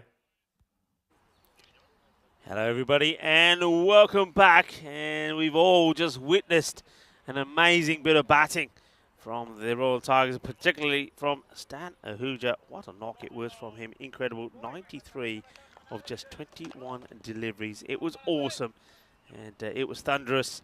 That means that the Blizzards, they need 189 for victory, and this one will probably be just one for the over, but it's still be a dot.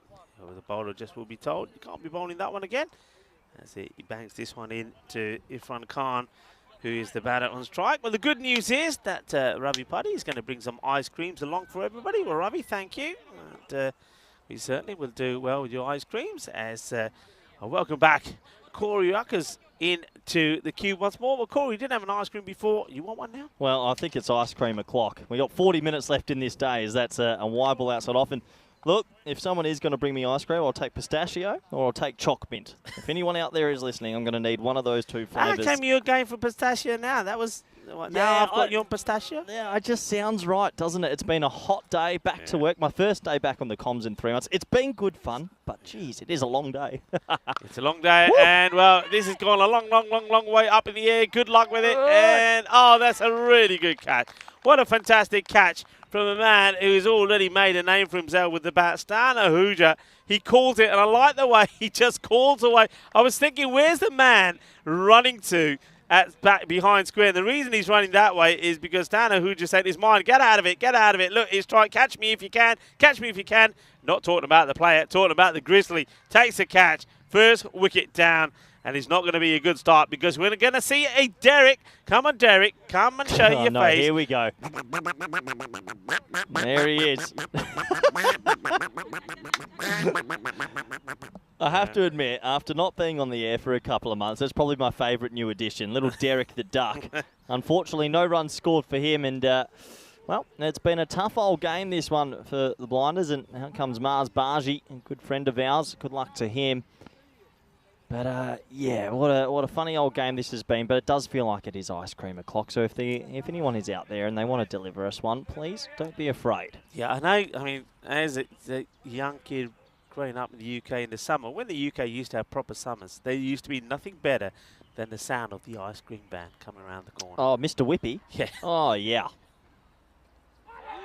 Good delivery to Marzi, who good areas to bowl to him. Really keep him outside the off stump and try and get him to sort of work the ball on the onside. That's what you want to try and do because that's where his strength is. You see, he's just trying to get the wrist into play there, really. I think a better play would be to push out at this and try and get it through the gap in the covers. But a good delivery first up from Manan.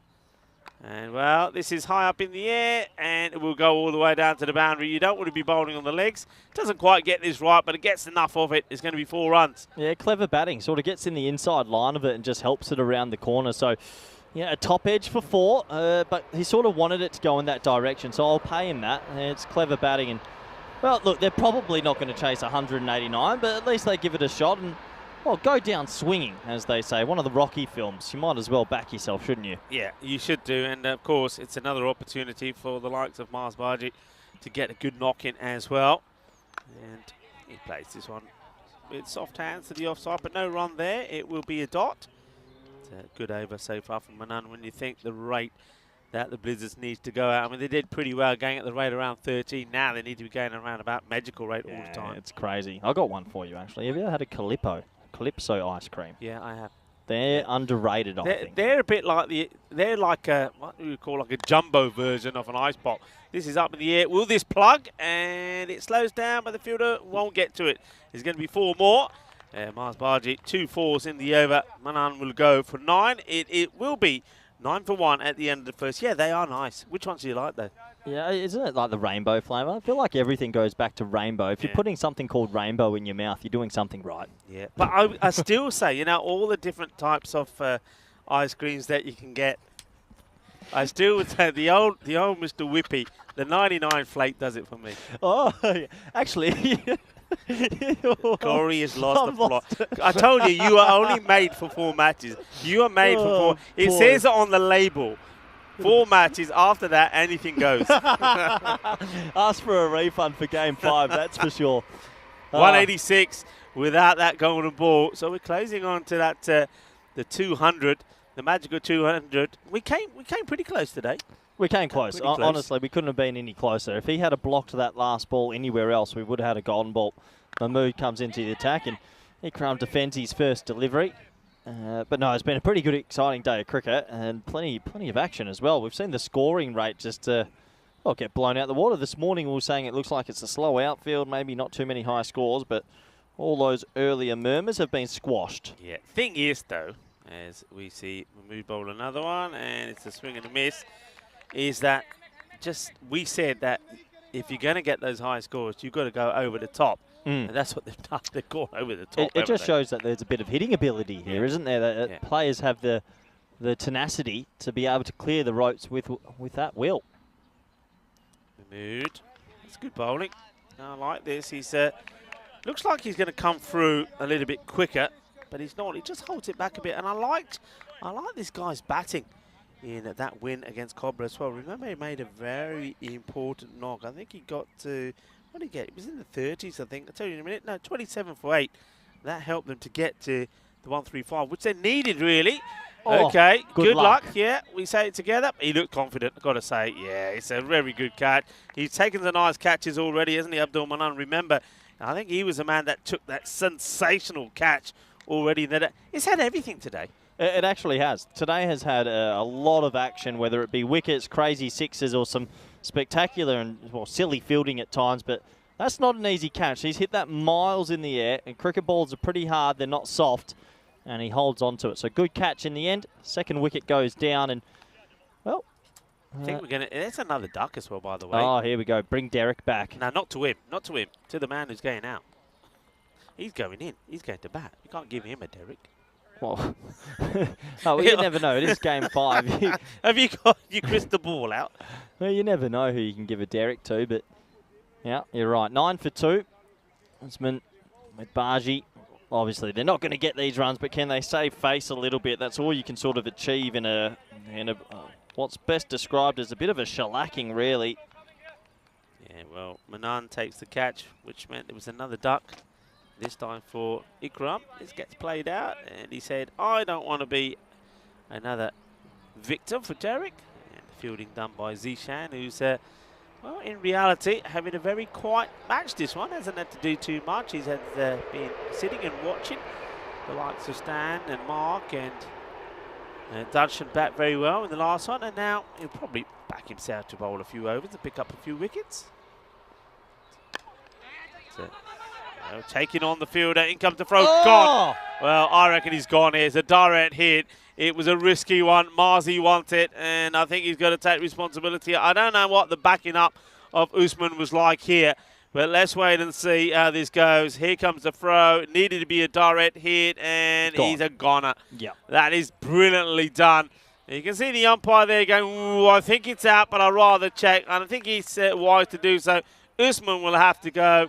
And Marzi says, I'm sorry, buddy. I'm sorry. I'll buy you a drink later. Tell you what, I'm not too sure many other batsmen would give him a high five after having the old official barbecue. But good bit of fielding. A nice run out. The third wicket will go down. And it's always nice. There's something about a direct hit run out in cricket that appeases the eye. And, well, the third wicket down. And it's not looking too good here for the blinders there. They're well behind the 8 ball.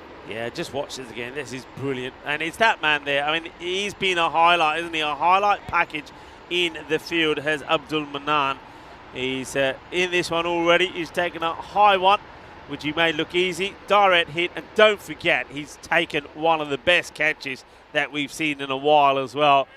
And he was flying through the air and took an incredible catch. And when he took the wicket of the captain of Cobra, that was Kumar. That's a nice stop. They will take the single. So a new batter has come out, as it was also the end of the over. Yeah, so a couple of singles. And they're just trying to build something, just not looking too good at the moment, though, is it? At the moment, it's not so good.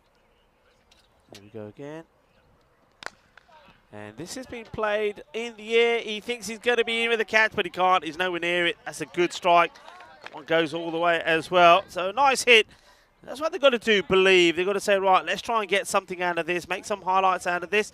And, well, that's my man who, as I said, put a good performance in. And that's nicely hit. So once again, we know all about the strength and the abilities. And they're just checking where this one goes. I think this goes all the way. I think they're just waiting for the scoreboard to update as well, because that, of course, was the first ball of the second over of Abdul Manan. Goes to the boundary. So just waiting for the scorers to update. And there we go. It sails over. Let's have a look. I think it's easily a 6. I don't think they're looking at that. I think we're just waiting for the scorecard to catch up. Well, give me another group, Rico, and I'll talk to you about it. Okay, I'm going to say, we talked a little bit about it already, but I want to talk more about the group, that the team that we're here in at the moment, Hungary, are in Group D. Also an interesting group. You'd think Ireland will go into that as favourites, but Austria have proven they're quite good at the game of cricket. Hungary, who were out there, and you've seen some of the hitting ability here today. Finland came last year, and it shocked a few people. They raced out to 3 from 3, and then sort of fell away. And I think Turkey was probably maybe one of the surprise packets last year. No one gave them a shot, and they played some fantastic cricket. So, yeah, it's going to be interesting. I'm talking about the Turkish club team, that is. So, yeah, it'll be interesting. I think Ireland are heavy favourites in that. I'm curious to see what squad they will bring. I think they'll be a lot stronger, and they'll bring a little bit more cricket experience. Yeah, I think I agree with you there. I mean, one thing, I've had a good look at the Turkey side. Of course, I saw them play in Bulgaria in a weather-affected series there. But they're playing some really good cricket at the moment. Got some good cricketers and starting to turn on the style. But what I can say, as we try and sort out the issues here, it's very nice for you all to have joined us. It's the Blazers good to see have gone off for us. It's humidity hot at the moment. It's very warm. But I'm still waiting for those ice creams from Ravi. Ravi was talking about ice creams. Ravi, where are those ice creams? But now look, first day here in Hungary. We know it was going to be a good one. It's great to have you back on the setup again. You've got a creepy crawly over you there. Look, please help me out, Rico. Go. No, it's been good to be back. It's been a pretty exciting first day. It's been a long day, but I think all the players have really enjoyed it. The viewers have enjoyed it. I know there's a lot of people in India that are tuning in, doing a lot of their Dream 11 teams, and hopefully they've been successful. But yeah, it's good to be back, Rico. It's good to be back, and it's good to be watching some exciting cricket as we return back to the action. Here comes Manan once more.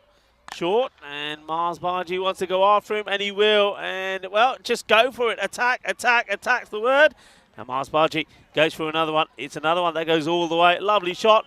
It's too short, and he plays this on merit. I like that. So that's 2 balls, 2 boundaries. So it's not the ideal start to the third over. Manos Riba there from the Albitro.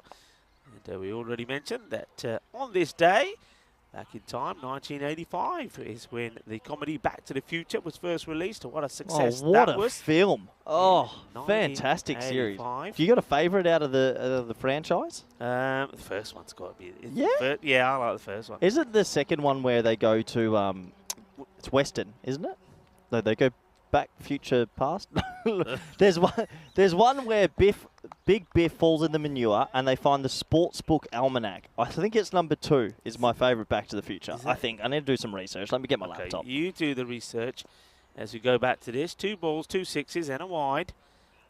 And this will be another one. And get out of the way of it. And it's 3 sixes on the spin here now. Well, it's all happening.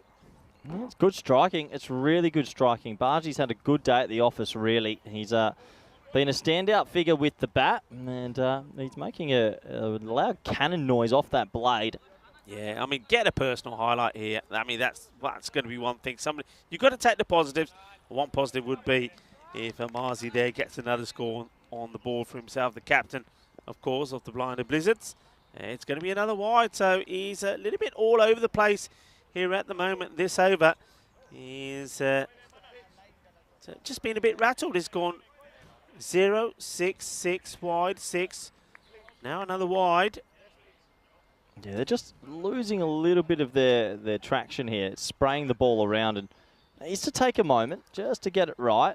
Yeah, I bet you Marzi was hoping. He's probably saying to himself, well, I'm going to hit the 3 sixes when I had to hit the 3 sixes. Another big day. It is in Sebastian Vettel's birthday. He was born in 1987. Also Tom Cruise, born in 1962. And Harbhajan Singh, the Indian cricketer, in 1980. It was also the day that there's going to be 4 more. It's not good bowling. And Mars Baji is saying, you know what, I quite like being out here in the middle. It's a man who scored a magnificent 61 or 30 in vain, almost you would say, when he was trying to get the win for his side. But he did get player of the match performance in that knock. They fell just 1 run short. And what a match that was, match number 4. But now he's out there, he's scoring runs again, he's moved into 30, so having a good day with the bat. He's doing all right, isn't he? He's looked the most accomplished of their batsmen by a long way, and well, at least he's still enjoying himself out there, even though they're likely going to lose this game. Oh. Wow. Cat, if that gets caught, I'll retire from commentary forever. Don't catch it. He's actually hit that extremely high. Thing is, though, they only take the single, which probably works out because he's thinking, I want to stay on strike, and also he wants to conserve energy for himself. Not been a bad day, is it, though, for Mars Baji, because the scores he's made, scored 28, he's made 61, and now, of course, he's in the high 30s here. So he scored over 100 runs in the day. So well done to him. But, of course, the highlight that he would have loved to have got is a victory for the Blinded Blizzards side. It's not going to happen. But that over there goes for 25. And not quite sure what happened to Abdul Manan. After doing all the good work, he picked up a wicket in the first over. He took a catch, he got a run out, and then he got blasted for a magical over. Yeah, it's been a funny old day for some of these cricketers out here, that's for sure. Looks like Mahmood's going to come on and bowl the 4th, and I'd like to speed him up if possible, taking their time to get through these overs. He's going to come left arm around, it's what he usually likes to do. And he's got Baji on strike, which should be a good little contest. Baji 31 off 12, and he's hitting him pretty flush, it must be said.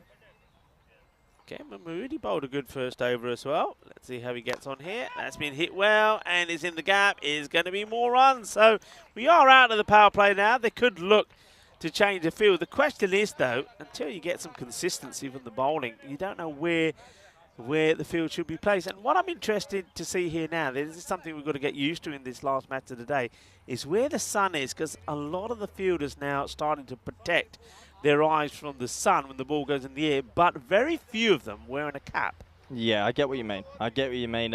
Sometimes I think some players don't fancy it, but with the sun setting and the way it's going, yeah, I definitely have a cap on, just in case you get one sky ball and it's in your eyes. And more dirty bowling and more runs as, well, Mars Baji is saying, well, anything you can do, Stan, I can do as well. And he's hitting the ball pretty well, but they're not bowling really good to him, are they? It's not good bowling. It's going to be bowling. And I think any batter out there at the moment would be cashing in.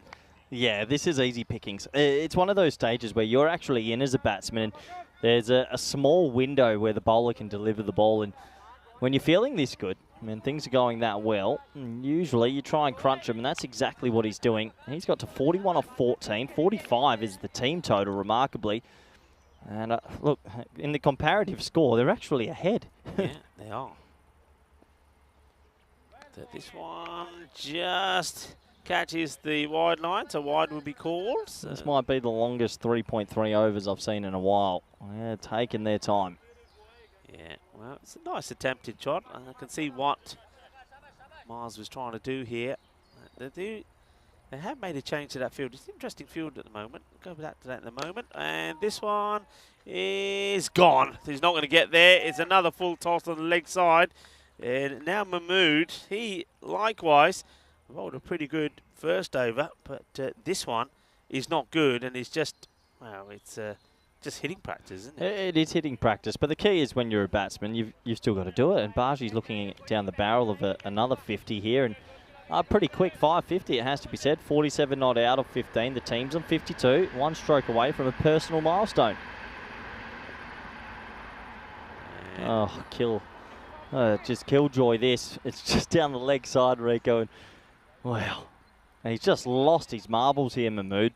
Yeah, an opportunity being given, I think, by the captain to some of the other bowlers to bowl up front. I'm pretty sure that he will either go Zishan to himself or probably give the ball to Abhitesh Prashad, because one thing you don't want to do is just drop your standards, and that I think is what the Royal Tigers are doing here. They're dropping their standards. You've got to maintain those standards. I know you got big runs on the board. That doesn't mean to say that you then put a poor bowling display in with the ball, you know, because that doesn't do you any favours, and that certainly doesn't set you up for your next matches to come. That one gets through. Yeah, well, you're right. It's a bit of practice still, isn't it, as the keeper went for a cheeky run out, but he stayed in his crease a little bit of circa Johnny Bairstow in the Ashes yesterday. Stay in your crease. There you go. That's how you do it, Johnny. Don't leave. Yeah, just stay there. Hits this down the ground. We'll want the single, and he'll probably say, I'll have a bit of a breather here. You play this next ball anywhere that you want to. It's Alan Kuhn. Will now face the last ball of this over from Mahmood. 55 on the board. So on another day, you'd say they're going great guns. Slow, hit firmly. Fielder has to do well here, and he does. He doesn't know too much about it. Well, the cap goes for 4, but the Grizzly stays in. That's nicely done. How much he knew about this, I don't know. But what I will say is Abdul Manan, he's an absolute gun in the field. Watch this stop. I mean, this is motor. I didn't think there's any way he's stopping this, but he puts his body in the line. Watch the cap. Cuatro carreras on the cap, but the ball stays in the field of play. I don't think Mars... He didn't even run. Yeah. He just watched it. So that's going to be a dot ball. What fielding, and that stops his 50 as well. So at the end of 4 overs, it's 55 for 3. And what a bonkers little innings this. They were 3 for 10 after 2.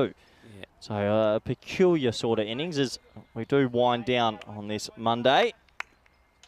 Yeah, we do. So, okay, here we go. They're going to go now with Sai Goodsome to bowl. He's playing to Lalan Kuhn. 55 for 3 after 4.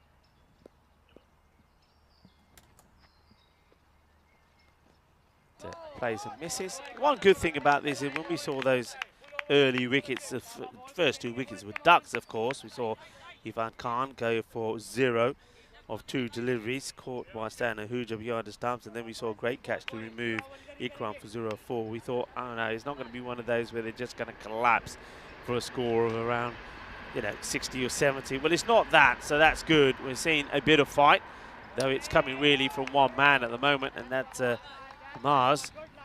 Yeah, cricket can be like that some days. Like you have a team and everyone wants to do their best, but there's always one person who's a little bit more of the figurehead or stands out just a bit. So at the moment, that is Mars. Hasn't had too much support, but they are trying to save face here, aren't they? Trying to enjoy their last few overs today. It's going to be a wide down the leg side. Yeah, What are you going to get up to tonight, Rico, yourself? You got some bit of time off. It's a Monday. Pretty rustic and Dutch, but a relaxed. cold shower, Oof. a little walk, find something to eat, and get back and just have a rest. Bit of Mondays zen, are always a bit of zen tough time. days. Yeah, a bit of zen time. Didn't really get too much of a break yesterday. By the time we travelled and got back, got set, and checking in for the first day in a hotel is never good. You never get a good night's sleeping as well. Takes a bit of time, doesn't it? It does. Got to Takes a get bit used of to time it. to adjust. I've reverted to the old eye mask. Have you? I wear an eye mask to bed now. I'm like 80 years old. I absolutely love it. Does help. Yeah. Well, I recommend it. Mind you, not to for my room. You don't get too much light coming in, so I don't think that's an issue. I could go some earplugs as well, actually. I want to shut off all the senses. I think for me tonight it'll be a cold shower, small meal at the hotel, and definitely make sure catch up on some rest. Earplugs not a bad idea. Got some noisy neighbours, but I don't know where the noise is coming from. I don't know if it's from the room across me, from upstairs, where it is, but it's a few noises. But you get used to it eventually. But yeah, just something nice and easy, just relaxing really, I think. This one, no run. So it looks like at the moment, just those 2 runs of this over from Goodsome. So it's almost like Marzi is saying, right, you play one out, and then I'll do a bit of hitting. You play one out, I'll do a bit of hitting. Let's just trying to make this score respectable. Yeah, got to give the bowler credit. He's coming off the long run. I think I'd be coming off a couple of steps and just rolling the arm over quickly. Another dot ball. Stringing some dots together right at the back end, 57 for 3. Still 1 to go here in the 5th. This is where you need the super ball, Rico. This is where you need the super quadruple ball. Yeah, you need something to happen here. Dave is saying, is this Batman? Obviously, because the name is Gotham, as in Gotham. Okay, Dave, like where you're coming from. Hello, Dave. Hope you're well. And it's more swinging and missing, so it's a fine over from Batman. And only 2 runs come off it. It's 57 for 3 at the halfway point. As we have a look at the schedule, yes, we are in Hungary. We're going to have some the ECI action here as well at the weekend. I know you won't be here for that. Charlie will join me. You'll be on your way to the Netherlands pretty soon. The T20I series there. And I know you're looking forward to that. Vinny, a lot of people asking, where's Vinny? Vinny will return in Malta for the Medina and the Valletta Cup.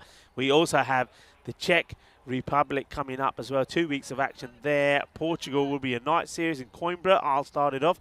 You, Corey, will come up to finish that one off after Netherlands and the ECI and ECS and ECI, so I should say, in Switzerland as well. And I'll be doing a little bit of that as well. So plenty of cricket coming up, and pretty soon, as we know, as we've talked about a few times, the ECC, the European Cricket Championships, will be up and running as well. Can't wait. Year is flying by, but we've certainly seen some real good cricket. And one thing that I was saying to Charlie the other day is this year at the moment seems to be a year where all those records that we've seen put up in the past on the ECN, they're being broken. Records are being broken right, left and centre. Well, this one is a good hit, and that will be another 50 for Mars Barji. So well batted indeed. Back-to-back 50s from Marzi, and that's a sensational achievement. I know he's going to be very disappointed with the way the last match ended, where he wasn't able to get victory for his side. But it takes a lot to come and get over that and show the commitment to go out there and do well again. He could quite easily have been flat and thinking, oh, I don't care anymore, but he doesn't. Back-to-back 50s, that's good. It's a sign of character, isn't it? Yeah. When you go to play cricket, you might have played a game earlier in the day and it didn't end the way you want, but you got to get back out there, show a little bit of ticker and be brave, and he's been able to do that. He's batted magnificently, and he's hitting it hard. That's another nice-looking drive, but this time it's mopped up just for the single. But overall, I mean, 54 off 19. He'll be wrapped with that. He's had a really good day. His team's going to go on and lose this game, but individually, he's been outstanding. Yeah, he has. And, of course, getting the opportunity to do some skippering as well. The thought in my mind is, remember, Mars Barji was a very last-minute change moving from the Budapest Blinders to going to the Blizzards. I mean, what would the Blizzards have done if he didn't go to them? Well, this is hit well, and he's going to go all the way. That's a lovely shot. So it's a nice Maximo there from Leland Kuhn as well. He says, you know what? I can do it as well. Good shot. Hits through the ball and gets 6 runs as the late afternoon sun starts to caress this lovely GB Oval cricket ground.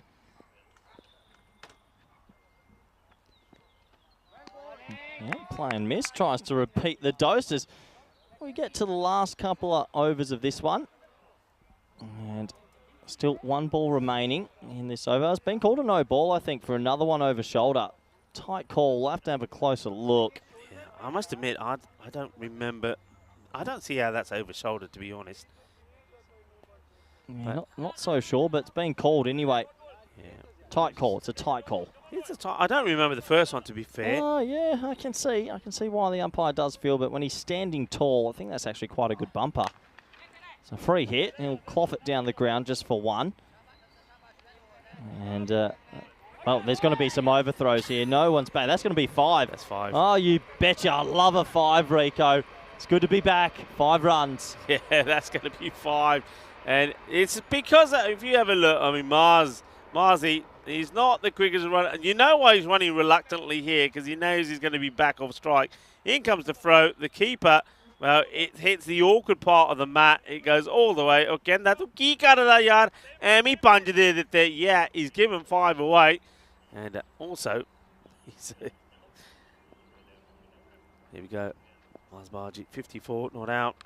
Oh, that's a great shot. That really is. And it just goes to show they're going to hit them there as well. That goes for 6 outside the point boundary. What a lovely hit this is. This is a powerful shot. I like him play this shot. Sometimes he shies away from it. Not this time. Gets into position. He absolutely hammers it. 6 runs. An absolute cracker. He just looks like a man that's at the top of his form right now. He's crunching the ball, really crunching it. So some bonus runs. I mean, they're 82 off 6. The score's good. It's just due to a crazy first innings. They're not going to be able to get there. Have a look at that scorecard. The openers both got Derricks, and well, Mars Barzi said, hold on, I want to go and enjoy myself, and he's 60 off 20. Yeah, the only thing I will say here, you know, at the moment, like for like, they're only 7 runs behind. Crazy. Where the Royal Tigers were. That goes to show just how amazing and how just crazy that last 5 overs was from them when they got 109 from it. Thing is, though, Mars Barji, he's on 60, okay? I mean, maybe he can go and get the magical figures here. He could if he faces enough. That's going to be handy. That's going to be 1. So, well, he'll have 5 balls if he can strike them well and get himself into the 70s or maybe 75-ish with 3 overs to go. The century is potentially on. And, well, you can't put it past him. He's batted beautifully today, Rico. Really has. Yeah, I mean, that's what he needs to be setting his mind to here now, saying, okay, wind's not on, but I can do something magical here. I really could. And he's in form. He's had a bit of luck in the day as well. Not going to take that away from himself, but you've got to make the most of it, and he has. And this would be a spectacular achievement. And Guttum has bowled well, but most bowlers have bowled well to other batters, but when they bowl to Marzi, well, Marzi still finds a way to put them away. So this is going to be a good test. Oh! What a stop. I can't believe he stopped that. That's been crunched. What a stop. And Marzi's thinking that's 4 more, and Saeed makes a stop. It's a really good shot. Gets right on top of this. And Marzi just walking away thinking, I can't believe that's not going to the boundary. Okay, recompose yourself. But I'm liking the fact that he's playing these cut shots now as well. Oh, this is big. And it will go all the way. And that is going to clear all the trees and go into the jungle at the back. What a hit. What a biggie. And there's one thing that I've seen about Marzi is you pitch up to him, but do it at your peril. This is a biggie. Oh, yeah. He's got a lovely snap at the wrist at the point of contact, actually, and he moves his hips quite well into the ball. So it's good batting, and you're right. He has crunched nearly everything that's been full. He's 66 off 22 in a losing cause. It's a phenomenal little innings by Mars Barji, our good friend. Yeah, good friend. And he wanted to perform, didn't he? It's you said it's always pressure. As he chases this one and gets done by a quicker one that gets past him. So a bit of success for the bowler. Yeah, it's never easy when you're part of the team and then all of a sudden you're on the other side. You're the other side of the fence. You've got to perform. You know there'll be those there waiting to pick on you when you make your mistakes. But I've got to say, I think a lot of people are going to look up to him and say, you know what, fair play, Marzi. And what you preach, you get right. This is high up in the air. And forget it. He's chasing this for nothing. He's going to be 6 more. Manos arriba from the arbitro. 6 carreras más. And Mars Barji, well, stay focused, stay tuned, and go out there and get 100, my son. Go out there and get 100 because he's on the cards. It certainly is. The score now moves into the 90s. They've got to be going almost supersonic rate if they're going to win the match. But at the moment, I think there's the man we're all looking at. Are we going to see another 100 on the network? A few people are saying, Rico, don't say it. But nah, I'm going to say it early because the way he's going at the moment, it's there for the taking. And he's got to be switched on for it. Gutham comes in again. High up in the air. Once again, 4. This is going to get over the fielders. He's going to go for 4 more. So that takes him to 70. 70 on the board. He's still got, no, that's the end of the over here. So he'd just be saying to his partner, to Lillian Kuhn, okay, you know the score. Get the single. Get me back on strike. Yeah, I completely agree. There's not many times you get an opportunity to hit 100 on the network. So, yeah, let's get back on strike and let's see what I can do. I can see John Gray saying in any other contest, 89 off 6.4. Yeah. But they're not on that now. It is usually good. They're on 99 off 3. So in any other day, this is a good score where you're now thinking about 130, 140, but the fact is they're chasing 189, which is ridiculous. So can he get a 1? Can he get Mars back on strike, who's on 76, I believe? Yeah, he's going beautifully at the moment. Yeah, 76 he moves on to now with just waiting for the scores to update on your screens. I can tell you that it is a 99 for 3, and now we're finally seeing a bit of a change here as Mars gets a bit of water to take on board. The only thing I don't agree with today. I'm sorry. Come on. We're 7 overs. This is not a 50-over game. This is not a 20-over game. I don't have an issue with it. The only thing I would say is that there was plenty of time for that to have been. If you're going to do it, be ready. As soon as the over's done, get on to it, get off. I mean, if it's you just can't been done bat too 10 late. overs without water, you're not fit enough. Black and white. But it is super hot, Corey. No. Come on. No. Swing and a miss. Bad batting. Yeah, He's just got to get any bat on it and get to the other end. Yeah, they do go to one of their main strike bowlers here now, Hitesh. I still feel that, okay, I know, I can see the thinking maybe from Zishan, but I don't think this, even though it's going to be a good victory, and the Royal Tigers will probably lap it up as a good victory, but I just think it's not the way that you want to finish the day. I think they've kept the door open, though it's unlikely. They've kept it open for the Blizzards. Caught a bowl opportunity. He gets put down now. He knows that this is an opportunity. He's standards when he's at his best. He's taking it easy and he puts it down. And a bit of luck there for the batter. Puts it down and just couldn't find it in the sort of turn swivel. Just got a little bit lost there, and you can see he's disappointed.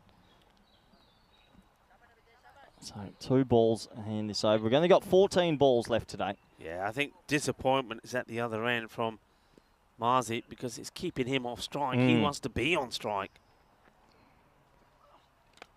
Great delivery. Absolute great delivery. It's a Yorker length ball right on the money. And Lachlan Kuhn doesn't know too much about it. He said, I may not be able to catch him off my own bowling, but I can bowl this one and knock him over. That is an absolute beaut right in the block hole. Knocks him over. Chuck their foot to start with. This is a boogie, oogie, boogie, grizzly fireball. Yep, he gets the Yorker right, and he has to go.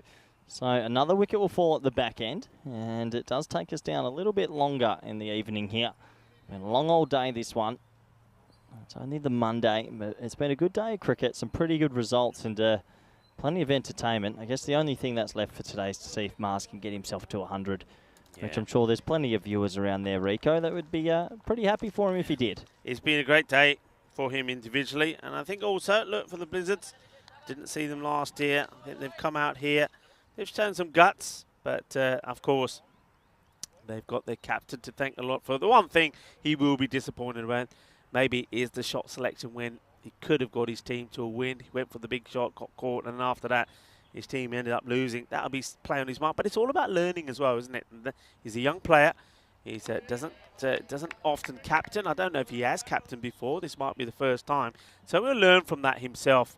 And I think one of the lessons he would have learned is, make the match safe. Even if he stays in there, let's just say, I know you can't go back. It's a lot of ifs and buts, but you go back to that match. If he had just taken the single, stayed in there, it would have tied the scores, and you would have backed him to still be out there to face the 1 ball and got the 2 needed in the golden ball if it went to that. So it's something for him to learn. Prashar, he bowled really well in the last match when he took 4 wickets. This one's not a good delivery. He fires it down the leg side, as it will be called wide. This is where you can come off 3 steps and just bowl it straight. No one needs Prashar coming off the long run right now. Just off a couple of steps and roll that arm over, Rico. It's game 4.89 right now. We're almost there. Let's go, Prashar. Let's get through that action nice and quickly. Corey, the coach. In comes Prashar. Under pressure from Corey, and he goes for the Yorker, and he's going to be. Oh, just French the one. cut away. It's going to slow down. It's just, oh no, we don't need this because it's the ball to go, and Marzi now gets put on strike. Marzi, what do you do here? Do you go for the big hit, or do you just try and get a single or so to get back on strike? I think you go for the big hit, and then if you don't get it out the middle, you might get one anyway. Yeah, if you only go for the one, then you limit yourself. So, yeah, it's a tough one. He hasn't faced much this over at all, so that's cost him potentially. Yeah, this is where if you're on the leg side, square leg, mid-wicket, You got to watch for that sun. It's going to be in your eyes now. That sun starts to Yeah, come it's down. starting to come down, isn't it, Rico? And also, I think you may even see sometime the umpires want to stand at the other end. Okay, big delivery this for Mars. And he hit it well, and I think it's catchable. It will be taken. And if there's one man on the field that's going to take this catch, it is he. Abdul Manan has been absolutely sensational in the field. Anything that's come his way, he's taken it. He's taken catches. He's been involved in direct hit runouts.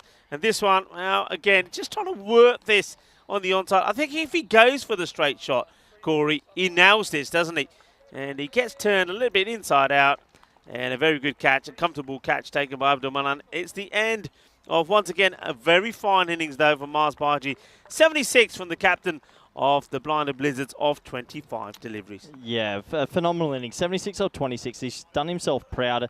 Yeah, he played across that one, and he'll be disappointed, but that's cricket. Sometimes it can't all go your way. As we're almost done. 2 overs left. A couple of dot balls will speed everything up. And it's been a really good game of cricket. It's been high scoring, that's for sure. As it looks like Kukakel is going to bowl this one. And good to see him looking like he wants to get through the over quickly. Well, he's the captain and he thinks he's going to pick up some wickets here now. That's why he comes on. And this is up in the air. This will be the first of probably a few. Yes, catch is taken. So he wants to get in the act. And Zisan gets a wicket of his very first delivery. And I think that's Vashi who gets it all wrong, loses his shape, high up in the air. But a good catch, taken low down. Good hands from the fielder. Does have one of those sort of slow ending to a day feels, doesn't it? This one's just slowly meandering out, but credit to the Tigers. They deserve that.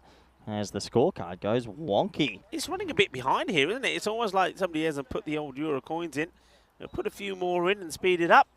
And I think also, I just had a quick sneaky look at the time there, Corey. They're running behind. Oh, well. They're running behind. Penalise them. Teach them a lesson. Have a look. When I had a quick look at it there before it disappeared, I thought it was coming up to about the minute. So he's got to get these deliveries in pretty quickly. And I think the new batter coming in, that chews up a little bit of time. Another wicket here and they get a minute back. But at the moment, I think we could see 5 more runs coming on here. And this one's played away. The same man who took the catch earlier. Yeah, it's a little fumble, but they just keep it a 1. Yeah, Where's the clock? I mean, even if they do give it, it's a mute point. It doesn't matter too much, but I guess you have to follow the rule book, as we've spoken about a few times today, and you have to do the right things. And yeah, it might be 5 penalty runs. We'll have to see. It does look like there might be a small delay because of another technical issue right at the end of the day. Yeah, another delay coming up here. Just sorting out a few things. I think it's all to do with this, just updating the scores quickly. But we can update you on what's coming up tomorrow. Matches 6 to 10 as Duna Bogdani are playing the Budapest Blinders. I'm sure I'm saying that wrong, people. We will find out the correct What's that one? What was that one? What are you calling it? Duna Bogdani. The Duna Bogdani CC. Yeah, that's how I say it, but I'm pretty sure that's not right. Anyway, the Royal Eagles, that's easy enough to say. They're taking on the Budapest Blinders as well. We're also going to see Debrecen Vikings, a team that couldn't get a victory last year. They'll be hoping to get one this year. They lost 8 out of 8, so plenty of good cricket to come tomorrow. And I think it'll be an opportunity for us to see how the Blinders get on. And the Royal Eagles, big day for them. They got 3 matches tomorrow, and as have Duna Bogdani CC as well. So it's going to be a rest day for the likes of the Blizzards and also the Royal Tigers. We're not going to see them tomorrow as well. And also United Csalad and Budapest. There we go, back to the action. It's a slower delivery with Zishan. Will field himself. And, well, he's getting, what's a little bit of child play here between Zishan and the non-striker. Says, go on then, I dare you. And Zishan eventually does have a go. Got him. It's as easy as that. It's just straight delivery, really. Right on middle stump. And Abu will go. He's going to go. That's a second ball duck. Yeah, it is a second ball duck. And, well, this is the highlight for me today, Rico. No one had told me that we had developed a little ducks on the screen. And I have to admit, it's a cute little duck that we have. It is a cute little duckling. As he's going to quack off Abu. A lot of people will say, "Well, what have you been watching then? Have you not been watching the stream? If you haven't seen, well, Derek or Golden Derek or Diamond Derek, where you been?" So just as I said, Zishan is going to come on and pick up wickets. Wickets for fun. He's doing just that, isn't he? And what's that now? Is that 3 now he's got? I think it is, isn't it? It's a 3 for. And make it another one. And you know what? I think that's the way to do it. I think that is also the end of the proceedings. As Zishan goes bang, bang in the last 2. So that one will be 0 wicket. 1-0 wicket, I believe, and that is that the. Well, we got another over. Yeah, the end of his spell. Yep, and I think he's done, and we might get it timed out here, and this would be great. First ever timed out. He's still not walked onto the field, and I'll tell you what. All right, I'm keeping an eye on my clock. I'm appealing here. This could be over 90 seconds. Okay. It's already been. If you could go on YouTube and count back, we're going to have a timed out. This could be the first timed out. Please appeal. Please appeal. Please appeal. Corey is saying this as loud as he can, but I don't. And nobody. All right, here he comes. He's running in now. I reckon from the moment you mentioned it, we're getting to around about that's 30 seconds. Almost. 35 seconds. We got to 40 seconds. Remember, that has 90 to be ready. And of course, he's okay. He's in. He's at the. Of course, at the not the striker's end because the wicket fell at the very last ball. So he's there now. And now the umpire. Now I don't know what the umpires are waiting for, to be honest. I think they're just waiting for the keeper. It is a very slow end to the day, isn't it? Just these little things that sometimes take a bit longer than usual. Yeah, keeper should be ready. Yes, I don't know why the keeper's not ready. He had loads of time. I think there might be perhaps another little issue here. We just got look. While we're talking about that, I know some people need to get away straight away, and I'm probably starting to say their goodbyes already. I just want to say thank you all, wherever you are around the world, for tuning in. It's been great to have your support. Thank you to everybody on the chat. You've been absolutely wonderful.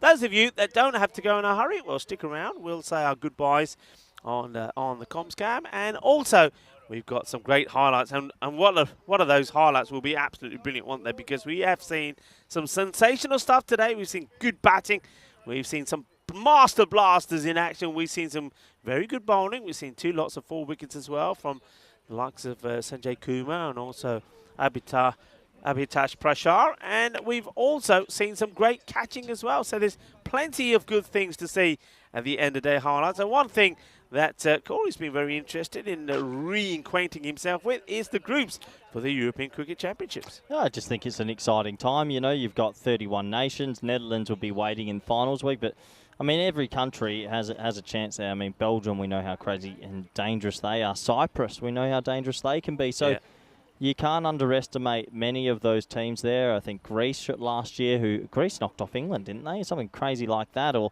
they did in the club scene. So, yeah, you just got to keep an open mind at an event like that because it's only one singular round robin. Yeah, it's chaos. It is utter chaos. What about the reigning champions, Netherlands, coming back? We'll only see them obviously in Championship week starting the 16th October. With all of their commitments at the moment, what's their team likely to be? Could they be? I think they'll still be strong. Yeah, you think they really enjoy it, and I think a lot of those players are even getting better and better, which is quite scary. Yeah. They bring over a team of players that have been playing with the West Indies and Sri Lanka. They bring high quality cricketers. So. Yeah, it'll be interesting. We'll have to wait and see. But, yeah, it should be very interesting indeed.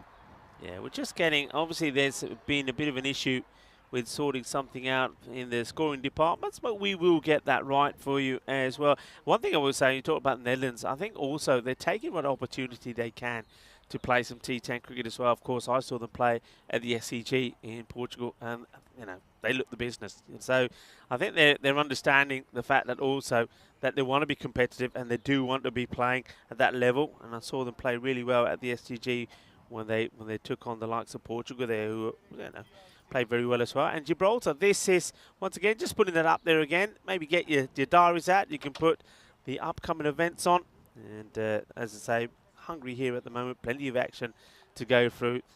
Corey here with me until you leave about Saturday, don't you, to go to the Netherlands? Yeah, I've got to go back and do that women's series, so I'll be leaving, I think, at about 2 p.m. on the Saturday. So who are the teams? Who are the countries? Do you know yet? Yeah, Has it been it's confirmed, Scotland 100%? and Thailand, I believe, and I'll just have to double-check my notes because I've been studying hard. But, yeah, no, that's going to be an exciting time. Yeah. Women's T20Is, and out in Utrecht in Kampong. It's a gorgeous ground out there, so looking forward to that. And isn't this the way? A technical issue with 1 over left, Rico. Isn't that we've had 99 overs. You know what today. it is? This is all down to, you know what happens when there's somebody say, come on, get on, you were doing all of that. I reckon that Prashar will probably come over here now to you. In fact, he should. If Prashar's here, I'll invite him over to come over and say, see what you did. I got me over through quickly, and now, what are you waiting for? What are you waiting for? But look, I suppose it gives us a little bit more time to just chit chat and say, Well, imagine going to say work. hellos and goodbyes and everything. Think about all the people. They go to work and you work 7 hours and 59 minutes, and then there's a delay in your last minute. So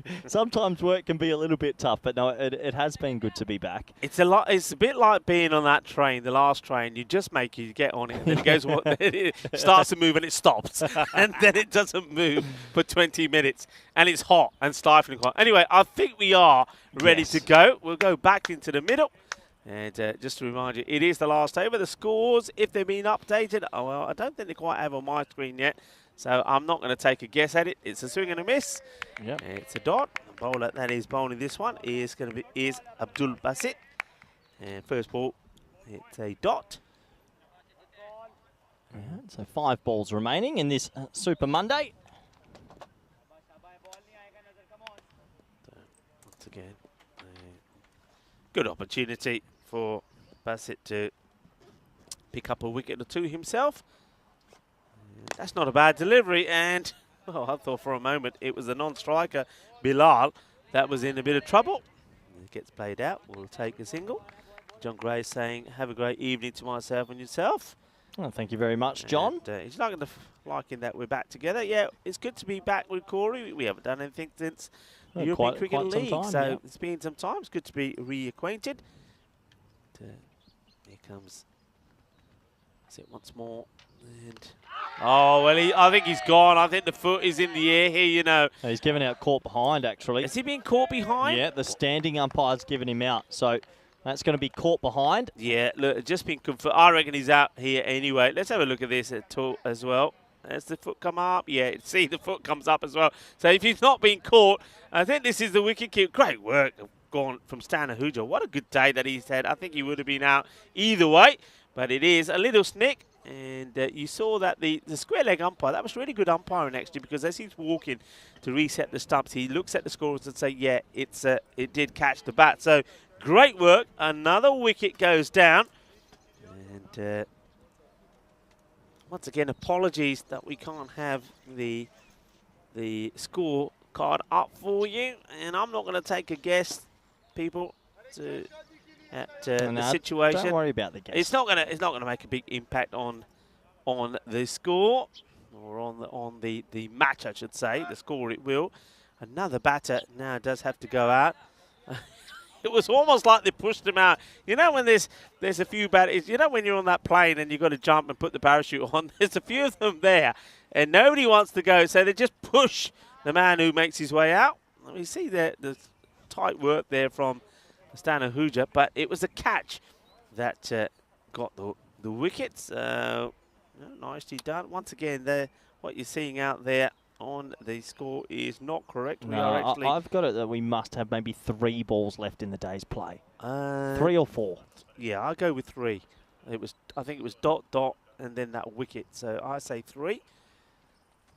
And okay, plays this, battle ball. They will take the single as this gets past the likes of Hitesh Prashar. Well, the thing is, 2 balls left in the day. We've had a lot of action and obviously a little bit slow of an ending, but I mean, there's plenty more action to come. We're here for 2 weeks, aren't we? Well, you are as well, but a lot of the crew are, and I'm sure you're going to see plenty of cricket over that period. Some very talented players out here in Budapest. Okay, well, it's high up in the air. The fielder says, leave it to me, and he takes a very good catch. And, well, there he is, Batman, or as I say, that's Gutham.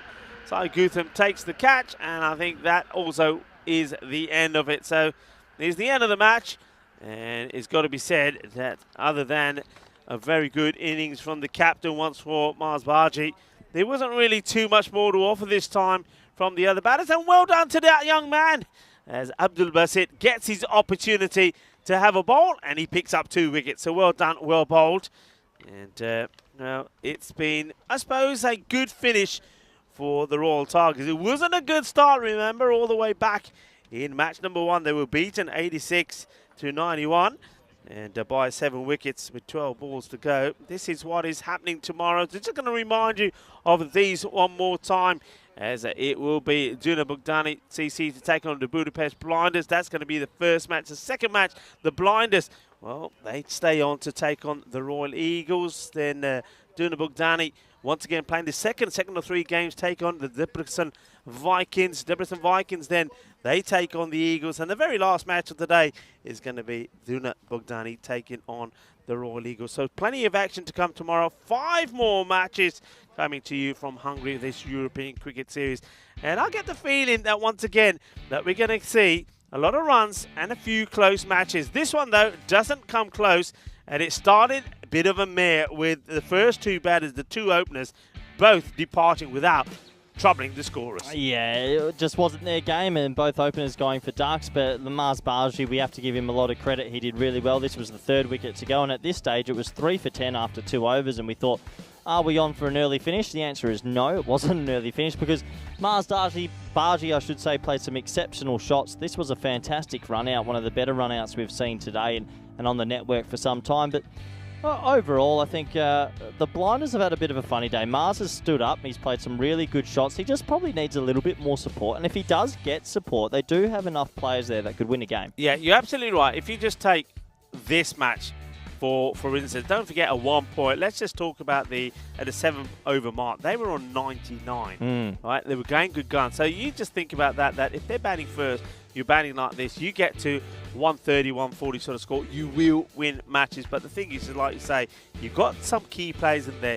If the key players perform, then the others need to know what their role is. What their role is, you've got to play smart cricket, give yourself, take the singles, rotate the strike. This was the wicket, and once again, it was a great catch from one man that was absolutely brilliant out there in the field. Abdul Manan, I think he was outstanding.